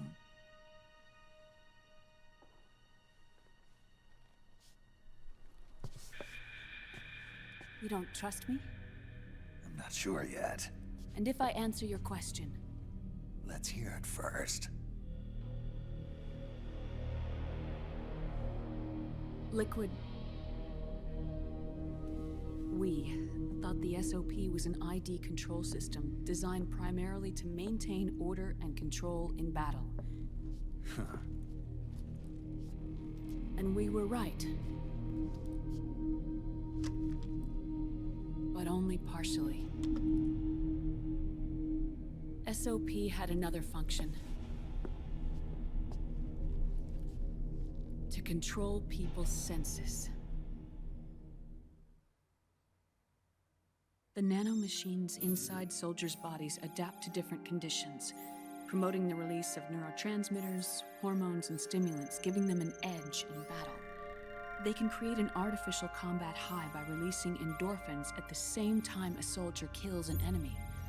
Or they can suppress hormones to neutralize the soldier's emotions, prevent them from panicking and engaging in friendly fire or needless massacres. It's all controlled by the system's core AI. It artificially controls the soldier's pain, emotion, senses, in other words, the essence of his being. The skyrocketing demands of the war economy have fueled the demand for more soldiers and more fighting. This in turn led to the development of technologies to rapidly improve their combat abilities and control their actions. The system ensures a steady supply of battle-optimized soldiers at a minimum of cost. But you, of all people, must understand, Snake, that unlike combat technique, a soldier's senses can't be taught.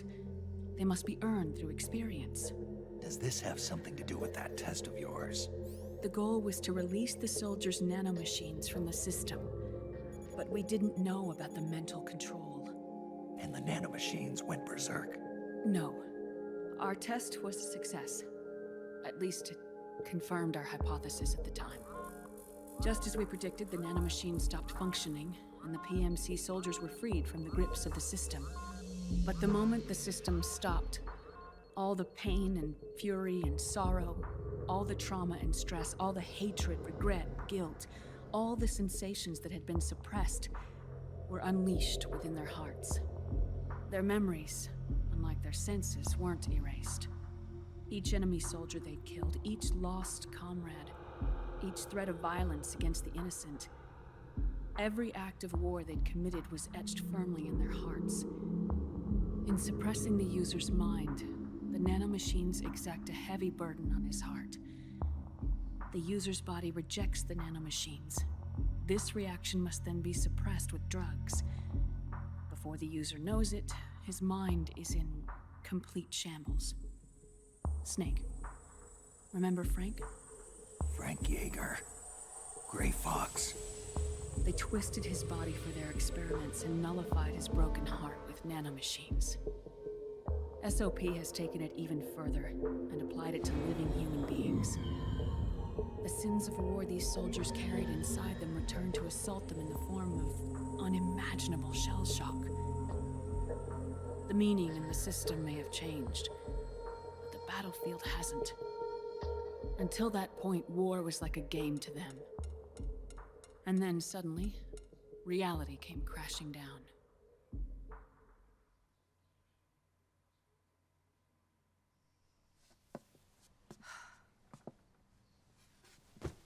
Ordinarily, our hearts are hardened through experience. Even the most grizzled veterans live with an inescapable guilt they've had to overcome bit by bit through the years. And even then, it never truly goes away. For a mind lacking that essential experience, it was simply too much to bear.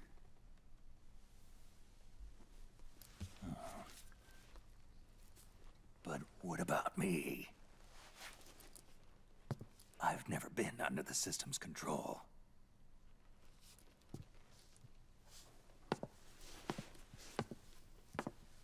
That's why I want to examine your body.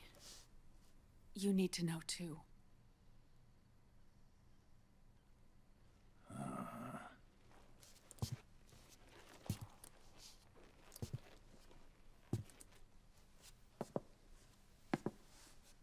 All right, Snake. Undress. Snake, what's gotten into you? Hurry up.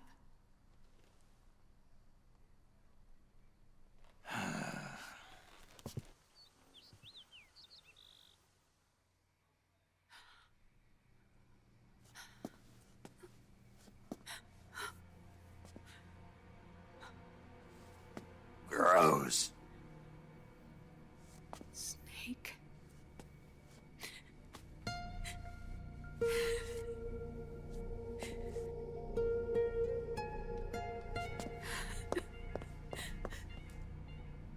All right, let's just get Fuck this over you, with. asshole! Yes. Of course. I'm sorry.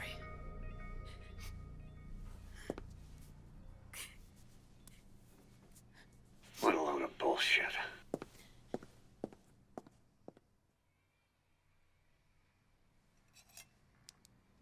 Snake, do you remember what I told you in my video mail about the first generation of nanomachines? The ones you stuck me with at Moses. Yes. The nanomachines are recharged by your body heat. They won't stop functioning until they're all extracted. Or until you do.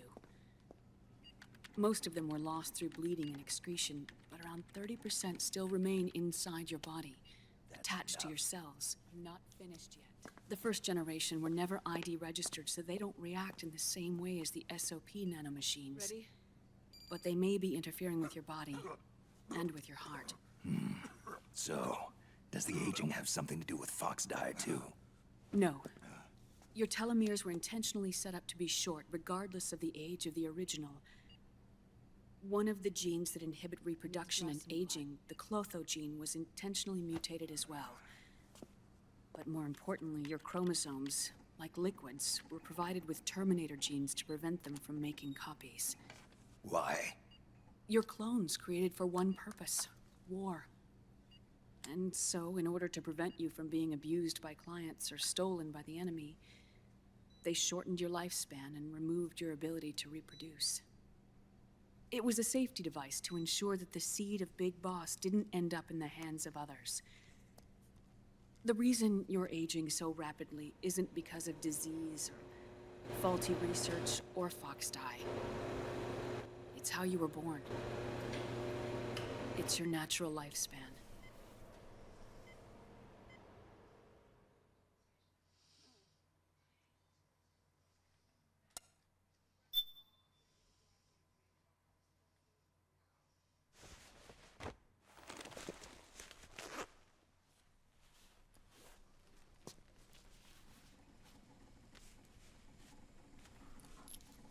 The truth, Naomi.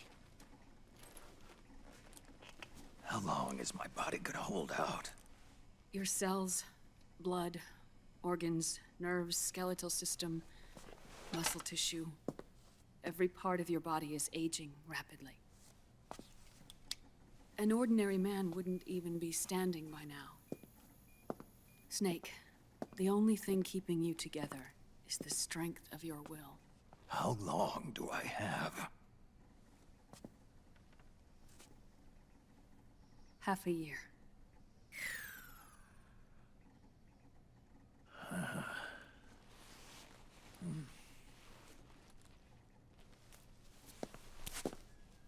Don't.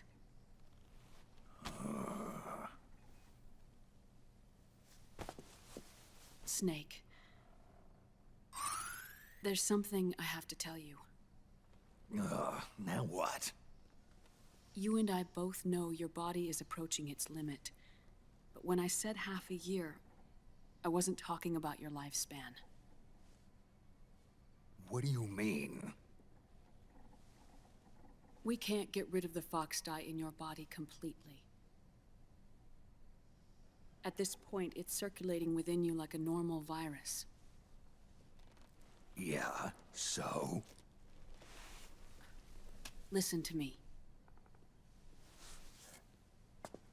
Fox dye only kills its victims when the infected person's genetic code fully matches the genetic sequence programmed into the virus's receptors. In other words, it only attacks targets with specific genes.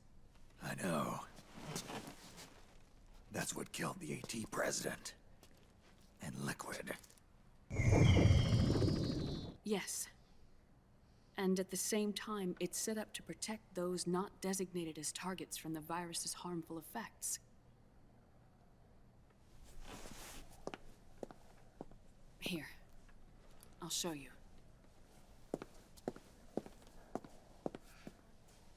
The receptors on the fox dye inside your body are breaking down. The rapid aging process is changing the environment within your body. As a result, the virus is starting to mutate. The viruses on the left are fox dye in its original form. The ones on the right I took from your body. They're already mutated.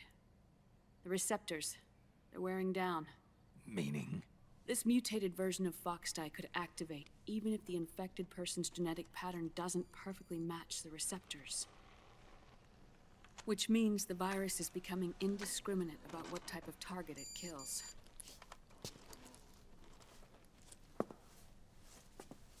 Ever since Shadow Moses, fox dye has been breeding continuously in the nanomachine colony inside your body and dispersing into the air.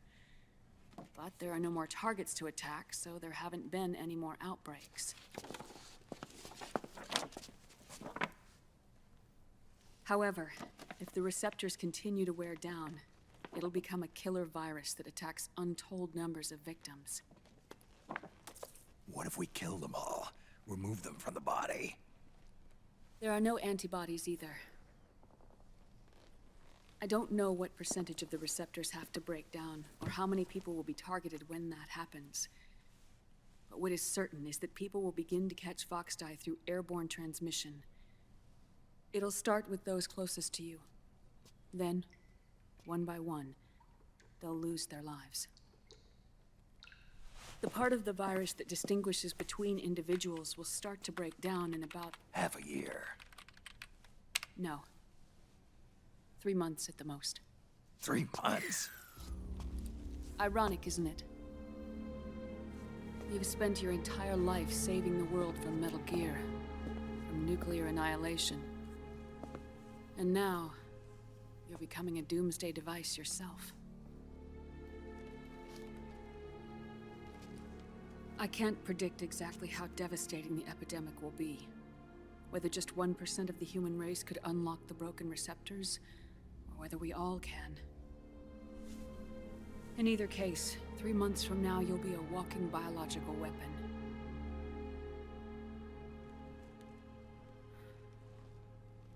If it were up to me, you'd be quarantined already.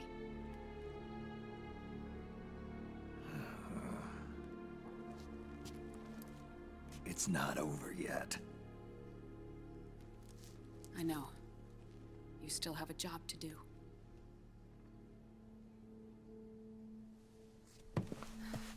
You have 3 months. Still enough time to think once all of this is done with.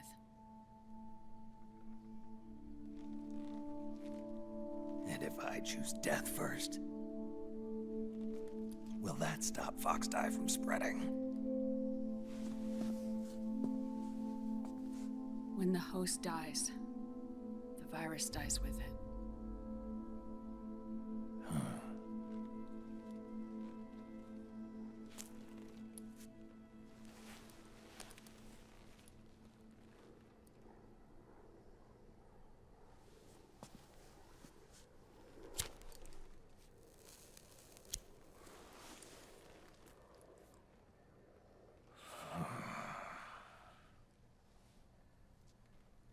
Snake, tell me one more thing. Have you been to a hospital lately? Yeah, While you were there, did they give you an injection? don't they always? Take a look at this. These came out of your body as well. It's a new strain of Foxdie, one I've never seen. Someone must have put them in you recently. Do you have any idea who? Him. The new Foxdie strain is starting to multiply rapidly. What's in it? I can't say for sure. I'll need to do some more tests. Here, take this. It contains the same substance the soldiers' nanomachines secrete inside their bodies. It's a drug that inhibits the nanomachine's ability to regulate the senses.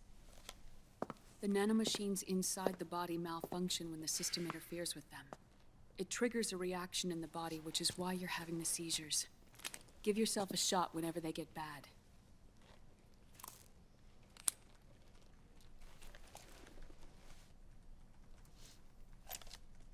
It's potent, so use it sparingly, unless you want to end up an invalid. It may restore your psyche for a short while, but use it too often and the amount restored will start to decrease.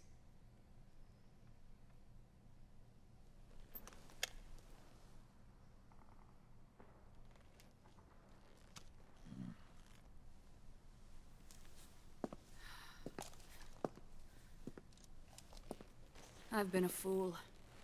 I let myself drown in my nanomachines, and now I'm trapped by them. You said yourself we mustn't allow ourselves to be chained to fate. I can't slip free.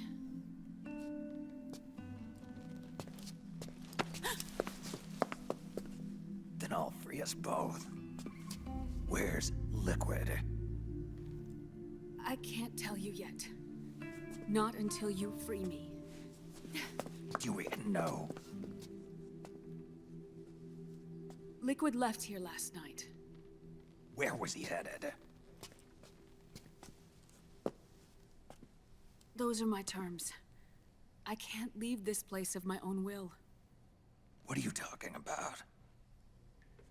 I'm being watched.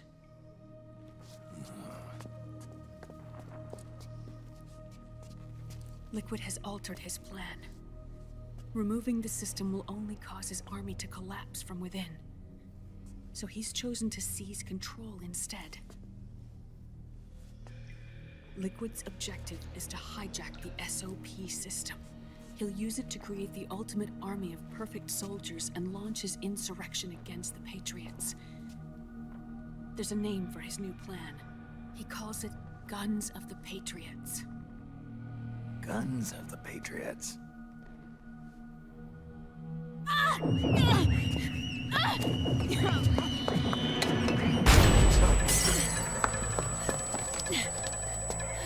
This place isn't safe. Come with us.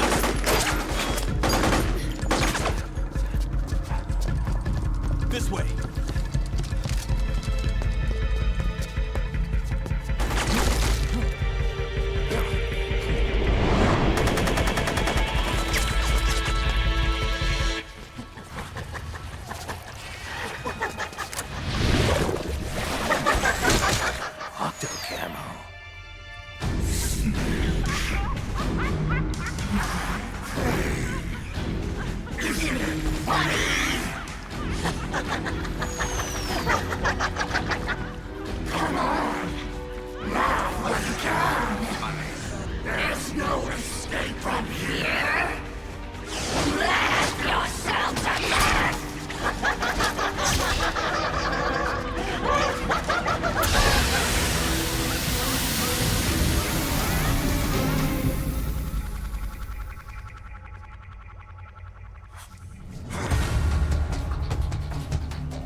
Okay, and now I need to lower the volume.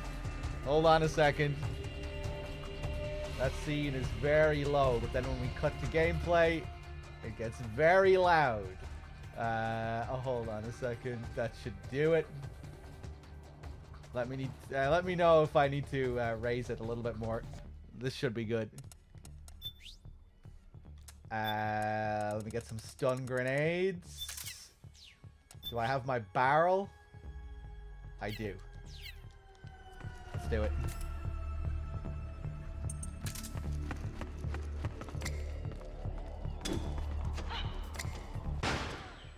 We can stun the first batch of them here. That should do it, I think. Yeah. And then we just go bowling for the rest of it.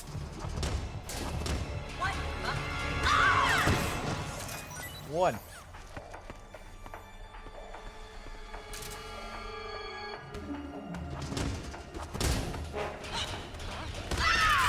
Two.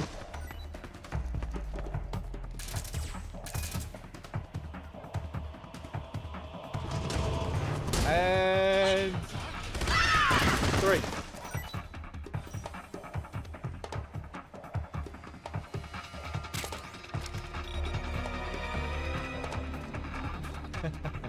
Truly a weapon to surpass Metal Gear.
Do it.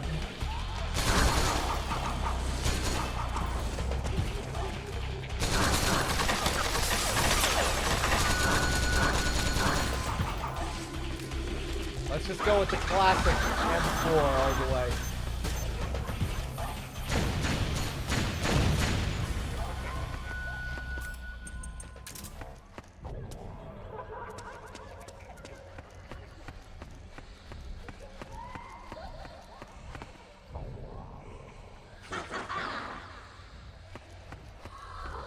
Oh, that's rare. Usually her first spot will be down there.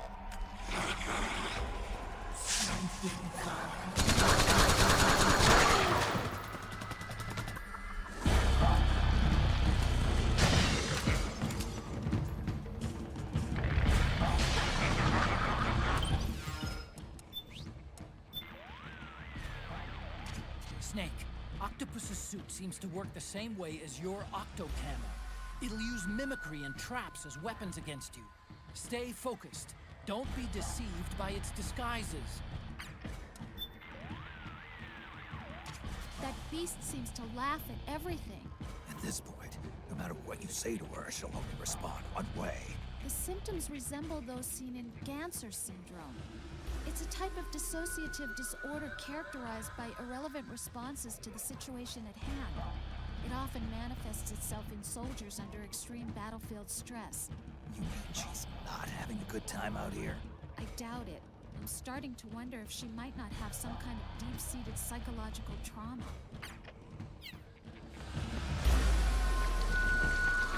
You think? No.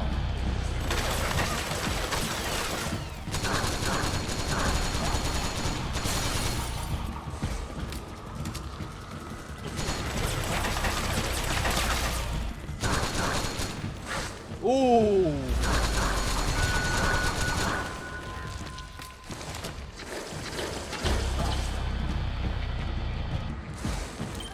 That's her most lethal attack. If that hits you on extreme, it's a one-hit kill.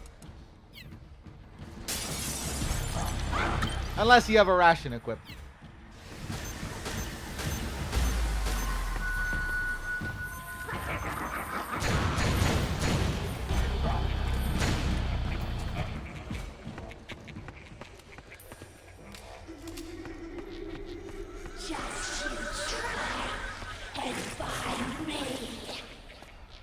This is a cool one, the cables.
Hold on, we better call Otacon.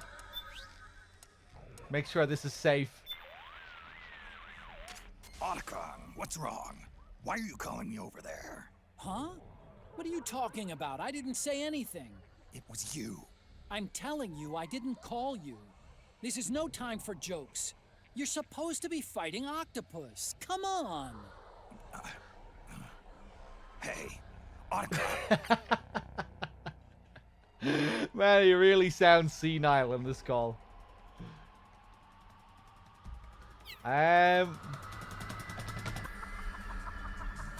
Snake seems to think that this is Otacon, so over here.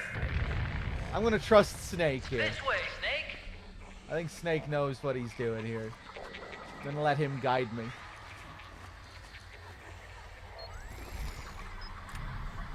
Hey, over here.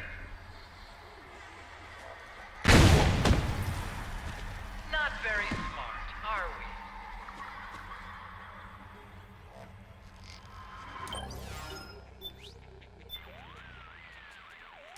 Otacon, what the hell were you thinking sending me over there? Hold on a minute. I didn't tell you to go anywhere. Thanks a lot. I just got nailed by a trap. Are you trying to get me killed? Now, wait a second, Snake.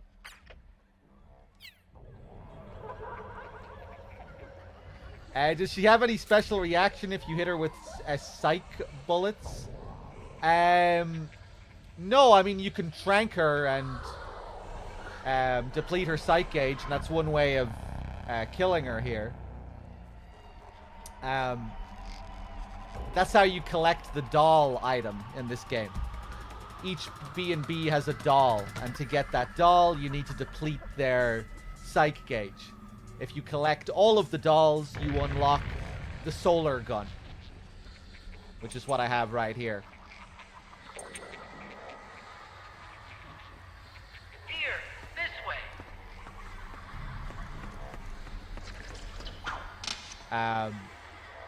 But you don't have to trank the beast form in order to get the no kill. You only have to trank the beauty form if you're going for no kills. Just if you didn't know. Not that we're going for no kills here or anything like that in this playthrough. This way, Snake.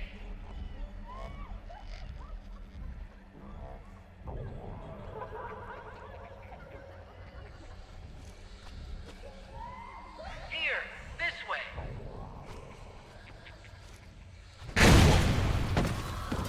Oh, you should have been more careful.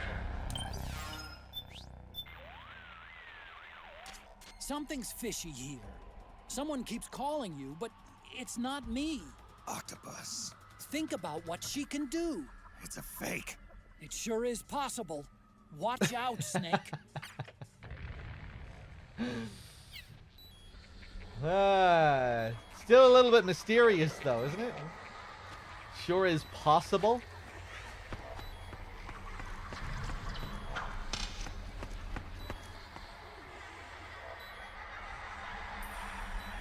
This way, Snake. Not very smart, are we?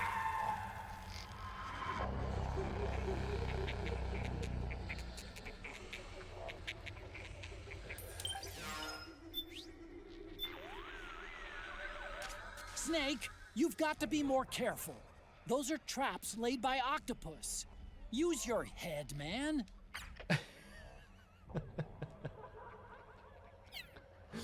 Okay. Here, this way. Yeah, he spells it out after 3 times. But if you actually stop and take notice, you have the Mark II right here. You still have it in your inventory. You didn't lose it.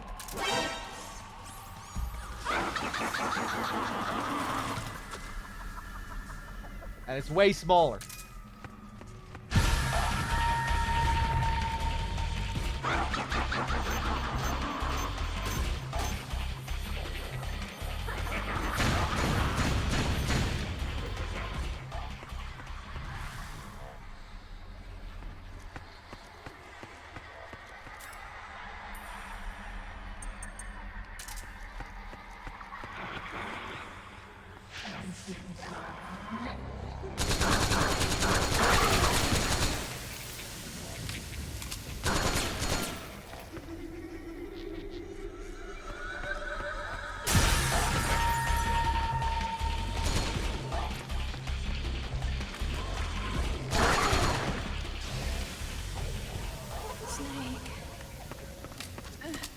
Naomi?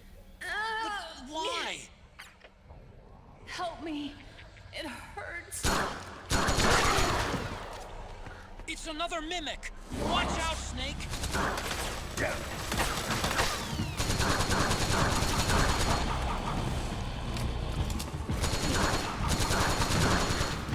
Ooh!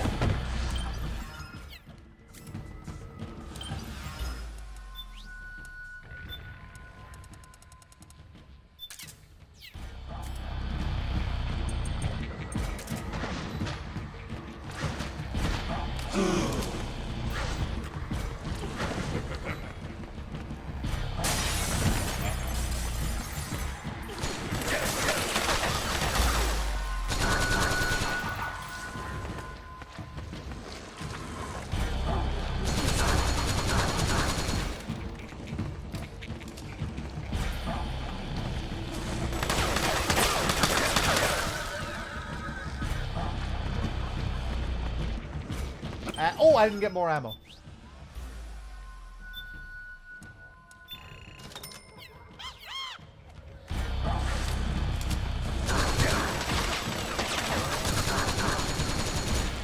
Oh god. Ah! Woo! Close.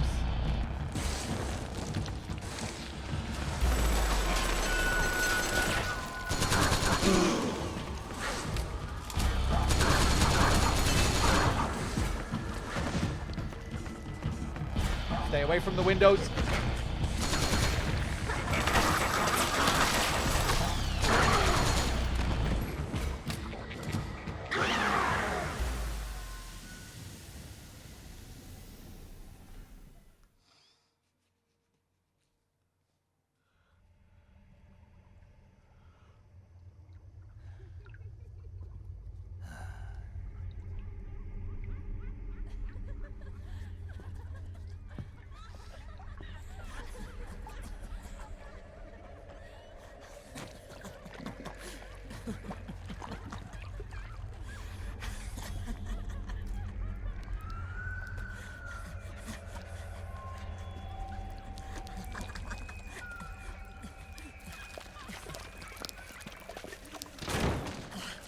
I am an octopus.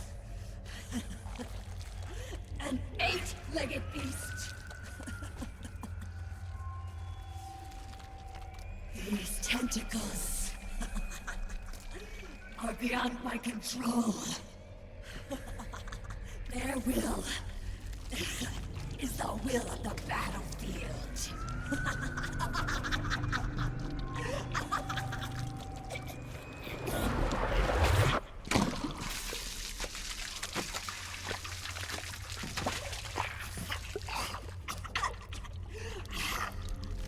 Gross.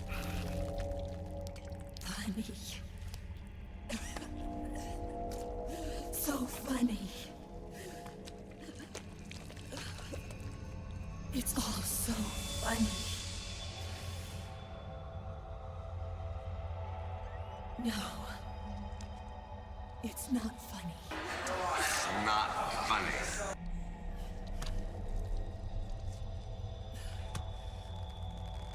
Nothing is funny. Make up your fucking mind. I shouldn't be laughing. I can't.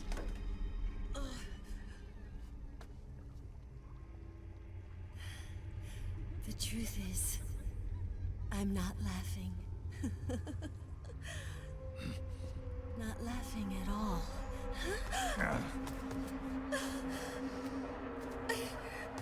I shouldn't be laughing. I'm scared. I'm really scared.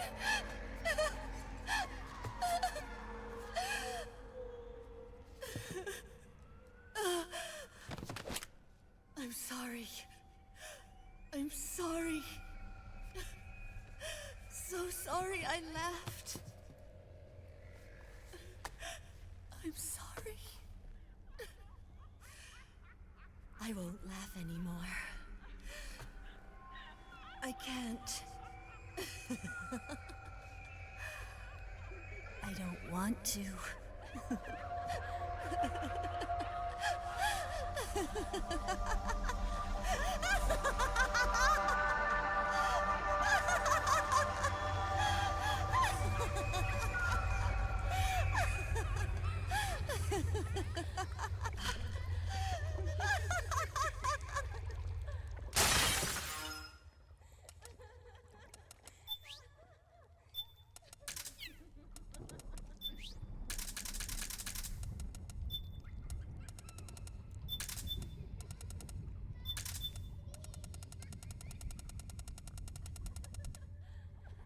That's tasty.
Did you like it?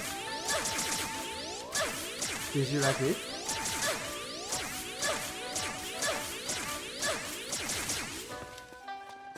Sunlight!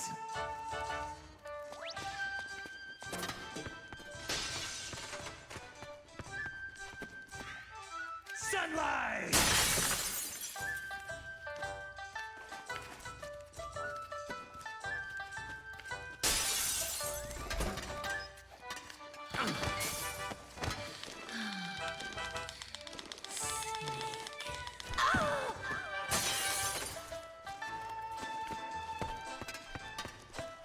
Sunlight!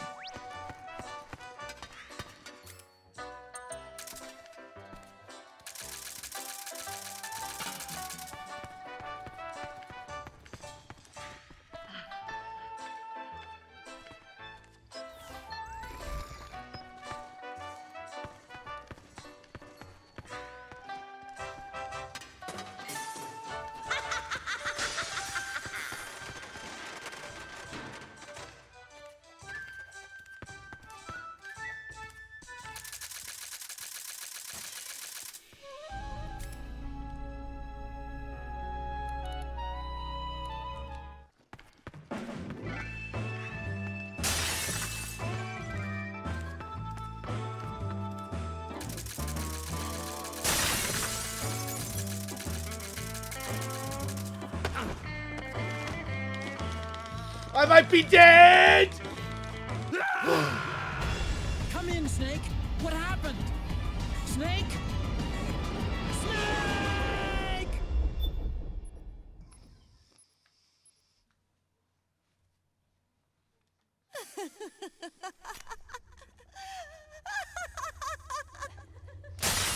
Snake, she's shed her suit.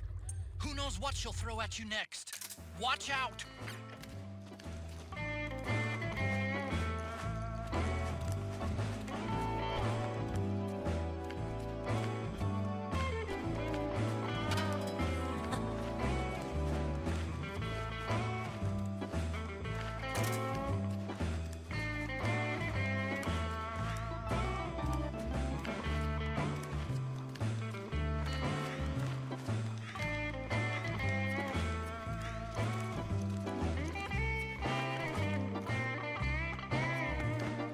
That's tasty.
That's tasty.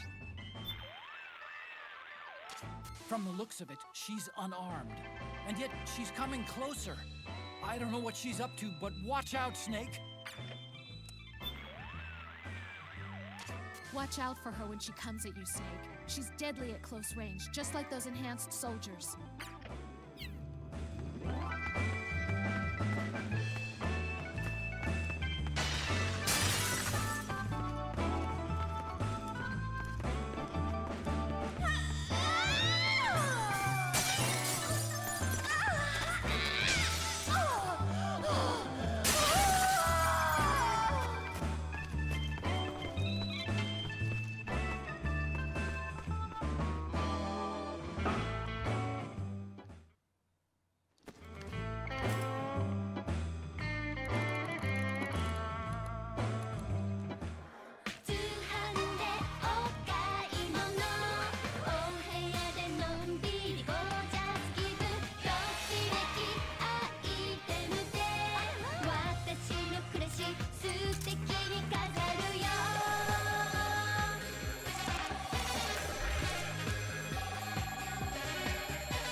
Did you like it?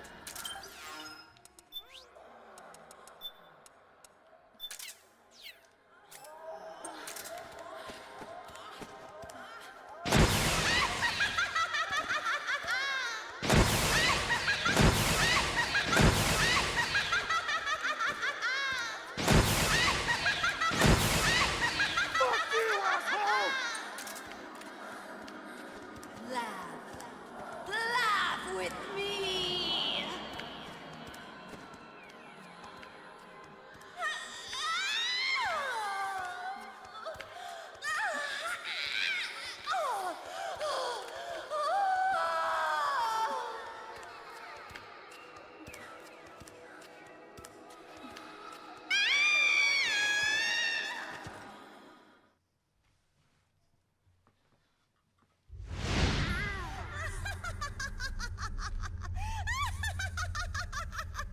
Did you like it? Did you like it?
That's tasty.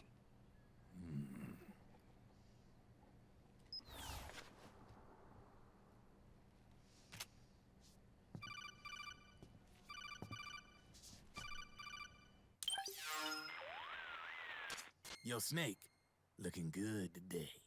Drebin, what do you want? That's cold, man. And here I was about to tell my very best customer about face camo. Face camo? That camo skull cap you just picked up from Tentacle's shell.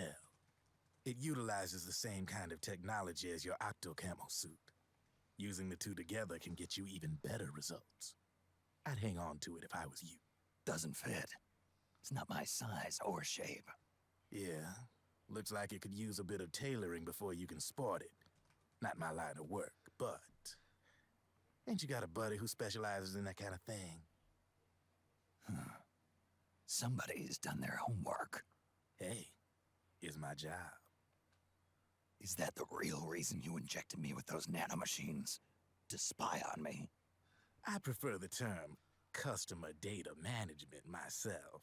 Drebin. Relax. It's strictly confidential. I ain't gonna share it with anybody.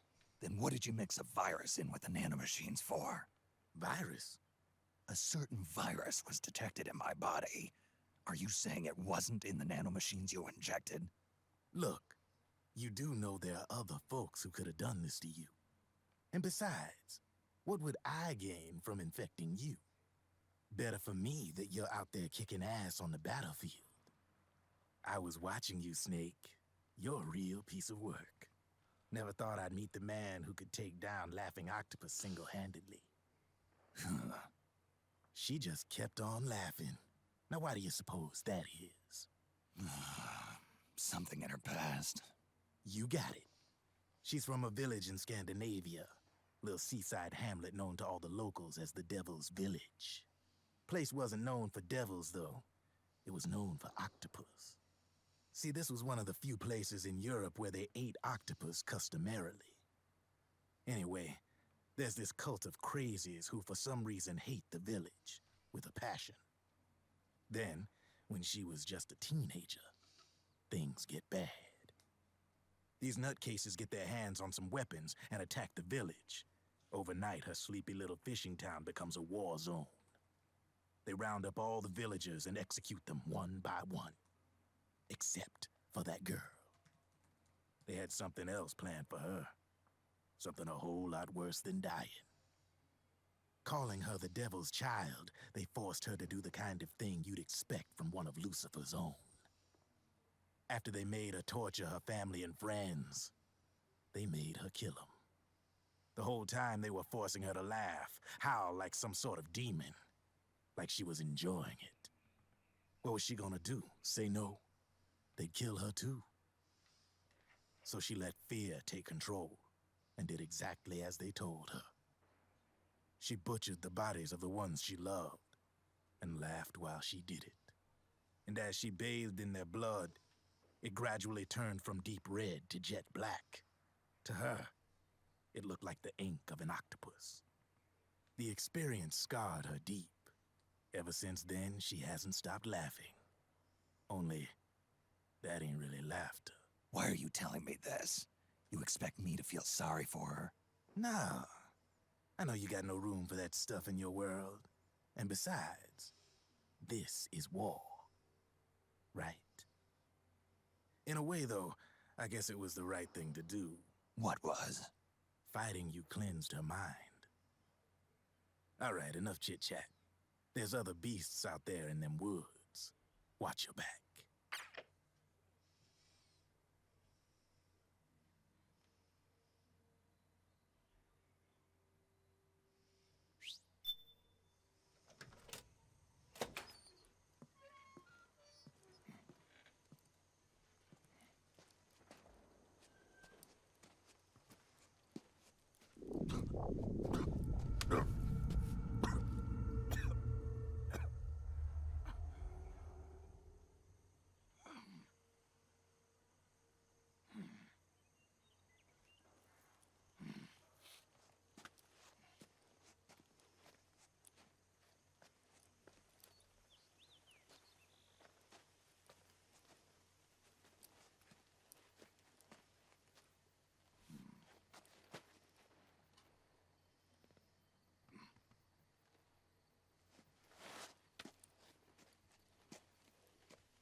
Snake, have you lost sight of the target?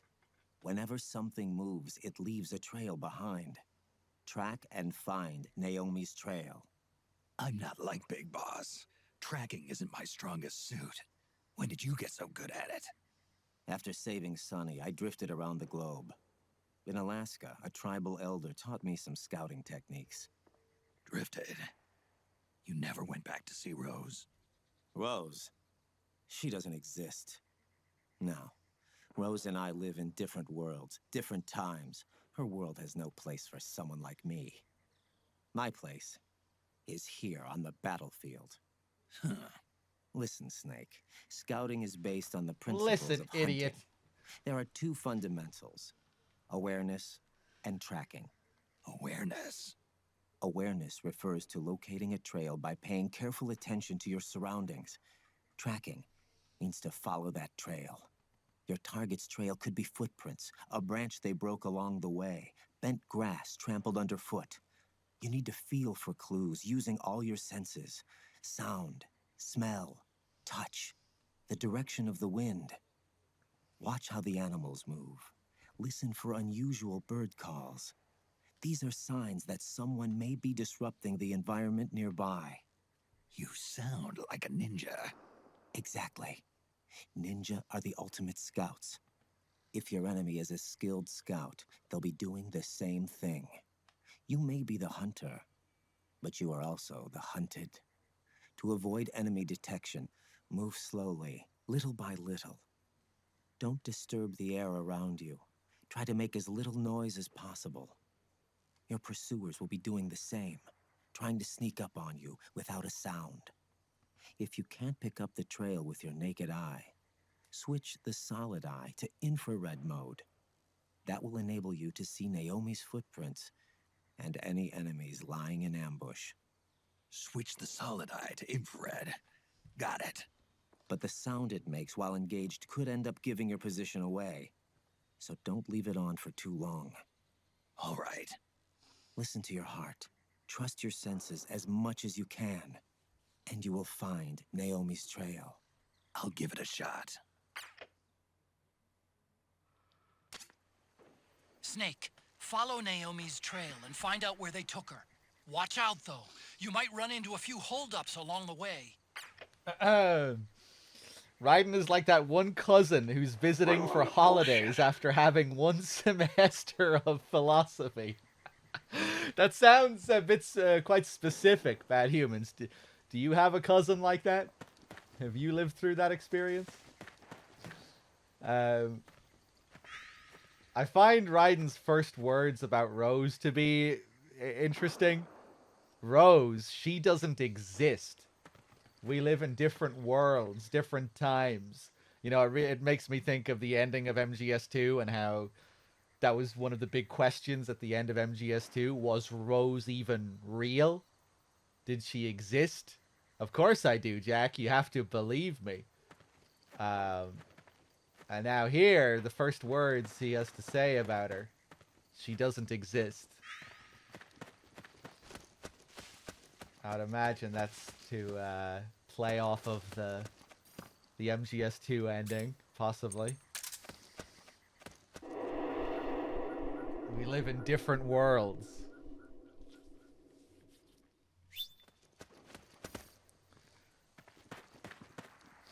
You know, at the end of 2, he accepts his reality, whether it's real or not. Whatever it is. But now, in MGS4, seems like maybe he didn't in the end. Maybe he rejected whatever that reality was. If we go back up here, we can get some ammo. Stock up for the trank. I wish we could go back inside the facility here. But we can't. 1 second. Okay, so now we have to track... I was about to say Rose. Now we have to track Naomi. I really like this little section. It's kind of unique for the series. Of course, it loses some of its impact on repeat playthroughs when you know exactly where to go. But it's a cool little section, I think. Gotta look out for the pointy toes. Have I seen the Did You Know gaming video on Metal Gear Solid Rising yet? Ooh, I'm not sure if I have, Bad Humans. I did watch one of them. I watched the one about all the cancelled Kojima projects and all that stuff. And that was fun watching that. I was reminded of certain things that I'd forgotten about.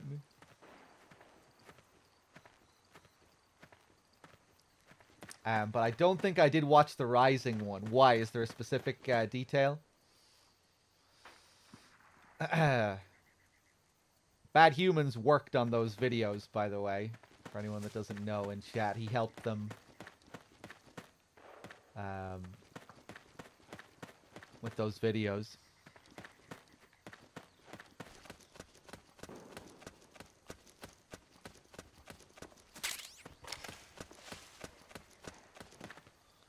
There are 2 videos currently out. The cancelled Kojima games one and the cancelled MGS games.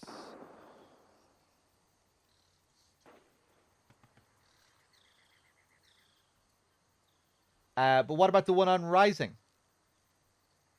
Didn't you just ask me if I watched the Rising one? Wouldn't that mean that there are 3? Oh, they talk about... Right, sorry, of course, right. They talk about...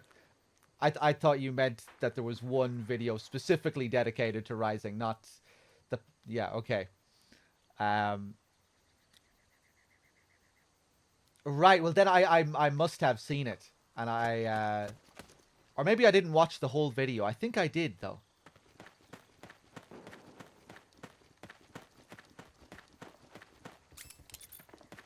Anyway, go on. Were you about to mention something specific?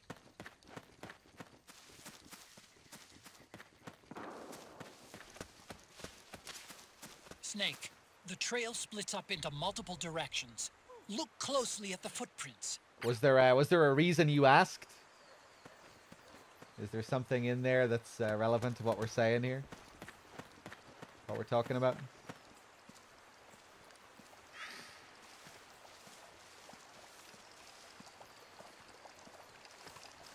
Yeah, I can't remember seeing that section of the video now, come to think of it. But maybe I did, and I was just... Maybe I was tired.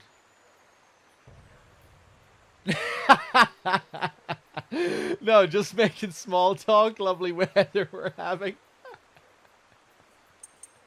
Okay, you were hoping I had seen it, so we could maybe talk about it. Given that the conversation could naturally head in that direction, maybe with all this riding stuff we were already talking about.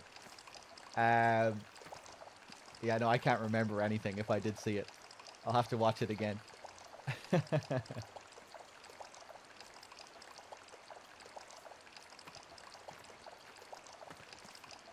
So this guy just stands here and pisses forever.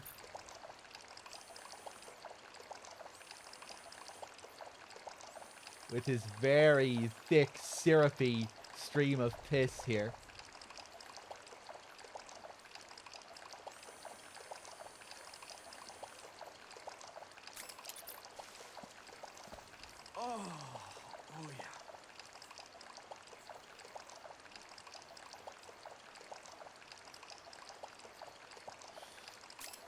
Very nice, but the MGS2 piss is better. It's not even a competition. The MGS2 piss is way better. But I think it's easy to forgive this piss, right? You're not really supposed to be getting up close to this piss. You have to go out of your way to see it up close. With the MGS2 piss, you know, it's all about you getting covered in the piss. You are right up in that piss. We can't make contact with this piss at all. That feels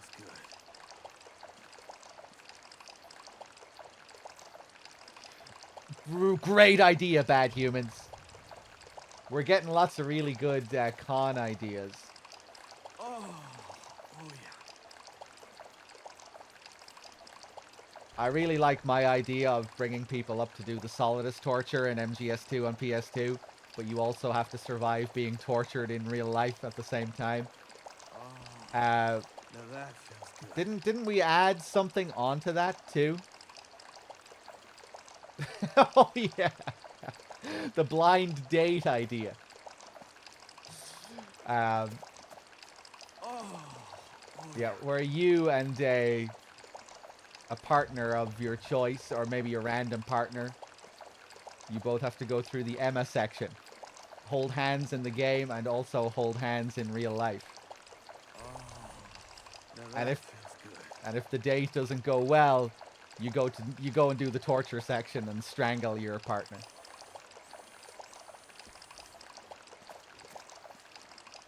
And then maybe we could tie the pissing contest into this as well. Somehow. Where if something goes one way, you piss on your partner, or if it goes the other way, they piss on you. Blind box. You two have to enter a confined love box together. That sounds fucking horrible.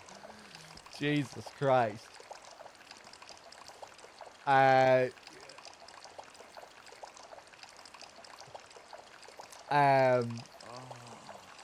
that feels good. I wish I knew how these blind date shows actually worked. But yeah, like, maybe you could have, like, the guy... A guy goes up and he has, like, 5 women to choose from. He gets inside the box and he's allowed to peep out through the hole in the box to see the women. They're not... Hold on. Yeah, the guy sits inside the box, unseen to everyone else. He sits in the box and peers out through the hole in the box, and there are like 5 women there standing, and he gets to see them clearly through the hole in the box, but they don't get to see him. And then, I don't know, they have to ask him questions or something to see if there's any chemistry. And then something happens and one of the women gets chosen to go inside the box. I don't know. How do these shows work? Bad Humans, you come up with this. I don't know how to do this. But I think I'm onto something there. You have a mystery man inside a cardboard box by himself that nobody can see. Or a mystery woman. You know, you could do it the other way around with a woman inside the box and 5 male contestants outside. Although I think it's usually the other way around, where the multiple women are unseen. I don't know how this works.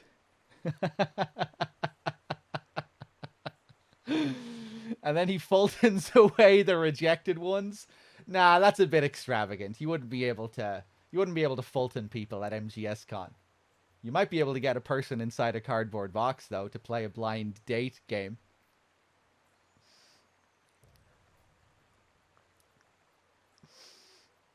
The losers get tranked and Fultoned away. No, let's not get silly now. This has to be believable.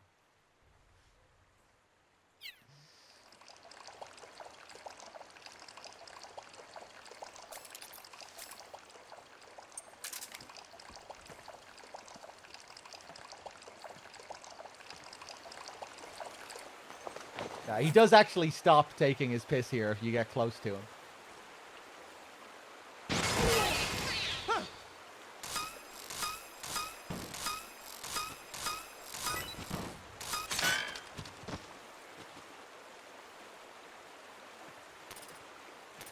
Okay, I guess we broke his neck. I think we broke a lot of things there.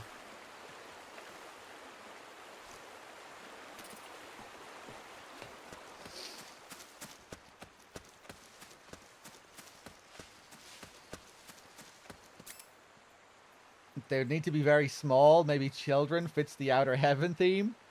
And they'll fly away with the balloons. What are you talking about, Fultoning people? Fultoning kids?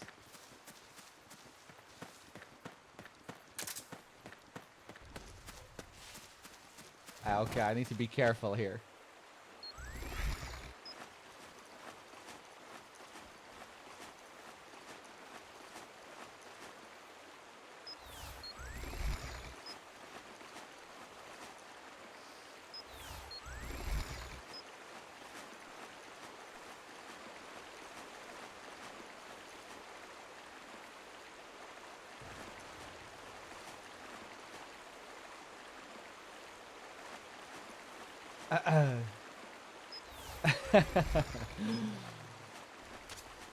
Looks like they split up here.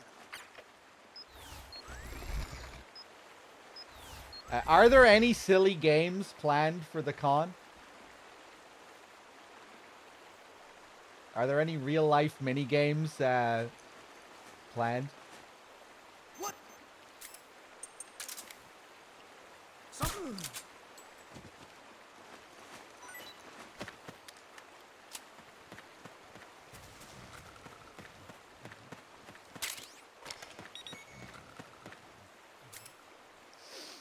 The cosplaying again? There were a lot of good cosplays last time.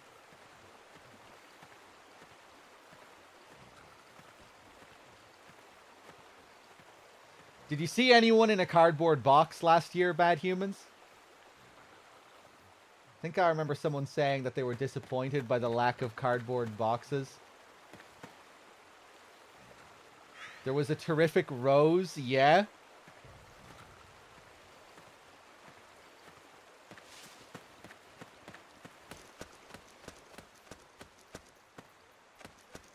This is sneaky here.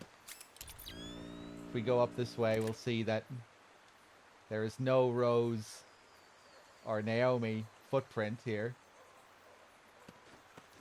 But there is some noodles. However, if you try and run up and get the noodles, you'll get blasted by that sneaky claymore.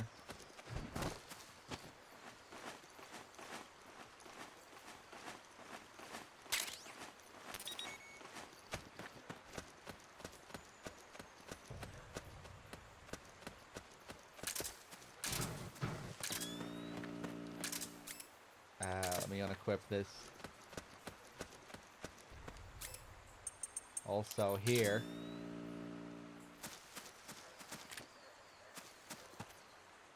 No sign of Naomi's footprints, but we'll still take a look.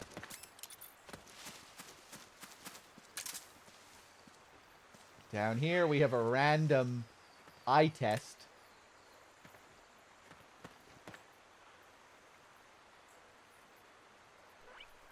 And I think the translation of this is Metal Gear Solid, or Metal Gear Solid 4.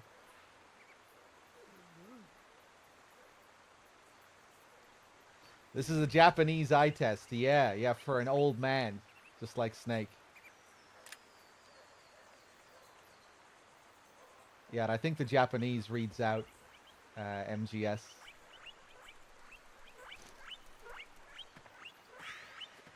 There's another guy here trying to ambush us. This is perfect. He'll never spot me here. Why is my stress going up? Because I'm out in the sun. The sun is always a damaging force in MGS4. It'll always cause your stress to go up. Because of the heat, especially in Act 2. In Act 2, the sun is really dangerous. See, now that I'm in the shade, it's going down rapidly. The last thing he hears is gonna be my rifle.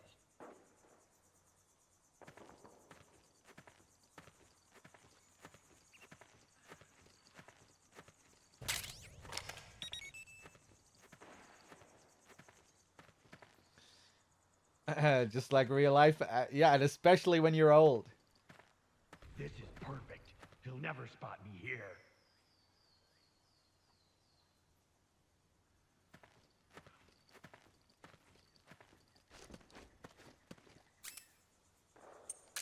Can I get him with the doll through this?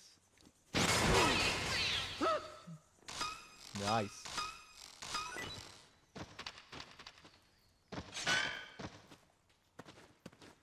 Thought maybe it would miss. Wasn't sure if the doll would work there.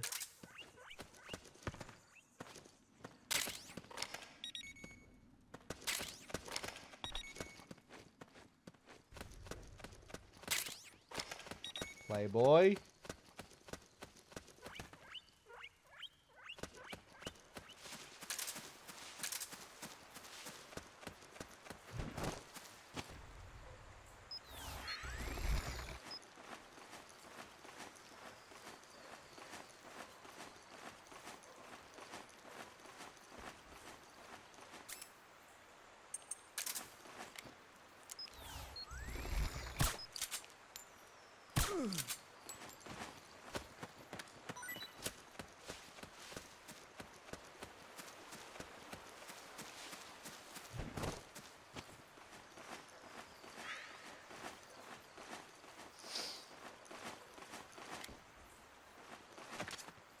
You think that could be Naomi's?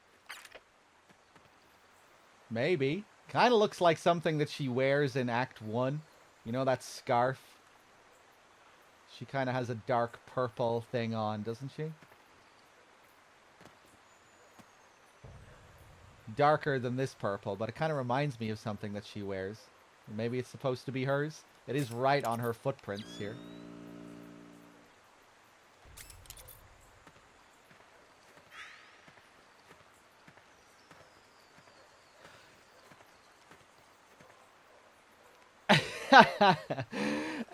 Yeah, no, this is not on an emulator. I'm playing this on PS3.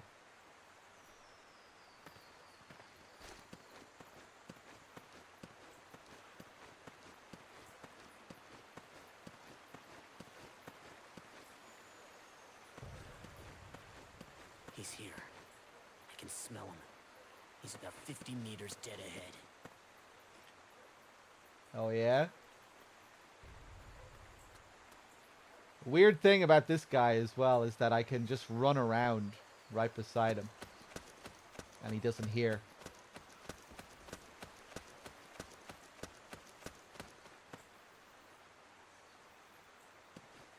I think he has another line as well if I just hang around.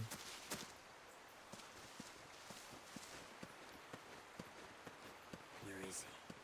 I'm ready to party.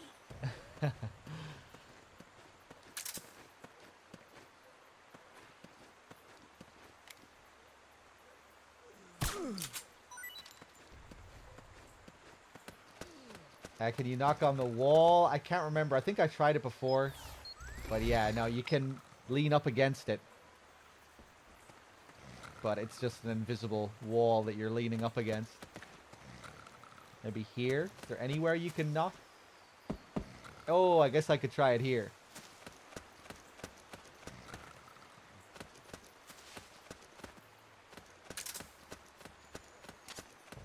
Well, what's this doing here? Naomi. Oh! Well, this can't be hers, right? There was no sign of any bra. Naomi.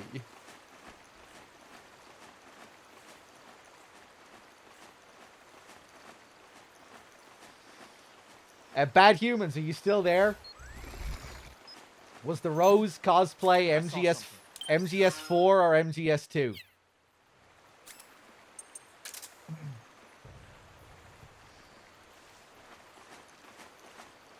Who goes there? We're under attack. You had the same question? Let's try another route.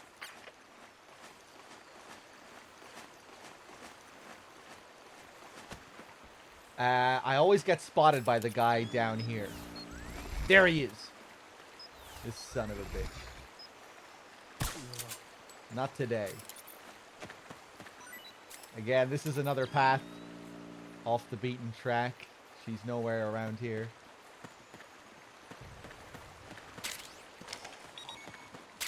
More anesthetics. Nice.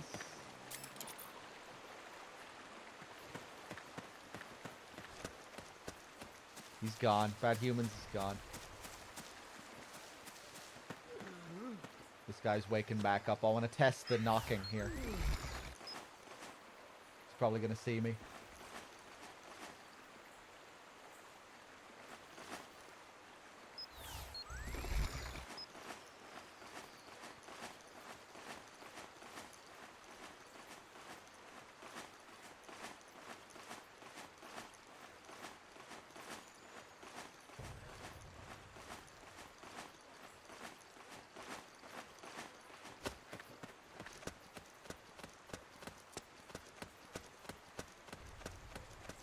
He's here. I can smell him.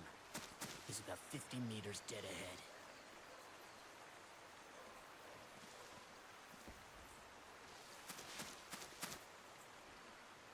Fuck, where was it?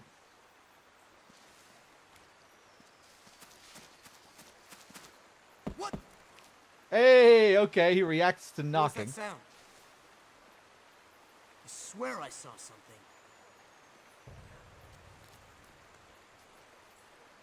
What? Should Bad Humans be allowed to leave while Dog is streaming? I swear I saw something. Duh. Yeah, I think he should be. He should be here for the majority of... He should be here as much as he can, though. He should really try to be here. Bad Humans, you missed my question. I asked, what was the Rose cosplay MGS2 or MGS4? Very important question.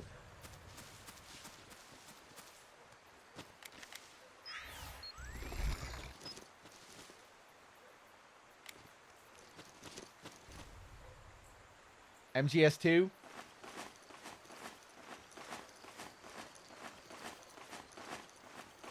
Did she have the name tag?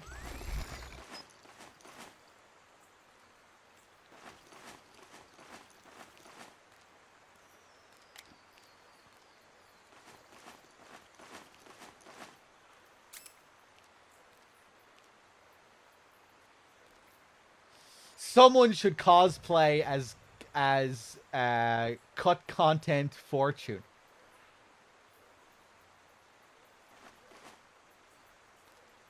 That's how you find the really hardcore fans. Now that's a real cosplayer.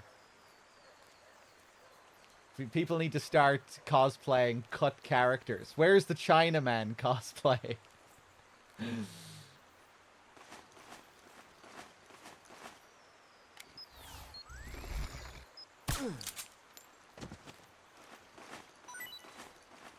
Cut content Vamp. Yeah, female Vamp. Vamp was originally gonna be a woman. Bald Raiden cosplay. That'll be me if I go to the con. I'll cosplay as Bald Raiden.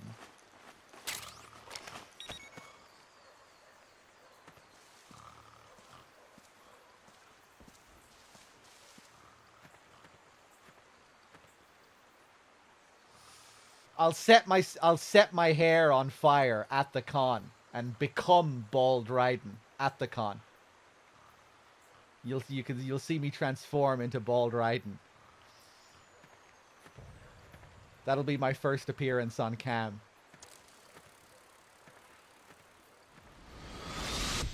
Something happened to me last Thursday when I was driving home. I had a couple of miles to go. I looked up and saw a glowing orange object in the sky to the east.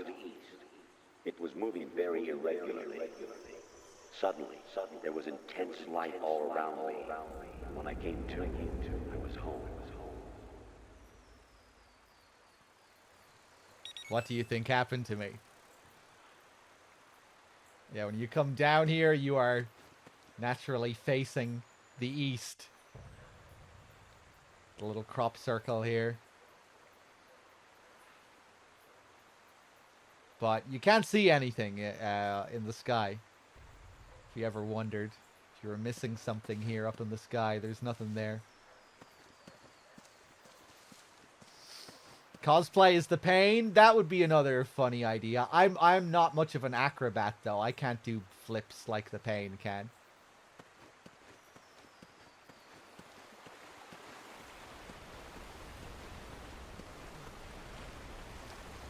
Setting my hair on fire to become bald Raiden would be much easier. Huh? That's weird. Naomi's shoe prints just vanish. But just hers. But just hers. Oh. I'm cosplaying as an orange VR UFO attacking all Colonel cosplayers. Oh.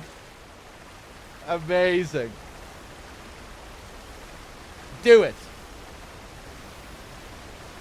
Are you actually thinking about cosplaying Bad Humans? That would be such a hardcore cosplay. Who are you? Oh, what? Are you not an MGS fan? I'm the orange UFO from VR missions. You fucking casual.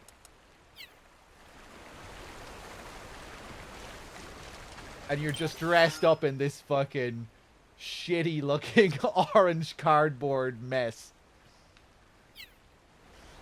Although maybe you could probably create a pretty good orange UFO outfit if you put time into it. And you call yourself an MGS fan. You're cosplaying as good humans, Bad Humans' is inferior clone brother. Boring.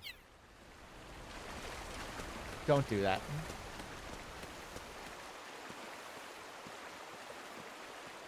I much prefer the UFO idea.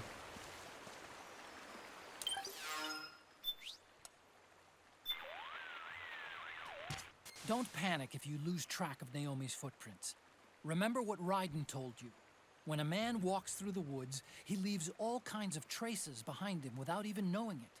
Keep your eyes peeled for those traces, and you're sure to find them.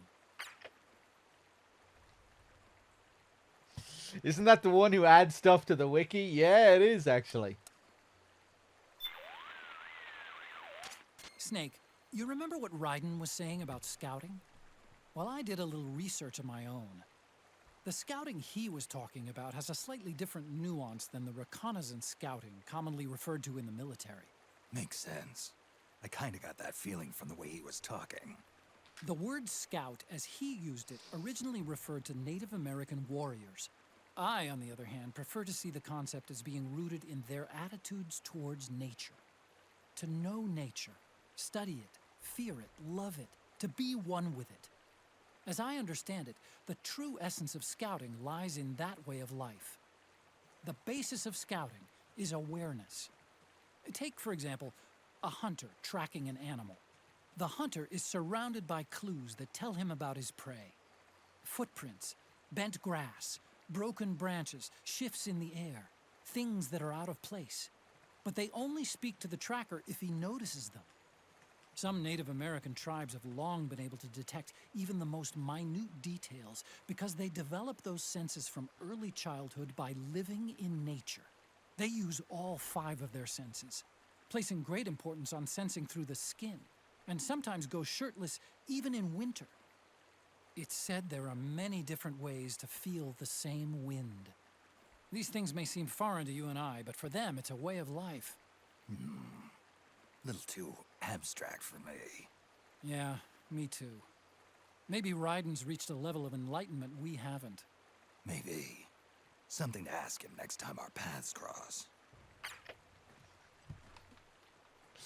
Yeah, we'll see how enlightened he really is in Chapter 4.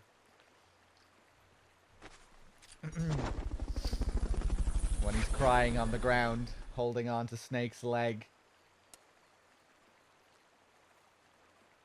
How about this one? I'll go as the HD Collection's Ghost Babel portrait. I'll be a photo that's 2x2 and to the left corner of my head. Yeah, just go with that little picture attached to your head, Bad Humans. Have like a little antenna stuck to your head with that little picture on it.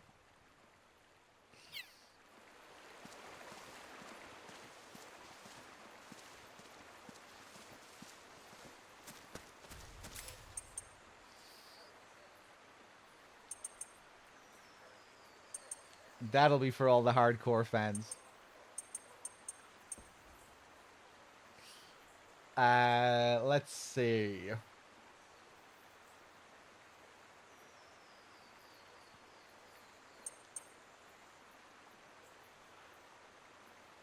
I can go as the MGS-1 Colonel.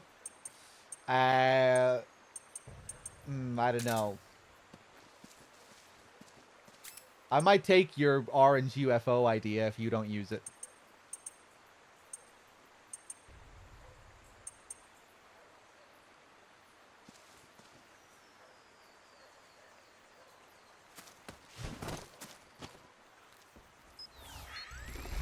A Running Man cosplay.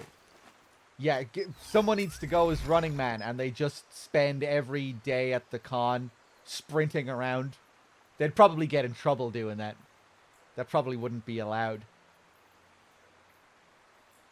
Like, how could you be a Running Man cosplay and not run everywhere?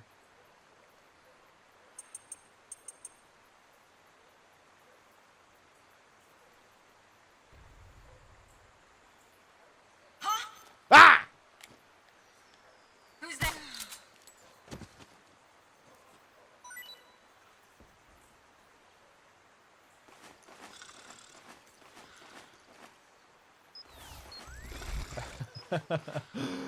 I'll cosplay as a Cypher. And I'll just wear that Cypher ring around my head and flap my wings around the convention, pretending that I'm flying. Better yet, I'll cosplay as the Broken Cypher from the Master Collection. That sounds like shit. And I'll fly around going...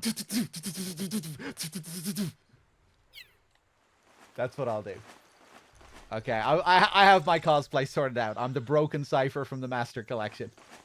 And I'll fly around. And maybe I could throw out the odd caw as well, just for the hell of it. This is getting very silly now. We should probably stop. Hold on. I want to see their reaction to the B&B magazines. The Emotion Mag.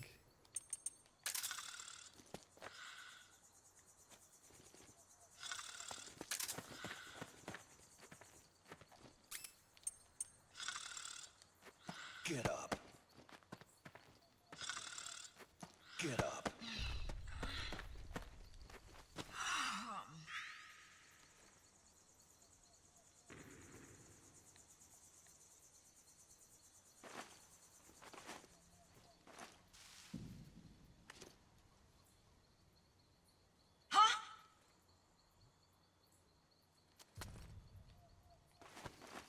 Hey, there it is. Yeah, the salute.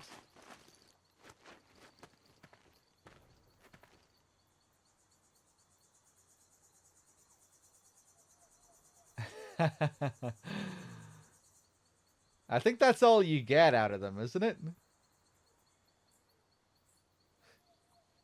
Is there any other... Is there any other detail? I don't think so.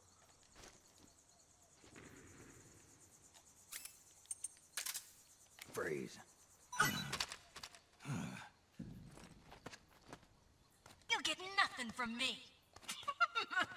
You'll get nothing from me. You perv! The enemy! Oh, I'm knocked out!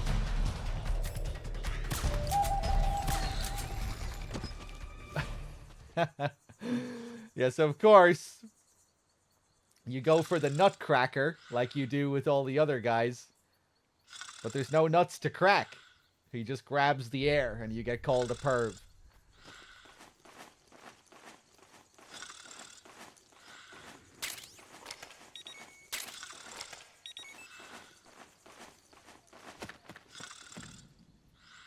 Okay, I'll leave you here. Oh my god, the poll. Pick Dog's cosplay for the con. Wow, the Master Collection Cypher is winning by a landslide at the moment.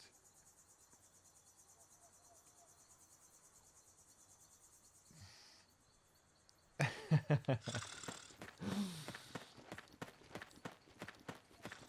quickly, Snake. Save me. Oh my god, it's Naomi.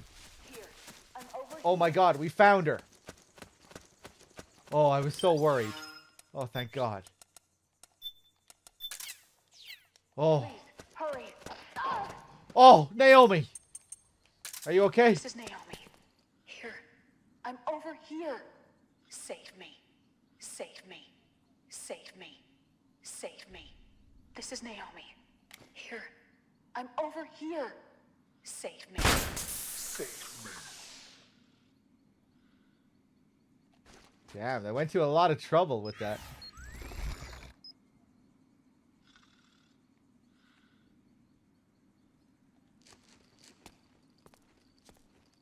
Well, I think it's time for a cigarette break.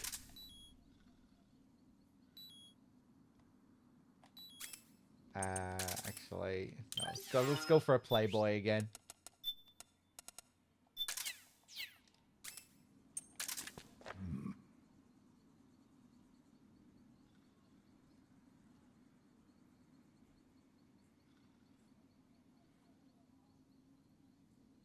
There we go. Next page.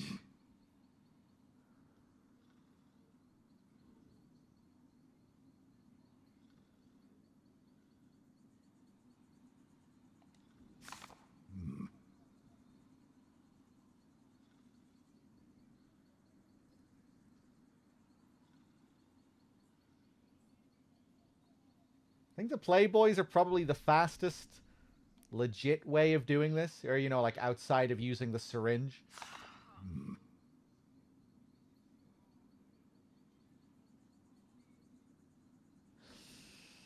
If you're smoking a cigarette, that's tasty, and reading the Playboy, hey, that's a really good idea. I'll have to do that. I'll have to try that next time.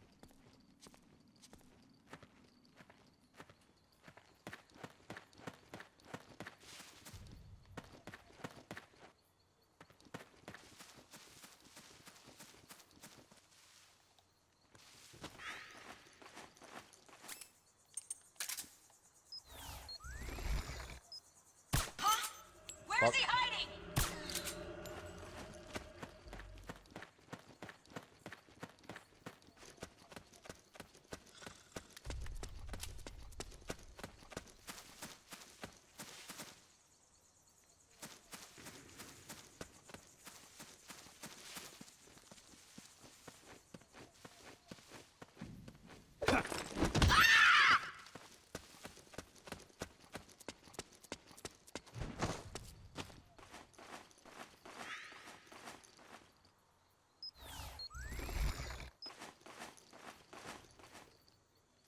Okay, I have to be careful here.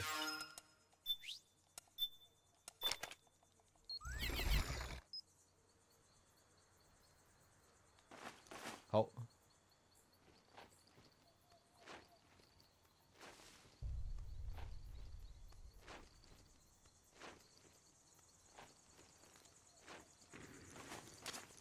They must have gone separate ways here.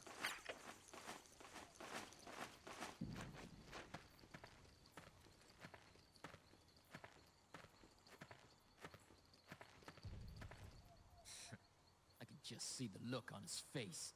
Probably would piss his pants. Oh, yeah? So this guy probably has a second line as well.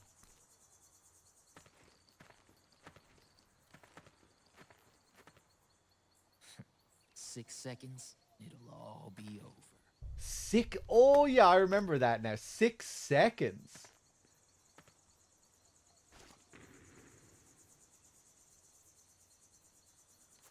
He thinks I'm going to appear in 6 seconds?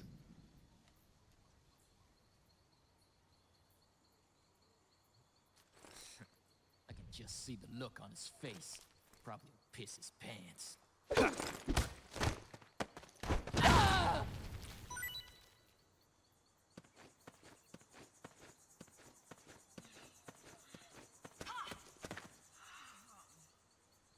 Frogs waking up.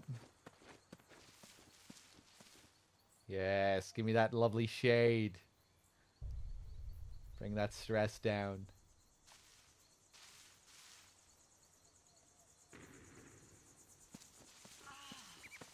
Oh. Bolton. Over here we have the handprints. Developer handprints. Of course, Kojima gets the biggest plate, and Shinkawa gets the second biggest.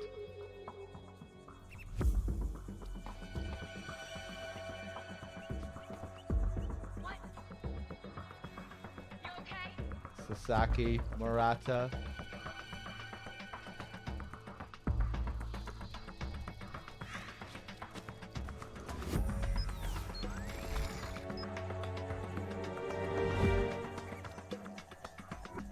This area is covered in guinea pigs as well.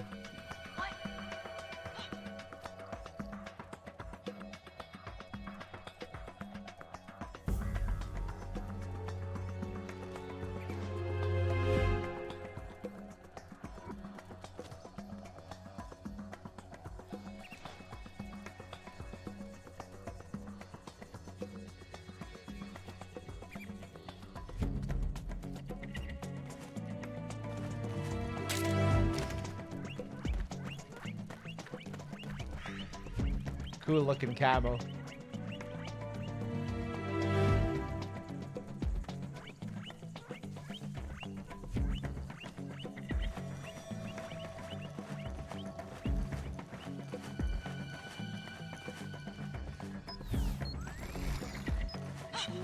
Something there? No.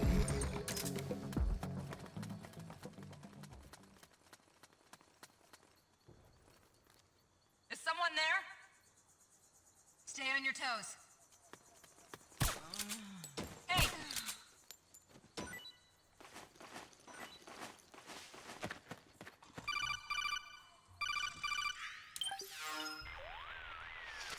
You need to look at more than just the shape of the footprints.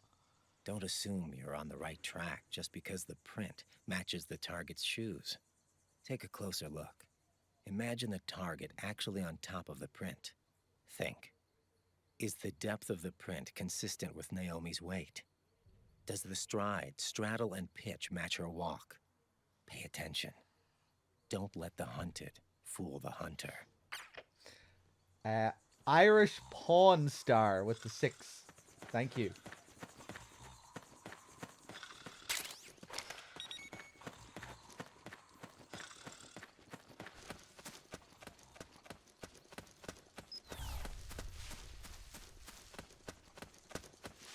Okay, we're pretty much done now. We can move on. We have a gate to shoot. We're going to be late for that gate.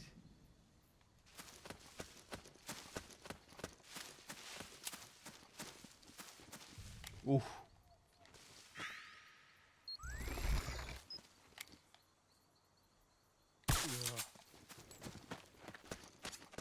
The footprints go in different directions.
I'm sure of it. Yeah, and they're taking Naomi away.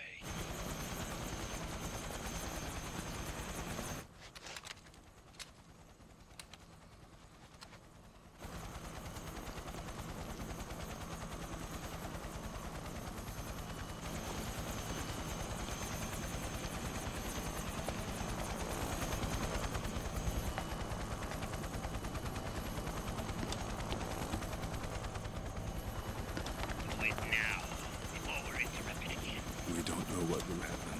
Remember the last time. I'm willing to be a few sacrifices. As you wish. We'll begin shortly.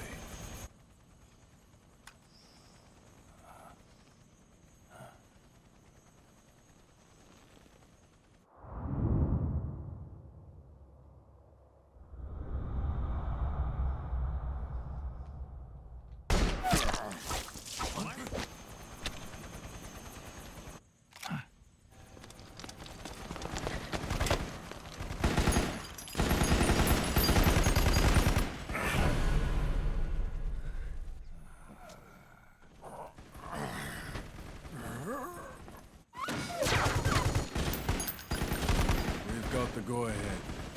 Begin. We'll use his blood. It could get intense. Brace yourselves. Shots, all of you. Yes, sir.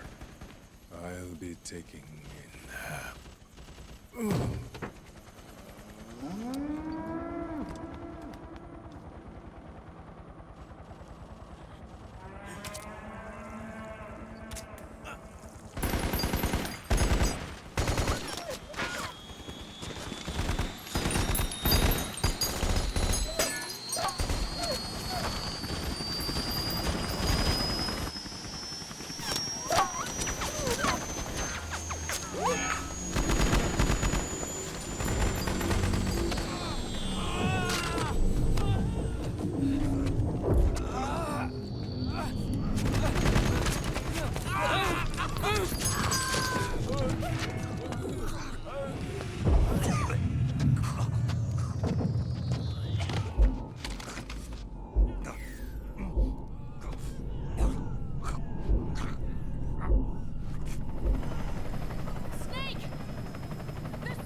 Need a lift?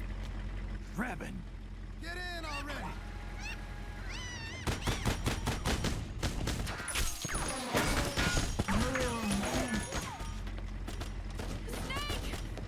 Nail me. Jump! Walk.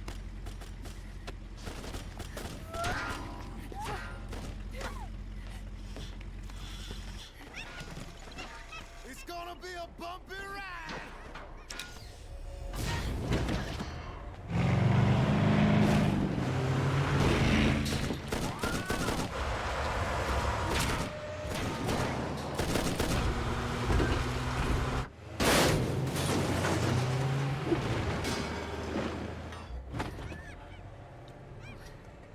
Okay. Thanks.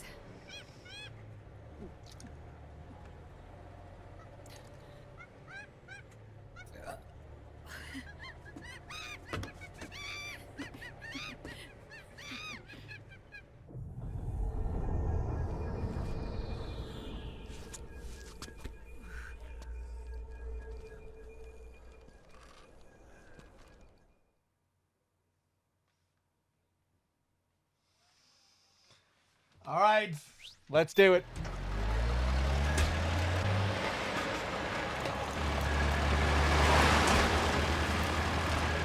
Snake, I'm bringing the chopper to the other side of the market up ahead. That's as close as I can get. You've got to make it to the market somehow. Snake, to fire the machine gun, stand next to it and press the action button. Then use the right stick to aim and press the attack button. No, I'm good. I'm good. What's your aim, Snake? That's okay. I just want to get a close look at these police knots, guys. Can you hear me right now, chat? Or am I getting drowned out like shit? They can't hit, but they You can. can? No? I'm just curious. The levels in this game go a bit crazy.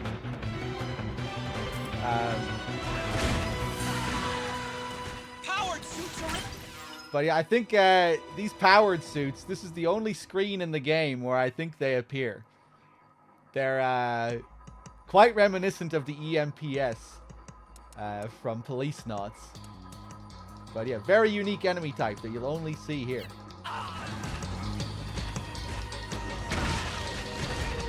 The guys are pretty detailed if you zoom in on them. You see they have the Pierre of Armament logo on them and everything.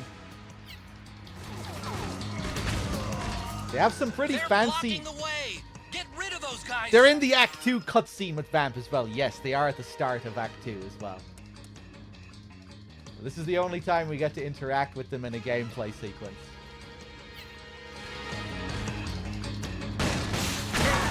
Yeah, they have some pretty fancy movement. Oh, look at the skid. Look at the slide. These guys don't seem to feel any pain. Small arms won't do you much good. A large caliber weapon ought to do the trick. Use the machine gun.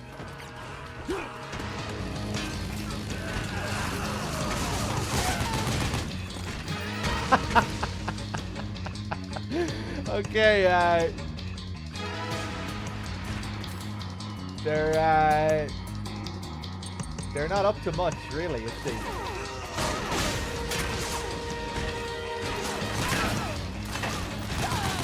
Oh my god, fucking 2 bullets?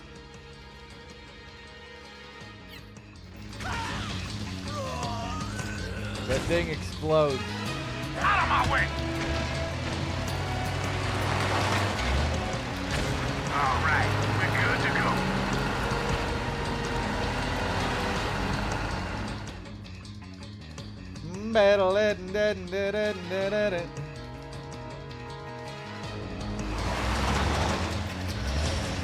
Gecko, they must really like us. Say, do something.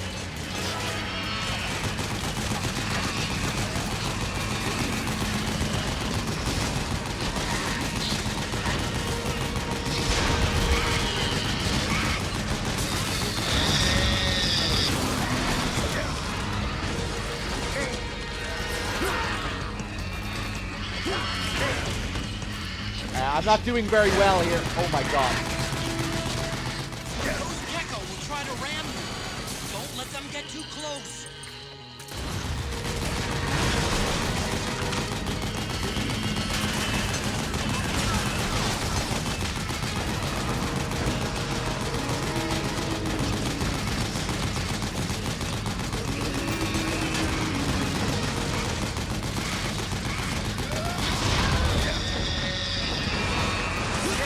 Oh, really bad timing again.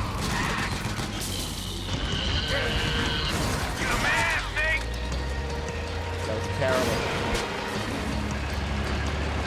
Yeah, baby!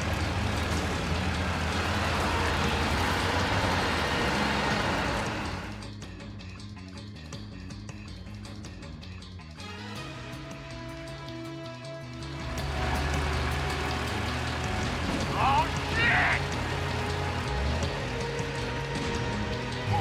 Got an MTS on our ass.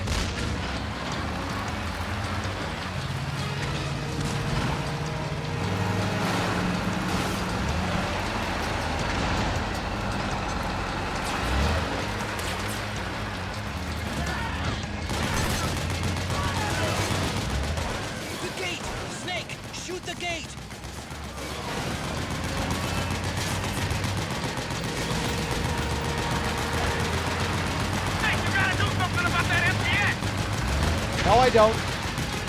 I gotta focus on this gate.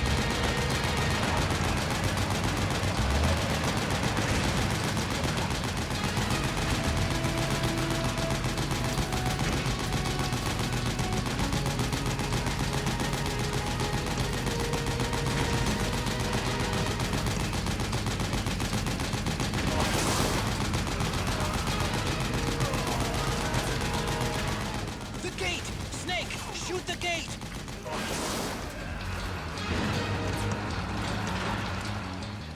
Imagine how much longer that would have taken if I did anything other than shoot the gate.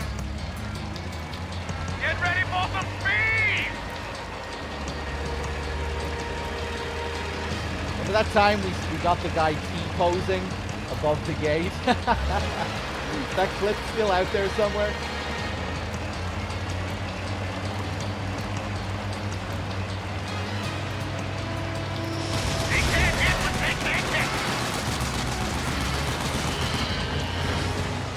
Those Gecko will try to ram you. Don't let them get too close.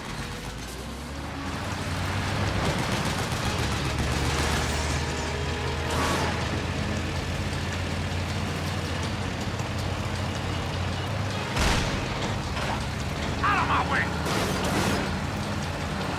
I said moving! Hang on! It's gonna get bumpy!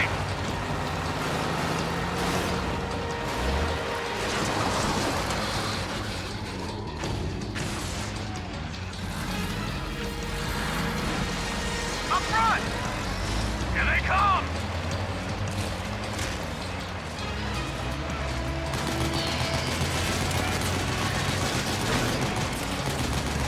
Hold on tight!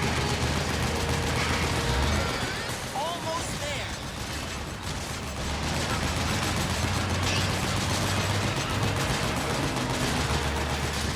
You can do it. Don't fall off!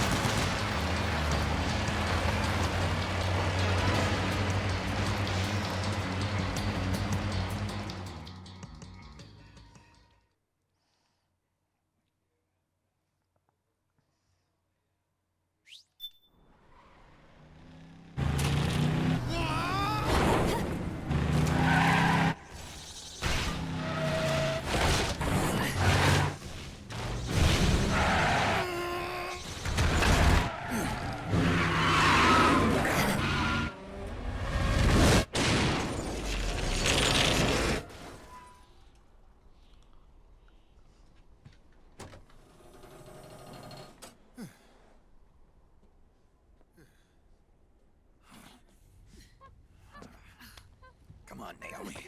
Stay with me.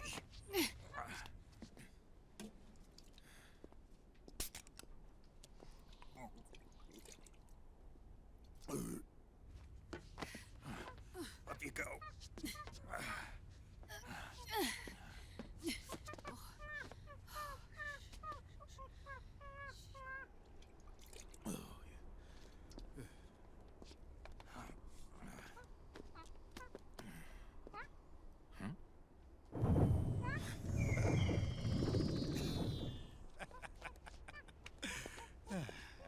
You okay? Oh, shit.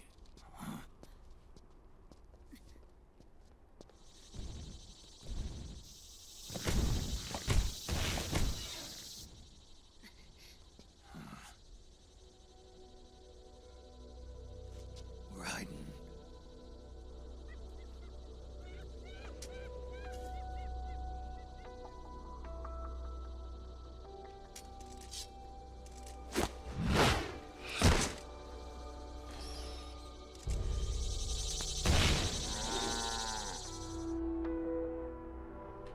Go on, get out of here. Can you move? Yes.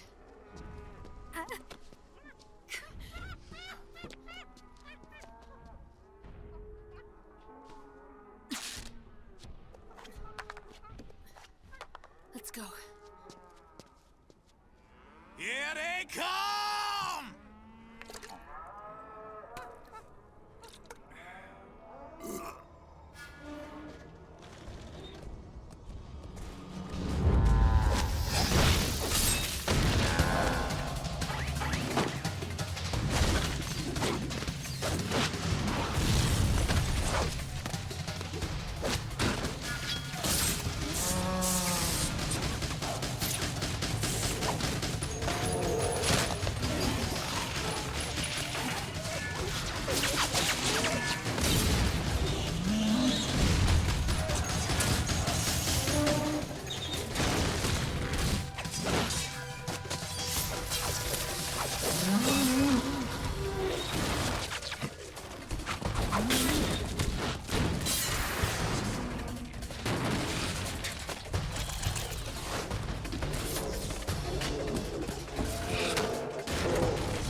Did you like it? You.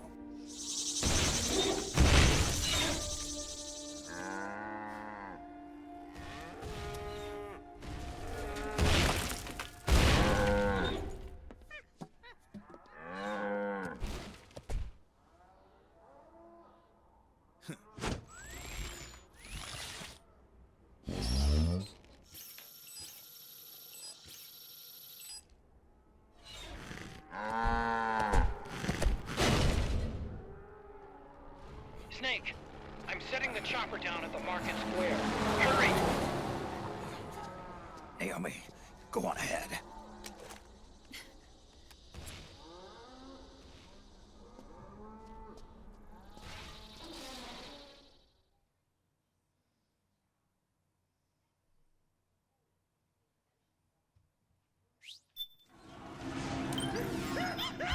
Alright, you smelly fools. I'm going to save the game and hand it over to DRK. Let me save here.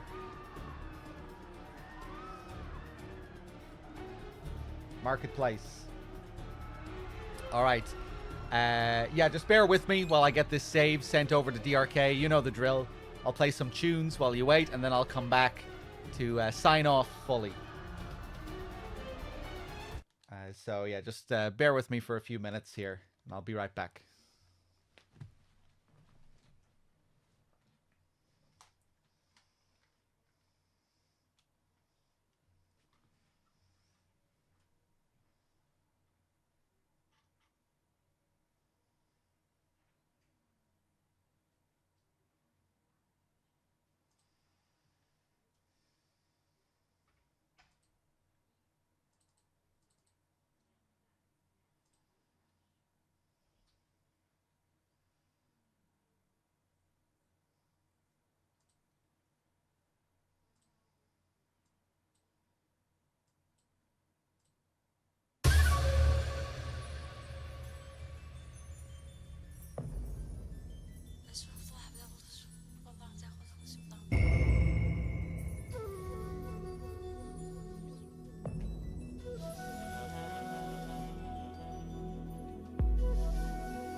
All right, fools. I needed well, DRK needed a couple of extra minutes there.